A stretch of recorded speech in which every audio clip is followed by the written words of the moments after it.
My name is Marin. I woke up feeling like I had been pulled from the bottom of the ocean. My head throbbed with a sharp pain, and the air around me smelled of mold, wet earth, and burnt fat. I quickly realized I was no longer Yang, the man who died from overwork in my past life. I was now Marin, a young man living in a miserable mud hut. Looking around, I saw a thin, dirty boy named Hans watching me with fear in his eyes. My memories told me that he was a neighbor who saw my family as his only support. My home was tiny and freezing, with wind through cracks in the walls and a roof that leaked when it rained. It was the hard, poor life of a medieval serf. When I looked at my reflection in a bowl of water, I saw a teenager with messy brown hair and deep blue eyes. I was thin, but I had a bit of muscle from training with a bow. Suddenly, my stomach growled so loudly it sounded like thunder. I was starving. The only food left in the house was 2 loaves of black bread. This wasn't normal bread. It was as hard as a stone and mixed with sawdust and pebbles. I had to soak a piece in cold water just to make it soft enough to chew. It tasted sour and felt like sand between my teeth, but I forced it down to gain some strength. I shared the rest with Hans, who was even hungrier than I was. As I watched Hans eat, I felt the heavy weight of my new reality. My father was dead, and I was responsible for this boy. We had almost nothing, and winter was coming. If I didn't find a way to change things, we would both starve. My eyes landed on my father's old hunting bow hanging on the wall. I knew that the bow was my only chance to survive this cruel world. After eating, I felt some warmth return to my body. I took my father's old mulberry longbow from the bed. As soon as I touched it, a blue screen appeared in my vision, showing me the bow's stats and range. This data gave me a strange sense of safety. I gathered a few arrows, some were just sharpened wood, while others had iron tips, and led Hans out into the cold, snowy yard. In my old life, I knew about modern bows with sights and stabilizers, but now I had to rely on pure instinct. I tried to shoot a dead tree 10 meters away, but my new body was weak and underfed. My arms shook as I pulled the string, and my first shot missed the tree completely, landing in the dirt. I felt embarrassed, but then the blue screen showed me a message.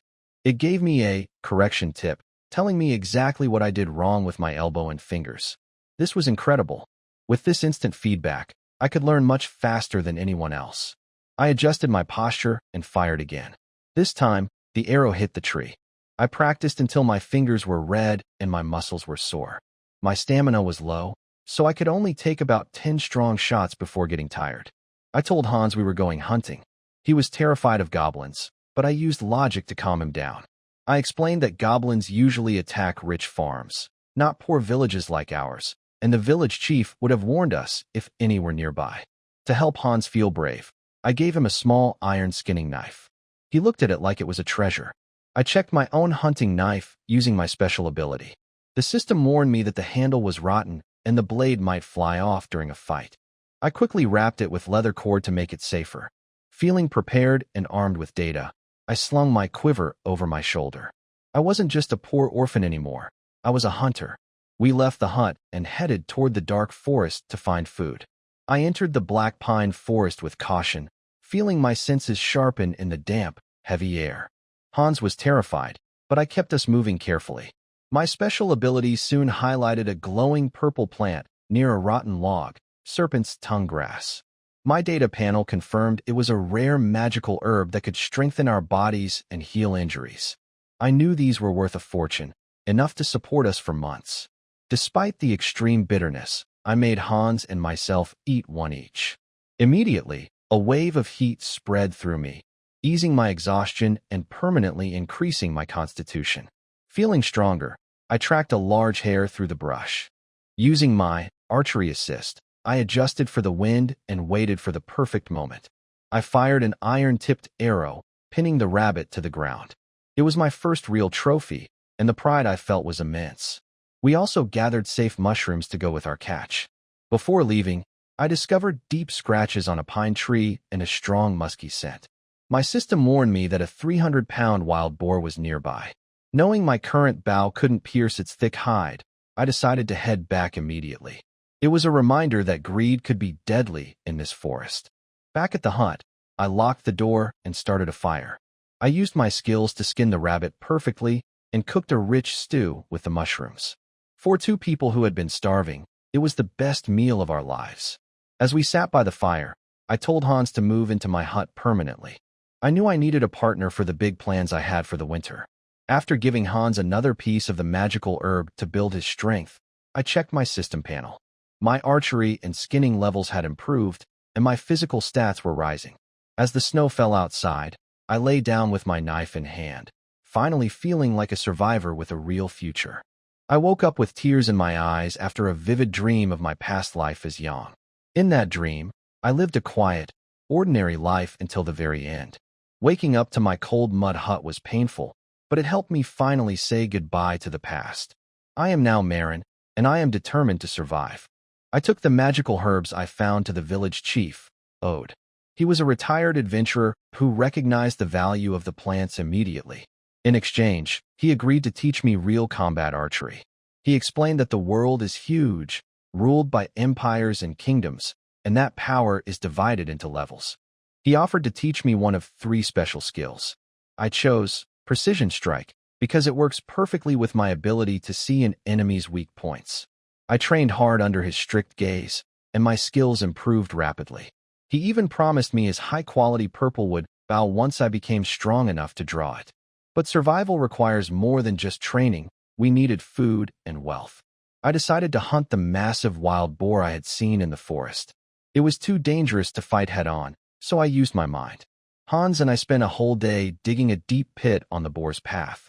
It was exhausting work, but the physical labor actually made me stronger. We camouflaged the trap with branches, leaves, and crushed fruit to lure the beast in.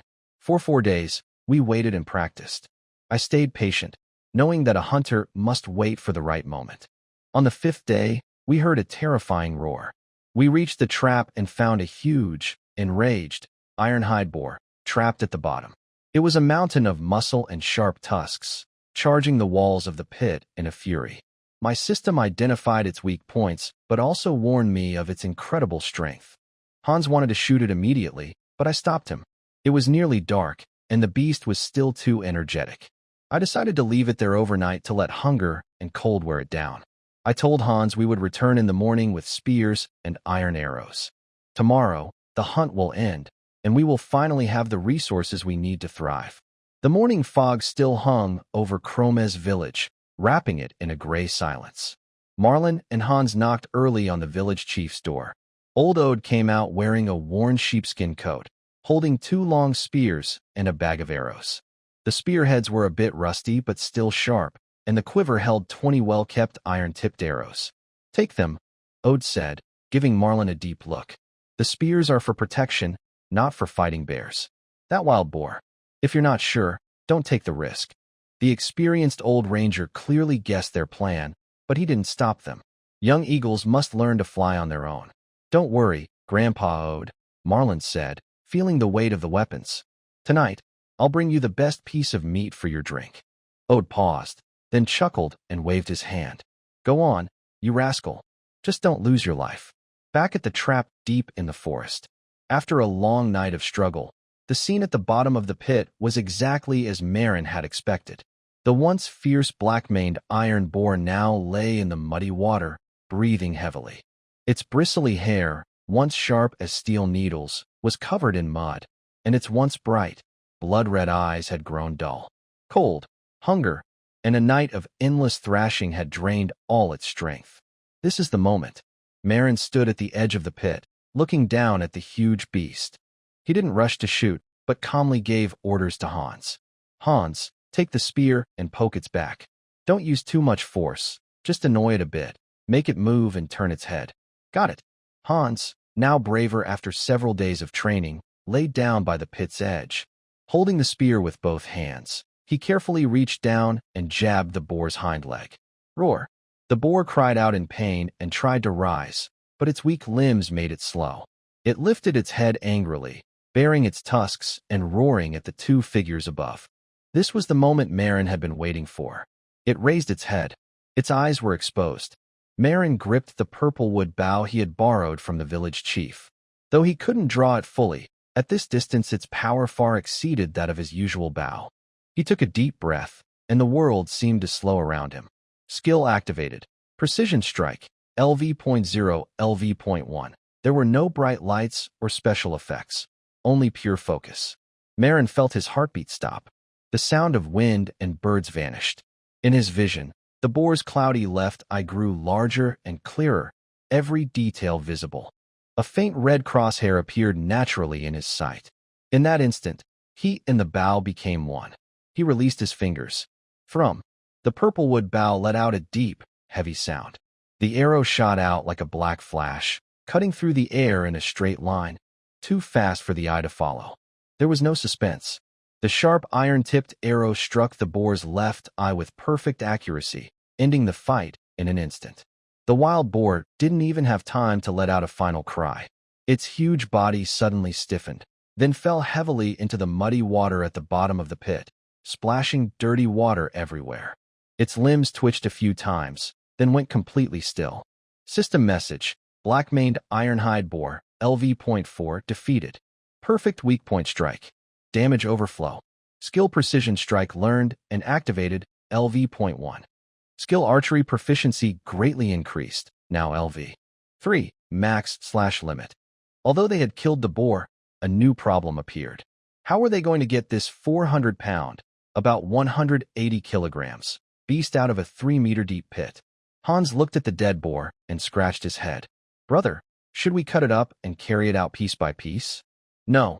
If we cut it up, the hide will lose its value, Marin said, shaking his head. A complete boar hide, especially one like this, toughened by years of rubbing against pine resin, can sell for a good price at the armor shop in town. So what do we do? The two of us can't lift it. Use your head. Marin pulled 2 thick ropes from his backpack. He jumped into the pit, ignoring the foul smell, and tied the boar's legs and body tightly with the rope, making a complex knot. Then he climbed out and found a sturdy tree near the trap. He looped the other end of the rope over a high branch, creating a simple pulley system. Hans, come pull this, Marin said, handing him the rope. He then took a long, strong stick and used it as a lever for winding. I'll count to 3, ready? 1, 2, 3, pull. System message: strength check in progress. Success. With both of them pulling, and the help of the pulley and lever, the huge body slowly began to rise from the pit. The rope creaked under the strain. 20 minutes later, thud, the massive boar finally landed on the ground. The 2 men collapsed, breathing hard. But when they looked at the mountain of meat before them, their eyes shone with greedy satisfaction. So much meat. It's all meat. Hans touched the wild boar's rough hide, unable to stop his mouth from watering. Don't just stand there, Marin said after resting for a moment. He stood up. Cut 2 tree trunks and make a simple sled. We need to get back to the village before the smell of blood brings wolves. When the sun hung high in the sky, the village of Cromers was in an uproar. The serfs working in the fields and the women washing clothes by the river all stopped what they were doing, staring in shock toward the village entrance. There, Marin and Hans were dragging a sled made of branches. On it lay a huge wild boar, black as coal, its sharp tusks still glinting coldly even in death. Heavens! Is that the giant boar from the Black Forest? Wasn't that the one even bears avoided? Marin did that? Impossible. After Jack died, didn't he almost starve? Look at the boar's eye. 1 shot. That's a true marksman. Whispers spread like wildfire. In their eyes were shock, envy, and above all, respect. In this world that worshipped strength, anyone who could bring down a beast like that was naturally seen as powerful. Marin's face stayed calm as he dragged the prey straight to his small yard. He knew that from this moment on, no one would dare treat them as helpless orphans again. Just as he reached his gate, the old village chief, Ode, came hurrying over with his cane. He looked at the boar, then at the bloody hole in its left eye, silent for a long time. Finally, he raised his head and looked at Marin with a complicated expression. Good boy. A perfect shot. You've really learned. Just lucky, Marin said with a modest smile. Luck is also a kind of skill. Ode patted his shoulder, raising his voice so the gathered villagers could hear. According to the Empire's law, any beast hunted outside the Lord's hunting grounds belongs to the hunter. This boar is Marin's trophy. The troublemakers who had been eyeing the prize backed off awkwardly after hearing the chief's words. Marin closed the gate, shutting out the noise outside. He didn't rest. Instead, He immediately began to prepare the boar. Hans, boil some water. Make it really hot.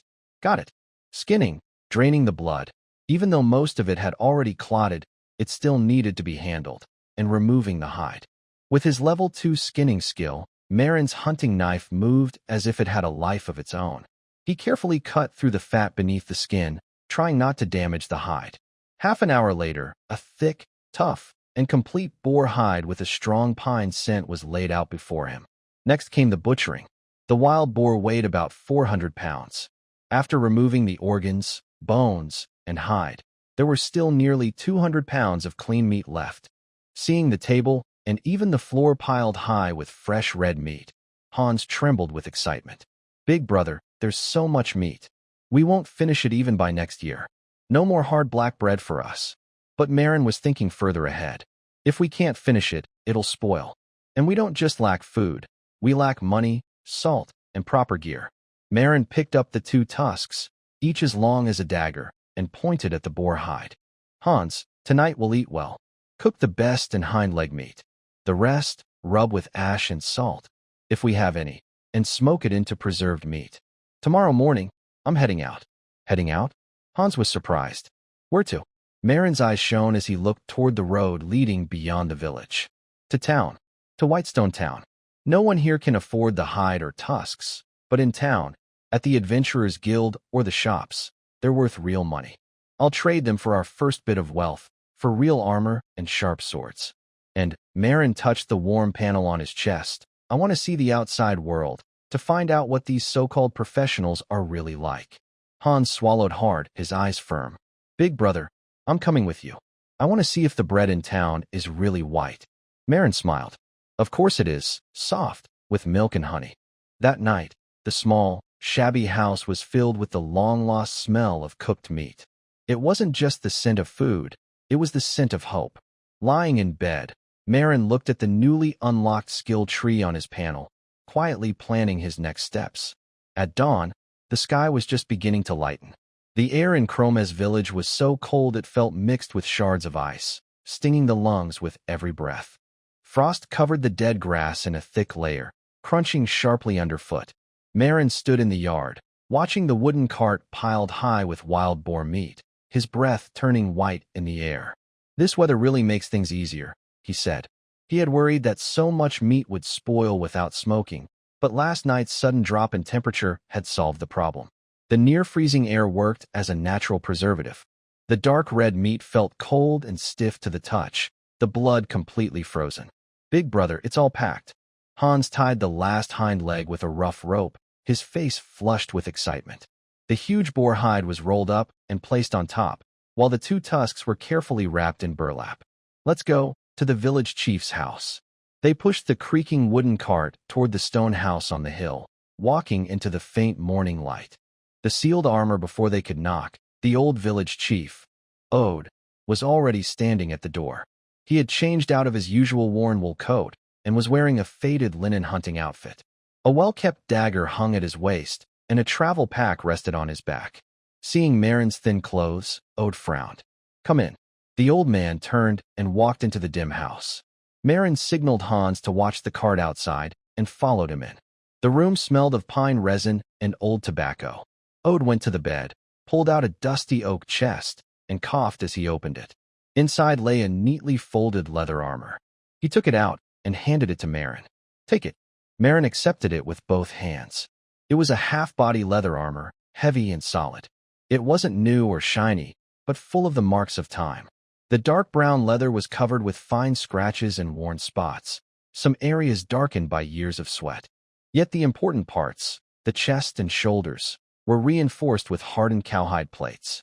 The rivets, though dull, were still firm, and the buckles were made from tough animal sinew. Though old, it gave off a strong sense of reliability. I wore this when I was young.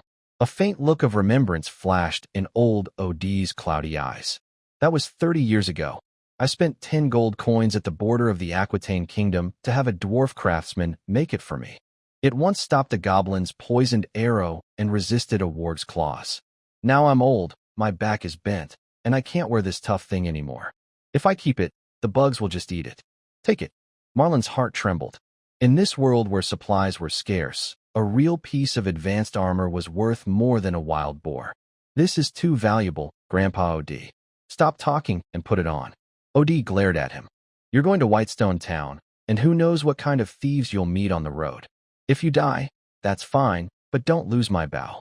He hadn't given Marlon the bow yet, but his meaning was clear. Marlon stopped refusing. He took off his torn coat and put on the leather armor. As he tightened the belt, a new sense of firmness wrapped around his body. The armor seemed made for battle. It didn't hinder his movements and protected his vital organs well. Appraisal activated. Item. Hardened leather armor of the seasoned ranger. Old. Quality. Fine. Green. Defense. 8 to 12 durability. 35-80 traits. Lightweight. Specially tanned. Barely affects agility. Tough. Provides extra protection against sharp weapons. Historical affix. Veterans shelter. The armor carries the instincts of its former owner, slightly increasing the wearer's chance to dodge surprise attacks.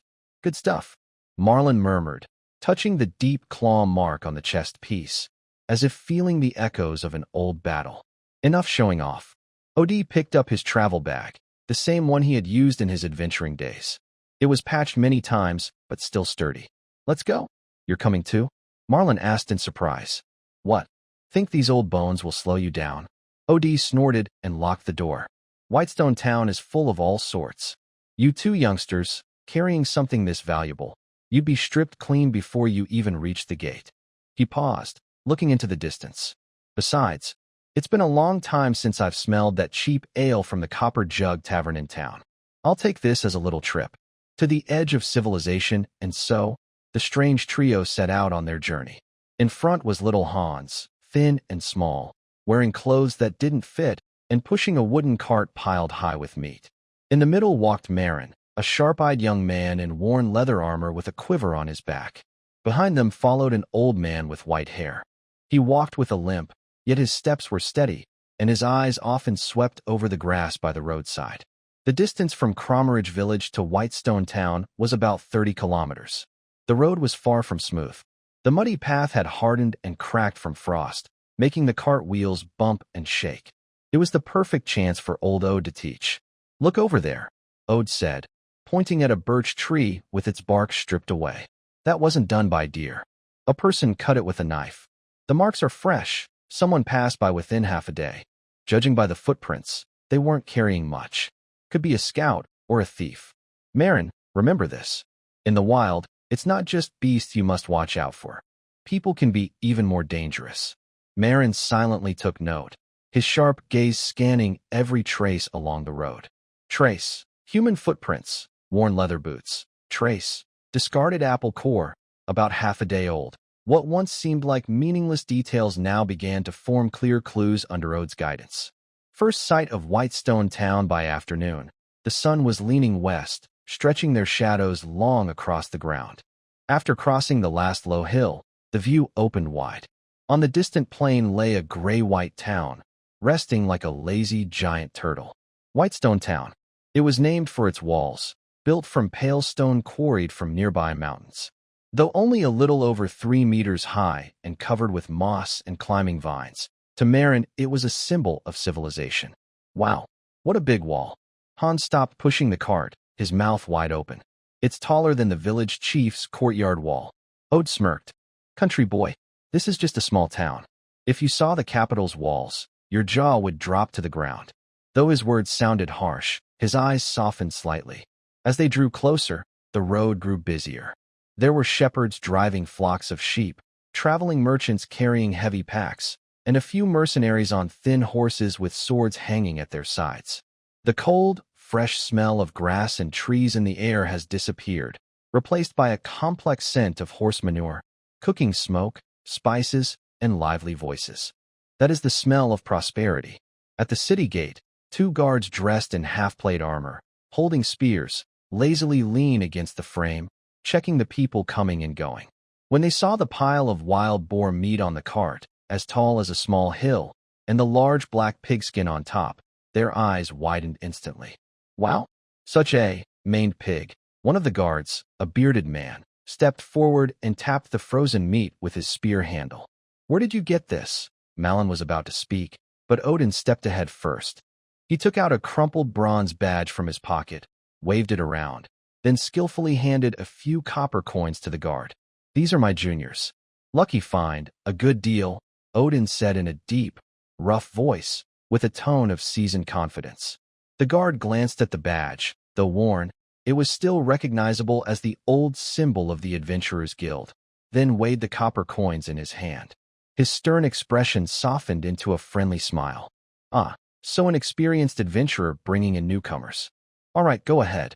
But you need to set up your stall in the East Market District. Don't block the road." "Thanks." They passed through smoothly. As they entered the city, the noise hit them. The streets were lined with two-story buildings made of wood and stone, with various signs hanging. A tavern with a picture of a wine glass, a blacksmith shop with a hammer, and a bakery with the smell of fresh bread drifting out. Hans's eyes couldn't keep up, looking left and right, almost pushing the cart into a ditch. Malin, though calm on the outside, was also overwhelmed inside. Every person and item here was like flowing data to him. Bakery owner, level 1 commoner. Item, white bread, quality. Normal, price, 5 copper coins. Patrol guard, level 5 warrior. Don't stare so much. Odin patted Malin on the back and pointed to a large building deep in the street, marked with a shield and crossed swords. "We need to go there first, the Adventurers Guild. That's not just any wild pig, so only they can afford the skin and tusks." And Odie looked at Malin's chest armor. "You should also see what a real, professional, looks like." Pushing open the heavy oak door, a wave of heat hit him, mixed with the smell of cheap beer, roasted meat, and sweat. This is the Adventurers Guild in Whitestone Town. The first floor is a large tavern and quest hall. The lighting is dim, with only a few huge whale oil chandeliers giving off a warm yellow glow. The hall is full of all kinds of people. There are drunken men in worn leather armor loudly bragging about killing some goblins. Mysterious figures in hooded cloaks sitting alone in the corner, cleaning their daggers, and several mercenary teams around round tables, arguing fiercely over loot. Malin took a deep breath and stepped into this world full of energy. He instinctively activated Universal Appraisal to check the strength of the people around him. But the result shocked him. When his gaze swept to the tall, strong man at the counter with a giant sword, he didn't see a familiar data panel. Instead, there was a cloud of gray mist. Appraisal failed. Target strength is far above the host, or they have mental shielding. Forced appraisal may alert the other person. It is recommended to stop. He then looked at the woman in the corner wearing a long robe. Again, a cloud of mist. Before he could examine her closely, she seemed to sense something, suddenly turned her head, and shot a cold, snake-like glance at Malin. Malin felt as if a needle had pricked his mind, and cold sweat broke out instantly. He quickly looked away. It seems the golden finger isn't all-powerful. Malin silently warned himself. In this extraordinary world, level suppression is absolute. His proud appraisal, I might just be a clumsy way to peek at the strong.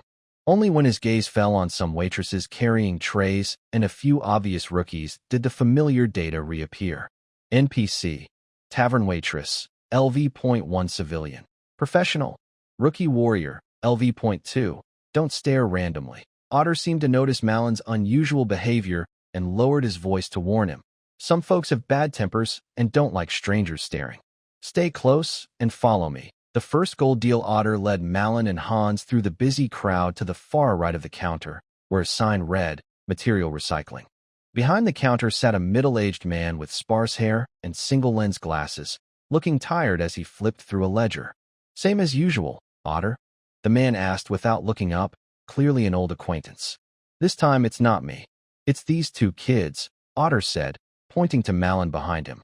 Malin stepped forward, placing the large bundle on the counter and unwrapping it one by one. When the 2 half-meter-long tusks, shaped like curved blades, and the intact, dark-glossed pigskin appeared on the counter, the noisy surroundings quieted for a moment. The middle-aged appraiser pushed up his glasses, a hint of surprise in his eyes. He stood up, tapped the tusks, and carefully examined the pigskin's cut. Wow. Black-maned ironhide wild boar. Judging by the wear on these tusks, it was at least a 400-pound beast. He looked at the young Malin, then at Otter behind him, seeming to understand something. Well processed. Skilled skinning, No damage to the fat layer underneath, and the tusk roots are intact. He took out a piece of sheepskin parchment and quickly did some calculations. 2 tusks make good dagger material, worth 16 silver coins. This hide can make 2 sets of fine leather armor, worth 1 gold and 4 silver coins. As for the meat, he glanced at the pile of meat on Hans's cart. The guild's kitchen can take it, but not for much. Let's say 10 silver coins. Total, 2 gold and 10 silver coins. This price made Malon's heart race. In Chromie Village, an ordinary farmer's yearly income was at most 1 gold coin. 2 gold and 10 silver coins was a huge sum. Wait, Otter suddenly said. He slowly pulled a cloth bag from his old hunting coat pocket and tossed it onto the counter. Add this in too. The cloth bag spilled open, revealing a dried, green ear. The left ear of a goblin scout. Malowan's pupils shrank. The cut on that ear was clean and straight, clearly made with a single slash. When did the village chief? Hey, I knew you'd be up to something, you old, the appraiser said with a smile. A regular goblin's ear is worth 2 silver coins. Not much, but every bit counts. Total of 2 gold coins and 12 silver coins. Do we have a deal? Deal, Malowan nodded. Soon, a heavy pouch of money was handed to Malowan. The crisp sound of the coins clinking was the sweetest music he had ever heard. Temptation and clarity stepping out of the stuffy guild hall.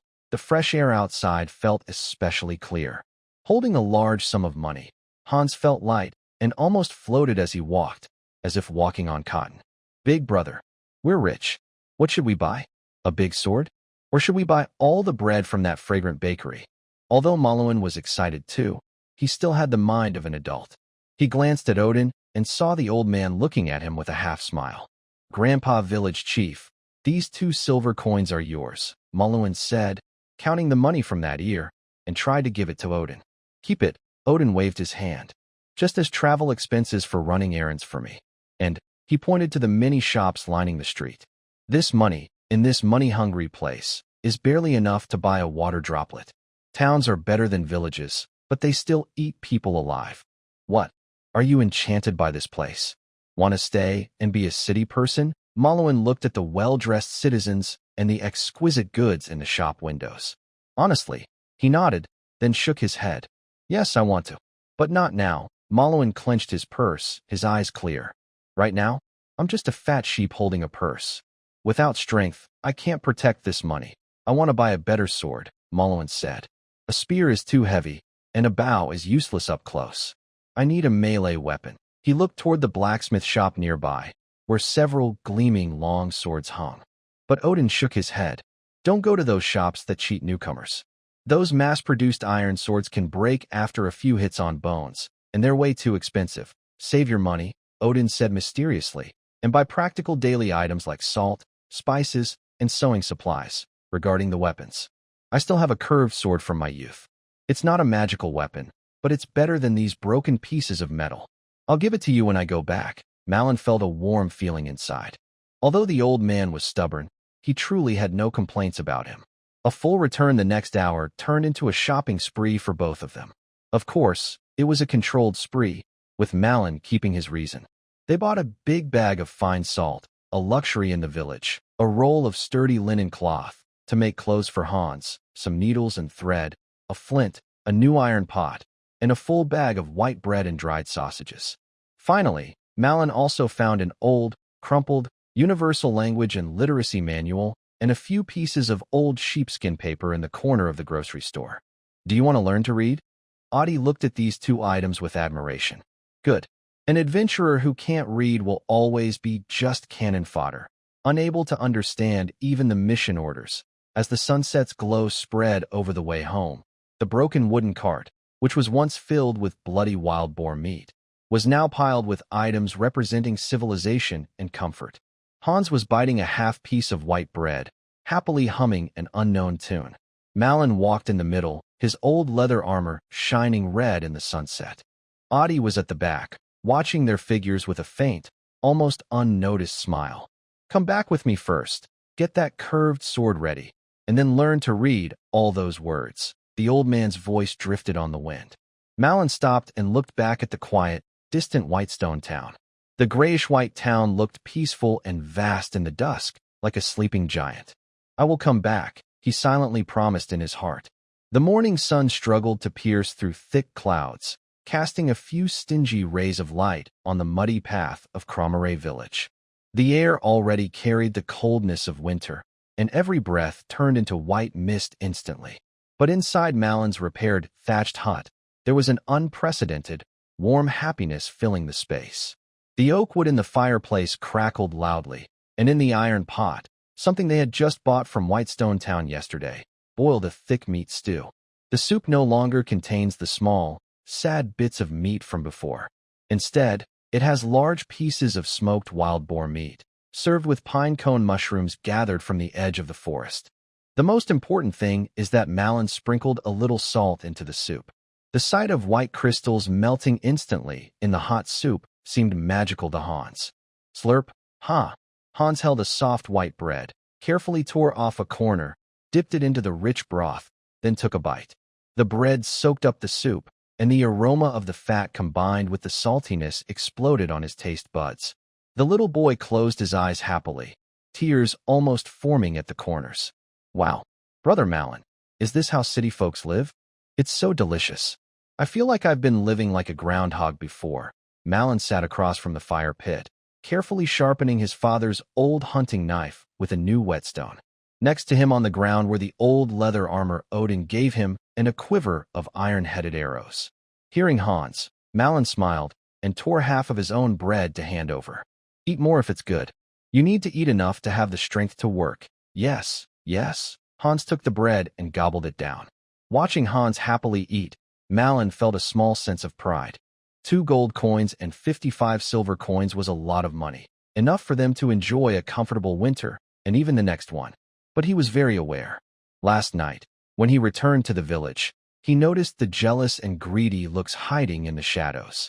Although the village chief's warning kept everyone at bay for now, it was like a piece of meat in front of a pack of wolves. Hans, when you finish eating, pack up the things at home. Hang the meat high on the beams. Malon put away the whetstone, stood up, and dressed in his leather armor neatly. Then come with me to the village chief's house. Go do what? Go to town again. Hans's eyes lit up. No, Malon shook his head, his expression serious. Learn some skills. Just eating white bread won't protect these. From today, we need to turn the meat we eat into strength and knowledge. In the village chief's yard, Odin still looked lazy, sitting on a wooden stool, basking in the not-so-warm sun. Seeing Malon and Hans walk in fully armed, though only Malon wears leather armor, the old man raised his eyelids slightly. You're here? You look well fed. I could smell the meat and flour from afar. Malon respectfully bowed. Village chief, we're here for our appointment. You said yesterday you would teach me how to use a curved sword and also help us learn to read. Humph, your memory is quite good. Alder stood up, dusting off his pants. Today, he didn't use his crutch, and his lame leg didn't seem to affect his stance. He slowly walked under the eaves, took a long sword with a scabbard from a covered wooden rack, and threw it to Malon. Malon reached out to catch it. The sword was heavier than he expected. The scabbard was made of hard wood with iron plates, heavily worn. He held the grip wrapped with non-slip leather and slowly drew the sword. Clang, a slightly rough metallic sound. This was a typical Aquitaine-style cavalry curved sword. The blade was about 80 centimeters long, with an elegant yet deadly curve. The blade wasn't mirror shiny but had a dull gray-white color, covered with fine signs of use and polishing marks. The sword wasn't razor-sharp but had a fierce, bloodthirsty aura. Identification activated. Item. Old cavalry curved sword of alder quality. Fine, green. Material. Tempered steel. Hardwood handle attack power. 10 to 15. With bonus when swinging. Features. Leverage cut. The curved design helps with forceful strikes, increasing swing speed by 10%. Blocking tool. The thick back and guard can effectively block light weapons. Evaluation. A retired soldier's trusty weapon. Though not flashy anymore, it remains reliable. In skilled hands, it's much more deadly than fancy decorative swords. Nice sword, Malon said sincerely. Nonsense. This is the one that rolled with me through heaps of corpses, Alder said, drawing his close-fitting dagger from his waist and holding it in reverse grip. His whole demeanor instantly changed. The lazy attitude disappeared, replaced by a cautious, wolf-like alertness and sense of danger. Malin, you have a talent for archery. You learn precise strikes very quickly, but on the real battlefield, especially when facing small creatures like goblins and kobolds who like to swarm, archers are easy targets once they get close. Ode stared into Malin's eyes. A curved blade is not a sword. It doesn't need fancy stabbing moves. The essence of a curved blade is cutting and sweeping. Come on, use your strongest force and cut me. Malin hesitated. This, afraid of hurting me, Ode sneered. Your moves are so weak, you can't even touch my clothes. Come on.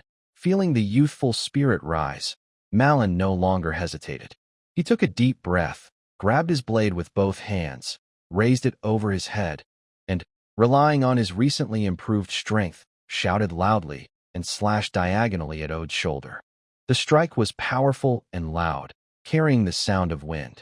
However, just as the blade was about to touch Ode, the old man simply shifted slightly to the side, taking a small step forward and to the left, as if slipping. Malin saw a flash, and his target disappeared. Next, a huge force struck his right wrist. Snap! Ode sharply struck Malin's wrist joint with the handle of his dagger. The pain made Malin loosen his grip, and his curved blade clattered to the ground. Too slow. Too stiff. Ode's voice boomed like thunder. Who told you to stand straight and swing your sword? Are your feet nailed to the ground? Malin clutched his swollen wrist, sweating from the pain, but he didn't cry out. He quickly picked up his blade and stepped back a few paces. Again, watch my footwork. This time, Malin learned his lesson. He no longer swung with full force, but left a little power, testing a sweeping strike. Ode remained calm. He leaned back to dodge the blade, and at the same time, his dagger shot out like a venomous snake, lightly tapping the side of Malin's curved blade. A clever move was executed. Malin felt his sword uncontrollably swing outward, leaving him wide open. In the next second, the cold edge of the dagger was pressed against his neck. You've died twice, Ode said softly, retracting his dagger. The next hour was basically Malin's day of suffering. He repeatedly launched attacks, only to be interrupted, disarmed, or pressed against vital points by Ode from impossible angles and methods. His wrists, arms, and thighs had several bruises, which were the result of Odin tapping him with the handle of a knife or the tip of his foot. But Malin's eyes were shining brighter and brighter. He was learning through practice. He observed how Odin used his injured leg as a pivot to turn quickly, and how he used a short weapon like a dagger to counter the longer sword's reach. This kind of real combat training was 100 times more effective than boring sword drills. Finally, after being knocked down again, Malin gasped and managed to get up. A pleasant voice sounded in his ear. System tip. After intense combat practice, you have understood the basics of swordsmanship. New skill acquired. Curved Sword Mastery LV.1, 0/100. Feature activated. Basic block. You can defend more effectively with your weapon. Huff. Huff. Malin leaned on his sword, breathing heavily. Sweat soaked his shirt under the armor. Though exhausted, the feeling of mastering new skills made him very excited. Odin looked at the disheveled Malin with a faint, hard-to-notice smile of satisfaction. That's enough for this morning. You're smarter than I thought. You at least know to stand straight when you get hit. Odin put away his dagger. Take a break, wash your face. This afternoon, we'll change location and do some thinking. In the afternoon, the training moved to Odin's sturdy oak table inside his house. On the table was the Universal Language Literacy Manual that Malin bought from the town. Next to it were several yellowed pieces of old sheepskin parchment, filled with handwritten notes and simple maps. The room was dimly lit, and Odin lit an oil lamp. For a professional, muscles are important, but if you're illiterate, you're just a high-level cannon fodder, Odin said, pointing at the book with the whip he had used to discipline Malin many times. If you can't read the mission scroll, understand the map, or decipher the forbidden symbols on a magic scroll, you'll die without knowing why. Compared to the morning's physical combat, this mental challenge was like for Hans. Is this God Deus? Hans stared at the twisted symbol on the sheepskin parchment, feeling it was a tangled mess that made him dizzy and eyes hurt, more painful than facing a wild boar. Village chief, can you really recognize this thing? Malin adapted quickly. Although the writing system in this world is completely different from that of the previous life, Combining both phonetic and ideographic elements into a complex script, his high mental attribute score of 2.1, due to the soul being a combination of two lives, makes his memory and understanding far better than normal. He absorbs every letter's pronunciation and spelling rules like a sponge, listening carefully to OD's explanations. During the literacy lesson, OD not only teaches the alphabet, but also shares common knowledge about this world. He writes a large word on parchment, Imperium. Our land under our feet belongs to the great Est Empire. OD's voice turns a bit serious. It's a huge power, stretching from the Sunset Sea in the west to the Misty Mountains in the east. Here, we are just a small, unimportant border region in the southeast corner of the empire. He then writes two more words, tax. Some ask why no one has come to collect taxes from our village for many years. OD looks at Marin, seeming to see through his previous doubts. It's simple. It's not worth it, the old man sneers. Sending a team of tax officials and guards from the nearest tax point costs more than what our entire village can earn in a year, considering food, drink, and possible beast attacks. The clever lords have long forgotten about this remote place. As long as we don't cause big trouble, like forming a cult or summoning spirits, they're happy to let us fend for ourselves. That's both good and bad, OD says thoughtfully. No oversight means freedom, but it also means we have to rely on ourselves when danger comes. Marin listens quietly, his feather pen awkwardly copying the characters onto rough paper. These pieces of information are more valuable than gold, forming the basic framework of his understanding of this world. By the afternoon, Marin has learned over 20 common words and basic spelling rules. Meanwhile, Hans is already sleeping at the corner of the table, drooling on half a piece of parchment, only to be awakened by OD's whip, clutching his head and muttering, "That's enough for today." As evening falls, OD's out the oil lamp. Learning to read and write doesn't happen in a day. Go home, read more, and practice writing. Malin, you can leave that curved knife with me first. I'll sharpen and take care of it, and you can take it back tomorrow. Thank you, Grandpa Village Chief. After saying goodbye to Oda, the two walk home. The cold night wind away the tiredness of the day. Hans still feels annoyed about learning to read. Big brother, I'm really not cut out for that. I think I'm better at digging holes. Malin smiles and ruffles his younger brother's messy hair. It's okay, take your time. Just learn to write your name and understand the guild's bounty notices. I'll handle the rest. Back at the dark, thatched hut, Malin skillfully starts a fire. After dinner, still delicious meat soup and bread. Hans climbs into the warm haystack and falls asleep quickly. Today's mental and physical work has exhausted him. Malin sits alone by the fire, using the flickering flames to take out his literacy manual again, gently touching the rough pages with his finger.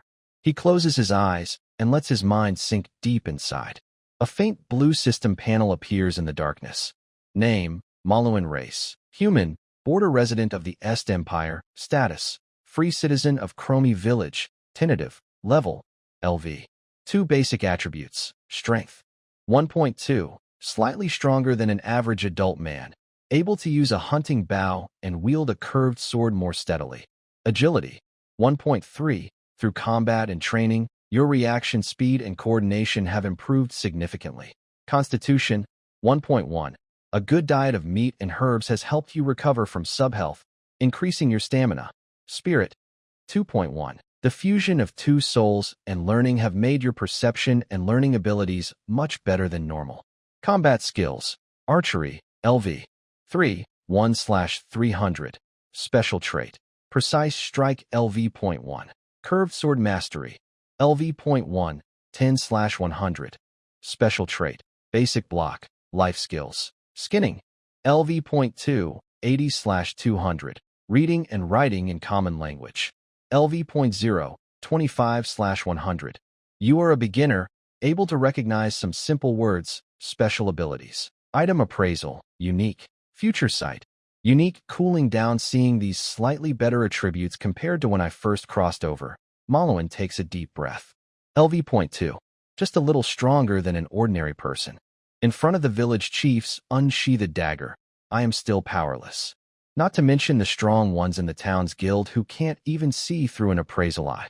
Still not enough. Maluan clenched his fist, feeling the sharp pain from new blisters caused by practicing with his sword. Outside the window, the wind seemed stronger, faintly mixed with the howling of some beast, sounding not far from the village. Winter has arrived, and this winter will surely be turbulent. On the third morning of Frost Moon, Chromie Village awoke under a dull gray sky. When Malouin opened the door, a layer of white frost covered the threshold, shining coldly in the faint morning light. His breath formed a brief cloud in the air, then was torn apart by the cold wind. Hansa was already up, tiptoeing as he wiped the frost off his bow arm with a rag. Upon hearing the noise, he turned his head, and a smile appeared on his red, frozen face. "Big brother, the water jar isn't frozen. I've lit the fire." Malin nodded, walked to the corner of the room where a wooden rack stood, and used a wooden ladle to splash cold water on his face. The icy cold made him fully alert. He looked at the old curved knife hanging on the wall. Its sheath was made of hardwood with iron, worn enough to show the wood grain, but the non-slip leather wrap on the handle was still secure. Audie gave it to him after yesterday's training, saying, "A knife needs the owner's sweat to listen." The meat stew was bubbling in the iron pot. Malin sliced 2 pieces of rye bread, not white bread. That was too fancy, soaked them in the soup. The smell of fat was especially precious in the cold room. Hans leaned in, eyes fixed on the rolling meat chunks in the pot. "Finish eating, then go to the village chief," Malin said. "Today, after practicing moving targets, we'll continue learning the common language." Hans shrank back. "Yesterday, I couldn't hit that scarecrow. That's why you need practice." After the meal, the two dressed up neatly. Malin tied the curved knife at his waist, adjusting it to the most comfortable position. His leather armor had become a bit tighter since he first put it on. The worn spots on the shoulders were patched with cut pieces of wolf fur, rough but adding extra protection. The hunting bow was carried on his back, and in the quiver, besides 5 iron-headed arrows, there were 7 hard wooden arrows he made himself. The arrowheads were sharpened flint stones tied to the shafts. They weren't as sharp as iron, but enough to hunt rabbits and foxes. Audie's yard was at the west end of the village, next to the forest. When they arrived, the old man was already there. He wasn't sitting on the wooden stool as usual, but standing in the middle of the yard, holding a bundle of sharpened wooden sticks, inserting them one by one into the frozen ground. The sticks were uneven in height, forming an irregular array from 10 to 30 steps away. Just in time, Audie said without looking up, "Imagine these targets are goblins, short, quick, and good at hiding. Hans, you stand over there." He pointed with his chin to a tree at the corner of the yard. "Today, you won't shoot arrows. Use this." He threw a net made of grass rope, filled with a dozen pine cones. Hans caught the net, blinking in confusion. "Malin, you come from that side of the yard. Pass through these wooden stakes, and cut each mark I drew on the stakes with your curved knife. Hit the mark, don't just touch it. Hans, when he passes, throw pine cones at him. Throw them at his body, don't hold back." Malin looked at the stakes. The marks are drawn with charcoal on the stakes. Some are at chest height, some at knee level, and one even above shoulder height. That one simulates an enemy riding a horse. The gaps between the stakes are narrow, just enough for a person to squeeze through sideways. "Begin," Audie said, stepping back under the eaves, arms crossed. Malin took a deep breath and drew his curved sword. The blade shimmered with a dull gray-white in the morning light. Its elegant curve now looked heavy and real. He stepped into the stake maze. His first step was toward the nearest stake on his front right, where the mark was at waist level. He turned sideways, swung his sword, and made a quick arc. Snap. A fresh scratch appeared on the stake, slightly off the mark by half a hand's width. Too deliberate, Audie's voice came from under the eaves. "A curved sword isn't an axe. You need to follow the flow, like water flowing around stones." Malin pressed his lips together and kept moving forward. The second stake was on his front left, with the mark at shoulder height. He adjusted his step, slightly turned his body, and this time, instead of a straight chop, he made an upward flick. The blade precisely cut through the mark, and wood chips flew. But just then, a pine cone flew in from the side and hit his back. It didn't hurt, but it made him hesitate. "Stay focused on the battlefield," Audie shouted. "Hans, throw faster. Are you not hungry?" Hans clenched his teeth and reached into his net bag, grabbing another pine cone and throwing it with force. This time, he aimed at Malin's head but missed, flying past his ear. Malin forced himself to ignore the flying pinecone and focused on the next stake. The mark was at knee level, very low. He had to squat slightly and chop downward. Another pinecone came, hitting his right wrist where he held the sword. It wasn't a strong hit, but it caused his blade to tilt, striking the stake below the mark. Keep your wrist steady. If a mosquito bites you, you can't hold your sword. If you face a goblin's short spear, you'd be dead. Sweat beaded on Malin's forehead. He adjusted his breathing and moved forward again. The stakes grew closer together, the marks more tricky, and Hans's pinecones more accurate. Seems the boy found a trick, throwing at just the right moment when Malin swung his sword. Twice, the pinecones nearly hit his face, but he narrowly dodged by turning his head. Sweat soaked his shirt, turning cold in the chilly air. Malin felt his right arm start to ache, but his movements became smoother and more fluid. He stopped using his eyes to focus on each mark. Instead, he used his body to feel the position of the wooden posts and used the curve of his knife to find the marks.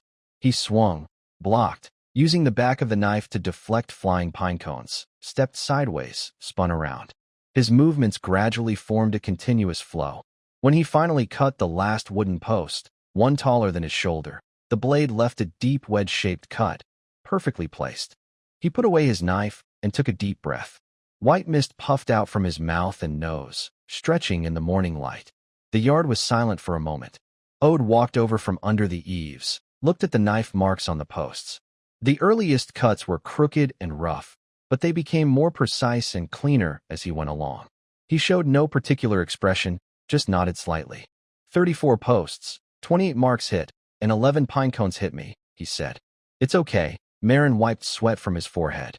He knew that okay from Ode was actually a compliment. Take a 15-minute break. Then switch to the bow, Ode said, turning to Hans. You go pick up the pinecones. Count how many you hit. Hans looked unhappy as he went to gather the pinecones, muttering softly. I hit so many times. The archery practice moved to the edge of the woods. Ode hung several woven rings on a horizontal branch of an old oak tree, tied with a long rope, holding the other end in his hand. Moving target, he said simply, tugging the rope. The grass rings started to sway, some side to side, some up and down, some spinning. 50 steps. Shoot through the rings without touching the edges. Marin knocked an arrow on his bow. 50 steps wasn't far, but the moving rings were much harder than a fixed target. He drew the bowstring, aimed at a swinging ring. The arrow flew, grazing the edge of the ring, and hit the trunk behind. Too slow, Ode said. When the ring swings to the left, you need to aim at its right side. Arrows take time to reach. Hans, come see. He took Marin's bow, casually pulled out an arrow, not even fully drawing the bowstring. The ring was swinging, and he shot without looking. Just raised his hand and let the arrow fly. It passed through the center of the ring, still with momentum, and stuck into the bushes farther away. Hans opened his mouth in surprise. Practice makes perfect, Ode said, tossing the bow back to Marin. Keep going. 100 arrows, hitting 70 is passing. Marin started shooting. In the first round of 10 arrows, he only hit 3. He stopped, closed his eyes, and recalled Odin's recent actions. Not aiming, but feeling. It was about predicting the path of the grass ring, calculating the arrow's speed, and coordinating hand, eye, and breath. In the second round of 10 arrows, 5 hit the target. In the third round, 7 hit. Sweat dripped down his chin, leaving dark spots on the frozen ground. The pain in his right arm spread from his shoulder to his fingers. Each draw of the bow felt like tearing muscles, but he clenched his teeth and shot arrow after arrow. Odin occasionally tugged the string, changing the rhythm of the grass ring's movement. Sometimes fast, sometimes slow, sometimes stopping suddenly, and then speeding up again. Malin had to focus completely, pushing his beast instinct to the limit, not just looking with his eyes, but sensing with his whole body where the grass ring would move next. System message. During dynamic shooting training, your focus and spatial awareness improve. Your archery experience points increase significantly. Archery LV 3, 210/300. The precision strike trait is enhanced, increasing hit rate on moving targets at medium distance by 15%. By the 50th arrow, Malin's right hand was raw, blood staining the bowstring. but he had pierced through 35 grass rings. Odin called a halt. Hand, he said. Malin extended his right hand. The skin was torn open, blood and sweat mixed, covering his palm lines. Odin took a small clay jar from his pocket, scooped out a dark green ointment, and applied it to Malin's wound. The ointment was cold and sharp, with a strong herbal smell, but the pain quickly eased. A ranger's hand can't be wasted, Odin said simply, wrapping Malin's hand roughly with a dirty cloth. Keep practicing tomorrow. Hans, it's your turn. Hans's face turned pale. I also want to shoot at moving targets. You shoot at fixed targets. Odin pointed to a wooden stake stuck in the snow 20 steps away. 50 arrows, 30 hits. Miss, no meat tonight. At noon, the three ate in Odin's house. Meat soup, black bread, and some pickles. Odin took out a small wine flask, took a sip himself, then handed it to Malin. Drink a little, to boost your blood flow. Malin took it, took a small sip. The strong liquor burned his throat, but after drinking, a warm feeling spread from his stomach. He handed the flask to Hans, who licked his lips, carefully tasting a drop, and immediately stuck out his tongue from the spicy burn. After eating, Odin did not start training immediately. He sat on a wooden stool by the fire pit, carving a stick with a small knife. The shavings curled in the fire, turning black and rising as blue smoke. Malin, he suddenly spoke, his voice deep amid the crackling of the burning wood. Do you know why I chose you? Malin put down his water bowl. Because I'm good at archery. Many people are good at archery, Odin said without looking up, continuing to carve. When I was young in the guild, I saw elves who could shoot through a coin 200 steps away, and half-elves who could shoot a volley of arrows from a short bow to hit 10 flying birds. You're still far from that. He paused, the knife carving a deep groove into the stick. I chose you because you have something in your eyes. Odin looked up. His yellowish eyes reflected the firelight like two amber stones. It's not about accepting fate or greed. It's about not giving up. You want to survive, to live well. That's why you grit your teeth, bleed, and repeatedly draw that broken bow in the freezing weather. Malin was silent. The firelight lit up his young face, revealing the fine lines carved by wind and frost. Cromer village is too small, Odin continued, his gaze drifting to the cloudy sky outside the window. So small that it's not on the Empire's map, so small that the tax collector doesn't come for 10 years. But the village is still here. Why? Because some people are rooted here, like grass in a stone. No matter how hard, they keep living. He turned his eyes back to Malin. I am old now. This leg, he patted his right leg. Pain keeps me awake on rainy days. I can teach only so much, protect only so much. But the village needs people to guard it. In winter, there are hungry wolves. In spring, goblins. In summer, bandits. And in autumn, who knows what will come?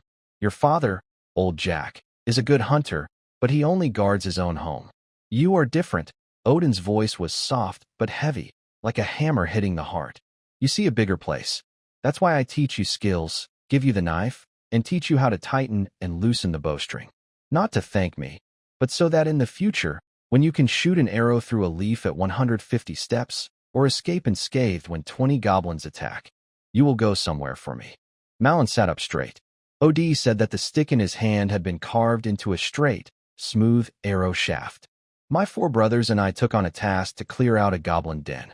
That's where it was. He put down his small knife, looked at the arrow shaft in the firelight, then kept carving. We made a mistake. We were too confident and too eager. We went into the cave at night, hoping to catch the goblins sleeping all at once. But there was more than just goblins inside. Od's hand was steady as he scraped thin shavings of wood. There was something else. A dark, shadowy mass that moved fast, like a shadow, with claws that could tear through armor. We were ambushed. The room was so quiet that you could hear the tiny sounds of wood shavings falling into the fire.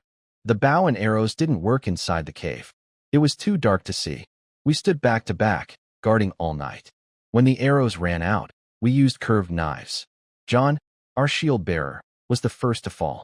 He was dragged into the darkness, only able to shout a warning. Then Lena, our healer, tried to use her holy symbol to chase away the darkness, but something bit her neck from behind. Od's voice was flat, like he was talking about someone else. I and my 2 remaining brothers rushed outside. Roy, the thief, was in front. When we got close to the entrance, the ground suddenly collapsed. He fell into a pit filled with sharpened stakes. I turned back to help him, but I was bitten on the leg. He patted his right leg. My bones were broken. I couldn't stand. Caden, the last dwarf warrior, carried me and ran as fast as he could. He paused, looking into the fire. I stayed outside the cave all night, listening as the sounds inside gradually faded away. When dawn came, I crawled out with my life. Later, the guild came looking for us, but only Roy's dagger was left near the trap. Everything else was gone. OD looked directly at Marin. In his dull yellow eyes, something was burning, cold and hot at the same time. 10 years have passed. Every winter, when my leg hurts, I think of them. I think of John bragging about his family's shield being so strong, of Lena whispering a prayer before healing, of Roy sneaking my wine and me hitting him. He raised the arrow shaft, blew gently on it, and the wood shavings floated away. I taught you this skill so that one day you can go into that cave, clear out whatever is inside, and then find something of theirs, anything. A bone, a torn cloth, a button. Bring it back and bury it where you can see the sunrise. Ode's voice was soft, but like it was carved into stone. This is the reward I want. Not money, not gratitude. It's a promise to my brothers, a clear explanation. Malin looked at the old man. The firelight flickered on his face, and his wrinkles were deep like cuts. This old man, who always scolded, always looked stern, and used his cane to hit them, carried a heavy burden in his heart for 10 years. I understand, Malin said, his voice clear in the quiet room. Clear out the nests and bring them home. No vows, no passionate promises. Only a heavy promise, falling into the fire pit and burning with the wood shavings. Ode looked at him for a moment and slowly nodded. He threw a sharpened arrow shaft to Malin. Your arrows are too rough. Use this. Tomorrow, I will teach you how to wrap the feathers. Hans stood nearby, eyes red, whispering, Village chief. I want to go too. I will help my older brother carry things. Ode glanced at him. Rarely did he scold, and he only said, first, be able to draw a 30-pound bow. Outside, the cold wind howled, sweeping snowflakes against the wooden window. Inside, the fire crackled, warm but brief. Malin held the smooth arrow shaft, feeling a slight warmth from the wood in his palm. Far away, old Black Mountain hid behind winter fog, like a sleeping giant, and the place called Howling Cave was waiting for him in the dark. He clenched the arrow shaft tightly. It was still early, but one day he would go. Before that, he needed to become strong enough. Strong enough to draw a tougher bow, wield a faster knife, see clearly in the dark, and survive in desperate times. The night was still long. The training had just begun. 15th day of Frost Moon, the training entered a new stage. Ode was no longer satisfied with wooden posts and grass rings in the yard. Early morning, he threw 2 bundles of arrows wrapped carefully in oilcloth at Malin's feet. Real feathered arrows, with neatly trimmed gray goose feathers, straight shafts, and iron arrowheads shining coldly in the morning light. His language skills had also improved. 20 arrows. Miss one, do 50 more pull-ups. The old man's voice was colder than before. Today, don't go deep into the forest, stay at the edge of the misty forest. Hans, you follow. Carry the quiver, watch your step, and look up too. Malin silently untied the oilcloth. The weight of the arrow in his hand made him feel a little heavy-hearted. It's heavier than the wooden arrow he made himself. The arrowhead is a 3-sided pyramid with a tiny blood groove. This is a killing arrow, not one for hunting rabbits. Hans carried a leather quiver almost as tall as himself. Inside, there were 20 new arrows and their usual stock. The little guy's face was a bit pale, but his eyes shone brightly. He patted his chest hard and said, Village chief, I promise to watch over Big Brother's back. Ode didn't speak. He just looked deeply at Mars with his dull yellow eyes and then waved his hand. The Forest of Mist gets its name because, even on the clearest days, a thin, grayish mist like a veil always lingers among the trees. The cold of late autumn and the moisture from underground swamps have been mixing here for years, making it hard to see clearly beyond 50 steps. The tree trunks are covered with thick moss and lichens, and the ground is layered with decayed leaves, soft and quiet to walk on, but hiding holes and tangled roots.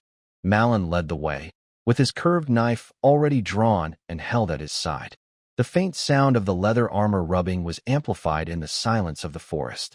Hans lagged 3 steps behind, holding his arrow quiver, eyes alert as he scanned the bushes and the tangled branches overhead.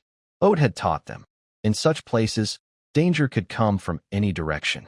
They followed a nearly leaf-covered hunter's trail. This was a route old Jack used often, avoiding the most dangerous swamp areas, with a few fixed trap points along the way. Malon's goal was to check those traps and see if he could catch something. There wasn't much meat left at home. The first trap was near a fallen giant cedar. Malon signaled Hans to stop, then crouched down to examine carefully. The trap's rope mechanism was still there, but the bait, a piece of blackened cured meat, was gone. There were messy, small claw marks in the damp soil nearby, like from a small animal. "Is it a fox?" Hans whispered as he moved closer. Malon shook his head and used his knife tip to part a fallen leaf. In the soil, there was a clear footprint, 3 thin toes with sharp claw marks at the front, a narrow paw, only as big as a child's palm. The print was fresh, and the edges of the mud hadn't dried completely. His expression grew serious. This wasn't a fox or a badger. He had never seen this kind of footprint in the hunting knowledge his father had taught him, but Ode had mentioned something casually a few days ago. "Goblin," Malon whispered. Hans took a deep breath and instinctively tightened his grip on the strap of his quiver. Goblins, those small, green-skinned, pointed-eared creatures, are often part of the scary stories told in border villages. They usually move in groups, attack lone travelers, steal livestock, or raid small villages with weak defenses. The kind of monsters that Brother Malon once killed. "Only one?" Hans's voice trembled a little. Malon didn't answer. He stood up and looked around sharply.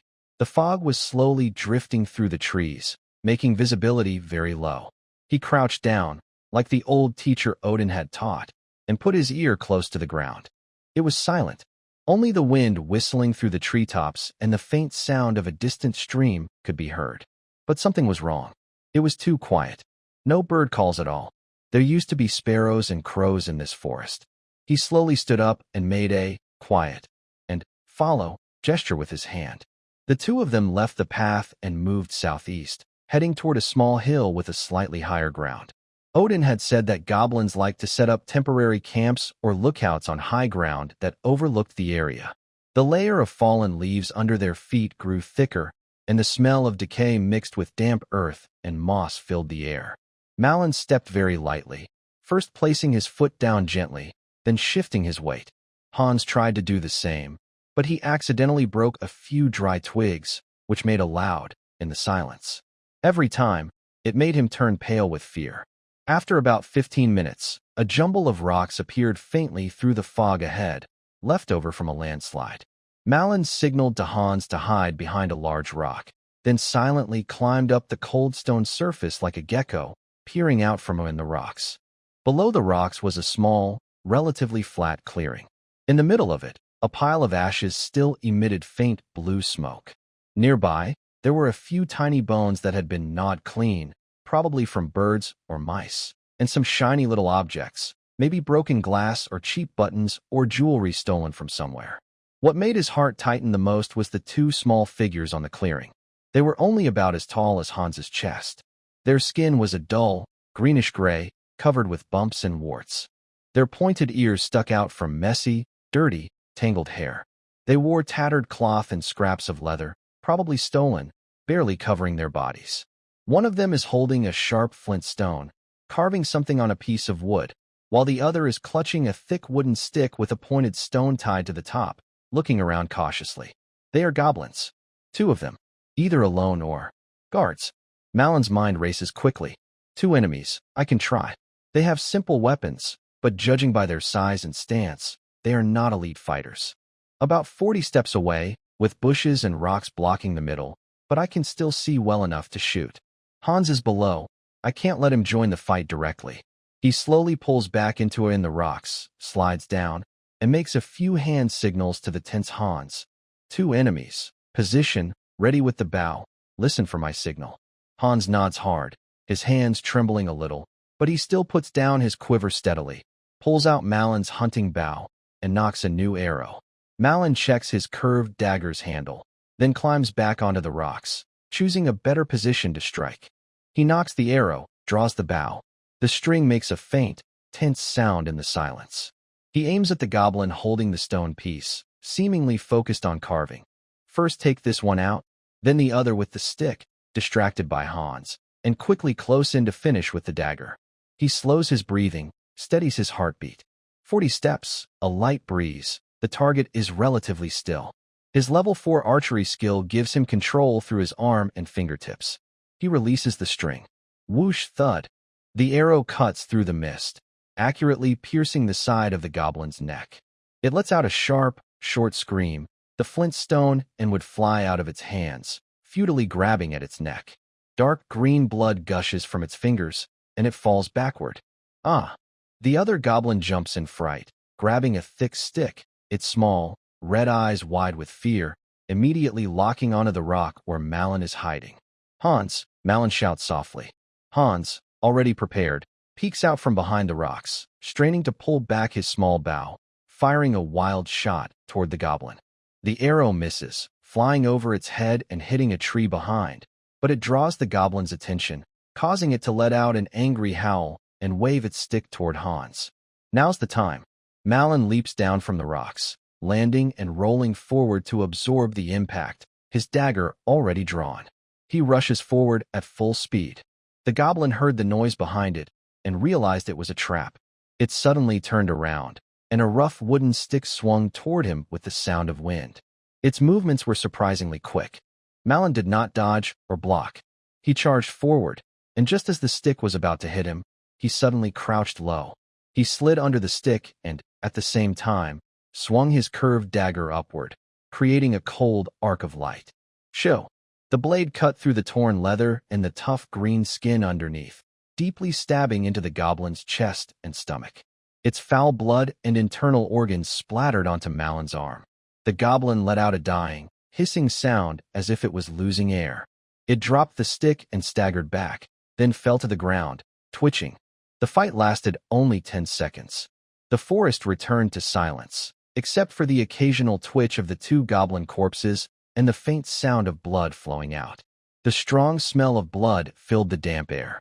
Hans ran out from behind a rock, his face very pale. He looked at the terrifying dead goblins on the ground, his throat moving as he tried not to. Malin took a few deep breaths to calm himself. He looked around carefully to make sure there was no other movement, then went to the first goblin's body.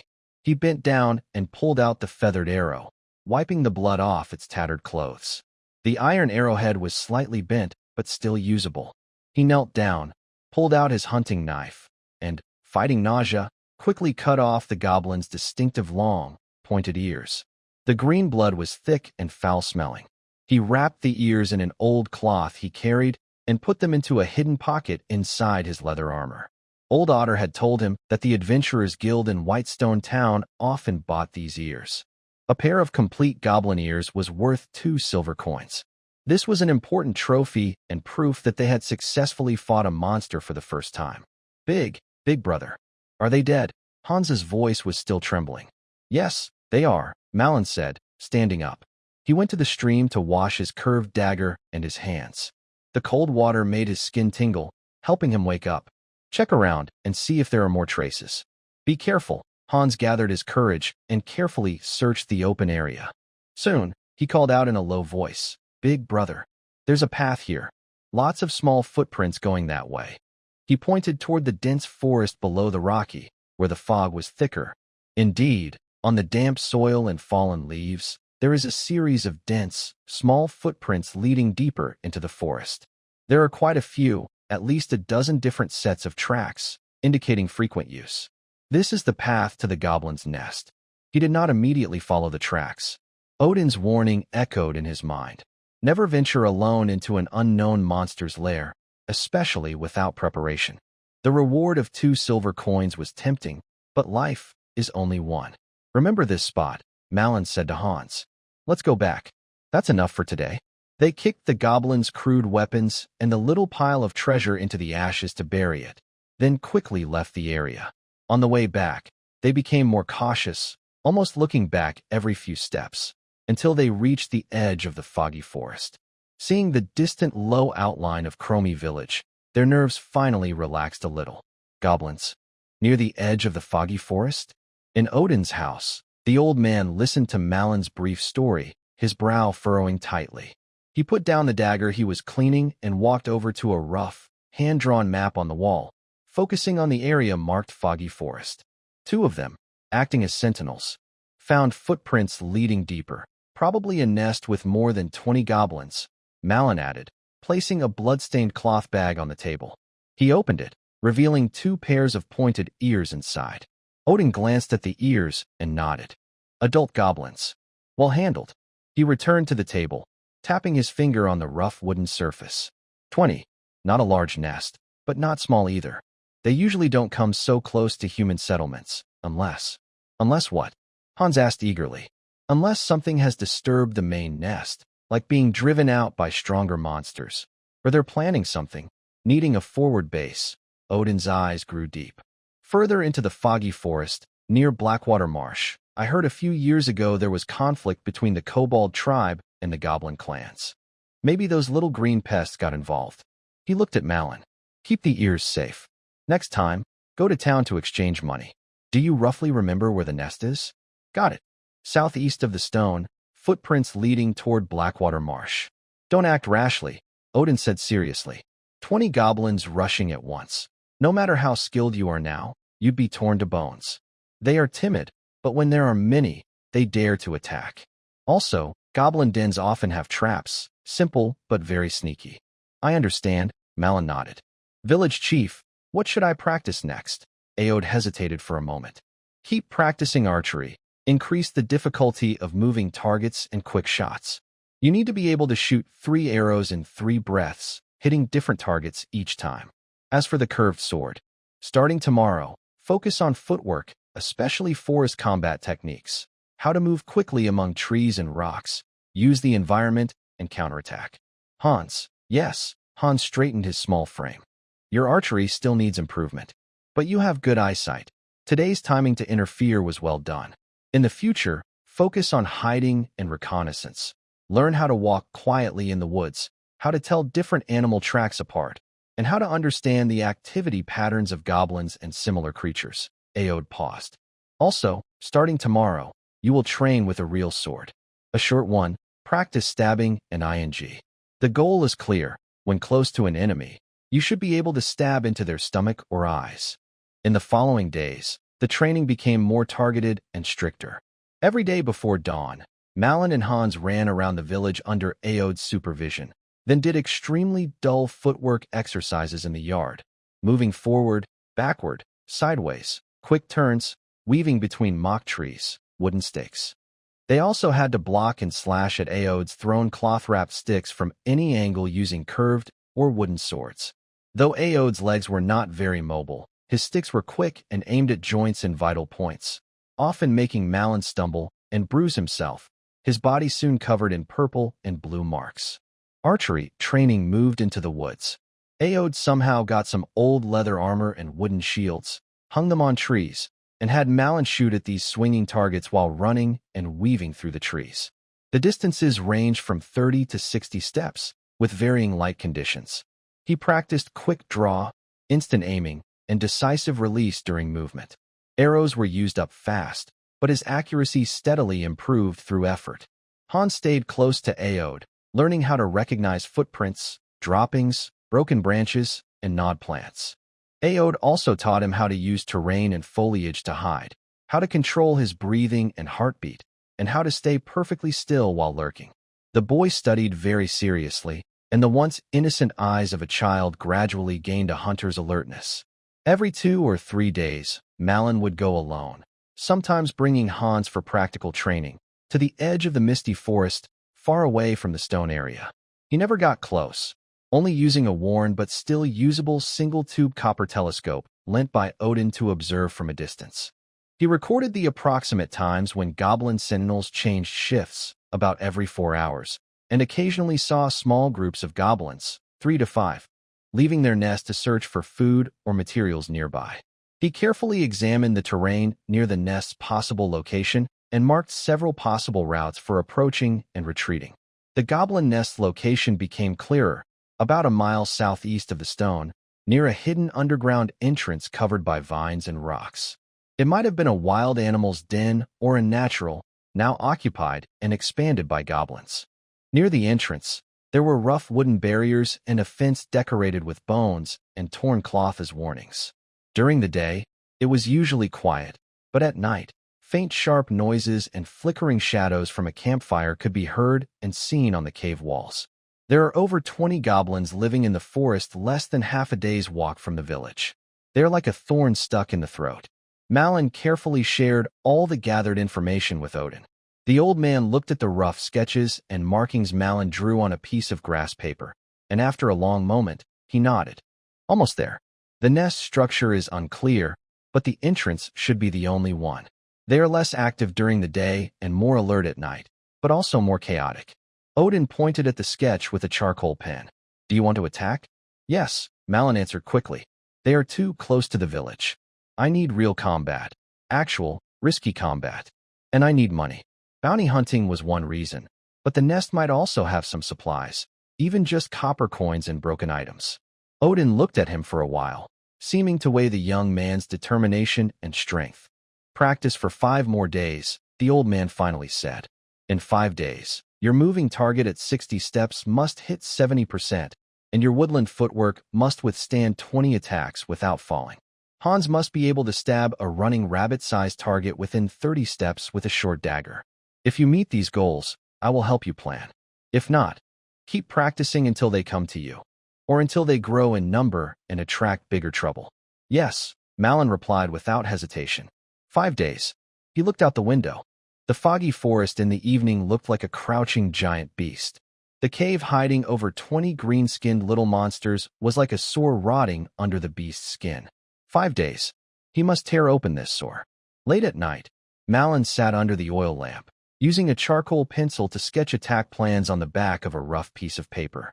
Hans was already asleep, softly snoring. Outside, the winter wind passed through dry branches, making whimpering sounds.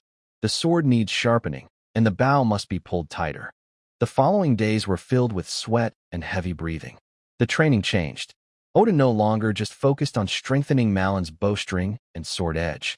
Instead, he combined them to develop a more complete skill, the rhythm of a hunter.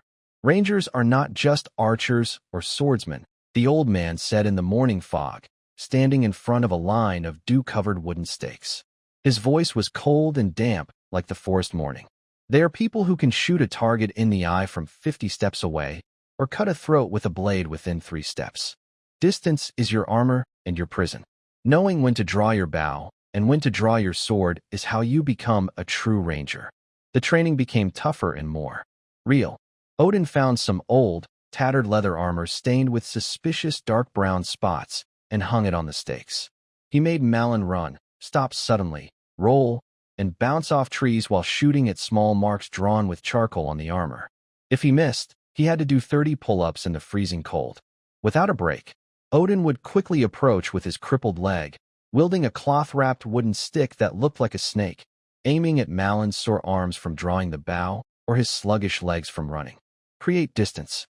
Are your legs just for show? Odin struck Malin's calf, making him stumble. Malin gritted his teeth and jumped back, trying to knock an arrow again. But Odin shadowed him, pointing, poking, and sweeping with the stick, blocking every chance Malin had to draw his bow. Draw your sword. Are you waiting to die? Malin put down his bow and drew his sword with his backhand. The curved sword and the wooden stick clanged together with a dull sound. He spun, aiming the blade at Odin's wrist, a result of days of practicing footwork and flowing cuts. Adi flicked his wrist, lightly tapping the wooden stick to guide it. Malinton immediately felt the force on his blade shift, and the middle gate opened again. The cold tip of the stick pressed against his Adam's apple. You're dead again, Adi said, lowering his stick with a blank face. The rhythm is off. When archers get close, your first choice should always be to create space. If you can't pull back, draw your sword decisively. But your sword is for making room to draw, not for fighting to the death. Remember, only living rangers are valuable. Dead ones are just corpses, day after day. The bruises on Malinton never faded, old wounds stacking with new ones. But his movements became more precise despite the pain. and his eyes grew cold and focused under the threat of death again and again. Switching between bow and sword was no longer awkward. His steps between trees and posts left faint afterimages. He could feel his muscles becoming tougher under extreme pressure, and his breathing grew longer and steadier during intense activity. His sense of distance, timing, and his own limits became clearer, like a thin layer of ice slowly forming over his awareness. Archery LV.4, 215/400. Curved Sword Mastery LV.2, 185/200. Strength 1.3 1.31. Agility 1.4 1.42. Constitution 1.2 1.22. The numbers on his panel moved slowly, but accurately recorded every drop of sweat, every exhaustion, and every bruise that contributed to his small improvements. No sudden bursts of strength, only steady progress carved out by pain and repetition. Hans was also transforming. Adi gave him a real short knife, only as long as his forearm, but sharp enough. The training focused on how to use the knife at very close range, aiming to stab the imaginary enemy's belly, ribs, or from below to the chin with minimal movement. It was dull and dangerous. He almost cut himself twice. But he learned seriously. The boy's eyes, which always carried a hint of fear, began to settle into a focused, predator-like stare. Adi also started teaching him more complex trap setups and how to read tracks. The little guy learned quickly, developing an almost instinctive sensitivity to subtle signs in the forest. Every few days, Malentin would take Hans to the edge of the misty forest. No longer just reconnaissance, but active hunting. Targets were lone goblins or small groups of 2 or 3. They moved through the woods like ghosts. Malin's beast instinct slowly grew stronger during targeted hunts, making him more aware of malice and gaze. Hans was responsible for using Odin's teachings to spot gaps and usual routes of goblin patrols. During their first real hunt, their target was 2 goblins drinking by the creek. Malin crouched behind bushes 30 steps away, aiming his arrow steadily at the back of one goblin's head. Hans was closer, hiding behind a tree trunk, half-drawn short knife, holding his breath. The bowstring twanged, and the arrow hit the green head. The other goblin turned in shock, grabbing a stone axe. Malin abandoned his bow and rushed forward, his steps quick on the wet creek stones, body low, with the cold gleam of his curved knife shining in the water's reflection. The goblin shouted and swung its axe wildly and clumsily. Malin didn't block, but shifted his feet just before the attack, sidestepping the axe blade. Using the momentum, his curved knife sliced upward from beneath the goblin's ribs, stabbing deep until the handle. Green, foul-smelling blood splattered. The whole fight lasted less than 5 breaths. Hans didn't even have time to fully emerge from hiding. They cut off the ears, quickly cleaned the scene, and disappeared into the woods. No cheers, only suppressed breathing and rapid heartbeat during their quick retreat. Safe again, Malin leaned against a tree, checked his curved knife, wiped off the blood, and his arm trembled slightly from the sudden burst of effort. This wasn't training, it was real killing. The weight of life and the stench of death pressed down through the knife handle and the air. The second time, they faced 3 goblins. Malin shot and killed one first. Hans gathered courage and used a short bow to distract another, giving Malin time to draw his sword close. But the third goblin, driven mad by its companion's deaths, wildly swung a wooden club tied with a sharp stone. Malin couldn't dodge in the narrow rocky space, and his left arm was cut open, his leather armor torn, blood flowing out. In the end, he exchanged injury for life, stabbing fiercely and piercing the goblin's throat. The wound wasn't deep but burned with pain. Hans hurriedly used a clean cloth and herbs to bandage him, his face paler than Malin's from fear. "Big brother, you're bleeding." "Just a small wound," Malin gasped, looking at the 3 green bodies on the ground, more shaken than hurt. 3 goblins versus 2 was a much harder challenge. Cooperation, terrain, and luck were all essential. He had a clearer understanding of his current limits. 20 goblins are lurking in their nest. He suppresses a chill in his heart. They carefully put away their ears, and this time, they also found a few dirty copper coins and a dull blue shard of glass, probably chipped from some jewelry, on the goblin corpses. The hunt continues. The number of ears collected is increasing. Malon's wound on his left arm has scabbed over, forming a dark red bump. His movements have become more efficient and sharp, losing the last traces of training finesse, even showing a bit of fierce determination. Hans is no longer just a burden. His simple traps and snares successfully caught a goblin, and his aim with throwing stones has improved. Ode examines the growing number of blood-stained ears they bring back, listening to their detailed recounts of each encounter. He nods occasionally, but more often, he offers sharp corrections. You hesitated here. You should have cut the carotid artery directly, not stabbed the stomach. Your terrain use was poor. That crooked tree on the left was perfect cover, but you chose to hide in the open. Hans, why did you shout when throwing stones? Were you afraid they wouldn't know where you are? His words are stern but effective. Each correction feels like sharpening a blade on a stone. That night, Malon sleeps deeply. The intense training and daytime hunting have drained every bit of his energy. Inside the hut, only Hans's gentle snoring and the occasional crackle of the fire remain.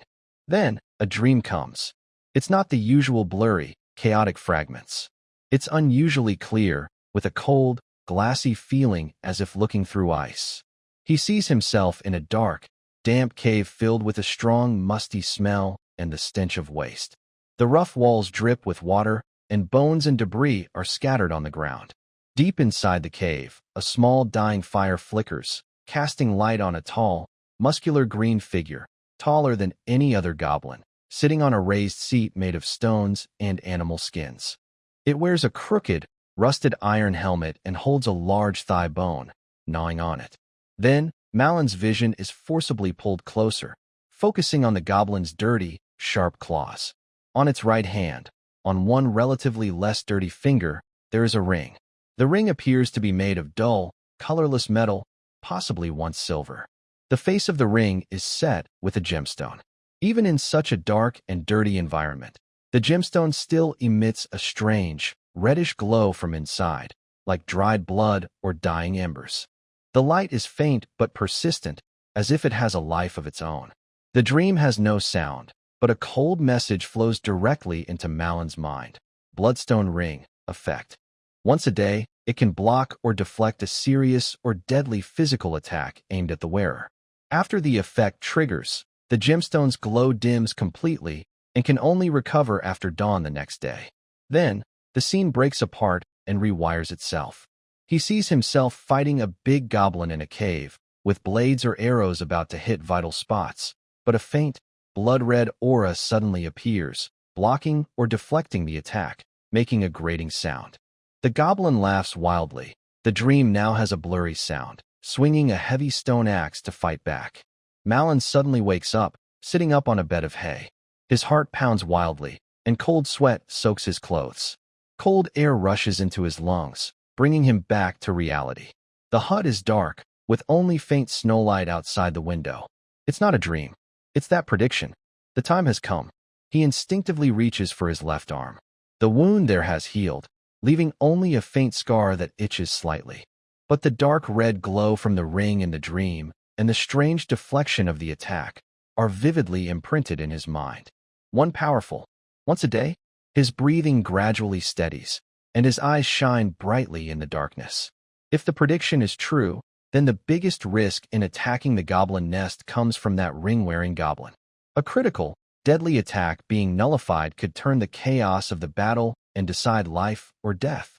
But on the other hand, if he gets that ring, he quietly gets up without waking Hans, walks to the water barrel in the corner, and scoops cold water with a wooden ladle to splash on his face. The icy coldness makes him fully alert. Outside, the sky remains a thick, dark blue, far from dawn. He sits back by the fire pit, poking the embers with a thin branch. Sparks flicker, uncertain and flickering. He must get that ring, not just to remove the biggest threat in attacking the nest, but because the ring itself is a treasure. Every day offers a life-saving chance in this dangerous world, and its value is priceless. But how to get it? The prediction only shows the ring's existence and effects, without details on how to obtain it. Attacking the nest directly, fighting against 20 goblins and a big goblin wearing the ring, trying to the ring precisely? That's too risky, almost certain death. Maybe I could first deal with the ring's owner. After it triggers its effect, Or perhaps I can lure it out of the nest and attack in a more favorable environment? Malon's brow furrowed tightly. His mind raced, combining known information about the nest, goblin habits, his own abilities, and this sudden prediction, trying to find a workable plan. The last embers of the fire finally died out, and the faint glow disappeared. The hut was plunged into complete darkness. Only the flickering flame in Malon's eyes, born of desire and scheming, shone faintly in the dark. The night was still long. The plan to seize the blood-red gemstone ring was like a dangerous seed planted quietly in his heart, waiting for the right moment to sprout. Training must continue. Hunting won't stop. But now, he had a very clear new goal. In the final days of Frost Moon, the real winter finally showed its fangs. The sky was no longer lead gray but a heavy, indigo color that seemed ready to freeze. The wind no longer howled but became a steady, low moan, like the breath of a dying beast, sweeping over Kromedai village's thatched roofs and bare branches, stealing the last warmth. The snow was no longer fluffy. It had frozen hard, shining with a cold, gray-white luster, crunching painfully underfoot. The air was dry and sharp, like biting ice in the lungs. The cold had become a more terrifying enemy than any beast. It also forced the hungry creatures in the forest to take desperate risks, whipping them into madness. Ode's face grew more serious each day. He no longer urged Malon and Hans to do basic endurance or strength training, but focused all his time on the final, most brutal combat simulation. The colder it gets, the hungrier and crazier the creatures in the woods become. The old man, wrapped in a seemingly never-worn bear fur cloak, stood outside. His breath instantly froze into icy mist. Goblin hunger is unstoppable. They'll scatter like locusts, searching for anything to eat. The range will be much farther than usual, possibly even closer to the village. His gaze swept over Malon and Hans, whose faces were red and tense from the cold. Your hunting must stop. Malon felt a chill. Village chief, are you saying they might? Not just might, but will eventually. Ode interrupted him, tapping the frozen ground with his cane. Those green-skinned creatures aren't very smart, but they have a good nose and remember grudges. You've killed many of their kind. They may not know exactly who did it, but they remember the smell of blood and humans. They used to stay deep in the forest because there was enough food and they were afraid of death. But now, he didn't finish, but his meaning was clear. Hunger and cold will overpower their fear, pushing these greedy little monsters to the edge of human activity, even closer. That nest, Hans whispered, fear and a fierce desperation in his eyes. The nest must be destroyed, but we can't wait for them to come to us. Ode's dull eyes flashed with a sharp glint. Waiting passively is foolish. We need to strike first, when they are the hungriest, most scattered, but also most irritable. The training that followed suddenly became very intense. Ode pulled out several sets of tattered, dirty leather armor and coarse cloth clothes, all smelling strongly of mold and animal scent. Put these on, he ordered, throwing the strange-smelling gear at Malon and Hans without explanation. These are, Hans pinched his nose, holding up a nearly faded, suspiciously stained leather vest. Gremlin smell, Ode said expressionlessly. They have sharp eyes and a better nose. Relying on snow to hide footprints isn't enough. You also need to confuse them with scent. Wear these clothes outside, roll in rotten wood and animal droppings. Don't look so clean if you want to survive. Malon didn't hesitate. He quickly put on a stinky old leather vest over his clothes. The smell hit him like rotting meat mixed with swamp mud. Seeing this, Hans also grimaced and did the same. They became moving smell sources, practicing stealth, attack, and retreat drills in a simulated forest environment, between the pile of firewood in the corner of the yard and the rack hung with torn cloth, under Ode's command. The focus is no longer on direct kills, but on how to quietly approach in an environment filled with one's own, and, disguise, odors, launch a deadly strike, and quickly retreat, without leaving obvious traces pointing to the human hunter. Walk softly, but don't tiptoe. Use your whole foot, like a fox. Gently place it down and slowly press it. Control your breathing. Don't pant like a bellows. If you do, you'll be spotted from 10 steps away. Don't stare fixedly at one spot. Use your peripheral vision to sense your surroundings. Goblin dwarfs like to jump out from lower paths and shadows. Hans, Your job is to watch and cover the rear. Look both ways, check behind you. Keep your ears alert. Any strange sounds, warn immediately, then run to the designated escape point. Don't look back. Ode's shouting sounded especially sharp in the cold air. He dragged his lame leg, but could appear suddenly from unexpected angles. Using a cloth-wrapped stick or a piece of firewood, he picked up to mimic the crude but vicious attacks of goblins, stabbing eyes, teasing sensitive areas, kicking ankles. Marlin and Hans had more bruises, but moved faster, more stealthily, and more fiercely. They were beginning to stay calm amid the foul smell, instinctively choosing the most effective attack routes and escape directions in the narrow, chaotic space. Archery training also adapted to extreme conditions. Ode made Marlin shoot immediately after running, aiming amid rapid heartbeat and heavy breathing. He had him shoot against the wind, calculating the drift. Even at dusk, when light was dimmest, he lit a small pile of smoky wet wood, forcing him to shoot at moving targets through the smoke. The forest isn't that particular. You might just finish running, be out of breath, and have to shoot. There could be strong wind, heavy snow. There might be smoke or fog. The enemy won't wait for you to be ready. Ode's roar was accompanied by the dull sound of a stick hitting the ground. Marlin's arm swelled and then subsided repeatedly. His calluses broke and hardened into thicker skin. Yet, his arrows, despite bouncing against the wind and in the dim evening light, became more stable in hitting their targets. It wasn't just about accuracy, but about forcing the arrow to pin the enemy fiercely under various disturbances. Archery, LV.4, 305/400, significantly improved shooting stability under harsh environments and pressure. Curved knife mastery, LV.3, 8300. In complex environments, close combat skills are becoming more skilled, and reflexes for sudden attacks are faster. Strength, 1.32, 1.34, agility, 1.44, 1.46, constitution, 1.22, 1.24. The growth is not just reflected in the cold numbers on the panel. Malin can feel his muscles becoming firmer in the cold and fatigue, like tight bowstrings. His sense of danger becomes clearer, as if a dusty mirror is being wiped clean repeatedly. Hans's changes are more obvious. His fear in the eyes is replaced by a tense alertness, and his hands no longer tremble when holding the knife. When setting traps and observing traces, he shows a level of skill beyond his age. The snow stopped and started again, covering all traces and leaving new coldness behind. Cromeray village shivers in the cold. The villagers stay indoors, relying on limited food and firewood to get through the days. Few notice the brutal training happening day after day in the yard at the west end of the village, or the increasingly strong, mixed smell of sweat, blood, and decayed wood on the two young boys. During a break in training, Oda called the two boys into the house. The only source of warmth was the flickering fire in the hearth. The old man took out a rough clay jar, filled with a thick, dark green paste that emitted a strong, pungent smell of herbs and minerals. Apply it on all exposed skin, Oda ordered. Swamp peat and some insect-repelling herbs boiled together. It can hide most of the human scent, which helps against goblins' sharp noses. It's stinky and hard to wash off, so it'll take time to wear off naturally.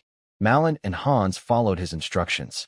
The paste was cold and greasy, with a smell stronger than their disguised clothes, sharp and eye-watering. But after applying it, their skin felt like it was covered with a barrier. 3 days left, Oda said in a deep voice, looking at them. No matter how much you've trained, you have to move in 3 days. The weather won't get warmer, and goblins will only get hungrier and more restless. We can't wait for them to smell the village's meat first. He walked to a hand-drawn map on the wall, using a charcoal pencil to circle the goblin's nest location and draw several winding lines around it. The route has been changed. Don't go along the usual creek. The ice is too slippery and easy to reveal your position. Take this route, on the leeward side, where the snow is thick but the tracks will be shallow. Retreat here, to the rocky area. The goblins are short and can't run fast through the rocks. He moved his finger on the map quickly and said, once inside, Hans, you stay at this fork. Use the method I taught you to set the last tripwires and alarm traps. Then hide here. He pointed to an unremarkable hollow on the map. No matter what happens inside, Unless you hear the 3 short whistles I taught you or see Marin come out, you must not move, make no sound, and do not go in. Your job is to secure the escape route. Do you understand? The master checked the goblin nest before the big battle. Hans nodded hard, his face tight with focus. Marin, you go in, Odin said, turning to him with a firm look. Your target is that big one with the ring. Ignore the others. If you get a chance, focus on taking it down first. Remember what I taught you, don't fight head-on. Use your speed, look for openings, strike once, then retreat if you miss. Create chaos. He paused, his voice deepening. The situation inside the nest is uncertain. What you see might not be everything, and it might not be accurate. There could be traps or other dangerous things. Keep your eyes sharp, your ears alert. If something feels wrong, withdraw immediately. Your life is more important than the ring. More than anything, Marin nodded seriously, memorizing every mark, every route on the map, every word Odin said. His heart beat steadily and strongly in his chest. Not from fear, but from a cold excitement before the real fight. 3 days. The final preparation time. The last training. In the small hut, Marin carefully checked each piece of gear. The blade of his dagger gleamed faintly as he sharpened it on a stone. His bowstring was re-waxed, tight and flexible. Every arrow shaft, feather, and tip was checked again and again. The leather armor's buckles and stitches were reinforced. The foul-smelling camouflage ointment was carefully sealed. Hans kept wiping his short knife and checking the ropes and sharpened sticks for setting traps. He silently recited Odin's signals and how to respond to alarms. Outside the window, cold wind carried tiny snowflakes that tapped against the glass, making a scratching sound like countless small claws. In the distance, the misty forest looked like a sleeping, hungry beast slowly waking under the dull light. In 3 days, they would walk into the beast's mouth willingly. Not for glory, not for gold, just to be ahead of the winter's sharp teeth biting through the village fences. I took the first step to remove the most dangerous fong near the throat. Pre-dawn freezing rain turned into fine snow, silently covering the village of Cromer. Icicles hung from the eaves, like the sharp teeth of wild beasts. Outside the woods, fog and snow dust mixed, reducing visibility to about 20 or 30 steps. The wind pierced through layers of clothing, stealing body heat and leaving a numb, prickly sensation. In Odie's small yard, training had already begun. There were no shouts or curses, only heavy breathing, the crunch of leather boots crushing snow, and the dull thuds of sticks and curved knives blocking each other. Malin and Hans, dressed in thick clothes soaked with sweat and disguised scent, moved swiftly through the deep snow. The old man's demands grew more difficult. He no longer fought himself, but leaned against the doorframe, squinting and occasionally muttering a few words. Left 3, behind the tree. Hearing this, Malin instinctively darted toward the 3rd birch tree covered in frost on his left front, while flicking his knife toward the empty space beside him. Almost at the same moment, a cloth-wrapped wooden stick, triggered by a hidden mechanism behind the firewood pile, swept past his back. If he had been half a second slower, it would have hit him solidly. Upwind, arrow, Hans, at his alert position, suddenly looked up, facing the direction of the falling snow, upwind, and pulled back his small bow with effort. Though his fingers were frozen stiff, his arrow still crookedly shot toward a frozen rabbit carcass hanging on a distant branch, off by 2 feet, but the aim and reaction were correct. Retreat, line B, break. Odie's commands were as cold and sharp as ice shards. Malin quickly faked through his knife, no longer hesitating, crouched low, and retreated along a small, inconspicuous path he had marked out in the snow with his feet. Hans threw a piece of wood wrapped in cloth in another direction to make noise, then grabbed a short spear with a cloth-wrapped tip, and as Malin rushed past, he turned and ran after him, eyes fixed behind. The 2 retreated to the designated evacuation point at the base of the yard wall, leaning against the cold earth wall, gasping heavily, white mist escaping from their mouths and noses. Odie slowly approached with his cane, looked at their retreat route, tracks messy, but mostly along snow-covered or animal-marked areas, making it hard to follow. That'll do, he commented, his gaze sweeping over Marlin's trembling right arm and Hans's face, which was flushed with cold. Remember this feeling. In the woods, cold, exhaustion, and fear are deadly. You must learn to live with them. He paused, looked up at the gray sky. The snow won't stop anytime soon. Those green-skinned creatures. It's time for them to come out looking for food. As OD predicted, the cold and continuous snow acted like invisible whips, forcing the hungry goblins out of their warm nests and pushing them toward the edges where food was scarcer. Marlin and Hans had to expand their hunting area, venturing deeper into the misty forest. Camouflage became very important. They smeared dark paste made of charcoal and animal fat on their faces and covered themselves with torn cloths stained with dry leaves, moss, and snow mud. They moved carefully, using the terrain and fog like two silent shadows. Hunting became harder and more dangerous. Goblins no longer appeared only in pairs. Sometimes they came in groups of 3 or 5, searching more carefully. They rummaged through rotten roots under fallen trees, dug shallow snow nests, and used dirty claws to dig into frozen soil, looking for insect eggs or tubers. Sharp screams echoed through the forest, showing their impatience and greed. In one ambush, Marlin's arrow pierced a lone goblin's neck, but its dying scream attracted 3 more nearby. They had to fight while retreating, using preset tripwires and snowballs filled with sharp flint thrown by Hans to slow the pursuers. When Marlin's curved knife blocked a rough wooden club, the shock numbed his hand, and the blade chipped on the coarse stone axe of the enemy. Another time, they tracked a small group of 4 goblins, but almost ran into another group sneaking from the side. It was Marlin's increasingly sharp sense, a mix of hearing, sight, and an almost indescribable instinct, that saved Hans at the last moment.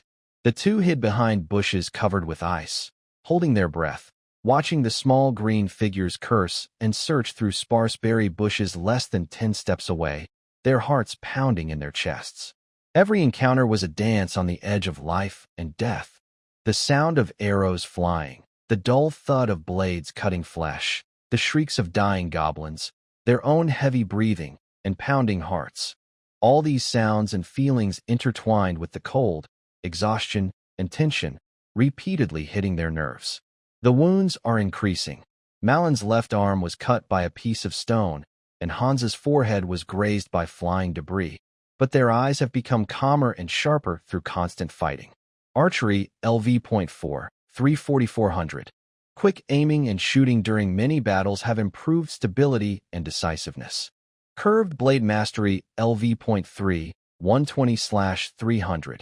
Experience in handling multiple enemies and sudden attacks has increased, making small movements and counterattacks smoother. Strength 1.34 1.35. Agility 1.46 1.47. Constitution 1.2 4 1.25. Spirit 2.1 2.11. Focus and awareness have grown under high pressure and life-or-death combat. Hans, Follower Short Weapon Mastery LV.1, 55 out of 100. Wilderness Survival LV.1, 30 out of 100. Alertness LV.1, 15 out of 100. The number of pointed ears they brought back is increasing, and the leather pouch at their waist is getting heavier. But Malin feels little joy. The goblin's activity range is clearly moving closer to the village, and the nearest encounter happened less than 3 miles from the outskirts of Chromie. This is not a good sign. That afternoon, the snow temporarily stopped, but the sky remained gloomy. Malin and Hans explored upstream along an icy creek. The terrain here is higher, sheltered from the wind, and shows signs of deer activity. They hope to find larger prey, or at least understand the terrain better. On both sides of the creek are snow-covered rocks and sparse conifer trees. It's quiet, with only the faint hissing of wind over the ice and the crunch of snow under their feet. Malin signaled Hans to watch the right side, where snow had bent some bushes. Something was wrong. There were scratches on the snow, not like small animals had made them. They slowed down, hiding behind rocks and tree trunks, carefully approaching. The tracks were fresh, not yet frozen over. Then they saw it. The footprints were messy, larger and deeper than goblin tracks, with clear paw prints belonging to canines. The tracks were dense, overlapping at least 6 or 7 sizable creatures. Wolves. Malin crouched down, examining carefully. The tracks led upstream along the creek and disappeared behind a pile of rocks. He moved closer and used the tip of his knife to push aside some snow at the edge of a footprint. Beneath it, the soil faintly showed a dark red color. It wasn't fresh blood. It had already darkened and frozen, but it was definitely blood. More than one group, Hans whispered, pointing in another direction. There was another set of footprints, smaller and more scattered, belonging to goblins. These two groups' tracks crossed, and even overlapped on a relatively open ice surface nearby. The snow around was trampled badly, with a few clumps of gray-black wolf fur and a small torn, dirty green cloth lying around. They met, Malin said softly, scanning the chaotic scene with sharp eyes. No fresh bodies were found, so the fight might not have been very fierce, or perhaps one side quickly retreated. But judging by the mess of footprints, fur, and cloth left behind, it was definitely not a peaceful passing. His heart beat a little faster. Goblins and wolves, two groups of predators struggling for food in the winter forest. Their territories overlapped in this valley. A thought, like a hidden current beneath the ice, quietly surfaced. Ode had said that goblins hold grudges and are afraid of the weak and the strong. Wolves are even more vengeful, especially in this season of scarce food. If they had already clashed, Malin signaled Hans to step back. The two quietly moved away from the area, retreating to a windbreak that overlooked the upper part of the valley. "Brother, are you thinking?" Hans wasn't stupid. From Malin's thoughtful expression, he guessed something, and his voice was tense but excited. "The wolf pack is quite large and seems pretty temperamental." Malin looked toward the upstream part of the valley, where jagged rocks and complex terrain made it an ideal den or temporary shelter. "The goblins are getting pushed closer to the village, and finding food is harder for them. They ran into the wolves here and took a small loss." He didn't finish, but Hans understood. When two parties fight, a third benefits, an old village saying often told in stories. But how do we make them fight? And aren't wolves even fiercer than goblins? Hans swallowed hard. "No need for us to do that," Malin said coldly. "They've already clashed. We just need to add some fuel and lead them together. Or, when they meet again on their own, give them a little help." He needed more information about the size of the wolf pack, their activity patterns, and the possible location of the alpha wolf. The goblin squad's usual patrol routes and their level of interest in this valley. Also, most importantly, whether the big goblin wearing the ring might be lured out. Over the next 2 days, their plans quietly changed. They continued hunting lone goblins, but more secretly, trying not to leave obvious human traces, like leaving arrows behind unless absolutely necessary, and using knives to kill when needed. At the same time, they focused on observing the valley and the goblin nest from a distance, very carefully. They confirmed the number of wolves, about 8 to 10. It was a small but strong pack. The alpha wolf was a large gray-black male with a notch in his left ear and fierce eyes. The wolf pack seemed to have made a hidden rocky crevice upstream of the valley their temporary base. They also learned about the goblins' interest in this area. At least twice, they saw goblin squads of more than 5 members carrying simple ropes and sharpened sticks, trying to set traps near the valley. Their goal was clearly the wolf pack or other animals coming to drink water. But the wolves were very alert, and the goblins' plans failed. Instead, there were signs of conflict, like scattered sticks and clearer wolf droppings as warnings. The tension between the two groups was growing, especially under the pressure of extreme food shortages. Malin kept imagining the details he had observed. A bold and risky plan was slowly taking shape. It depended on timing, understanding both sides' habits, a bit of luck, and the courage he and Hans had to walk the edge of danger. At night, he carefully checked the homemade firebomb wrapped in old cloth, made from broken clay jars, flammable pine resin, and oilcloth. He also looked at the 2 small bags of pungent powder given by Odin, wrapped in oil-proof leather paper. The powder was said to be made from a mixture of beast droppings and spicy herbs, dried and ground, capable of strongly stimulating most animals' sense of smell. Animal repellent powder, but it can also attract animals. "Use it as you see fit," Odin had said, his dull eyes showing no emotion. Malin carefully stored the firebomb and the powder. His gaze turned toward the dark, misty forest, as if he could see through the thick branches and the night to the hidden cave with the blood-colored ring, and beyond it, the brutal fire of battle between beasts and green-skinned creatures about to ignite. Snow was falling quietly again, cold and fine. The plan is set, just waiting for the east wind, or perhaps a carefully guided snowstorm. On the third evening after the snow stopped, the sky looked sickly and yellow, like old parchment smoked over. The wind briefly paused, and the silence in the woods became thick and heavy, as if the whole forest was holding its breath, waiting for something. Malin and Hans lay behind a snowbank about 100 steps from the goblin cave entrance, sheltered from the wind. They wore heavy rough cloth that smelled of disguise and white mud, blending almost perfectly with the snow. They had thin wooden strips in their mouths to stop their teeth from chattering, breathing as quietly as possible. After 2 days of careful watching and planning, they had finally pushed the explosive to the edge of being triggered. The foul-smelling powder was divided into 2 parts. One, more pungent and strong, had been carefully smeared on the bodies of 2 recently killed goblins the night before, an ambush they had set up. The bodies were still fresh.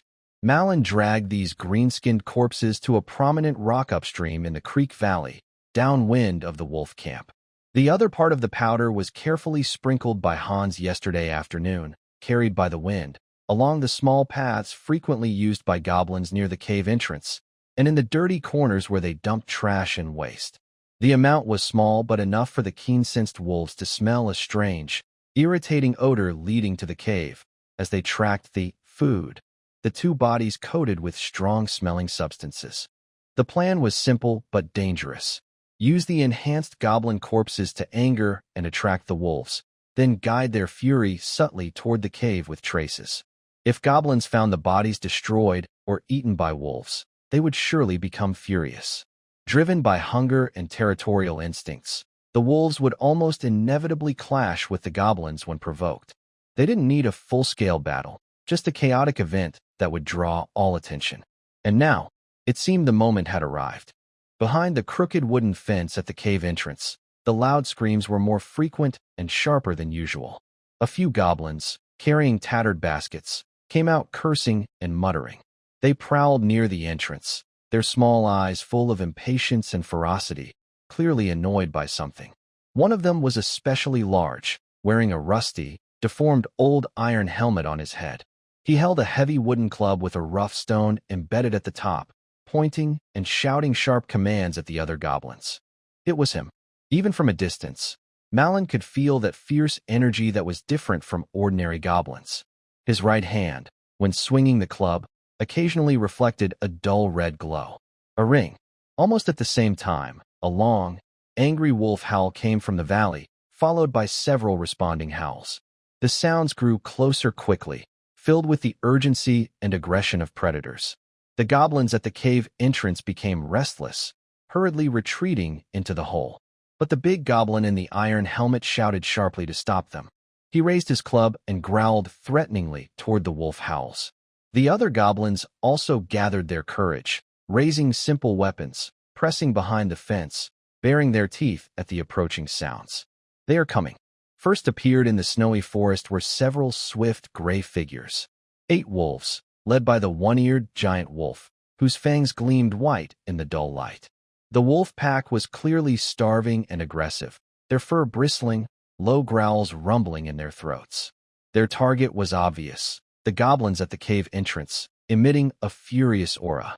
Perhaps memories of stolen food also fueled their rage. Howl. The alpha wolf roared as an attack signal. Grr! The big goblin also issued a sharp, piercing charge call. The wooden fence was forcefully pushed open.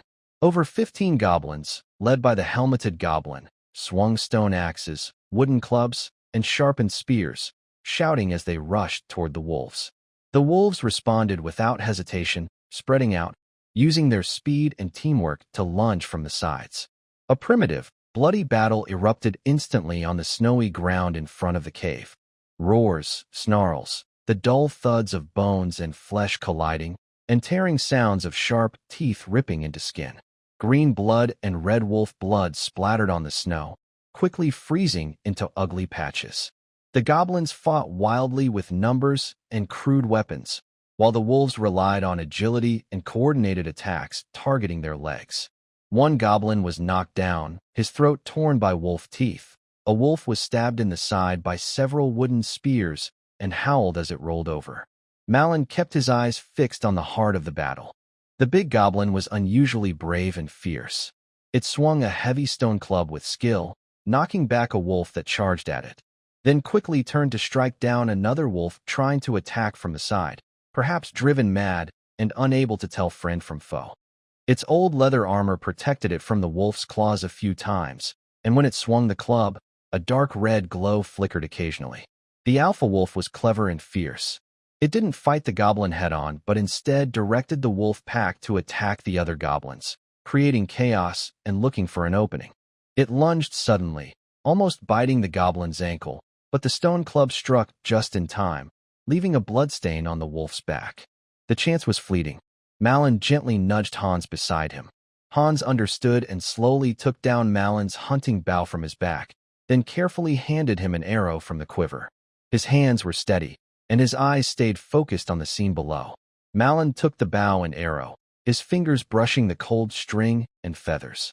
He took a deep breath of cold air, slowly exhaling the stale air from his lungs, adjusting his body to the hunting calm that Odin often emphasized.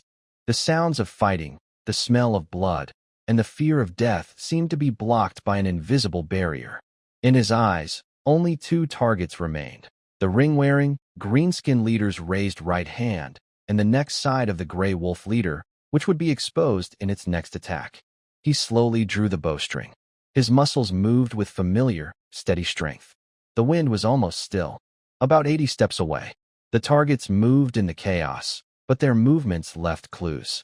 The big goblin had just knocked back a wolf and was raising its stone club, ready to strike down a struggling comrade, perhaps to show strength or simply out of madness. Its upper body was fully exposed, with its right hand relatively still. Now was the moment.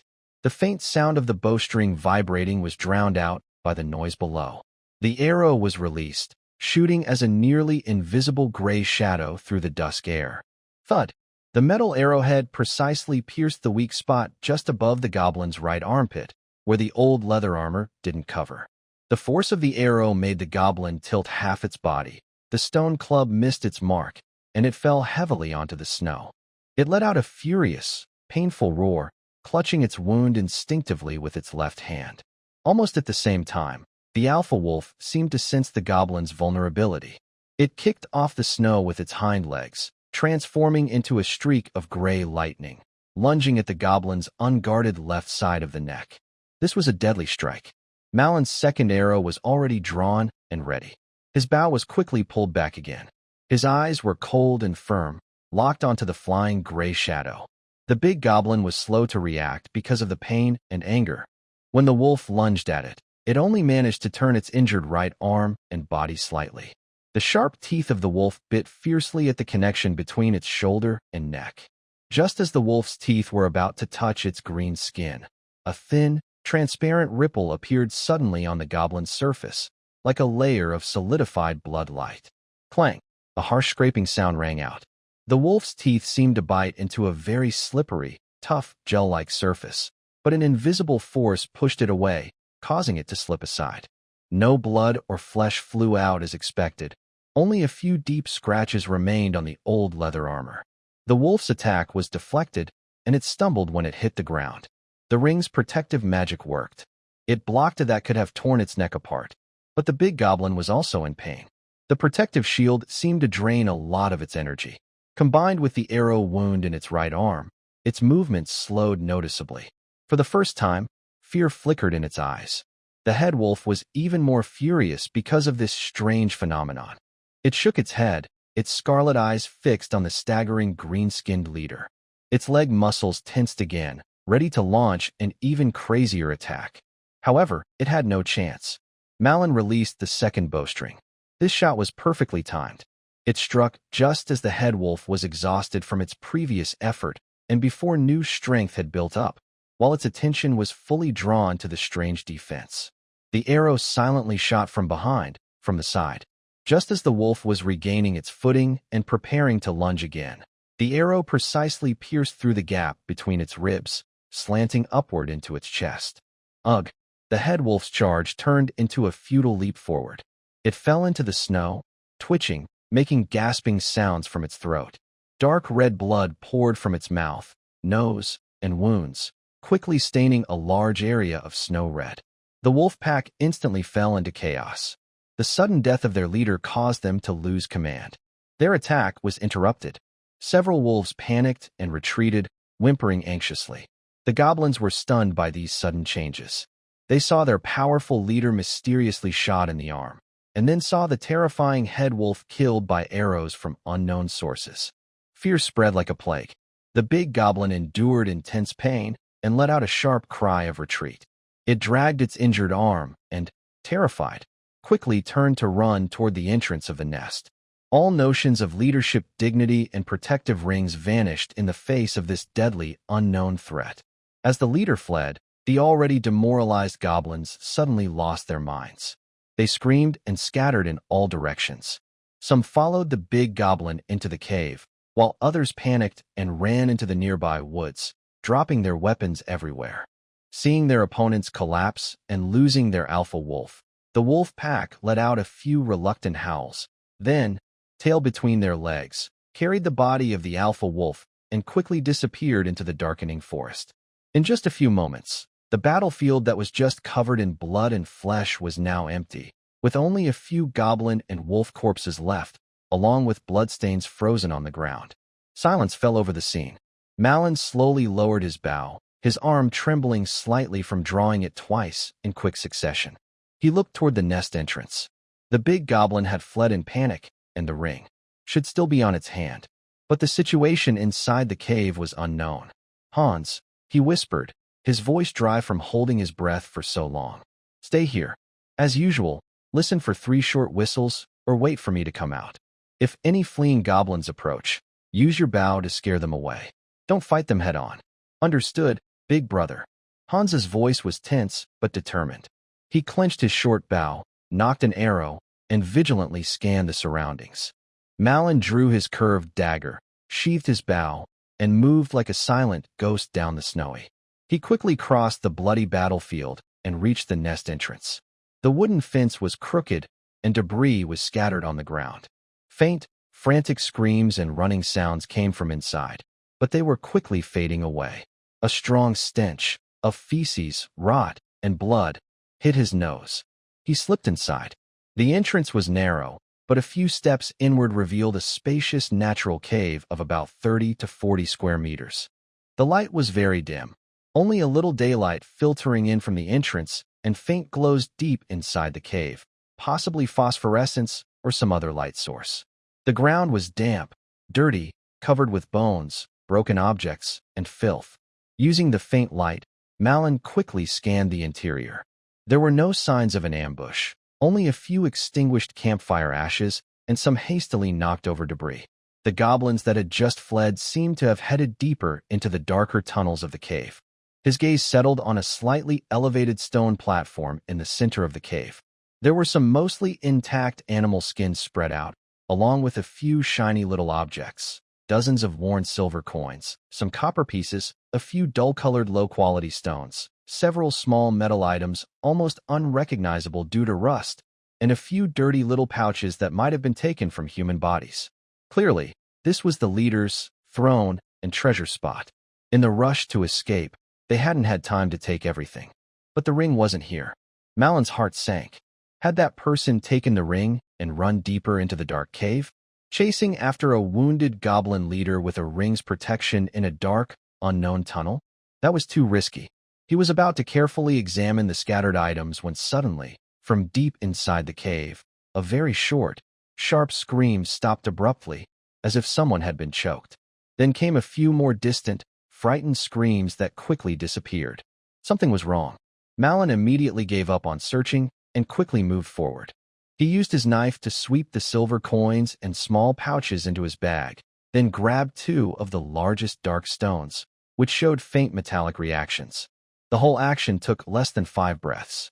Just as he was about to turn and leave, he caught a faint reflection of dark red in the shadow at the edge of the stone platform. He crouched down and carefully brushed away dust and small bones with his knife tip.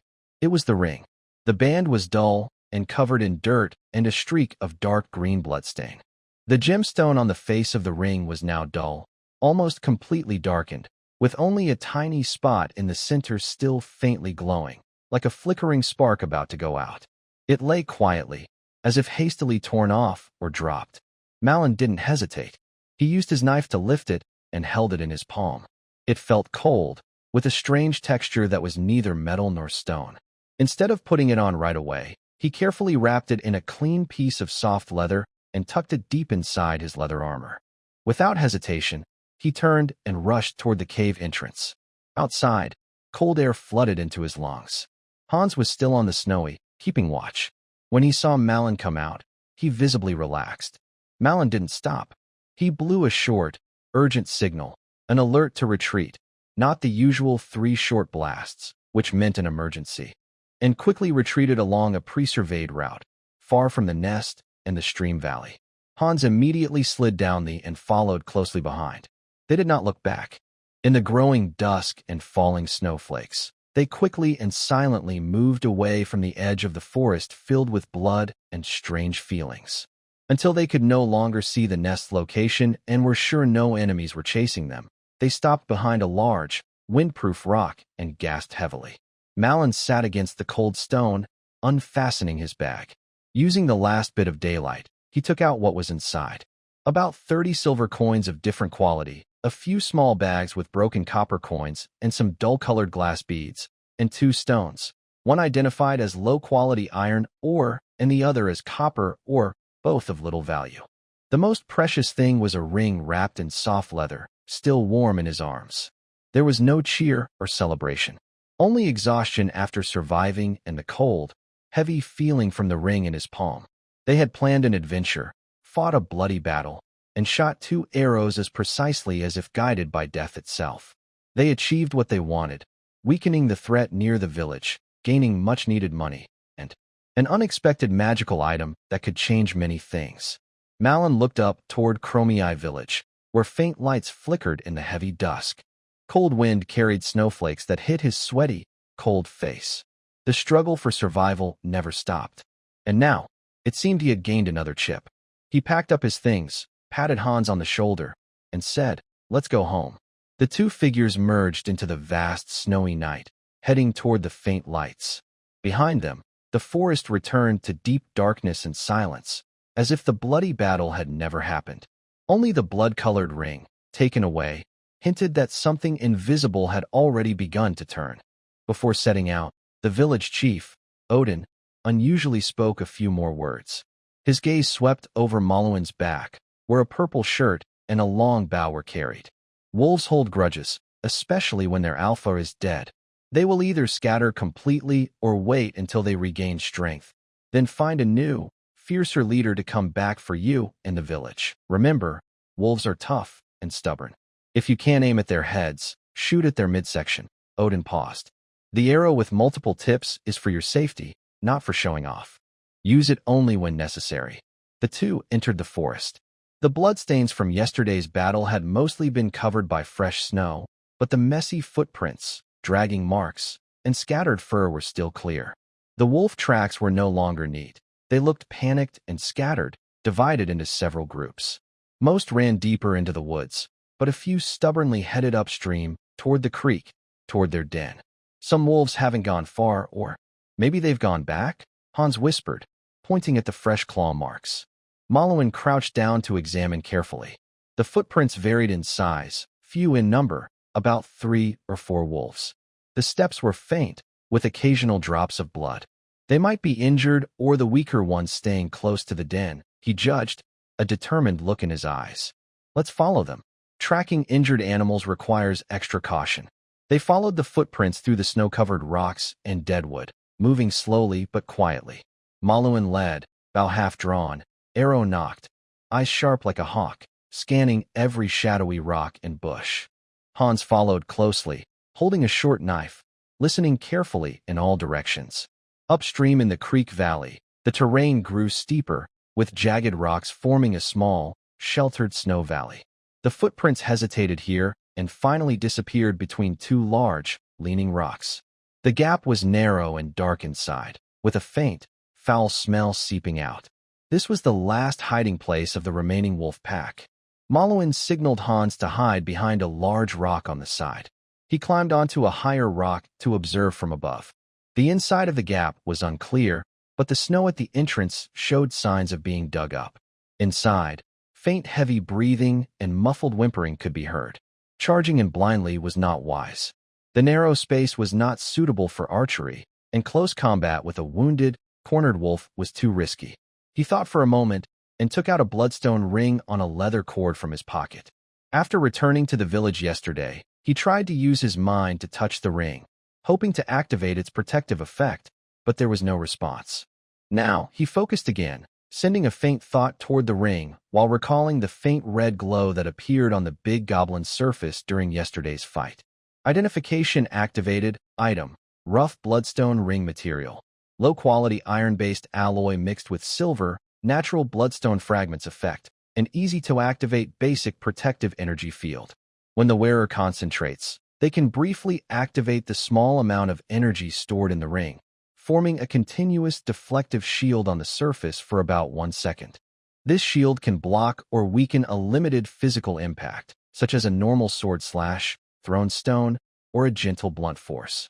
The strength and duration of the shield depend on the wearer's focus and the ring's energy level.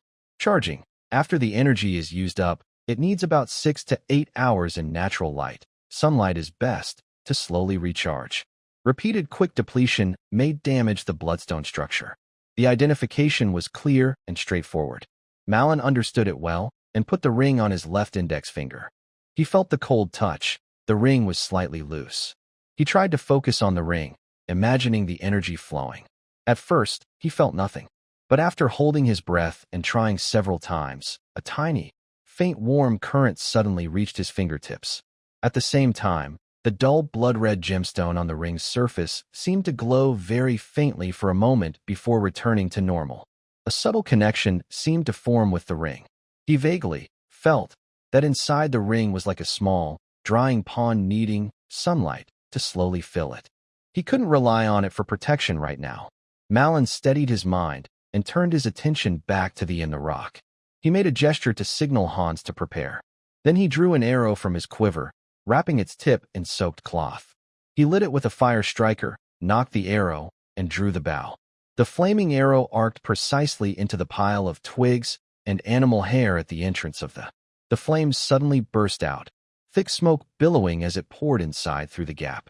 Immediately, the inside of the was filled with terrified wolf howls, intense coughing, and scratching sounds. The smoke was the best way to drive them away. After a moment, accompanied by fierce coughing and howling, 2 gray shadows rushed out of the in a panic. There are 2 adult wolves, smaller than the dead alpha wolf. One has a noticeable limp in its back leg and moves slowly. The other has blackened burn scars around its eye and is a survivor of yesterday's fight, badly injured. They were choked by thick smoke and disoriented, just rushing out of a rocky crevice without seeing clearly. Whoosh! From above, Marin had already locked onto a target. His first arrow shot straight at the wolf with the injured eye. His long bow was full of strength, and the arrow flew very fast. The wolf, just barely opening its teary eyes from the smoke, was struck by the arrow from the side ribs, causing it to roll on the ground and let out a loud, mournful cry. Seeing this, the limping wolf was terrified. It turned around and tried to run into the nearby forest. Marin moved smoothly and quickly. His right hand, as if he had practiced this many times, grabbed a second arrow while the bowstring snapped back. Without much aiming, relying on instinct and muscle memory from days of practice, he released the second arrow with a humming sound. The second arrow flew past the limping wolf's back and hit the snow, startling it and causing it to stumble. At that moment, a weak, whimpering cry came from inside the rocky crevice. The third wolf, smaller, seemingly not fully grown, perhaps overwhelmed by the smoke, stumbled out. But instead of running away, it was red-eyed and charged straight at the large rock where Hans was hiding. "Hans!" Marin shouted sharply. The third arrow was already knocked, but the angle was awkward. Hans had been tense the whole time. When he saw the wolf rushing toward him, he stayed calm. Remembering the village chief and Marin's teachings, he didn't stand still. Instead, he rolled quickly to the side and threw a sharpened wooden spear he had prepared earlier.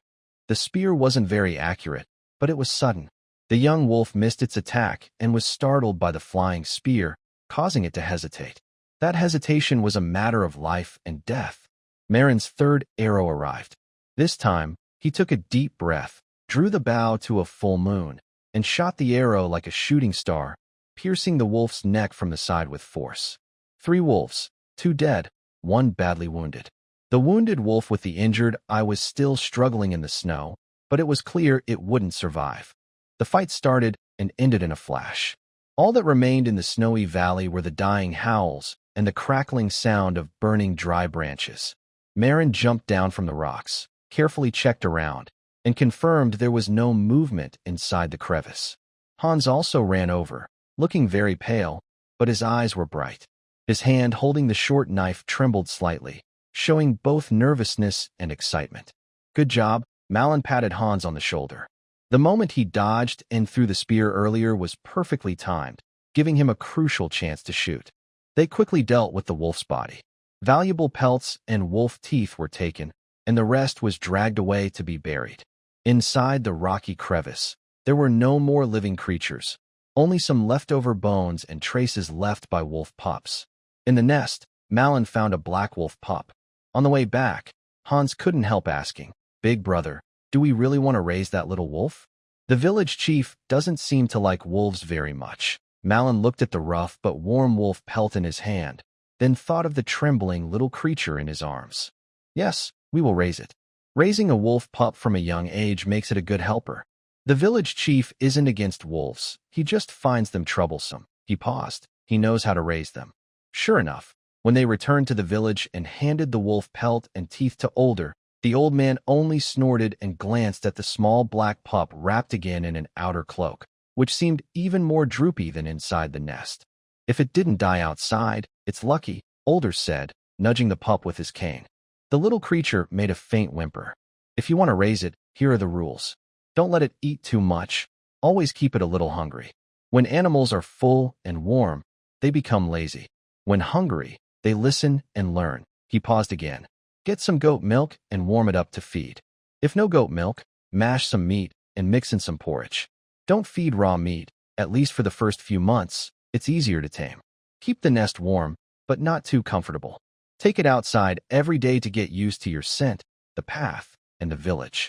If it dares to bark or bite, hold its neck or press it to the ground until it submits." Older spoke simply but with valuable advice. Malin listened carefully and remembered everything. In the following days, life seemed to enter a new routine. The goblin threat was temporarily gone, but training didn't slacken at all. With clear goals, mastering the chain arrow, and a new task, raising the wolf, the days became busier and more fulfilling. Every morning before dawn, Malin got up. First, he fed himself and Hans. Then he did his daily physical training, running around the village, carrying weights in the snow, to build endurance in the cold and difficult terrain. After that, he practiced swordsmanship, sharpening his counterattack skills, combining footwork and blocking, under Older's increasingly tricky wooden stick attacks. Archery training took up the most time. Practicing with multiple arrows was boring and painful. Odin's rules were very strict. No real arrows.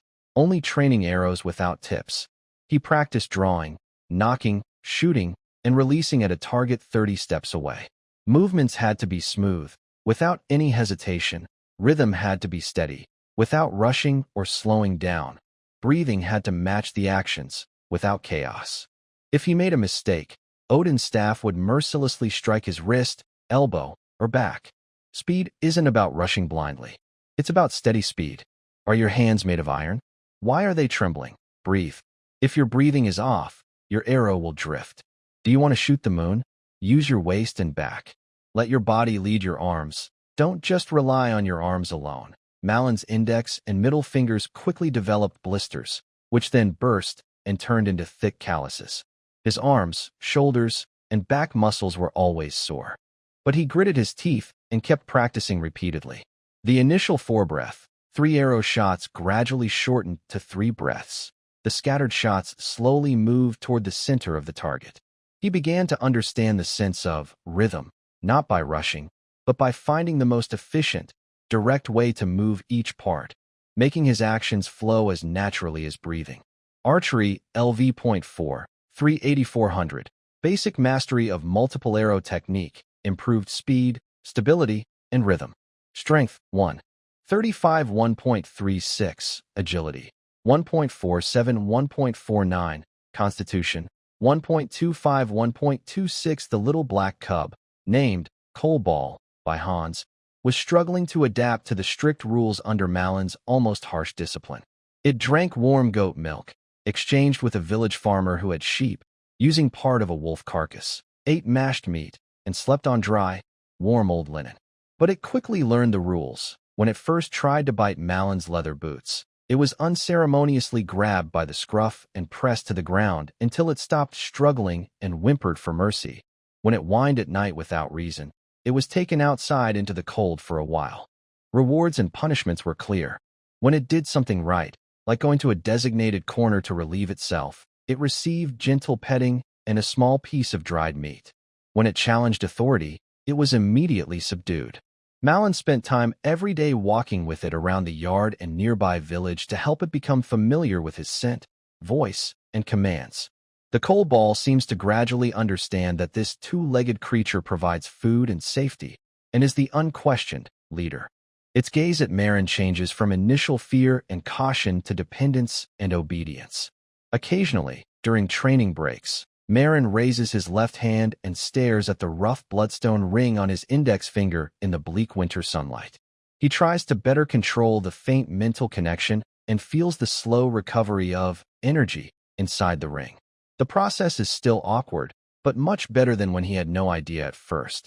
He can vaguely sense the small puddle inside the ring changing in size, slowly but steadily growing under the sunlight. This ring may be low-level, perhaps only able to block a single strike, but at critical moments, it might mean the difference between life and death. Night falls, and the fire flickers inside the hut. Hans, in the corner, clumsily but seriously practices simple writing on a wooden board with charcoal, following Marin's instructions.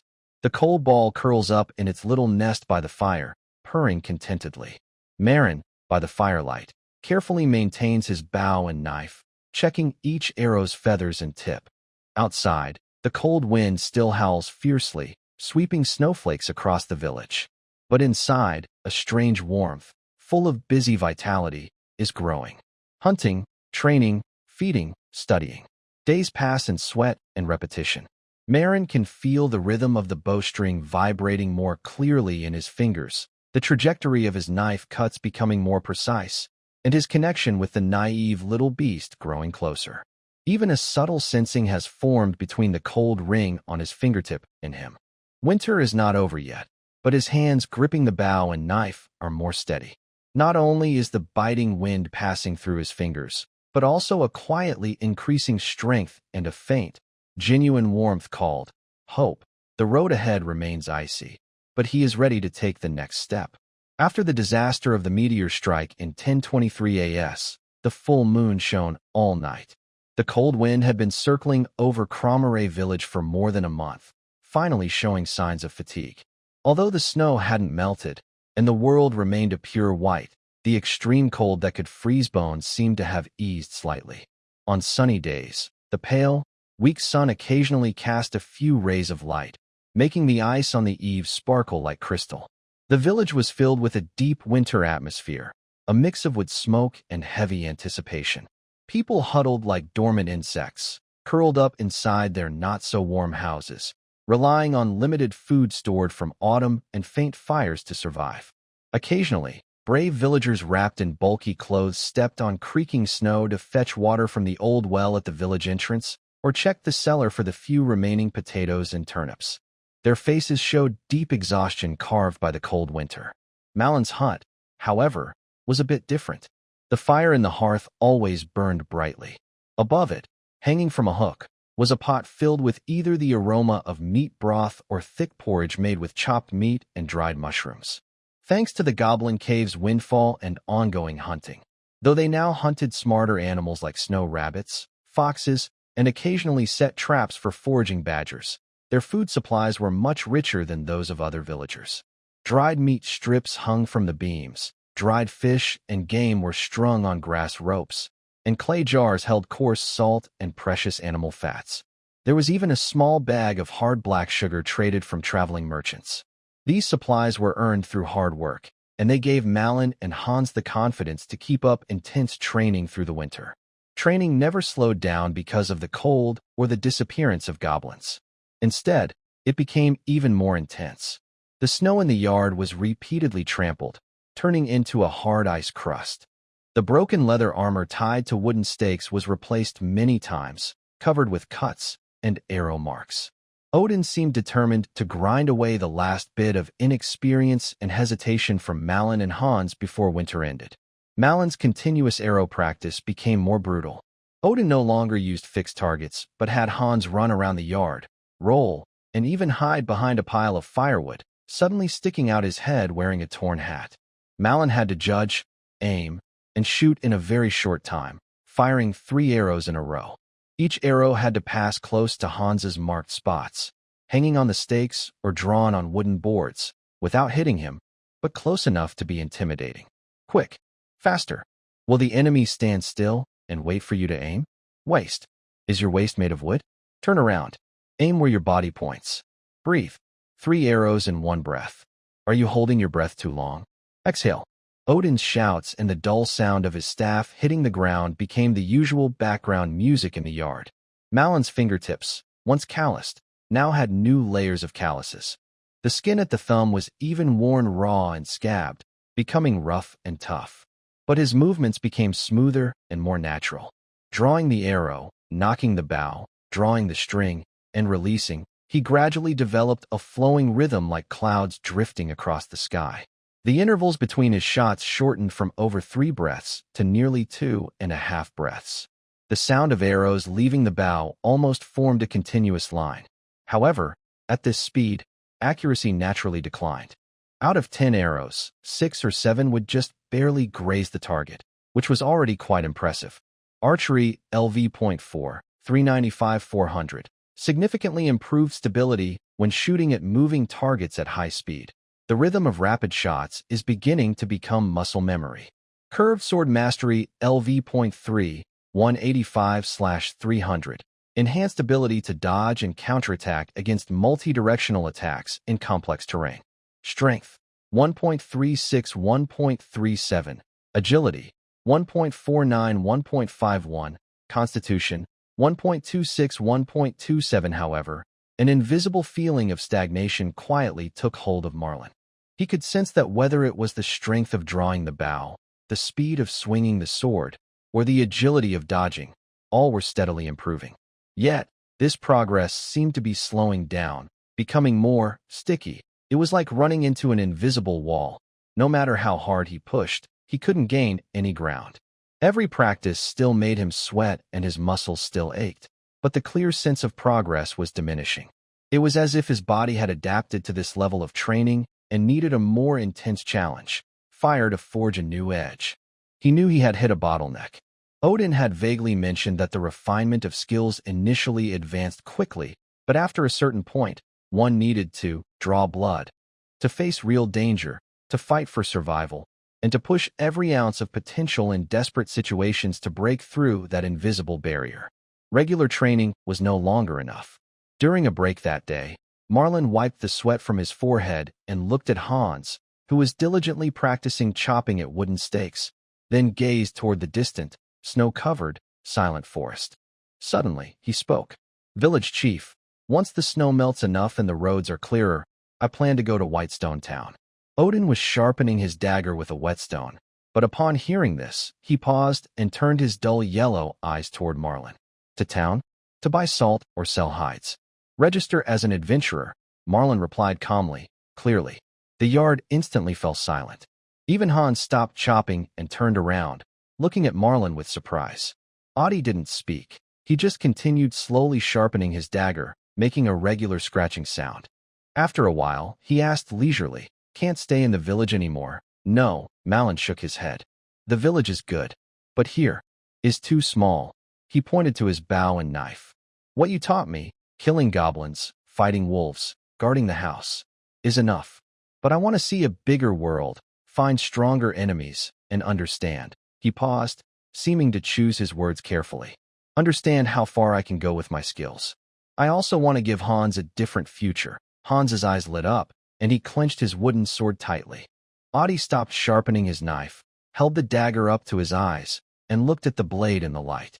Adventurer, he chewed on the word, his tone neutral, without anger or joy. Blood on the blade. Today's trouble, tomorrow's unknown. You might die in some unknown cave, and no one will find your body. It's 10 or even 100 times more dangerous than hunting in the village. I know, Malin nodded. But the chances are also 10 or 100 times greater. At least, I can earn money faster, buy better gear, and learn more powerful skills. He looked at Hans. Staying in the village, Hans will grow up to be a good hunter at most. If I go out, maybe I can become a warrior, even a knight. He said the last two words softly, but in the quiet yard, they sounded very significant. A knight, an elite position that nobles hold, the highest that commoners can dream of. For someone like Hans, a peasant's son, it was a dream he never dared to imagine before. Adi was silent, his gaze moving between Malin and Hans. After a long moment, he sighed. His sigh carried many complex feelings, certainty that it was so, a faint sense of loneliness, and perhaps a little bit of relief. Once your wings are strong, you have to fly, he said, sheathing his dagger back into his belt. His voice returned to its usual calm. If you want to go, then go. The Adventurers Guild in Whitestone Town is at the east end of the market. The registration fee isn't cheap, but you have those green-skinned ears, so it should be enough. Don't foolishly take every quest you see. Start with the simplest ones, get familiar with the rules, and weigh your strength. He stood up, limped to the eaves of the house, picked up his long purple shirt bow leaning against the wall, and threw it to Malin. This bow has been with me for over 10 years. I've used it to kill goblins, hunt orcs, and it even saved my life. Now it's yours. Use it well, and don't tarnish its reputation. Malin took the bow, feeling its heavy weight in his hand, not just physically heavy, but also carrying a serious responsibility. He nodded firmly and said, I will do my best, village chief. And you, little one. Adi looked at Hans with a stern gaze. Your older brother is taking you out to see the world. Whether it's good or bad depends on your luck. With your current skills, you'll only hold him back in town. Starting tomorrow, your training will double. Don't think that just chopping a few logs is enough. In real danger, a small mistake could cost you your life. Hans puffed out his thin chest and loudly replied, Yes, Grandpa Village Chief. I will train hard. Adi waved his hand as if shooing away flies. All right, do what you need to do. If you're leaving, it's not for now. Spring is the time to go. Now, go back and keep practicing. The training continued, but the mood seemed different. Hans's eyes shone with a new fiery determination, and each swing of his sword was more forceful. Malin's heart felt like a stone dropped into a pond, sending ripples outward. Words like Whitestone Town, adventurers, a bigger world, and stronger enemies spun in his mind, stirring feelings of excitement, nervousness, and ambition. That night, the small hut was warm with firelight. The coal ball had grown a bit bigger and was clumsily running around Hans's feet. Sometimes it couldn't resist biting, and Malin had to pick it up and scold it, but most of the time, it was quite obedient. It seemed to see this place as its new home, and Malin and Hans as its new tribe leaders. After dinner, Hans played with a bone, teasing the coal ball, and couldn't help asking, Big brother, when we go to town, can we really become adventurers? I heard adventurers can make a lot of money, wear iron armor, and eat white bread to fill their stomachs. Malin was fixing his bowstring and smiled. It's not that easy. Registering as an adventurer is just the first step. You have to start with the dirtiest, hardest, and most dangerous jobs. White bread might fill your stomach, but going hungry, freezing, getting hurt, and bleeding are common. Hans shrank back a little, but still looked bright-eyed. I'm not afraid. Grandpa said, if I train well, I won't be afraid. Big brother, what kind of jobs should we do first? Let's see when we get there. It might be cleaning rats from the sewer, escorting goods for the merchant guild, or patrolling near the town, Malin said, thinking to himself. Whitestone Town was the biggest settlement nearby, with many people, many chances, but also many risks. He must quickly find his footing, gather information, and improve his strength. The bloodstone ring might be useful at a critical moment, but he cannot rely on it. True power comes from within. He looks at his hands, palms covered with calluses, fingers slightly deformed from long-term archery practice. His strength is growing. His skills are becoming more refined, but he can clearly feel that an invisible wall still blocks his way. Regular training no longer brings significant progress. He needs pressure, real battles that push him to the edge of life and death, stronger, smarter, and more deadly opponents to break through this bottleneck. Will Bai Town be his next stage? Will he find the sharpening stone he needs there? And that unpredictable dream warning that he can't control. When will it appear again, and in what way? What future fragments will it reveal? An opportunity or a trap? The unknown spreads like the deep night outside the window. But Malwin feels little fear.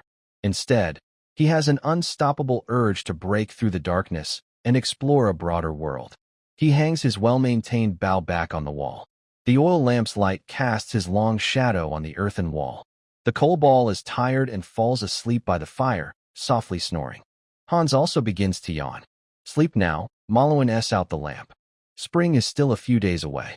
Before then, we have a long road ahead. A long road of training, a long road of preparation. Snow continues to fall silently outside the window, covering footprints and hiding many hidden ambitions and desires. But beneath the ice and snow, the power of life is quietly gathering.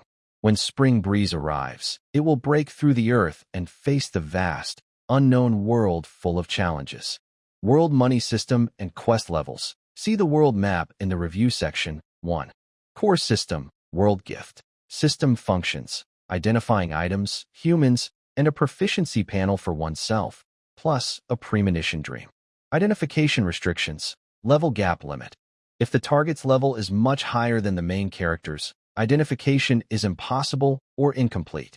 For example, when the main character is ordinary, they cannot see full information about elite characters. Growth. For humans, as understanding of a person deepens and they tell their story, identification information becomes more complete. For items, as the main character's strength increases, identification details become more thorough. Item rarity levels, from low to high common, excellent, fine, rare, epic, legendary. Note, artifacts and above are not currently appearing. Skill panel, shows skill proficiency. Premonition dream, foresees the future at certain moments in destiny. 2. Basic worldview power level classification. For easier understanding common elite extraordinary master legendary divine. World, corresponding levels. 1 to 30, from common to extraordinary, with 5 sublevels within each main stage. Readers, perception of power. Characters in the world usually sense others' strength through aura. Factors affecting power, equipment, skills, profession, and race all influence displayed strength. Level isn't everything.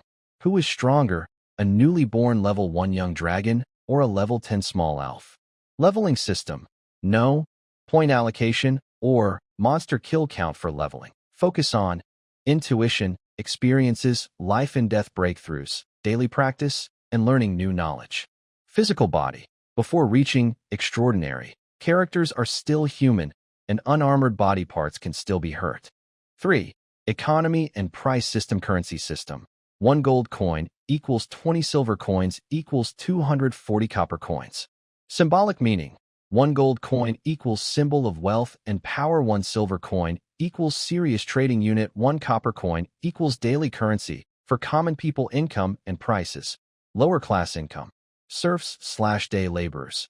Daily income about 5 to 10 copper coins. Varies by region and lord. Serfs mostly barter. Day laborers mostly use copper coins. An average serf family's annual income is about 7 gold coins. Surplus depends on spending and the lord. Thrifty families might save 2 gold coins per year, but most find it hard to save. Basic food. 1 black bread costs about 2 copper coins. Good quality 3 copper, bad quality 1 copper. Monster bounties. Goblin, level 1 monster bounty 2 silver coins, 24 copper coins. Equivalent to 3 to 5 days of a day laborer's income. Big Goblin, level 3 monster bounty 10 silver coins, 0.5 gold coins. Equivalent to half a month to a month of a day laborer's income. Bear Gnome, level 6, elite bounty 10 gold coins, equivalent to the net savings of a top-tier serf family over several years. Bounties vary by level, and equipment can also be sold. Equipment sale price and value, good quality, standard longsword, sells for about 1.25 gold coins. A laborer needs 30 days of work without eating or drinking to earn this.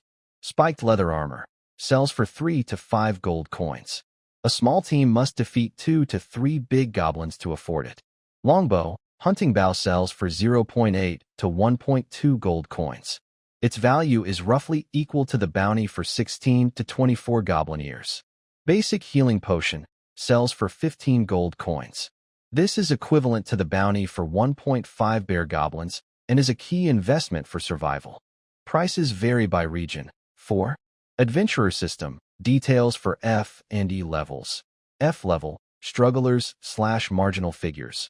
Position, for beginners at levels 1 and 2. Mostly simple tasks, slightly better than ordinary people. Typical tasks, investigate minor strange events, funeral home noises, missing livestock. Clear rat infestations in sewers, submit 20 rat tails. Drive away, not kill, a small goblin bothering a chicken coop. Run errands, or deliver messages in safe areas. Act as temporary laborers, carry loot. Eliminate wolf packs or wild boars threatening roads or farms. Collect small amounts of common safe herbs, like silverleaf. Enemies/risks, rats, wild dogs, poisonous insects, occasionally lone, timid goblins. Main dangers come from the environment, illness, malicious competitors, and injuries that cause loss of workability. Bounties/rewards. Personal reward of 5 to 30 silver coins. Detailed explanation. A task to clear rat nests paying 12 copper coins is worth only 2 to 3 black bread or 1 to 2 days of labor, yet requires crawling into dirty sewers. Saving enough to buy the cheapest dagger for 20 copper coins requires completing 4 such tasks without unexpected expenses or injuries. F level acts as a filter, screening out dreamers. Those who survive and manage to save enough for a short sword, about 40 copper coins, and advance to E level are considered lucky. E level, novices/new team. Position, first-time team formation, truly earning a living by killing monsters. Begins to face combat risks, with income barely covering equipment wear and medical costs. The most common and varied tasks at this level. Typical tasks, clearing small goblin or kobold dens, 15 to 20 creatures. Eliminating wolves or wild boars threatening roads or farms.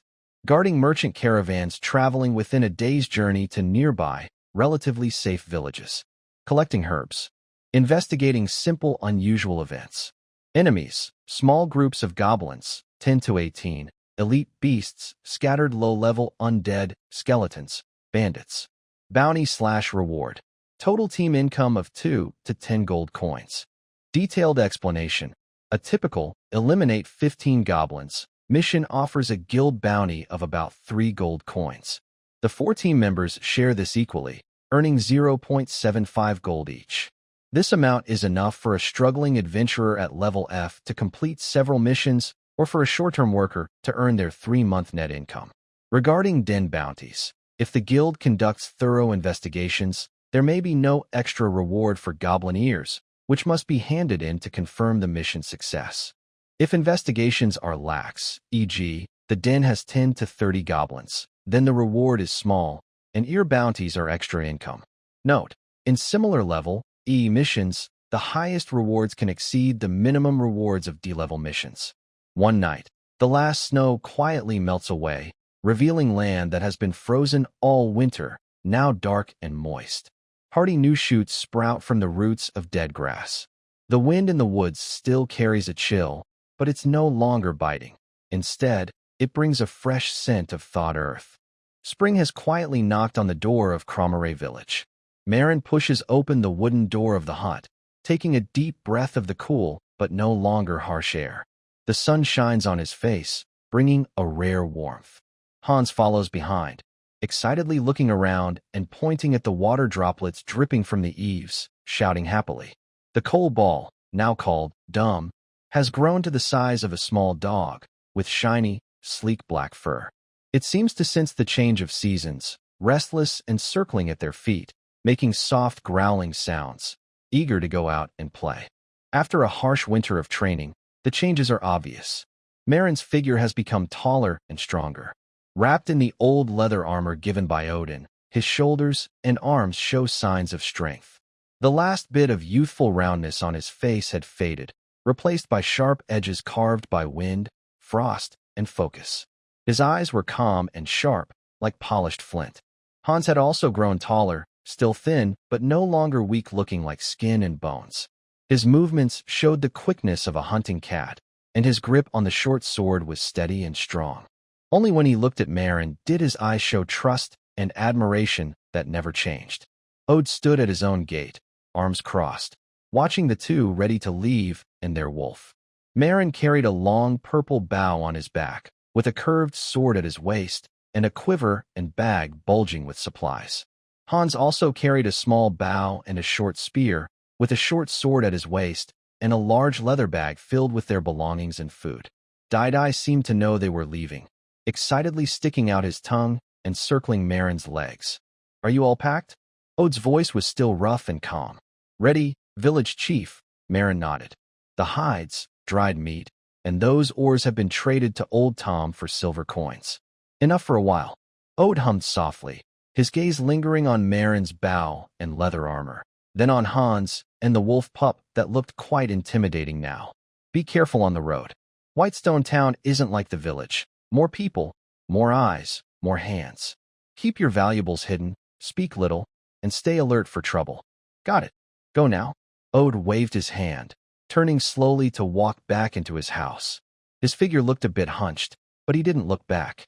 Marin and Hans took one last look at the village where they had lived for months, leaving behind sweat and memories, then turned onto the trail leading out of the mountains. Dai cheered happily and ran ahead, leaving paw prints like plum blossoms in the muddy path.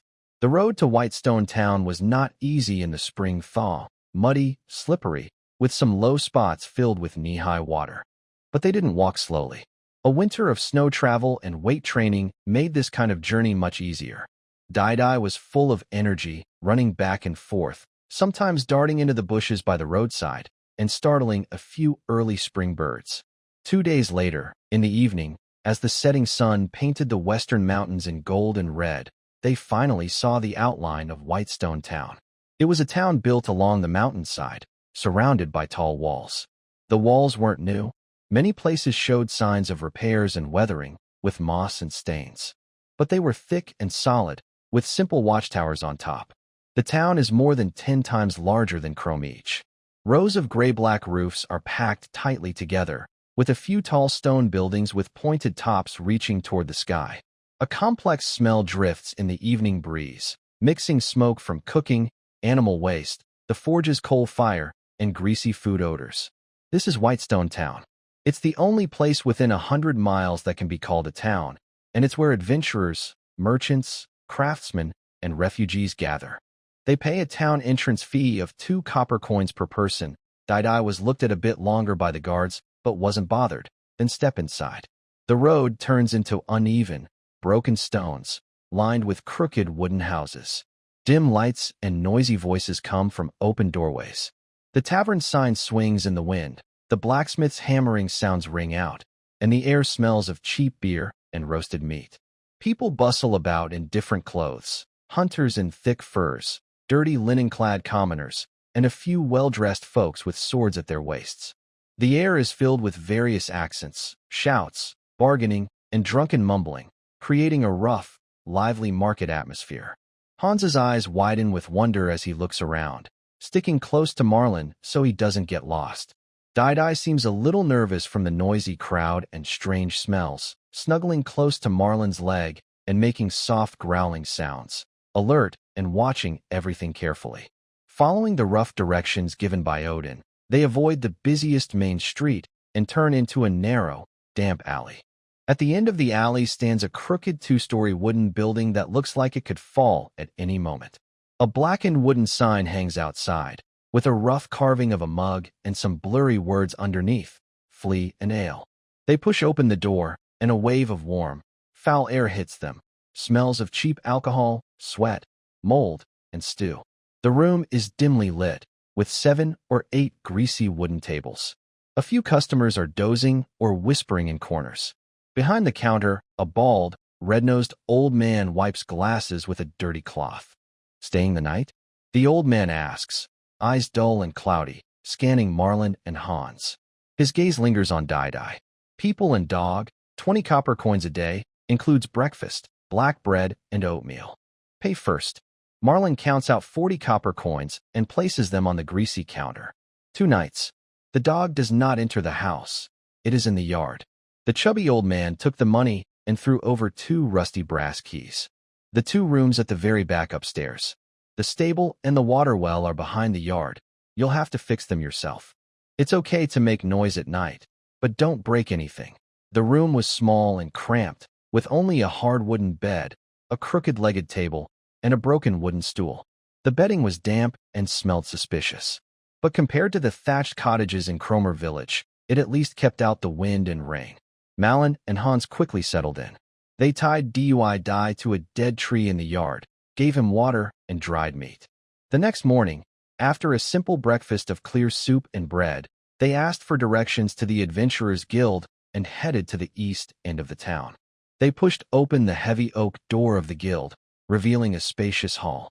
On the walls were yellowed maps of nearby areas, and the floor was covered with worn tiles. The most noticeable feature was a large bulletin board at the end of the hall, filled with various sized parchment notices covered in writing, mission notices. Many people gathered there, whispering and copying information. On one side of the hall was a long counter with several uniformed clerks in brown robes, busy handling registrations and payments.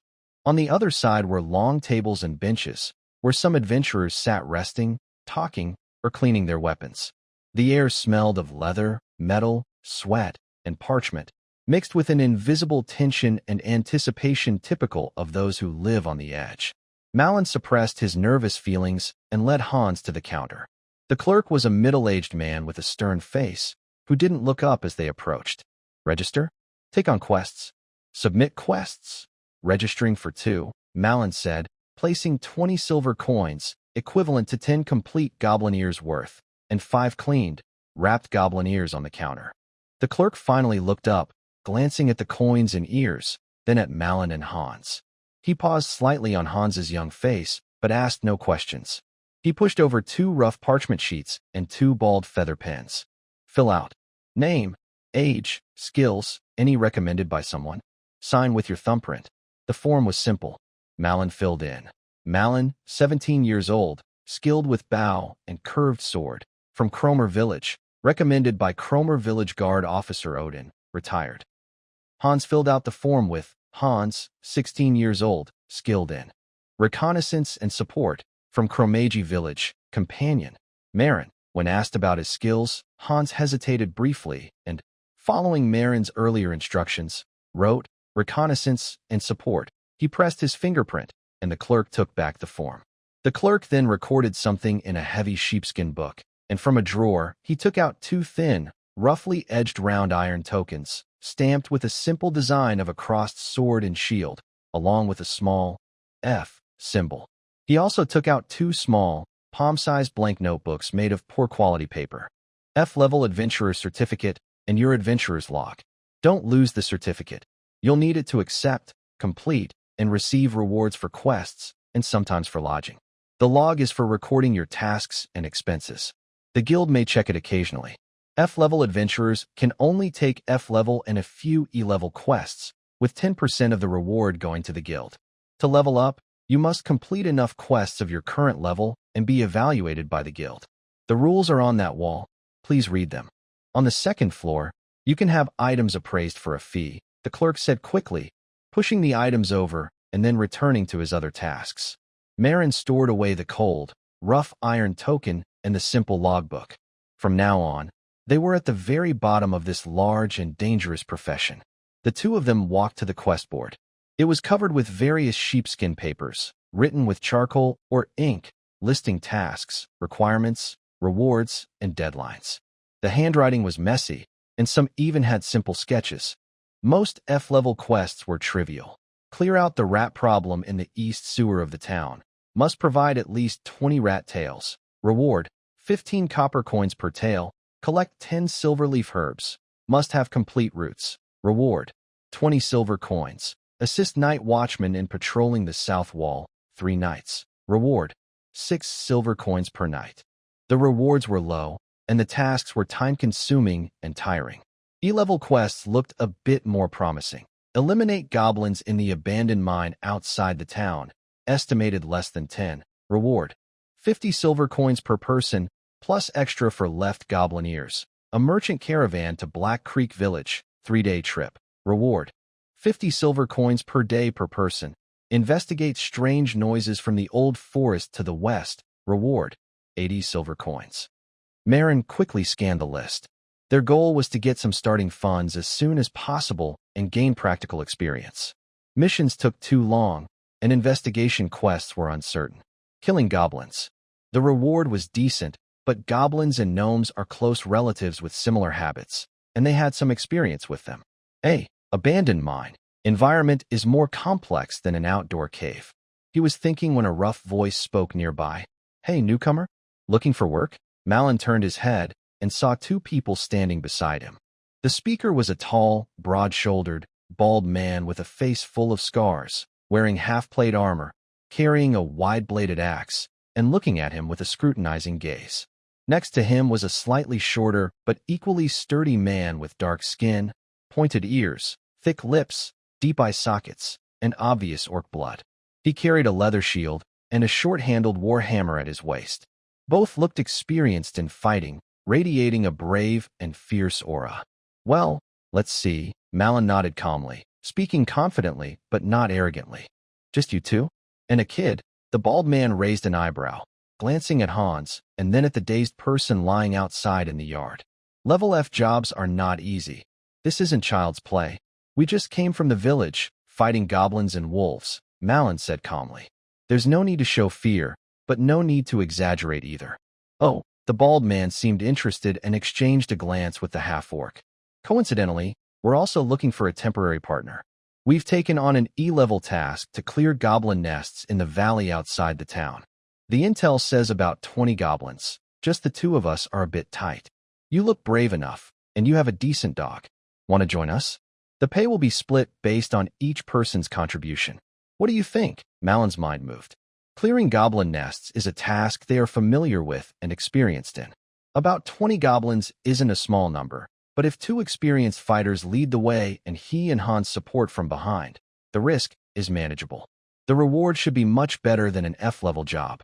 Teaming up with more experienced adventurers can also help him quickly learn the rules and tricks of this line of work.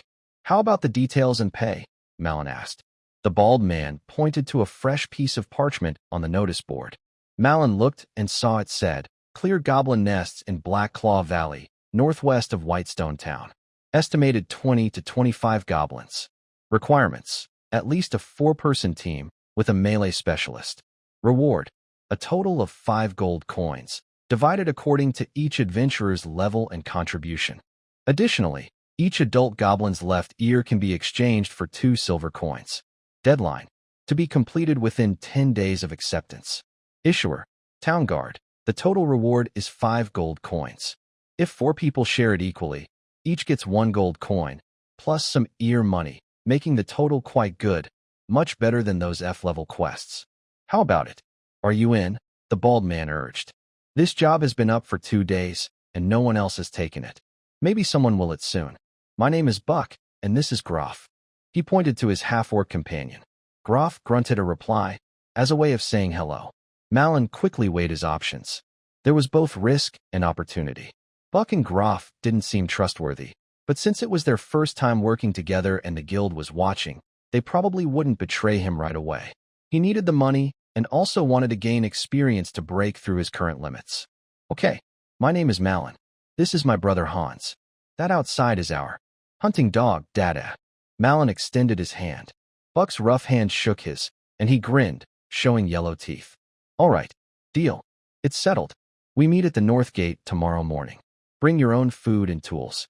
First, we'll scout the hideout, then attack. After setting the time, Buck and Groff left, seemingly to prepare some things. Malin and Hans didn't go straight back to the inn. Instead, They went to the town's general store. With their limited money, they bought some essential supplies. A few rolls of clean linen bandages, a small jar of foul-smelling but cheap medicine, a sturdy rope, a small pack of fire tinder and flint, and enough hard bread, dried meat, and a little salt for 3 or 4 days. These items cost quite a few coins, but were necessary. Back at the Flea and Malt Beer, it was already late. They ate a quick dinner, still porridge and black bread, but Malin added 2 strips of dried meat. They checked their gear again, sharpened their knives and arrows, and went to bed early to rest for tomorrow's task. Dada was allowed inside and curled up in the corner by the door, his ears twitching now and then as he listened to the sounds outside. Malin lay on the hard bedboard, listening to Hans's steady breathing next door and the faint noise of the town at night outside the window. Yet, he couldn't fall asleep. It wasn't because he was nervous or excited, but because a long-dormant, vague warning about the future suddenly struck him again, catching him off guard. This time, the clear images related to the ring are gone. Instead, there are broken, chaotic, and oppressive fragments filled with strong unease. A dark, damp cave, larger than a goblin nest, filled with a stronger foul smell. A pair of non-human, cruel yellow eyes suddenly light up in the darkness. A tall, muscular figure with green skin, almost like a small calf, wielding a rough wooden club studded with iron spikes, far larger than a normal goblin. The club strikes down with a deafening rush of wind, shattering the hard rocks on the ground. The scene flashes, Bach's terrified face, then Grof's wooden shield breaking under a heavy, and finally, a tall green-skinned monster leaning down, seemingly gnawing on something, with creepy chewing sounds. Behind its neck, there appears to be a patch of dark red, coarse hair different from a normal goblin. The scene suddenly cuts off. Malin suddenly opens his eyes, sitting up in the dark. His heart pounds, and cold sweat beads on his forehead. It's not a goblin. It's something more dangerous. Similar to goblins, but stronger and more violent. OD mentioned. A bear goblin. A mutated type that occasionally appears in goblin groups, far stronger and more savage. Is the mission intel wrong? Or has this creature only recently appeared? That nest hides a bear goblin. The warning in his dream came too late. Only dangerous images. Did they encounter it while exploring? Or did it suddenly attack during the siege? He gently gets out of bed, walks to the window, and the cold night wind helps him calm down. He can't retreat. He's already taken the task. Running away now would ruin his reputation and might make Bach and Grof hold a grudge. Also, although the warning was terrifying, it revealed the danger early. Knowing about it allows him to prepare. He needs to change his plan. Tomorrow, during reconnaissance, he must be extra careful to confirm the creature's presence and location. In battle, he must prioritize dealing with it, or create an opportunity for it to face the goblins, or even Bach and the others. Malin's eyes flicker in the darkness. He touches his left index finger, where the rough bloodstone ring remains cold, but its energy seems to have recovered. He looks again at the purple-shaded longbow leaning against the wall. The warning is both a danger and an opportunity. If they can kill a bear goblin, the reward and reputation would far surpass that of ordinary goblins. Of course, the key is that they must survive. He returned to his bed and lay down again, forcing himself to sleep. However, his mind kept replaying possible situations and ways to respond. Hans needed to be more careful with protection. His dull sense of smell might warn him early. Buck and Grov could be shields, or they might also be unpredictable factors. Outside the window, the town's lights gradually went out, and only the faint sound of the night watchman's bell occasionally reached him. The long winter night had passed, but real adventure, with blood and signs of the unknown, was just beginning. Morning light was like a dull knife, barely cutting through the grayish fog hanging over Black Claw Valley. The light struggled to refract through the thick moisture, turning the jagged rocks and crooked dead trees in the valley into blurry, dark shadows. The wind was the only lively thing here, tirelessly weaving through the cracks in the rocks, whimpering softly, stirring the damp, decaying leaves on the ground, and carrying a faint, persistent smell of blood and rot, an odor from many dirty creatures that had lived here for a long time, seeping into the soil and rocks. Malin crouched in the shadow of a windbreak rock, its rough surface pressed against his old leather armor, feeling cold and hard. He slowly adjusted his breathing, filling his lungs with the cold, damp air, then exhaling slowly, trying to suppress the restless urge for loot and the deep-seated instincts from his muscles after a long journey. The things Odin had drilled into him over the past months now stirred like a dormant beast deep inside his senses. His eyes scanned every fold of the valley, and his ears listened for any sound besides the wind. Lower down on his left side, Hans was hiding behind a bush of frost-covered thorns. His red cheeks pressed close to his bow arm, and his breath formed tiny white clouds in the cold air. His eyes watched Malon's every small movement closely. His fingers, gripping the short bow tightly, turned white from the effort but remained steady. At his feet, the wolf pup called Dumb was already showing signs of a young wolf, gray-black fur low to the damp ground, ears twitching nervously, nostrils flaring as it sniffed the air, giving a low, warning growl at the strange smell that made its first stand on end.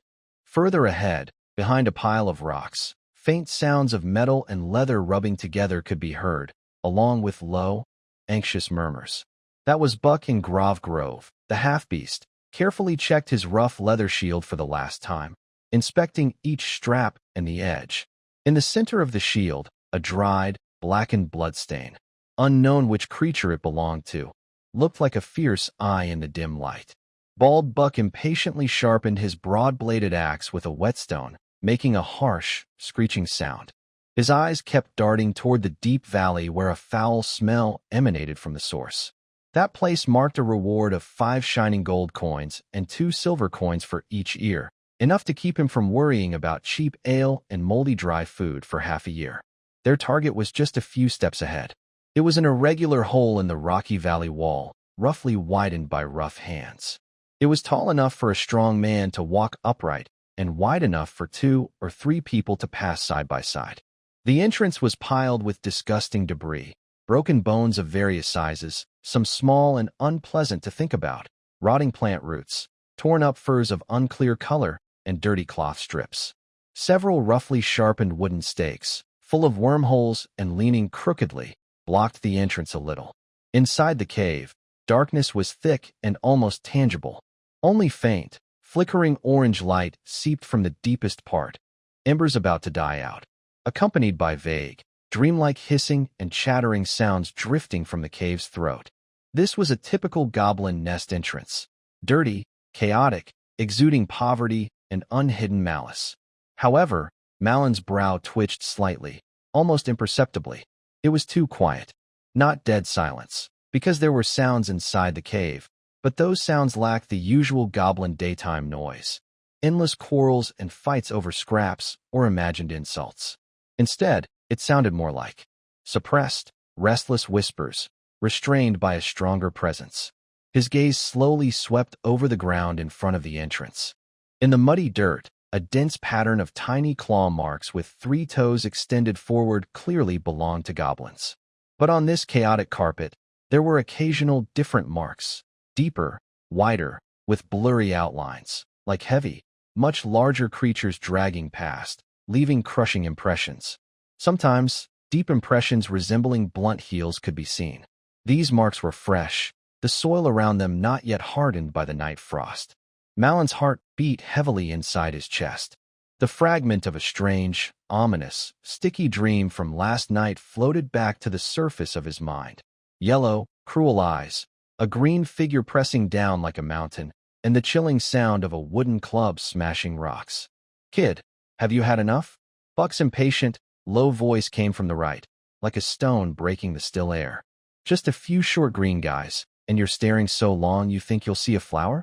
Keep hesitating, and the sun will be roasting your backside. 5 gold coins. 5. Did you hear me? And those ears. 1 is worth 2 silver coins. Have you ever seen so much money in a whole year digging in the village dirt?" Grove also turned his head. His dark face showed a burning desire for wealth in his deep-set eyes, which had features of orc blood. For adventurers like them, struggling just to get by, this reward was deadly tempting. It could let them enjoy a good time in the tavern, or even save enough to go to the blacksmith shop, anvil and fire, to replace their worn-out gear. Malon looked away from the scene and at Buck. His expression was calm, like the still water of a deep pond. The hole is too big, and something's wrong inside. There are other footprints on the ground, much larger and deeper than goblin tracks. Buck snorted with a grin, his face full of flesh that moved as he spoke. Bigger? Maybe they dragged in some dead deer or rotten wild boar. Look at you, scared of wolves and tigers. I've chopped more green skins than you've eaten black bread. Leveling mission. Maybe 20 goblins at most, and who knows, maybe a heavily armored goblin knight will jump out from inside. He hefted his axe, the blade catching the dull sunlight. Same plan as always. Grove and I go first, rush in and cut them down. You two stay close. Use your bows and arrows. Don't let any trash sneak past. And that dog of yours, keep it watching the back. This was the usual tactic many low-level teams relied on for clearing tasks like this, trusting the bravery of melee fighters and their relatively tough armor, if they had any, to force their way in, using the narrow space to counter the goblin numbers, while ranged fighters cover from behind. Simple, direct, and often effective, if the intelligence was accurate and there were no unexpected surprises in the nest. Malin didn't argue. He knew that any extra warning about danger at this moment would only be seen by Buck's greed-blinded eyes as cowardice or delay. But he would never fully turn his back to the potential threat posed by the forward, who looked down on him. Charge straight in. The entrance is too open, and we don't know what's inside, Mulligan said quietly, but with a firm, stone-like tone. Let's wait outside and see if anyone is scouting or hunting. We can reduce their numbers and maybe catch a few ears. If nothing happens by afternoon, then we'll think of a plan to test further. Wait? Wait until when? Buck almost shouted, but Groff firmly held his strong shoulder. The half-orc warrior looked at Mulligan's calm face and then at the dark, seemingly swallowing the light whole, and said gruffly, he has a point. Buck, rush in blindly, and it might be a trap inside. Groff's words were like a small snowball, temporarily calming Buck's restless fire.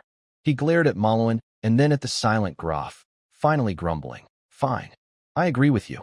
When the sun passes over that crooked treetop, he pointed to an old, half-dead oak tree on the side of the valley, its branches twisted like ghostly claws. If there's still no movement, even the king of gods can't stop me from going in to get the money. Mulligan nodded silently and focused his senses back on the hole. Hans quietly moved closer and handed him a piece of tough, teeth-aching dried meat. Mulligan took it and chewed slowly, the dry fibers scraping his teeth, providing a little warmth. The little dog snuggled against his leg, its cold, damp nose touching the back of his hand holding the bough. The waiting time was like thick fog in the valley, slow and sticky. The mist at the valley entrance gradually cleared as the sun rose higher, but the light at the bottom of the valley remained stingy and gloomy.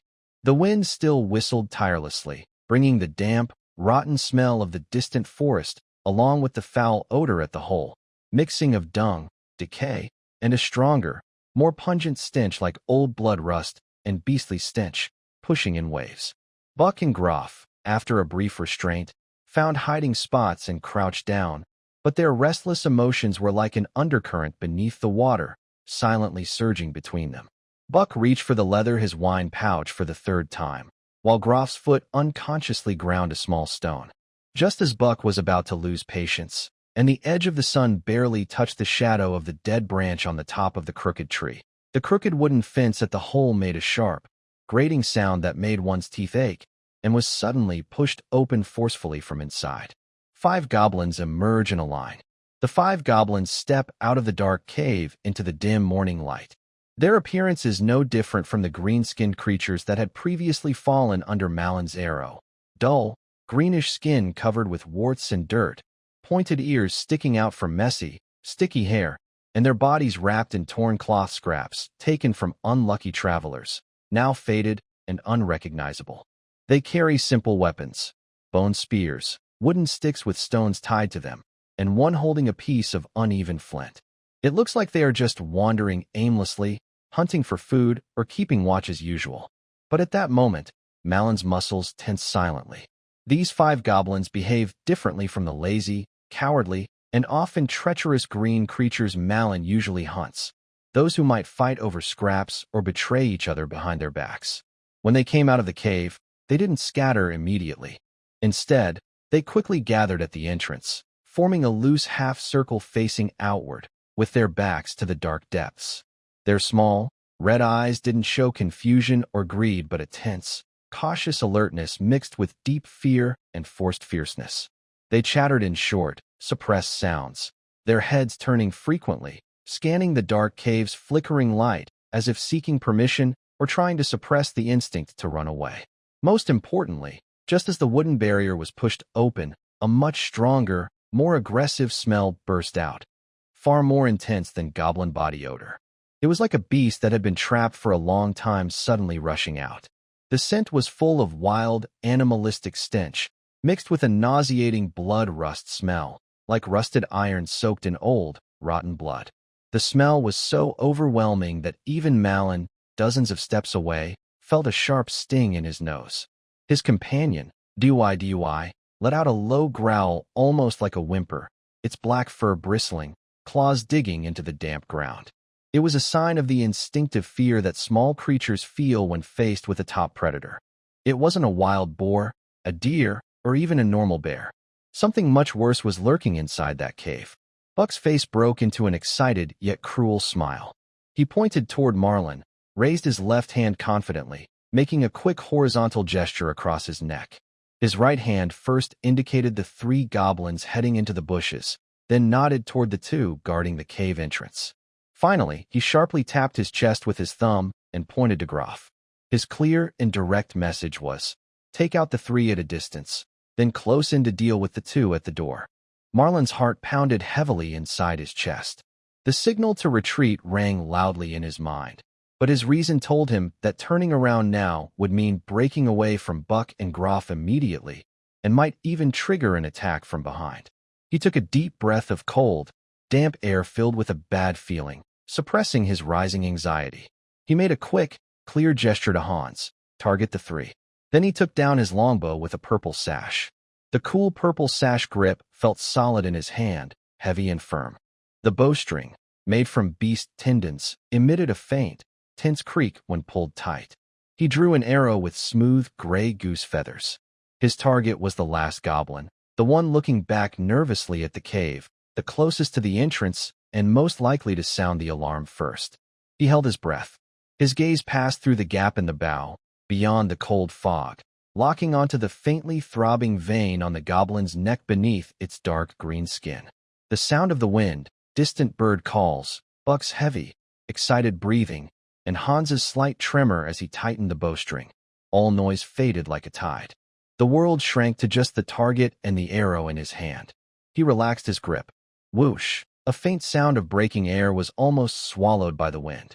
The arrow, like a streak of gray death, pierced precisely into the back of the goblin's neck. It collapsed forward as if its bones had been pulled out, silent and motionless. The first 2 goblins turned around in surprise. Whoosh! Whoosh! Marlin's second arrow and Hans's shot followed quickly. One went through an eye socket, the other tore through a throat. All 3 green bodies fell almost at the same time, their heavy thuds echoing briefly in the quiet valley.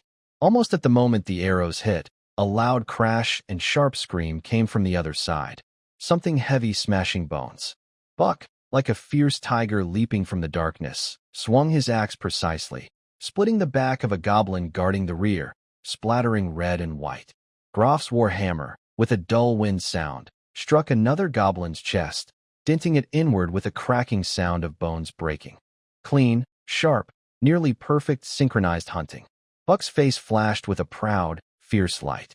He straightened up, about to call Marin over to gather the spoils, and prepared to rush into what seemed like an easily accessible treasure cave. A roar that was far beyond any goblins or even ordinary beasts, full of primitive violence and rage, suddenly erupted from deep inside the cave, as if a volcano had been brewing underground for thousands of years. It was not just a roar, but a shockwave, a physical release of pure destructive will. The sound crashed and amplified in the narrow tunnel, causing loose stones at the entrance to fall, the air to tremble violently, and even the ground to resonate faintly.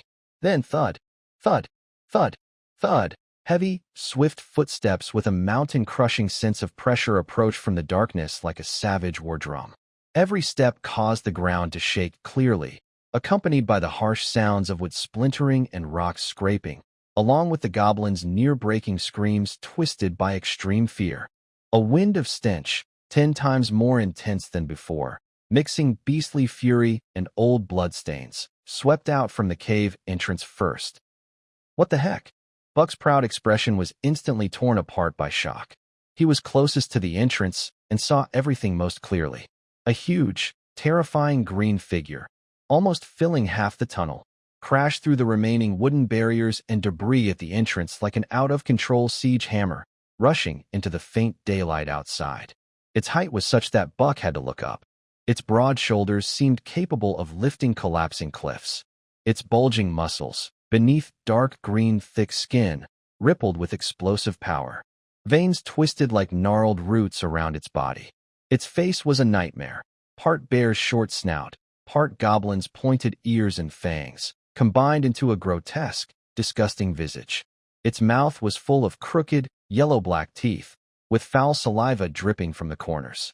Most chilling of all were its eyes, dull yellow, like aged inferior amber, but burning not with wisdom or cunning, rather with pure, primal rage and destructive desire. At this moment, those eyes were locked tightly on Buck and Grolf, viewing them as intruding pests that must be crushed. Its right hand grips a terrifying wolf-tooth club almost as thick as an adult man's calf. The club's shaft is rough and twisted, and the tip is not iron nails but covered with various sizes of rusty metal fragments, beast fangs, and broken bone spikes, like a deadly weapon pulled straight from a nightmare. The most frightening part is at its neck, where a tuft of dark red, needle-sharp, stiff hair stands upright, trembling slightly with its furious breathing, like a burning, ominous blood-red flame. The goblin, a mutated creature born from goblin blood, pure embodiment of violence and ferocity. Gruff, push forward, Buck roared loudly, instinctively taking a half-step forward to attack. He raised his axe and swung it fiercely at the goblin's sturdy leg. He trusted in his teamwork with Groff, believed in the sharpness of his weapon, and of course, hoped to earn the 5 gold coins soon. Almost at the same time, Groff let out a beast-like battle cry, lowering his half-body, and suddenly raised his wooden shield to charge forward like a wild bull. He collided with the goblin's lower body with the force of a cannonball. At the same time, his warhammer swung upward, aiming at the vulnerable groin area. An perfect combination of attack from below and above, a classic tactic of fighting strength with weakness. In the goblin's dull yellow eyes, a fierce light flashed clearly. Facing this coordinated attack, it did not retreat but advanced. Its left leg stomped forward like a stone pillar, causing stones to fly. Its thick right arm swung the terrifying wolf-tooth club, not to smash, but with an incredible speed, slanting from bottom right to top left, aiming at Groff's shield. Bang! It was not the sound of a shield blocking, but the explosion of the shield being shattered. Groff's wooden shield, which had endured many battles and could withstand ordinary sword strikes, was completely shattered under the heavy of the wolf-tooth club, like a thin pancake exposed to the sun. The thick wood splintered into countless pieces, and the hide tore with a piercing scream. The immense force passed through the broken shield and slammed unreservedly into Groff's arms and chest. Ugh! Groff let out a short, painful grunt. He was knocked back like a kite with its strings cut, crashing hard into a protruding rock corner behind him, producing a chilling cracking sound of bones breaking. Blood gushed wildly from his mouth, while shield fragments and broken arms twisted at unnatural angles. His body slid down the cliff wall and collapsed onto the ground, instantly losing consciousness. His life was uncertain. Buck's powerful axe struck the left side of the bear goblin's ribs, which was exposed as it swung its club. The axe blade cut into its tough green skin like old bark, slicing through knotted muscles until it hit bone. However, it only went 3 fingers deep into the flesh and got stuck. Thick green blood poured out, but the bear goblin seemed to pause for a moment. Its dull yellow eyes turned toward Buck, showing even more rage. The sharp pain and the sight of his comrades suffering made Buck's blood run cold. He instinctively wanted to pull back his axe, but it was too late. The bear goblin threw aside its wolf-fang club, the head deeply embedded in the ground among broken stones. Its huge left palm, like a fan, carried a suffocating stench of blood and gore. With impossible speed, it slapped Buck's hurriedly raised right arm and shoulder. Bang! The sound of bones breaking and heavy hitting mixed together. Buck didn't even have time to scream. He was knocked into the air, spinning and flying out like a rag doll thrown by a catapult. He arced through the air and crashed heavily into a pile of rocks 7 or 8 steps away. His axe was gone, lost somewhere in the chaos. His right arm and shoulder looked strangely collapsed and twisted. He lay there motionless, blood quickly spreading beneath him, staining the surrounding stones and moss red. It was just a moment, one breath's time. 2 experienced, coordinated, brave warriors, one unconscious and near death, lay silently in a pool of blood. Their fates uncertain. Gag, gag, gag. The goblins, who had been paralyzed and nearly incontinent from fear of the bear goblin, suddenly saw their seemingly invincible invader being crushed by their leader. A twisted, sick joy replaced their fear. They let out sharp, shrill screams, like metal scraping. They crawled up from the ground, grabbing anything nearby as a weapon, stones, broken sticks, even bones from their fallen comrades. With bloodshot eyes, they charged wildly at the unconscious Groff and Buck in the blood pool, intent on tearing the intruders apart. All this happened too fast, too cruelly. From the bear goblin rushing out of the cave to Buck and Groff collapsing in defeat, only 3 heartbeats passed. Malon's heart nearly stopped beating in that moment, a huge sense of danger gripping his soul like cold iron clamps. But his body, honed by sweat and scolding from Odin, reacted faster than his thoughts. Hans, cover the hole. Save Groff, he shouted hoarsely, his voice strained and rough. At the same time, his bow was already raised. An arrow was on the string. Whoosh, whoosh, whoosh.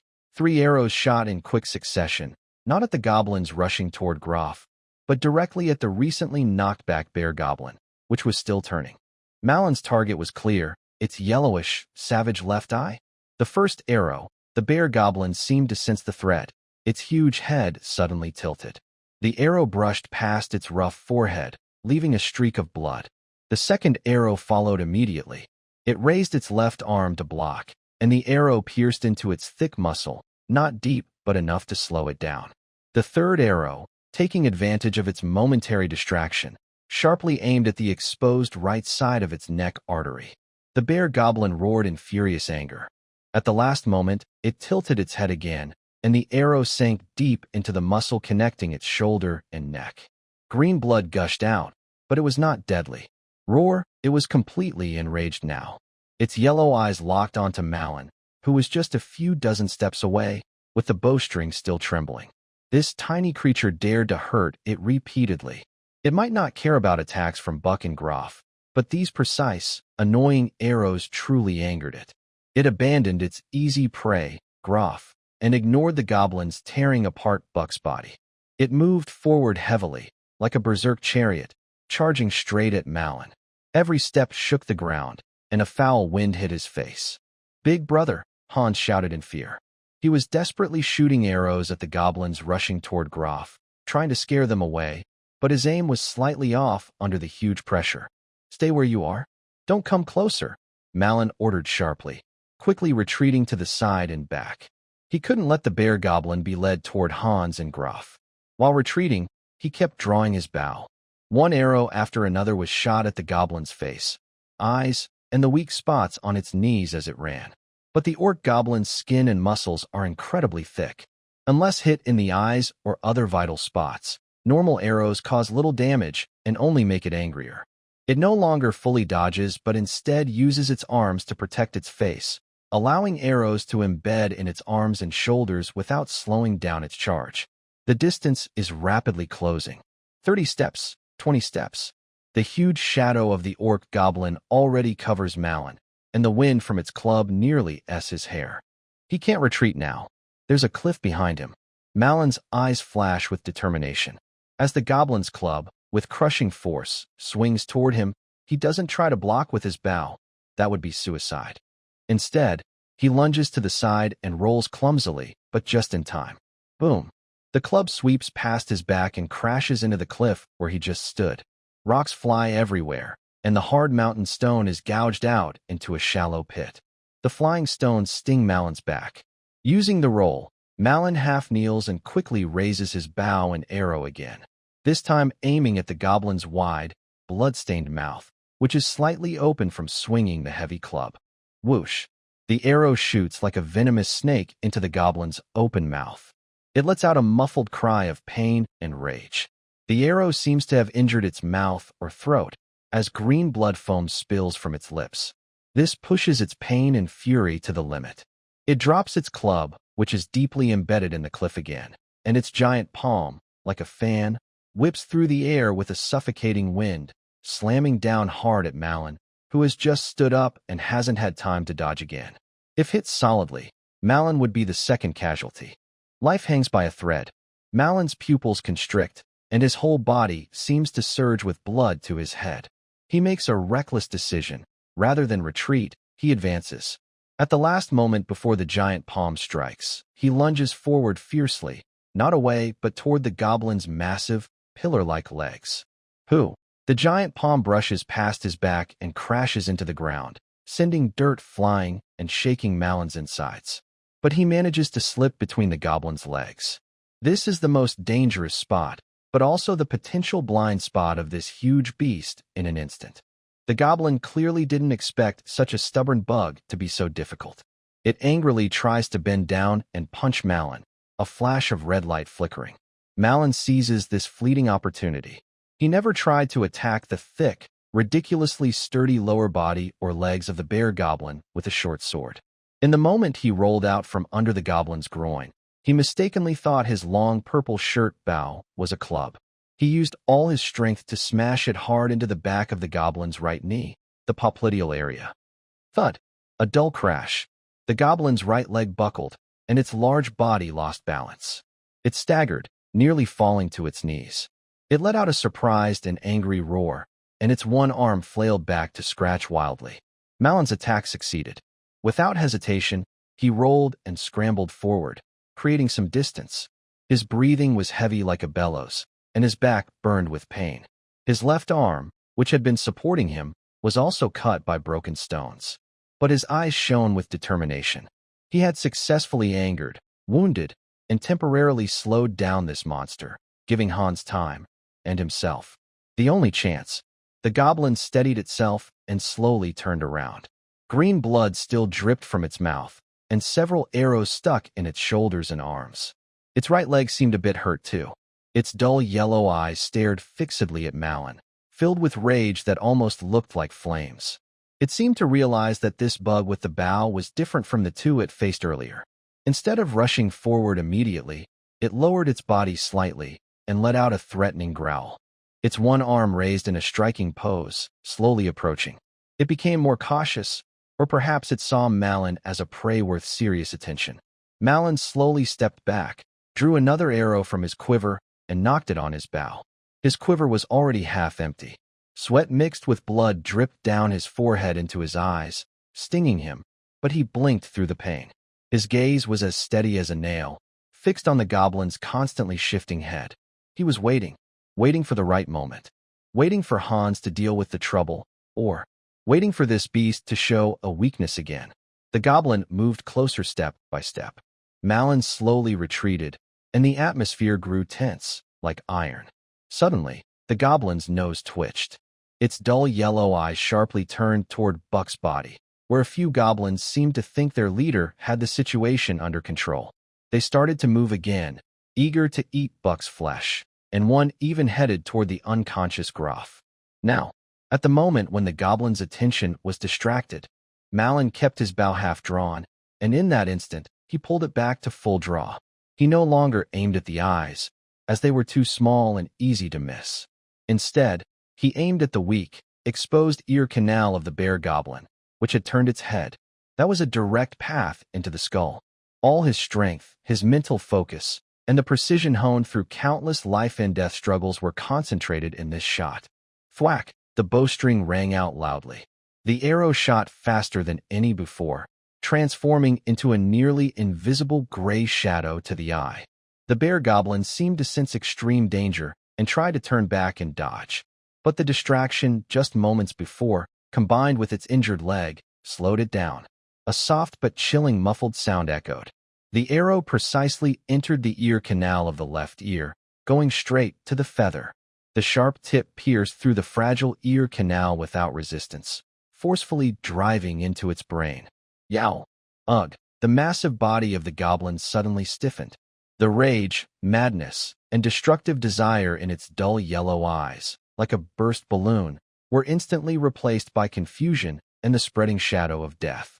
It let out a short, strange, almost deflating cry, raising one arm as if to scratch at the arrow lodged in its ear, but the arm only lifted halfway before falling weakly. The light in its eyes was completely extinguished. Like an ancient tree whose roots had been severed, this terrifying embodiment of raw violence, who had defeated Buck and Groff, had no last struggle. It collapsed forward heavily, hitting the ground and kicking up a cloud of dust. The arrow in its ear twitched slightly. The world fell silent. The goblins, who had been about to enjoy their feast, froze in place again. They looked at the lifeless, enormous body of their leader on the ground, then at the human standing straight, breathing heavily, bloodied but still holding his bow. This time, not even a scream of despair escaped. Overwhelmed by pure fear, they choked. Some goblin must have thrown down its stone first. Then, like a plague spreading, all the goblins, whether they were biting or rushing toward Groff, dropped everything and fled in silence, desperately escaping. They didn't dare look at Marin again, crawling and scrambling into cracks and bushes, disappearing in the blink of an eye, leaving only a few corpses and chaos behind. The wind carried a strong, blood-like smell that was hard to ignore. Malin slowly lowered his bow, his arms trembling from weakness and tension. He staggered, using the bow to support himself from falling. His chest burned painfully, and every breath tasted of rust. His back was soaked with cold sweat and blood, sticking tightly to his skin. "Big brother," Hans's trembling voice came. He held a short bow and stood beside Groff, with two goblin corpses he had shot lying at his feet. His face was pale as paper, full of fear and disbelief. A dog-like creature hurried over, anxiously circling Malin, nudging his leg with its head, whimpering. Malin took a deep breath, forcing himself to suppress his weakness and dizziness. "I'm fine," he said hoarsely. He looked at the gruesome body of Bark and then at Groff, who was unconscious but still had faint chest movements. "Go check on Groff. Handle him simply. We need to leave immediately," Malin said, leaning on his longbow as he slowly approached the ogre's body. He needed to take the ears and possibly some loot from the hole. Every bit of what they gained was stained with blood and tied to their future survival. The sunset's glow pierced through the fog over the valley, turning this bloody slaughter into a vivid red. The living, scarred and battered, had to keep moving forward. This was the cruelest lesson of adventure written in blood by Black Claw Valley. The evening chill was sharper than in the morning. The lingering fog in the woods, mixed with cold dampness, seeped into their lungs with each breath, causing tiny stings. Malin led the way, using the heavy wolf-tooth club he seized from the ogre, serving as both a walking stick and a tool to clear the way. Pushing aside tangled vines and wet, drooping branches. On his back, he carried a bulging leather pouch filled with coins and small loot, along with Buck's rolled up, fairly intact blanket. His left arm's wound was bandaged, stopping the bleeding, but every movement still caused dull pain. A heavier burden pressed on him and Hans, the crude stretcher made from sturdy branches and spare ropes found in Buck's bag. On it, Groff's sturdy body swayed slightly with each step. He was still unconscious, his face pale as dirt, breathing weak and irregular. Every hard inhale was accompanied by ominous gurgling sounds inside his chest. Orc warriors are stronger and more resilient than humans, but with such serious injuries, relying only on natural healing seems unlikely. Hans walks beside the stretcher, his small face flushed from effort, sweat beads forming on his forehead, mixing with dust and bloodstains from earlier. He clenches his teeth, trying to keep the stretcher steady to avoid causing more jostling for Groff. A small dog trots around them, ears alert, nose twitching, watching for any danger that might approach from the shadowy forest. The burden they carry is not only physical. They left Buck's body in Black Claw Valley, covering it with some loose stones. This is an unspoken rule among adventurers, born of necessity. When they can't bring back a fallen comrade, the last act of kindness is to prevent them from being left exposed or torn apart by wild animals. Marin has taken Buck's coin pouch and some small, still intact items. The battered hand axe, stained with green blood and with its edge rolled, is tied to his pack. It's not greed, but another way of carrying, perhaps one day, to give to his family, or to use as a toast in memory, spilled on the ground where he fell. Marin's thoughts drift with each monotonous, tiring step in the cold, damp air. He doesn't feel much grief over Buck's death. Their time together was brief, and there was no real friendship. Buck's obvious greed and recklessness had, in some ways, contributed to his death. Even when Buck suggested a reckless attack, he didn't hide that he saw them as expendable bait or cheap firepower. He just feels it's not worth it. Not false sympathy, but a cooler assessment.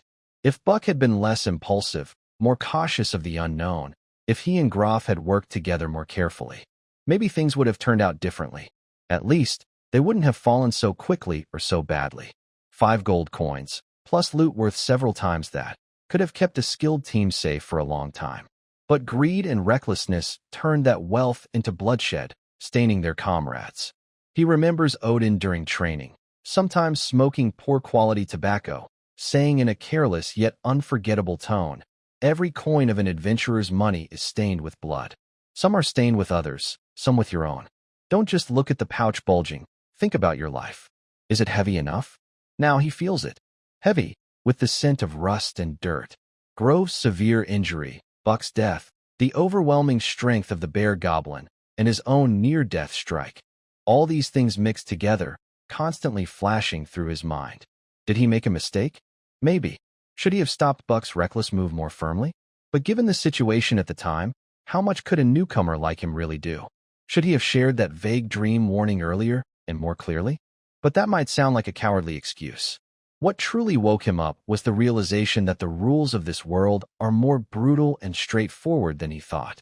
Power, greed, death, and wealth are tightly connected. Magic items, like the bloodstone ring in his hand, almost shattered and now dull, are worth more than he imagined. Even a single-use, incomplete protection spell could turn the tide in life or death. And for such items, or even just the suspicion that others have them, experienced people like Maji, a character from the story, might choose betrayal and greed. Power is fundamental. Caution is armor. And understanding human nature and interests is an essential torch when walking in darkness. The sky gradually darkened, and the forest dimmed further. They dared not stop, only relying on memory and rough directions to head toward Whitestone Town. Grove's breathing seemed weaker, and Hans's steps started to falter. "Big brother. Uncle Grove." Hans's voice was shaky and anxious. Malin stopped and signaled to put down the stretcher. He crouched down and checked Grove's injuries again. The branches and cloth fixing his left arm were soaked with blood, and his chest rose and fell almost imperceptibly. If this continued, he wouldn't make it back to town. He remembered what he found when clearing the battlefield, things from Buck and Grove's packs. Besides coins, dried food, and flint, there were 2 small ceramic bottles sealed with corks. He had only glanced at them quickly and stuffed them into his pocket. He took out the 2 small bottles. They were not large and felt cold in his hand. In the last bit of daylight, he saw that the bottles were rough and unmarked, with tightly sealed corks. He uncorked one, and a mixture of herbal and faintly sweet, fishy smell wafted out. Healing potion? Malin thought. Though it was the lowest grade, usually only good for stopping bleeding, easing pain, and providing some vitality support, limited in treating fractures and internal bleeding, it was better than nothing. He looked at Groff's defeated face. This quiet half-orc warrior had, at the last moment, used his body to block a deadly from the bear goblin, giving them a small chance to survive. He might be as greedy as Back, but in battle, he fulfilled his duty as a frontline fighter. Without much hesitation, Malin helped lift Groff's heavy head and carefully brought a bottle to his cracked lips. The potion was a thick, dark red liquid that looked like dried blood in the dim light. He slowly poured it in. Most of it spilled from Groff's mouth, but a little still slipped down his throat.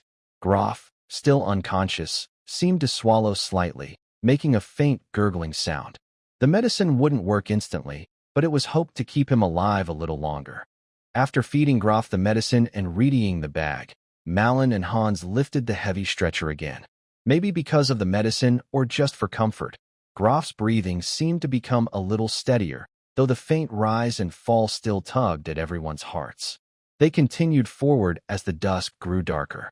The forest trail was almost unrecognizable, relying only on rough sense of direction and the occasional guidance of the dog, which instinctively senses direction and smell. Exhaustion weighed on them like a soaked coat, heavy and oppressive. Every step felt as if the mud beneath was especially sticky. Hans's clenched teeth had faint traces of blood, evidence of him biting his lip too hard. After what felt like a long time, faint flickers of fire appeared through the sparse trees ahead, and they could hear distant barking and muffled voices.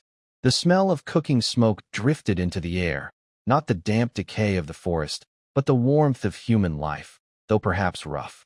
They finally left the area affected by the Black Claw Valley and approached a place with people. Though they still had some distance to Whitestone Town, they had at least escaped the most dangerous and remote woods. Following a muddy, well-trodden path for another 15 minutes, suddenly the view opened up. On a relatively flat hillside, a few low wooden and mud huts were scattered. Their roofs were covered with thick thatch, and smoke was curling up from them.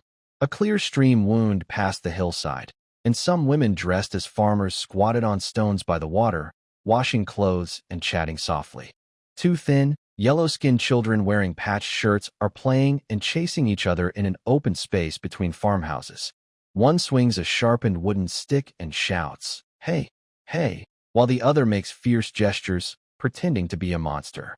After a long time away from people, experiencing bloody fights and the death of companions in the Black Claw Valley, seeing this lively scene makes Marin's tense nerves relax a little.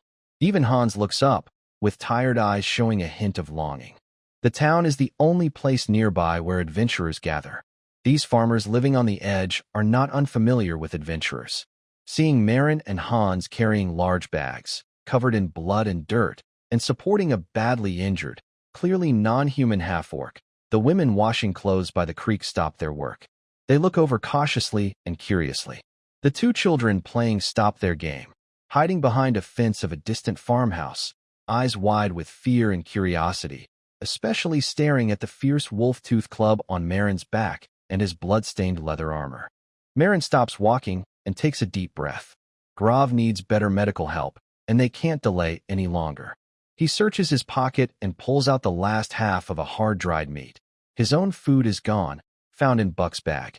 He breaks off a small piece and waves to the two children hiding behind the fence. Seeing the meat, the children's eyes brighten slightly. They lick their cracked lips, but dare not come closer. They hold tightly to the rough fence slats, looking at Marin with hesitation and a bit of fear.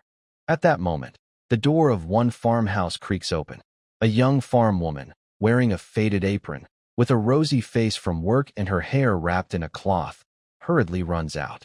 Seeing Marin and Hans, especially Grov lying unconscious and covered in blood on the stretcher, her face turns pale. But she quickly shifts to a tense, apologetic expression, walking briskly to the fence and pulling the children behind her. "Sorry, sirs." The farm woman's voice trembles as she keeps bending over. "The children don't know better and accidentally bumped into you. Please don't be angry." She tightly hugs the children, her fingers turning white from the grip, avoiding eye contact with Marin and Hans, especially uneasy about Grov's unusual face and heavy injuries. "Mom, jerky," the boy muttered softly, still staring at the small piece of jerky in Malin's hand. "Be quiet," the farmer woman whispered sternly, her voice tense but unable to hide her panic. "Didn't I tell you not to get close to those old men? Come back with me." As she spoke, she pulled the child and almost jogged back to the farmhouse, slamming the door shut. Other farm women quickly packed up their clothes, lowered their heads, and hurried back to their own houses. The lively hill suddenly became quiet, leaving only the sound of flowing creek water and the rustling wind through the thatch. Malin held the jerky in midair, then slowly lowered his hand. He looked at the old, somewhat broken wooden door, then at the suddenly silent hillside around him. The warmth he felt from returning to the populated area quickly cooled down. It wasn't malice, but fear, alienation, and the instinctive rejection and self-protection of common folk towards outsiders carrying violence, death, and unknown risks.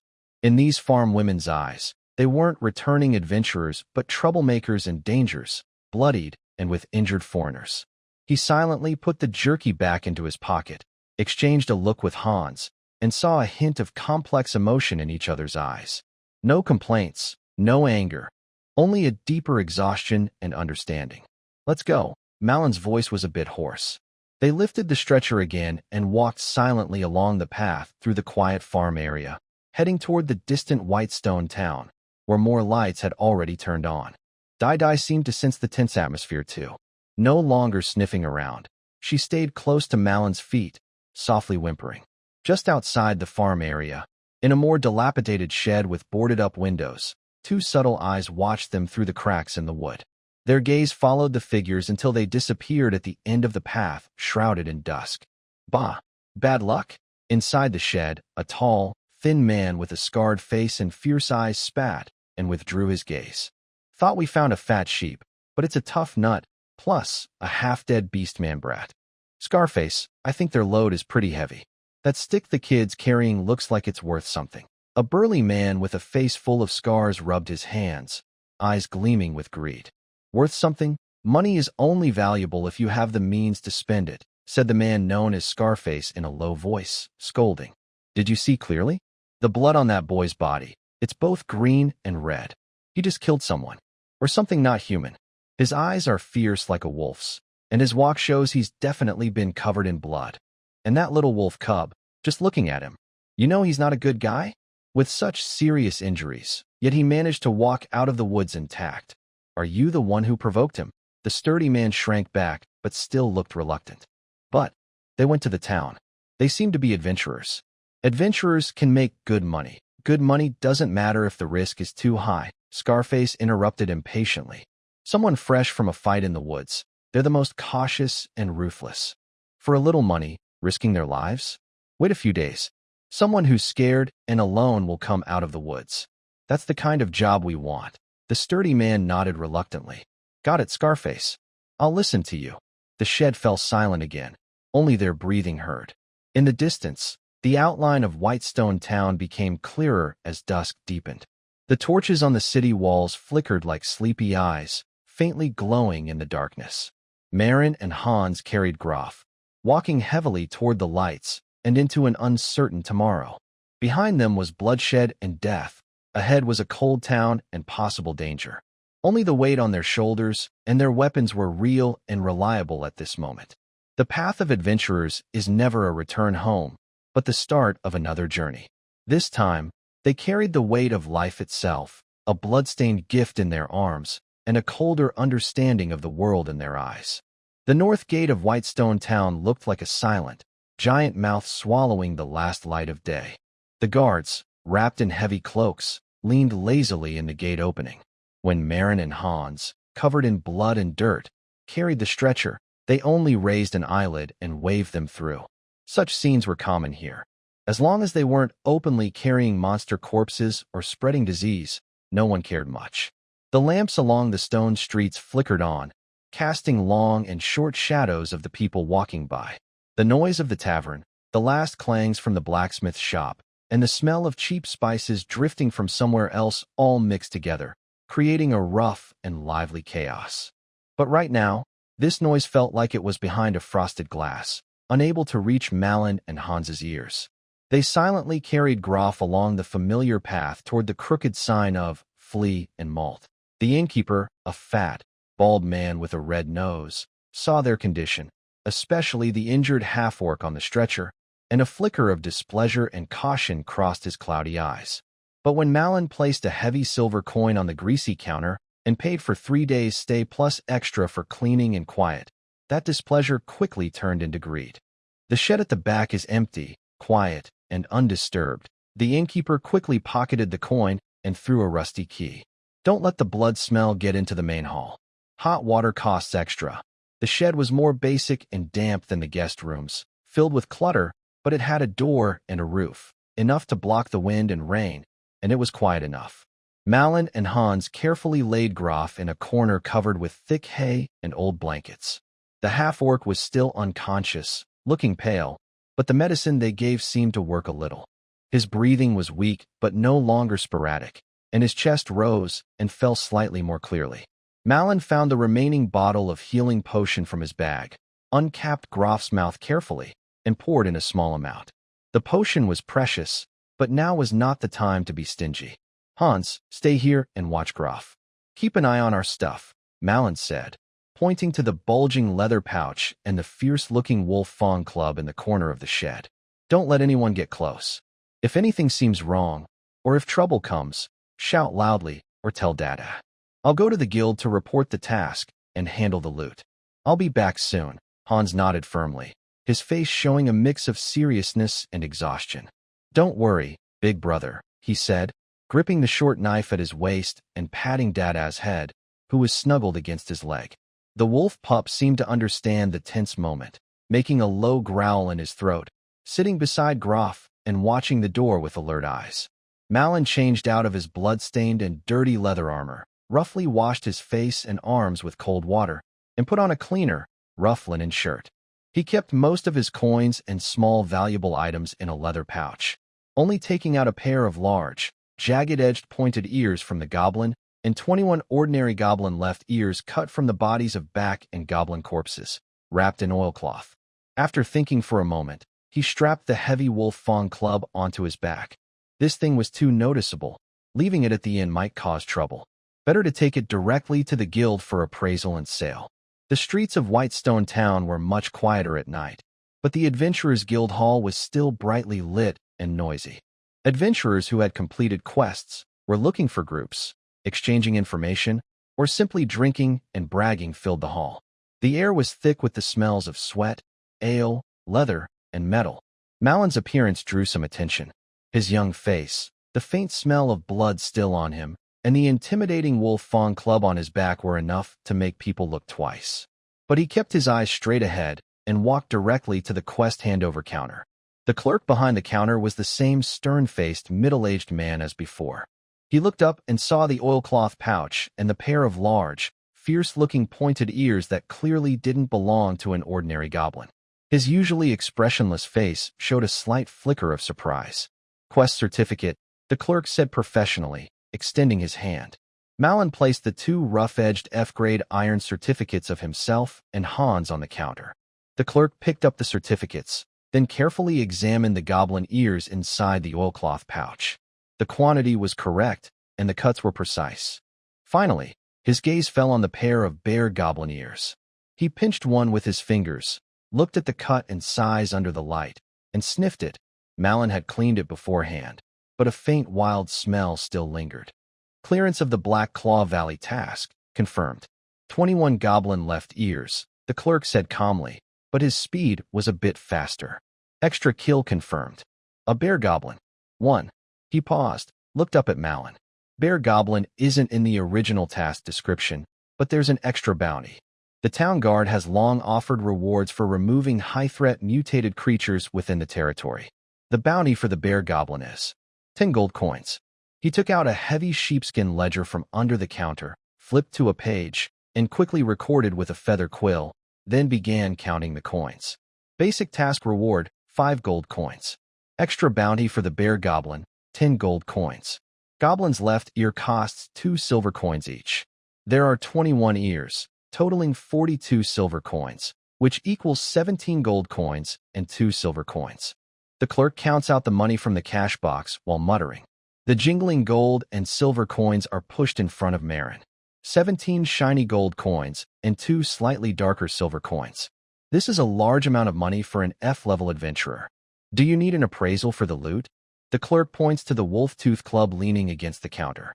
Appraise, Marin replies simply. The clerk calls over a thin old man with white hair and a monocle. The old man circles the wolf-tooth club twice, taps it with a small hammer on the rusted iron plates and bone spikes, then lifts it to feel its weight. The material is average, just hardwood with some broken pieces, rough craftsmanship, but heavy and intimidating. The old man pushes up his glasses, voice hoarse. Sell it to a weapons shop, maybe worth 1 gold coin. The guild will buy it back for 16 silver coins. Marin knows the old man is undervaluing it, but the item is indeed heavy and rough. Besides its weight and intimidation, it has limited practical use. He doesn't want to waste time bargaining. 16 silver coins, okay. Another small pile of silver coins is handed over. The heavy money pouch is tied around his waist, giving a real sense of fullness. Here's your proof, and your task record has been updated. To advance from F to E level, you need to complete at least 3 level tasks or contribute equivalent difficulty, as judged by the guild. The clerk pushes the iron badge back. Do you want a new task? The notice board is over there. Not for now. Marin puts away the proof and money pouch. Leaving the Wolf Tooth Club on the counter, the guild will handle it. Then turns to leave the noisy hall. The heavy money pouch at his waist contains 17 gold coins, enough wealth to support a family for years, and the starting point for him and Hans to risk their lives. But Marin feels no joy, only calm calculation. This money will be used to buy better gear, replenish supplies, pay for possible follow-up treatments for Glover, and plan for the next step. Back at the Flea and Malt Beer, the dim yellow light shines in the backyard shed. Hans sits at the door, hugging his knees, staring blankly at his feet. When he hears footsteps, he immediately looks up and sees Marin, visibly relieved. "How is Uncle Glover?" Marin asks as he pushes open the creaking wooden door. He is still not fully awake, but his breathing seems steadier. Hans came in quietly and said, "The boss brought hot water earlier." He looked around but was chased away by Dai. Malin nodded and crouched beside Graf. The half-orc warrior still looked weak, but his lips were less pale. His chest rose and fell slowly, with some regularity. Hans carefully cleaned his wounds with hot water and rebandaged them. The 2 bottles of healing potion had kept him alive for now. Malin placed a heavy bag of coins on the hay bed with a dull thud. Hans's eyes brightened, but he said nothing.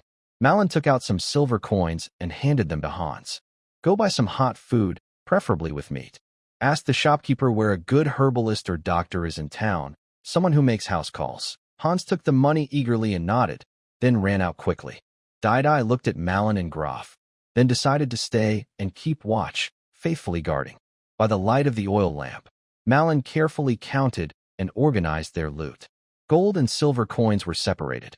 The small jewelry and metal trinkets from the Goblin Cave were of average quality, but could probably fetch a few silver coins. Besides a dozen silver coins, Buck's bag held an old iron badge engraved with strange symbols, perhaps his ID or a token. Malin kept it for now. Graf's belongings were simpler: some clean clothes, a whetstone, dried food, and a few flat stones with worn edges for throwing. His gaze finally fell on his left index finger. The rough bloodstone ring there was dull and dark now, with tiny cracks that looked like they could break at any moment. It had exhausted its energy and was damaged when he blocked the deadly from the bear goblin.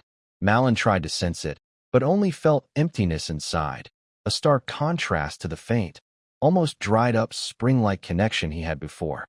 He didn't know how long or what conditions it would take to restore it. But no matter what, this ring had saved his life, and its value could not be measured in money. He took off the ring, wrapped it carefully in soft leather, and kept it close to his body. Soon after, Hans returned, carrying several hot, oil-wrapped black bread and a fish wrapped in leaves with coarse salt, along with a jug of cheap barley wine. The aroma of the food temporarily masked the musty smell and faint blood scent in the woodshed. "I asked the boss," Hans said as he handed out food. "He told me there's a limping old man under the sign of Old Oak at the east end of the town. He used to be a medic in the army. Now he sometimes treats injuries. His prices are not cheap. I also found out that the blacksmith shop is near the market in the south, the leather armor shop is across from it, and the grocery store is." Marin listened quietly, remembering the information Hans shared. The 2 of them ate their simple, warm food in silence, drinking beer. Days was given a large piece of fish and ate with a loud crunch. After eating, they felt a bit warmer and stronger. Just as Marin was about to get up and find the healer under the old oak, a very faint, painful groan came from the corner of the woodshed. They both turned quickly. On the hay bed, Graf's closed eyelids fluttered a few times, his brow furrowed tightly, as if fighting great pain. His heavy breathing, with a beast-like growl, grew a little faster, and he made a hoarse sound. Marin hurried over and whispered, "Groff." Groff's eyelids fluttered again, finally opening a small slit. His fierce, beast-blooded eyes were bloodshot, unfocused, and confused. It took a while before his gaze focused on Marin's face. He seemed to want to speak, but his cracked lips only produced a few broken sounds. Marin took a water bag, carefully brought it to his lips, and dropped a few drops of water. Groff instinctively swallowed, his throat moving up and down. A few drops of water seemed to restore some of his awareness. His eyes slowly scanned the simple woodshed, resting on his bandaged, immobile left arm and chest, then on Marin, and finally on Days and Hans, who watched him cautiously and with concern. Fragments of memories began to come together. Black Claw Valley, bare goblins, shattered shields, terrifying strength, endless darkness. Bark? He rasped out 2 words, his voice rough like sandpaper rubbing. Marin paused silently, shook his head. Groff closed his eyes, muscles twitching on his rugged face, unsure if it was pain or some other emotion. After several seconds, he reopened his eyes, clearer than before, deeper. "Mission?" he asked again, still weak. "Completed. The goblin shaman is dead, and the goblins have dispersed," Malin replied briefly, pulling out a leather pouch filled with coins from his pocket and placing it where Groff could see. "The reward and loot are all here." The goblin shaman had an extra bounty of 5 gold. The basic mission was worth 5 gold. We collected 21 goblin ears, 42 silver coins, and sold a wolf tooth club for 16 silver coins. Total, 12 gold and 18 silver coins. He didn't mention the personal items and money he took back from Buck. Groff listened, his eyes lingering on the bulging pouch for a moment before shifting away. He looked at Malin and said, "You saved me." It wasn't a question, but a statement. He clearly remembered the last moment before his shield shattered and he was knocked unconscious. And he faintly recalled someone giving him a bitter liquid while he was out. "You blocked that attack," Malin said calmly. "Without you, we all would have died." Groff tried to smile, but the injury made his face twitch painfully. He took a few deep breaths, then looked again at the pouch. He raised his healthy right hand slowly, pointed at the pouch, then at Malin, and finally waved his fingers in a gesture that meant, "You take most of it. According to the rules. The living get their share first. I didn't do much. In the end," he said, his voice weak but firm with stubbornness. "You and the kid deserve it. Use the money for my treatment. The rest is yours." Malin looked at him. The half-orc's eyes showed no false politeness or greed, only a clear understanding of reality after experiencing life and death with a rough honesty. He was badly injured, needing money to heal and time to recover. Malin and Hans clearly had to keep going. "The money for healing is inside," Malin said simply, nodding. "The rest will be divided based on contribution. Your share is kept here with me. When you're healed, we'll settle it." Groff seemed to breathe a sigh of relief. Then, as if exhausted, closed his eyes again. He nodded faintly. "Rest well," Malin said, standing up. "I'll find a healer." Groff didn't respond further. His breathing grew steady and deep, and he fell back into sleep, this time seeming less pained. Malin and Hans exchanged a glance. Hans whispered, "He's a straightforward guy, yeah." Malin nodded and picked up some silver coins. "Take good care of him. I will go find that limping healer." He stepped out of the shed, and the cold night wind refreshed him. The money pouch at his waist was heavy, reminding him of his current resources. But Groff was still badly injured, and Buck was dead. Their small team had just formed, but was almost broken. What should he do next? Should he recruit new members, or take on safer tasks with just 2 people and a wolf? He looked back at the dim yellow light coming from the shed window. At least, they had their first decent funds, a possibly trustworthy injured comrade, and a harsh lesson learned through blood about the cruel rules of this world. Tomorrow, after dawn, he planned to carefully explore Whitestone Town. He would check if the blacksmith shop had useful weapons and armor, see if the general store had better supplies, and look at the notice board for new quests waiting for them. The path of an adventurer stretched from the blood and fire of Black Claw Valley toward the unknown beyond, and he had just paid the first and heaviest tuition fee. The next morning, Whitestone Town awoke in the chilly early spring. Mist clung to the wet cobblestone streets, and the air was filled with the smell of last night's alcohol, morning fires, and distant river steam. Malin washed his face with cold water at the well outside the shed. The icy cold completely woke him up. Hans was also awake, carefully feeding Groff warm water. The half-orc warrior was still weak, but his eyes were clearer than last night, and he could speak briefly. He told Malin about an old limping man living in the southwest corner of town, who used to work for the Northern Army and was said to be skilled and fairly priced. After leaving enough money and food, and reminding Hans and Dodo, the little guy seemed to think guarding the injured was his duty. Malin put the pouch of coins away and left the small, damp backyard of the Flea and Barley Inn. Following Groff's vague instructions, he wandered through the maze-like, muddy southwest alleyways for a while before finding a shabby hut with a strange smell and piles of trash. The sign read, Old Oak, but it was actually a broken wooden board with a faint axe shape, hanging above a crooked wooden door. After knocking for a long time, a thin old man with a skeleton-like appearance, missing his left lower leg, wearing a greasy long robe, and leaning on a shiny wooden cane, finally opened the door. His smell was no better than the hut's, but his sharp, eagle-like eyes quickly scanned Marlin's clothes and stance, especially pausing on his bulging money pouch and the youthful energy still on his face. Treating wounds? Killing or being killed? The old man asked in a hoarse, harsh voice, straightforward. Companion, seriously injured, at the inn. Internal injuries, broken bones. Marlin replied simply, stepping aside to let the stronger smell of herbs and decay flow out. The old man muttered something, probably about the weather or payment, then extended a dirty hand with blackened nails. First look at the injury, then discuss price. Consultation fee 5 silver coins. Medicine costs extra, no credit. Marlin counted out 5 silver coins and placed them in his hand. The old man weighed them, then tucked them into his pocket. He then dragged out a worn leather bag with a strong, strange smell, hanging it on his cane. Follow me. Back at the shed, when the old man saw Groff, his cloudy eyes showed no surprise. He only wrinkled his nose, seeming displeased by the beastman's body odor and the strong mix of blood and injury scent. He dismissed Hans, who wanted to help, and used his dirty wooden cane to roughly poke Groff's injured chest and left arm. He also looked closely at his pupils and tongue coating, moving skillfully but roughly. 3 ribs are broken, but they didn't puncture the lungs. You're lucky. Left arm fractured, can be set, but don't expect to use much strength for now. Internal shock, bruising from the blood stagnation. The old man finished checking, clapped his hands, and looked at Marlin. Stabilize the injuries, take medicine internally and externally, rest. At least a month without fighting. The medicine costs 15 silver coins, enough to get you walking again.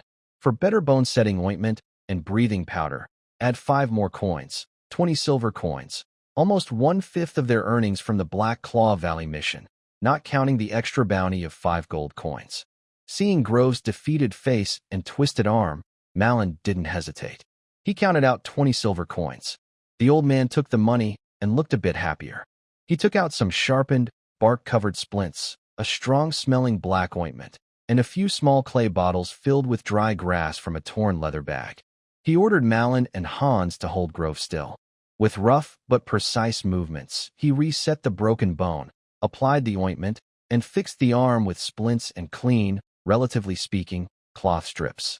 Then he pried open Grove's mouth and poured a thick, dark medicine that smelled like swamp mud. Grove grimaced from the pain and bitter medicine. Sweat broke out on his forehead, but he didn't faint. Change the dressing every day. Take the medicine twice a day, morning and night. Don't get it wet. Don't move around. The old man packed up his things, leaned on his cane, and looked at Malin. Your friend? Lucky you met someone willing to pay. That big green guy is tough. He won't die. Without saying goodbye, he hobbled away with his leather bag into the alley outside the backyard. The workshop was filled with the strong smell of herbs. Grove seemed exhausted from the treatment and fell into sleep again, but his breathing was steadier. Malin and Hans looked at each other, and both relaxed a little. The money was spent, but saving his life was worth it. Let's go, Hans, Malin said, brushing off some herb dust from his clothes.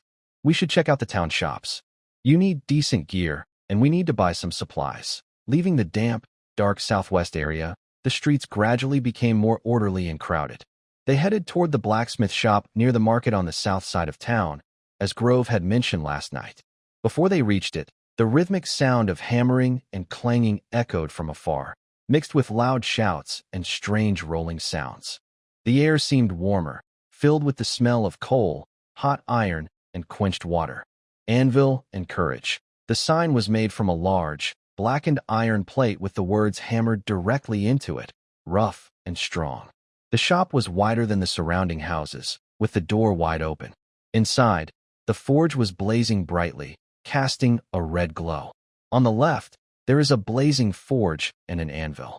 A short, stocky dwarf, only reaching Malon's chest but as solid as a barrel, with a fiery red, fluffy beard, bare muscular upper body, and wearing a heavy leather apron, is swinging a huge iron hammer that looks too big for him. He is pounding on a white-hot sword blank. Each strike sparks brightly, showing strength and power. On the right, against the wall, are sturdy wooden racks filled with various weapons and a few pieces of armor, from common one-handed swords, hand axes, and spears to more complex weapons like war hammers, maces, heavy hand axes, and short-handled battle picks favored by dwarves. There are also a few well-maintained longbows and crossbows. Most weapons are simple in style, without fancy decorations, but made of solid materials. The edges gleam with cold light, giving a sense of reliability and steadiness. Several customers are already inside, quietly talking as they browse.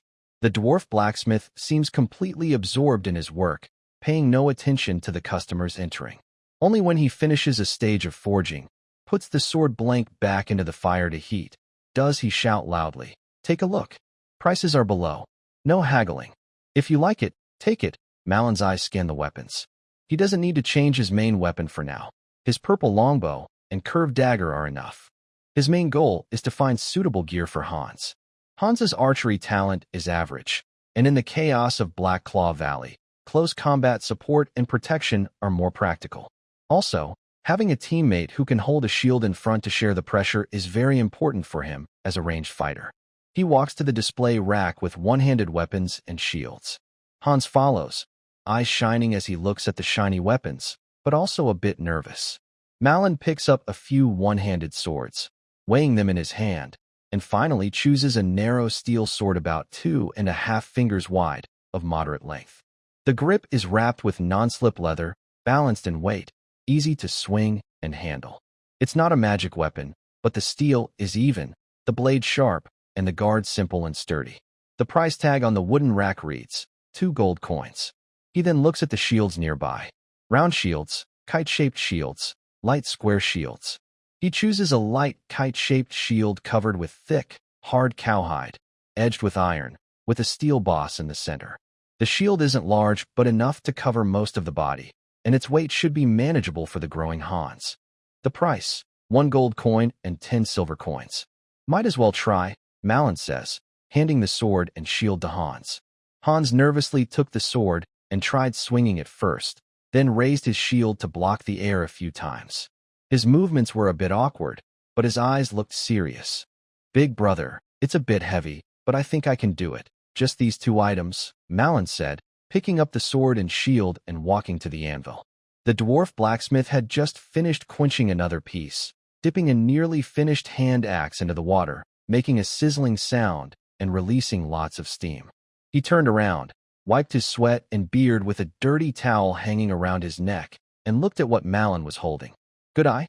The sword is made of northern steel, tempered 3 times. The shield is tough cowhide with an oak core, soaked in oil. The dwarf's accent was strong, and his voice sounded rough, like 2 stones rubbing together. 3 gold coins, 10 silver coins. No bargaining. Malon counted out 3 gold coins and 10 silver coins from his pouch, and placed them in a dusty iron tray next to the anvil.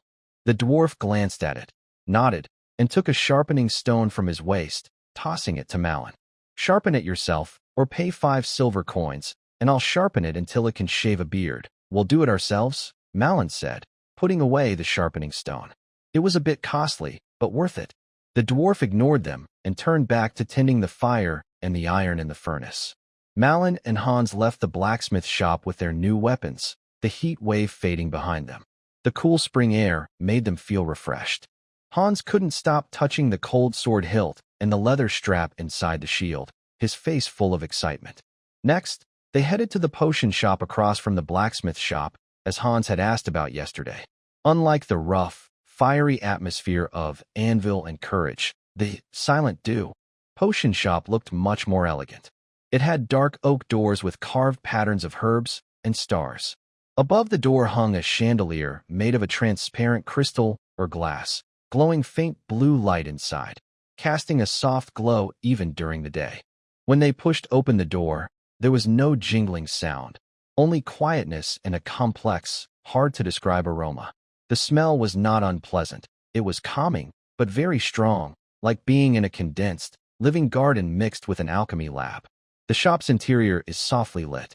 Along the wall, there are tall, dark wooden cabinets reaching the ceiling, filled with many small drawers. Each drawer has a yellowed label with elegant cursive writing showing its name. In the center, there are a few glass or crystal display cases holding finished potions in uniquely shaped bottles.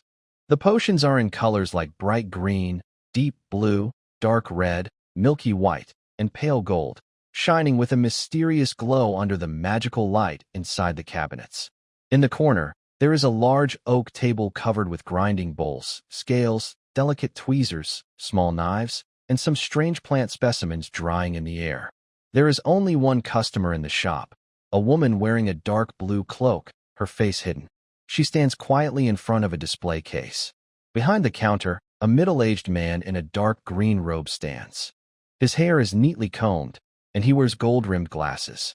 His face is pale and thin. He gently wipes an empty crystal bottle with a soft cloth, moving carefully as if handling a loved one. When the door makes a sound, the shopkeeper looks up, pushes his glasses up, and calmly glances at Marlin and Hans.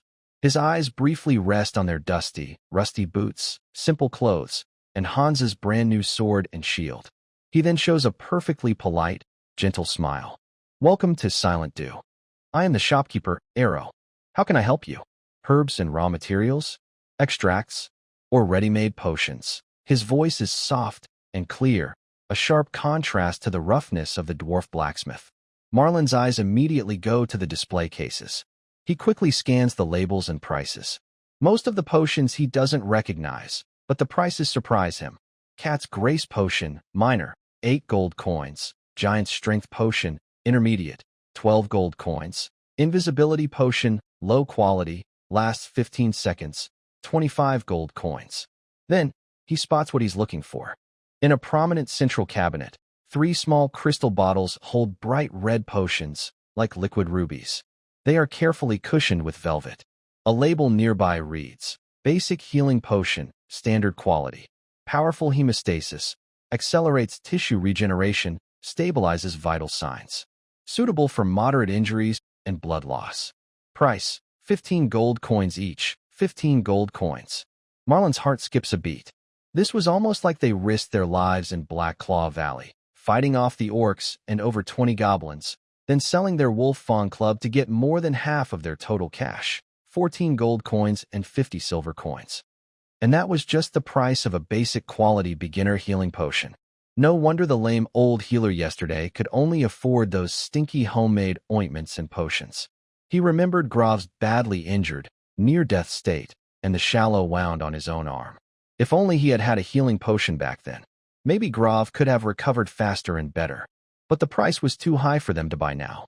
"Just looking," Malin said, shaking his head at the shopkeeper, Arrow. He couldn't afford it now, but he made sure to remember the place and the price. Healing potions are like a second life in emergencies. After completing a few more missions like in Black Claw Valley. No, they might need even better rewards before they can consider keeping a life-saving potion as a backup. Shopkeeper Arrow didn't seem surprised. He kept smiling and said, "All right, feel free to look around. We also buy certain magical plants and mineral materials at fair prices. If you need anything, just ask." Malin and Hans looked around the shop for a while, seeing many rare medicines and expensive materials they had never heard of. In the end, they didn't buy anything and left the shop filled with strong medicinal smells and expensive aura. Outside, The noisy market and the smell of animals made them feel a little more at home and steady. 15 gold coins. Hans whispered, sighing, clutching his new shield tightly. The shield, worth only 1.5 gold coins, suddenly felt very worth it. Back in the backyard shed of Flea and Mead, the strong smell of herbs still filled the air. Grov was awake, leaning against a pile of hay, his face still pale, but with a bit more life in his eyes. He saw Hans holding his new sword and shield, and his heavy brow furrowed. "Kid, changed your job?" Grov's voice was hoarse, but stronger than before. Hans smiled shyly and carefully set down the sword and shield. "Big brother said I'm not good at archery, so I took a shield. It can help. Protect everyone." Grov looked at Malin and nodded without saying much. The half-orc didn't seem good at showing thanks, but this simple acknowledgement meant a lot. Malin sat down opposite Grov, took a sip from his water bag, then took out his money pouch. In front of Grov, he poured out the remaining coins and counted them. After paying for the healer and blacksmith, they still had 10 gold coins, more than 10 silver coins, and some copper pieces. There were also some small jewelry pieces scavenged from the goblin lair, probably worth a few silver coins. "Your share, plus any future expenses for healing, come from this," Malin said, roughly dividing the coins into two piles, one slightly larger. "These are ours. Your part, I'll keep for now. When you need it, just ask." Grov looked at the shiny gold and silver coins and was silent for a moment. "What do you plan to do with Back's share?" Malin had thought about this long ago.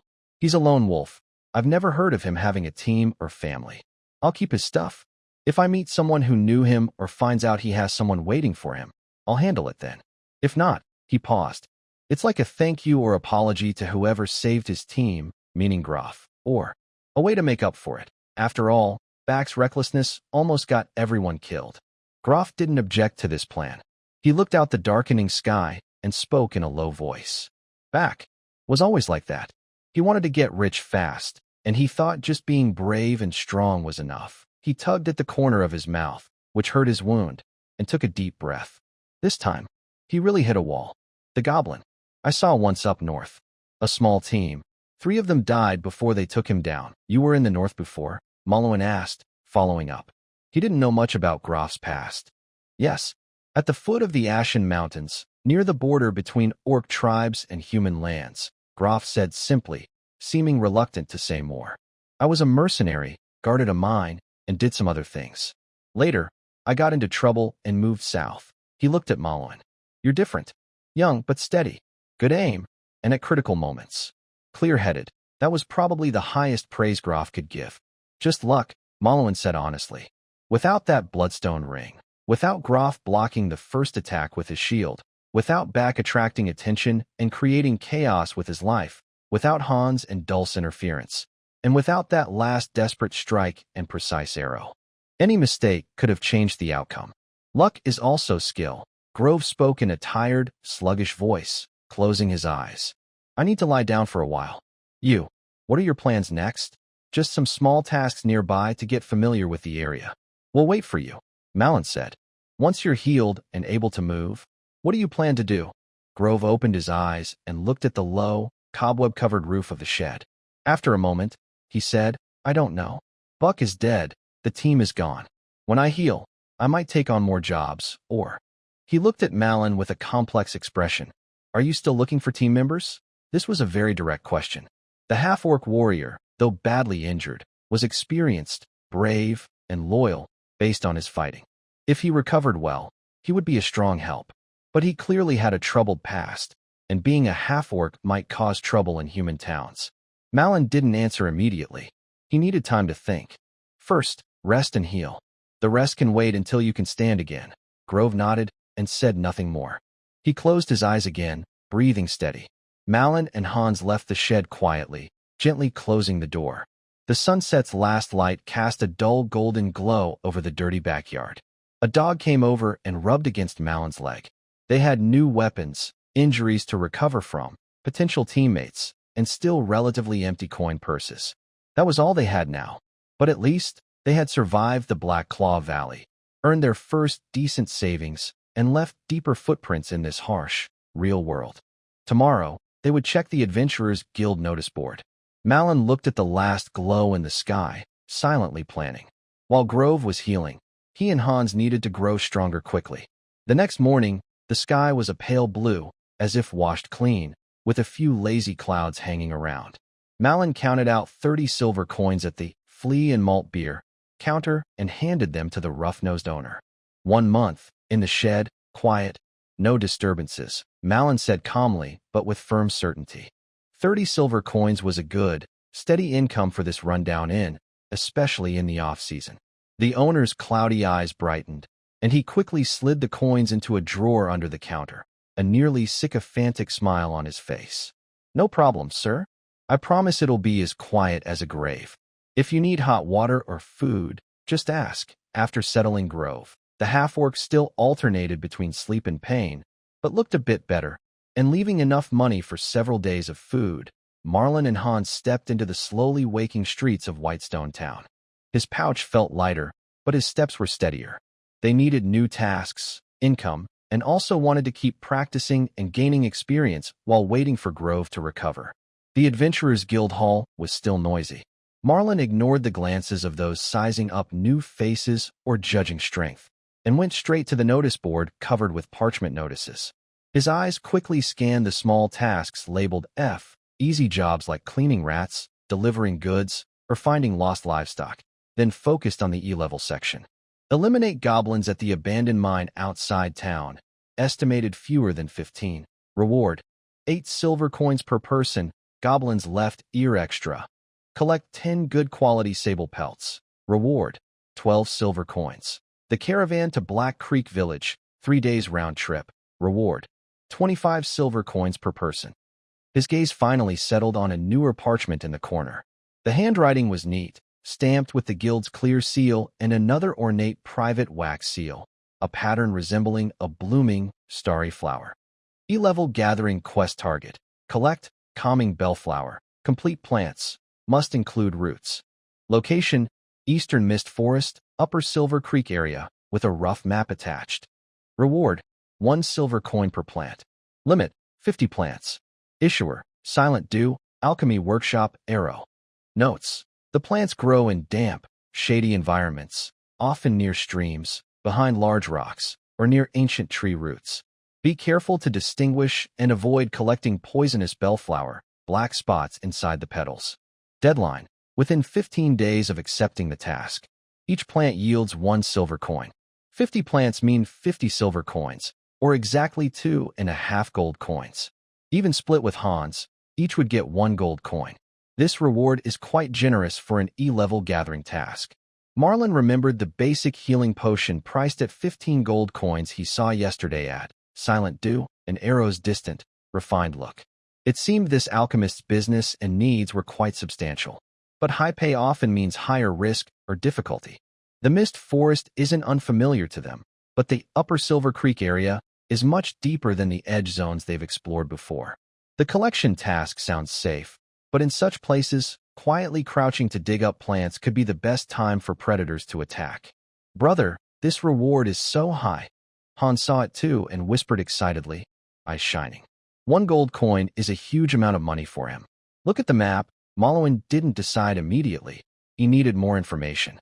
He took down the commission notice. The back had a simple regional map drawn on it, and went to a quiet corner with Hans to study it.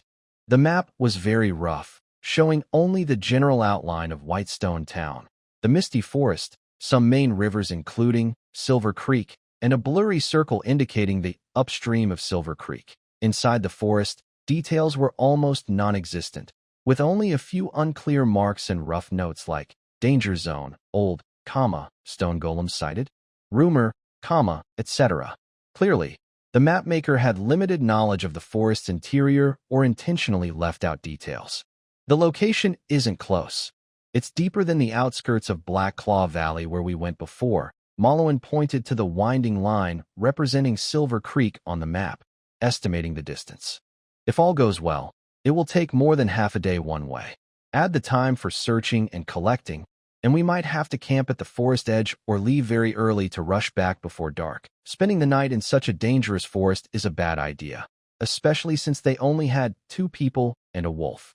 We can leave early, bring enough food, and try to get back before dark, Hans suggested, unconsciously touching the new sword hilt at his waist, seeming eager to prove his reliability.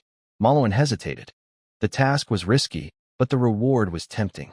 Also, collecting tasks rely more on observation, patience, and familiarity with the environment than fighting, which suited their current situation. Hans was in early transition, and Graf was badly injured. They needed money, experience in deeper forest areas, and to further train through relatively gentle tasks. Let's take it, Malwin decided. He went to the counter, showed his adventurer's ID, and signed the commission notice with Hans's name, forming a temporary team. The clerk recorded it and handed them a copy of the commission. Leaving the guild, they didn't head straight out of town but turned toward the market. The morning fog had not yet lifted, and the market was already lively. The sounds of shouting, bargaining, and animals mixed together, filling the air with the smells of fresh vegetables, raw meat, fish, spices, and leather. They first went to a stall selling dried goods and flatbreads. Malin carefully checked the hardness of the flatbreads to ensure they could be stored, and the quality of the dried meat to make sure there was no strange smell. In the end, he bought enough for 2 people to last 3 days. Rye hardtack, salted dried meat, and a small bag of coarse salt. It cost about 50 copper coins. Next was the water bags. Hans's old water bag was torn during a fight. They stopped at a leather goods stall and chose 2 old water bags that were the right size and sewn tightly. New ones were too expensive. They also bought a clean oilcloth to wrap food. It cost 30 copper coins. As they passed a stall selling ropes and simple tools, Malin stopped to buy 2 sturdy ropes and a small, sharp gardening trowel, useful for digging up lily-of-the-valley roots without damaging too much. It cost 20 copper coins. Finally, they stopped at the edge of the market at a corner where an old woman sat with a few bundles of dried herbs in front of her. Malin identified some common herbal powder for stopping bleeding and dried calendula for reducing inflammation, and also asked for a small bundle of worm-repelling mugwort. It cost 15 copper coins. The supplies didn't cost much, but were very necessary. Malin counted the remaining copper and silver coins. Before leaving the town, he went to a small blacksmith shop, not the big one called Anvil and Courage. He spent a few copper coins to have the blacksmith sharpen Hans's new sword and lightly file the edges of his shield. It was rough but sharp and sturdy enough. Back at the woodshed behind the Flea and Barley Inn, Graf was awake, leaning against the wall, struggling to chew a piece of dried meat with his healthy right hand. When he saw them packing their bags, he asked vaguely, "Any work?" "Yeah, gathering herbs. Just a quick trip to the woods. We'll be back in a day or 2, Malin said, dividing the dried food, checking the bowstring and arrows, and attaching the gardening trowel to his belt. "Take good care of yourself. The healer will come tonight to change your bandages. Food and water are nearby." Graf nodded without saying much, just watching Malin's skilled movements and Hans's anxious yet hopeful face. A flicker of something hard to read crossed his dull eyes. "Be careful. The woods aren't just full of plants." "Got it." At dawn on the 3rd day, Malin and Hans left the inn. The street was quiet and empty, with only the early morning street cleaner and a cart making faint noises. Dai ran ahead happily, looking back now and then, tail wagging lightly. It seemed excited to go back into the forest. After paying the city exit tax, they started down the path toward the misty forest.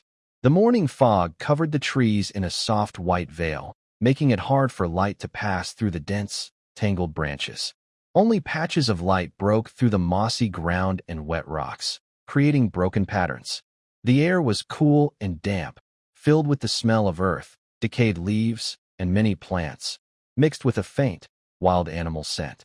This time, they went deeper than before, following a narrow hunter's trail almost hidden by grass, heading towards Silver Creek on the map. Malwin led the way, holding a purple cedar bough with an arrow ready but not pulled tight, ready to shoot at any moment. His sharp eyes scanned the shadows ahead and to the sides, and his ears listened carefully for any sounds. Odie's beast instinct was growing slowly, like invisible antennae reaching outward. Hans followed a few steps behind, holding a kite-shaped shield in his left hand and resting his right hand on his sword. He leaned forward slightly, trying to imitate Malwin's alert yet relaxed stance. His gaze was a bit distracted, easily drawn to small animals or strange bird calls in the woods, but he quickly focused again. The weight of his new sword and shield made him feel steady and responsible. Dai moved like a gray shadow, sometimes rushing into bushes to sniff, sometimes stopping to listen with perked ears. Its presence was a good warning sign. As they went deeper, the trees grew taller and darker, with vines wrapping around the trunks like giant snakes. The ground was covered with a thick, soft layer of decayed leaves, silent underfoot, but hiding holes and tangled roots. The light grew dimmer, and fog drifted slowly through the woods, reducing visibility to less than 30 steps. Tiny sounds became louder, drops of dew falling from leaves, insects crawling under the leaves, distant calls or roars of unknown birds and beasts. They moved very carefully and slowly. Malwin often stopped to check the ground, kneeling to look for animal trails or unnatural marks. On 2 occasions, he found fresh footprints that did not belong to them, once from a group of wild boars passing by chaotically, and once from large feline animals with deep, star-shaped paw prints. Both times, they chose to stay far away.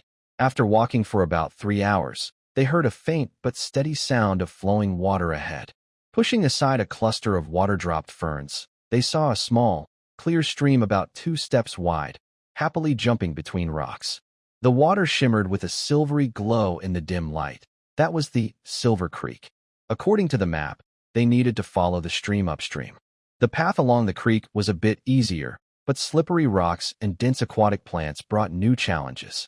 Dicey was very interested in the creek, running over to drink water. Malin didn't stop him, but kept a cautious watch upstream and downstream. They trekked upstream for nearly 2 more hours. The surroundings gradually matched the rough description on the map of the upstream area.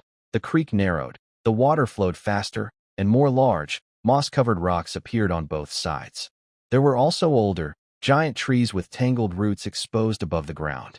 The air was cooler and more humid, and the light grew darker, as if dusk had arrived early. The atmosphere here was subtly different from the forest's edge, more of an ancient silence, with an almost imperceptible, oppressive weight beneath the quiet. This should be nearby. Malin stopped and signaled Hans to be alert. He unfolded the diagram on the back of the task sheet and compared it with the terrain. There was a massive boulder resembling a lying cow, and an ancient oak tree with a hollow trunk but still lush branches. The general direction was correct. Start searching. Pay attention to shady, damp areas near water, large rocks, or tree roots. The petals are light purple, bell-shaped, hanging down, with orange-yellow stamens in the center. Watch inside the petals, avoid those with black spots, as they are poisonous, Malin whispered, reciting the description and pattern from the task sheet. Don't go too far, stay within my line of sight or voice. If anything feels off, alert me immediately. They separated by a few steps and began to search carefully. Dicey seemed to understand the task too, no longer running around randomly, but sniffing between the grass and rocks. The leaf litter was thick and the vegetation dense. The plant called Calm Bellflower was not obvious. It was cleverly hidden among the greenery. Malin pushed aside a damp fern and scanned every inch of the ground with sharp, eagle-like eyes. Soon, he found a few faint purple clusters at the shaded bottom of a large moss-covered stone, almost invisible in the dim light. He crouched down and looked closely. Yes, small bell-shaped purple flowers hanging downward, with a bright orange-yellow spot in the center. Carefully, he parted the flowers and checked the inside of the petals, clean, without black spots. These are calming lily of the valley. He didn't act immediately. First, he gently inserted a gardening trowel into the ground nearby, keeping his right hand on the bowstring, and scanned the surroundings sharply. Behind the large stone, across the stream, among the tangled branches overhead. After confirming there was no sign of danger lurking, he quickly and gently used the trowel to carefully dig out one lily of the valley along with its thin, entwined roots. He shook off the dirt, wrapped it in a clean, soft cloth, and placed it into a specially sewn leather pouch at his waist. One plant, 1 silver coin gained. He continued searching nearby and found 3 more. Hans, not far away, also whispered excitedly, "Big brother. Over here too." Several. The collection was done carefully and silently. They moved like 2 ants searching for sugar grains on a large table. slowly and patiently. Besides the calming lily of the valley, Malin also noticed some other things. Some chewed plant remains with strange shapes, a deep, unnatural scratch on the side of a rock, like metal scraping, and from the dense forest in the distance, occasional muffled thuds, as if heavy objects had fallen, but too far to tell what. Time slowly passed, and the pouch at their waist grew heavier. The sunlight struggled to the layers of foliage, indicating it was past noon. They ate some hard biscuits and dried meat, drank a little stream water, upstream, relatively clean, and rested for a moment. Malin absent-mindedly ate some dried meat, then cautiously sat by Malin's feet, ears turning to listen to the forest's breathing. In the afternoon, they expanded their search, walking upstream along the stream. In damp, shady depressions with decayed wood piles, and at a large, exposed tangle of roots, they found many more calming lily of the valley. Malin's beast instinct remained at a low, faint alert, like a cool sensation always on his skin, warning him that this place was not entirely safe. When Malin placed another intact lily of the valley into the pouch, and roughly estimated they had nearly 30 plants, his movements suddenly paused.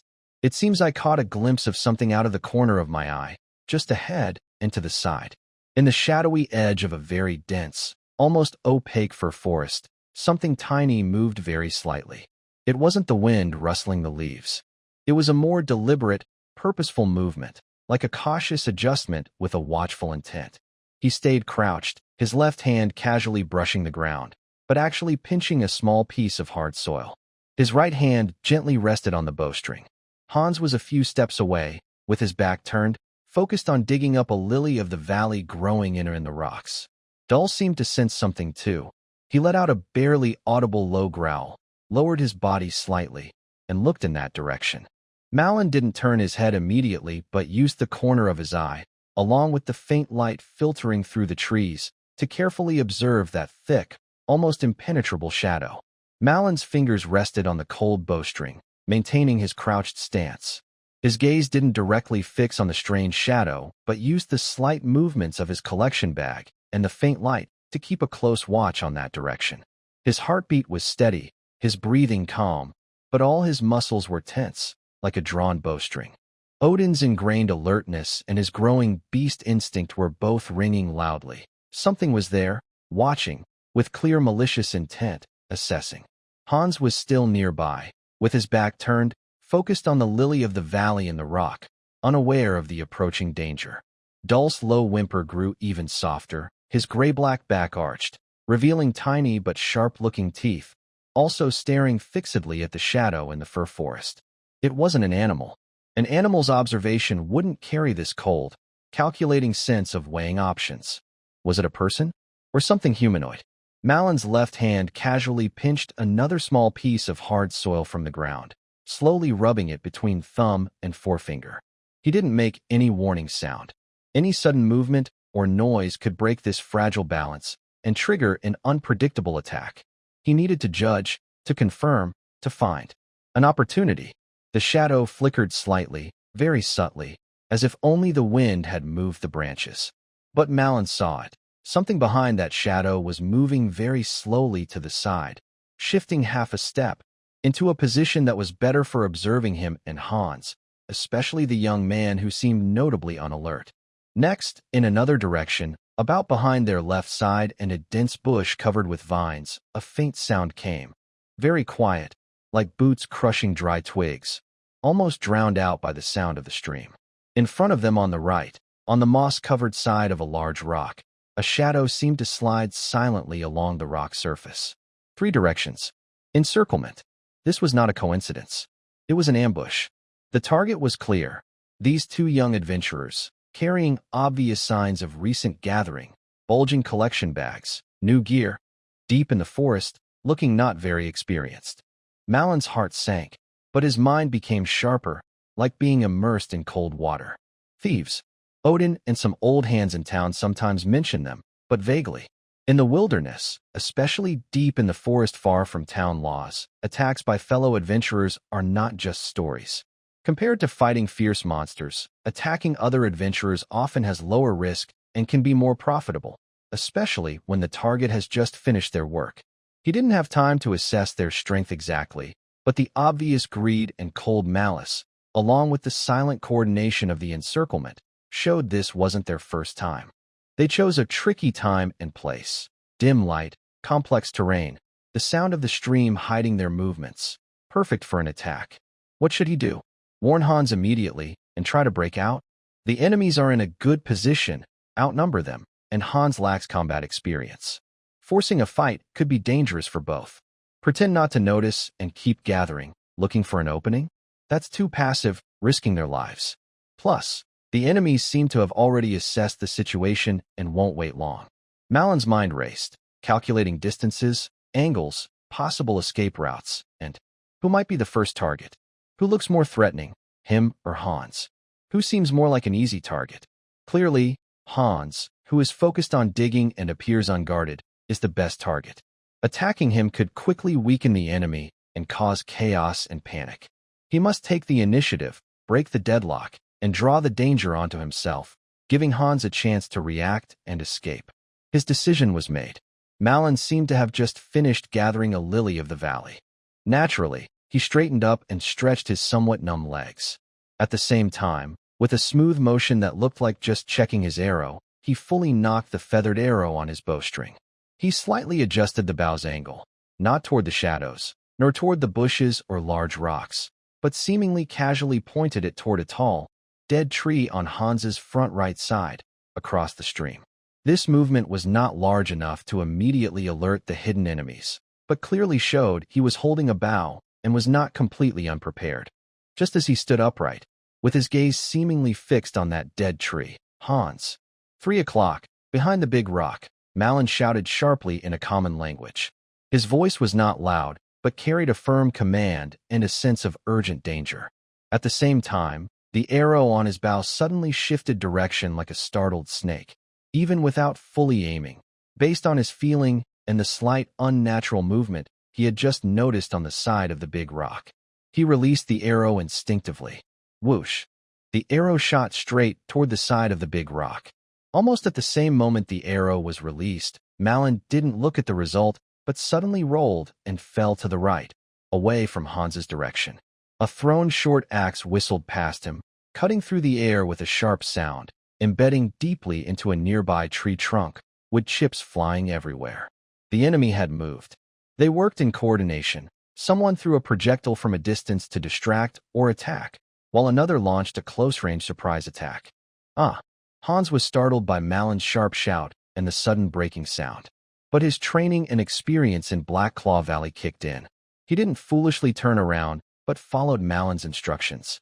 Instinctively, he raised his shield toward the 3 o'clock direction, the same direction as the bushes and big rock on his right, as Malin had taught him during training, and quickly leapt sideways and backward.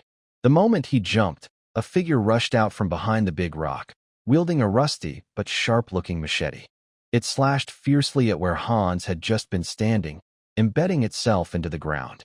It was the person who had crept from behind the big rock, disrupted by Malin's warning and the arrow, which, although it missed, forced him to retreat temporarily.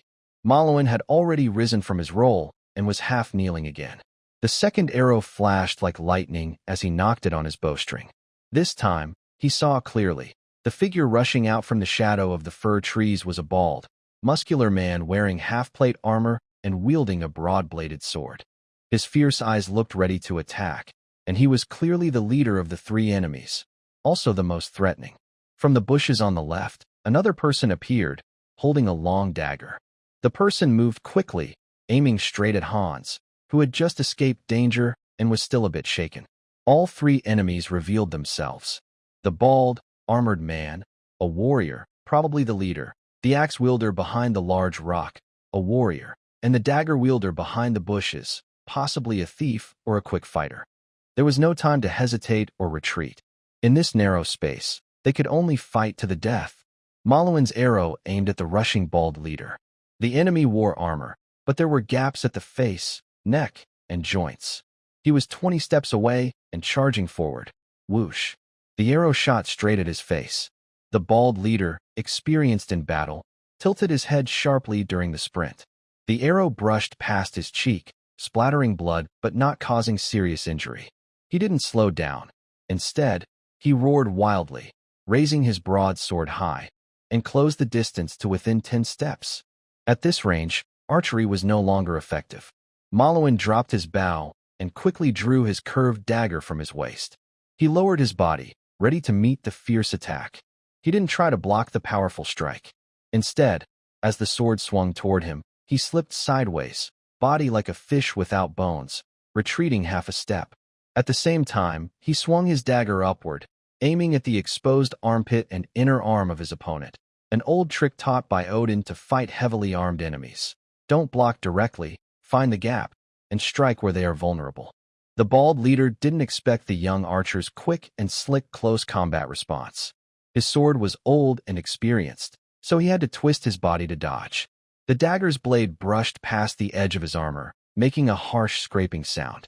Manhwa used this moment to spin his body, swinging his dagger in an arc and slashing at the enemy's unsteady stance caused by the twist. Meanwhile, Hans was caught in a fierce fight. The axe wielder swung his axe in an empty strike, then immediately attacked again with fierce momentum.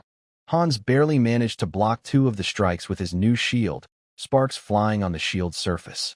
The heavy force made his arm numb, and he kept retreating, almost losing his grip on his sword. The enemy wielding a long dagger moved around him like a ghost, often launching sneaky strikes from behind his shield or at his feet. Hans was caught off guard, struggling to defend himself, with danger everywhere.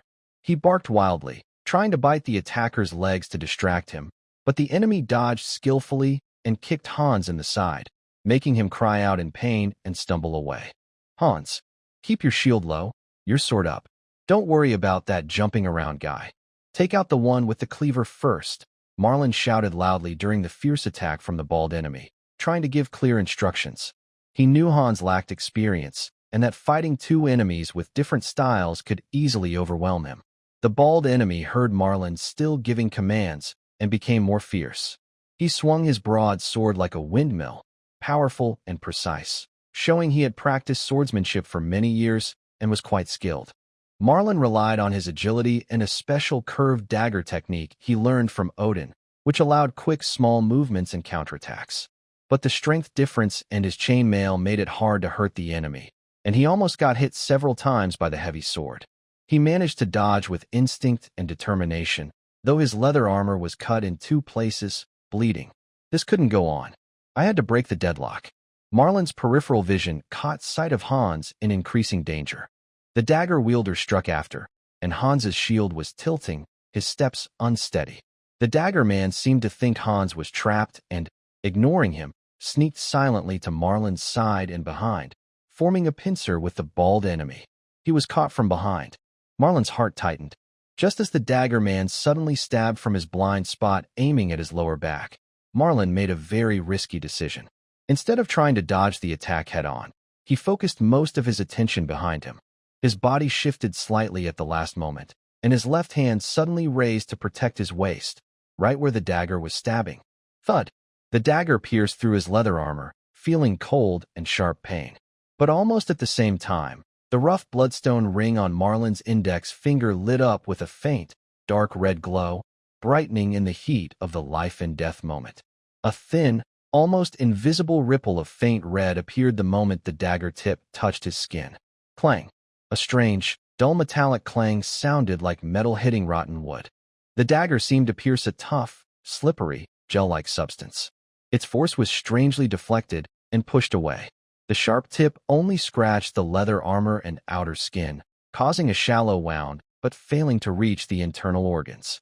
The dagger wielder felt a jolt in the wrist, with numbness in the palm, and showed an expression of disbelief and surprise. Malin endured this sneaky backstab. Though most damage was blocked by the ring, the impact and cuts still caused severe pain and effects. Using the force of the dagger's attack and the opponent's momentary shock, he lunged forward aggressively, not toward the bald leader, but directly at the dagger wielder, who was momentarily stunned from the failed attack. Bang! The two collided hard. Malin's shoulder pressed against the opponent's chest, while his curved dagger, driven by the momentum, stabbed fiercely from a tricky angle from bottom to top, into the dagger wielder's open abdomen caused by the collision. Ugh! The dagger wielder let out a short, sharp scream, eyes bulging, and the dagger fell powerless from his hand. Malin showed no mercy. Twisting his wrist, he spun the blade, and then suddenly pulled it out, drawing warm blood and shattered organs. The dagger wielder collapsed softly, convulsing, clearly near death. Old cat! The bald leader roared in furious shock. He didn't expect this seemingly young archer to be so ruthless and decisive.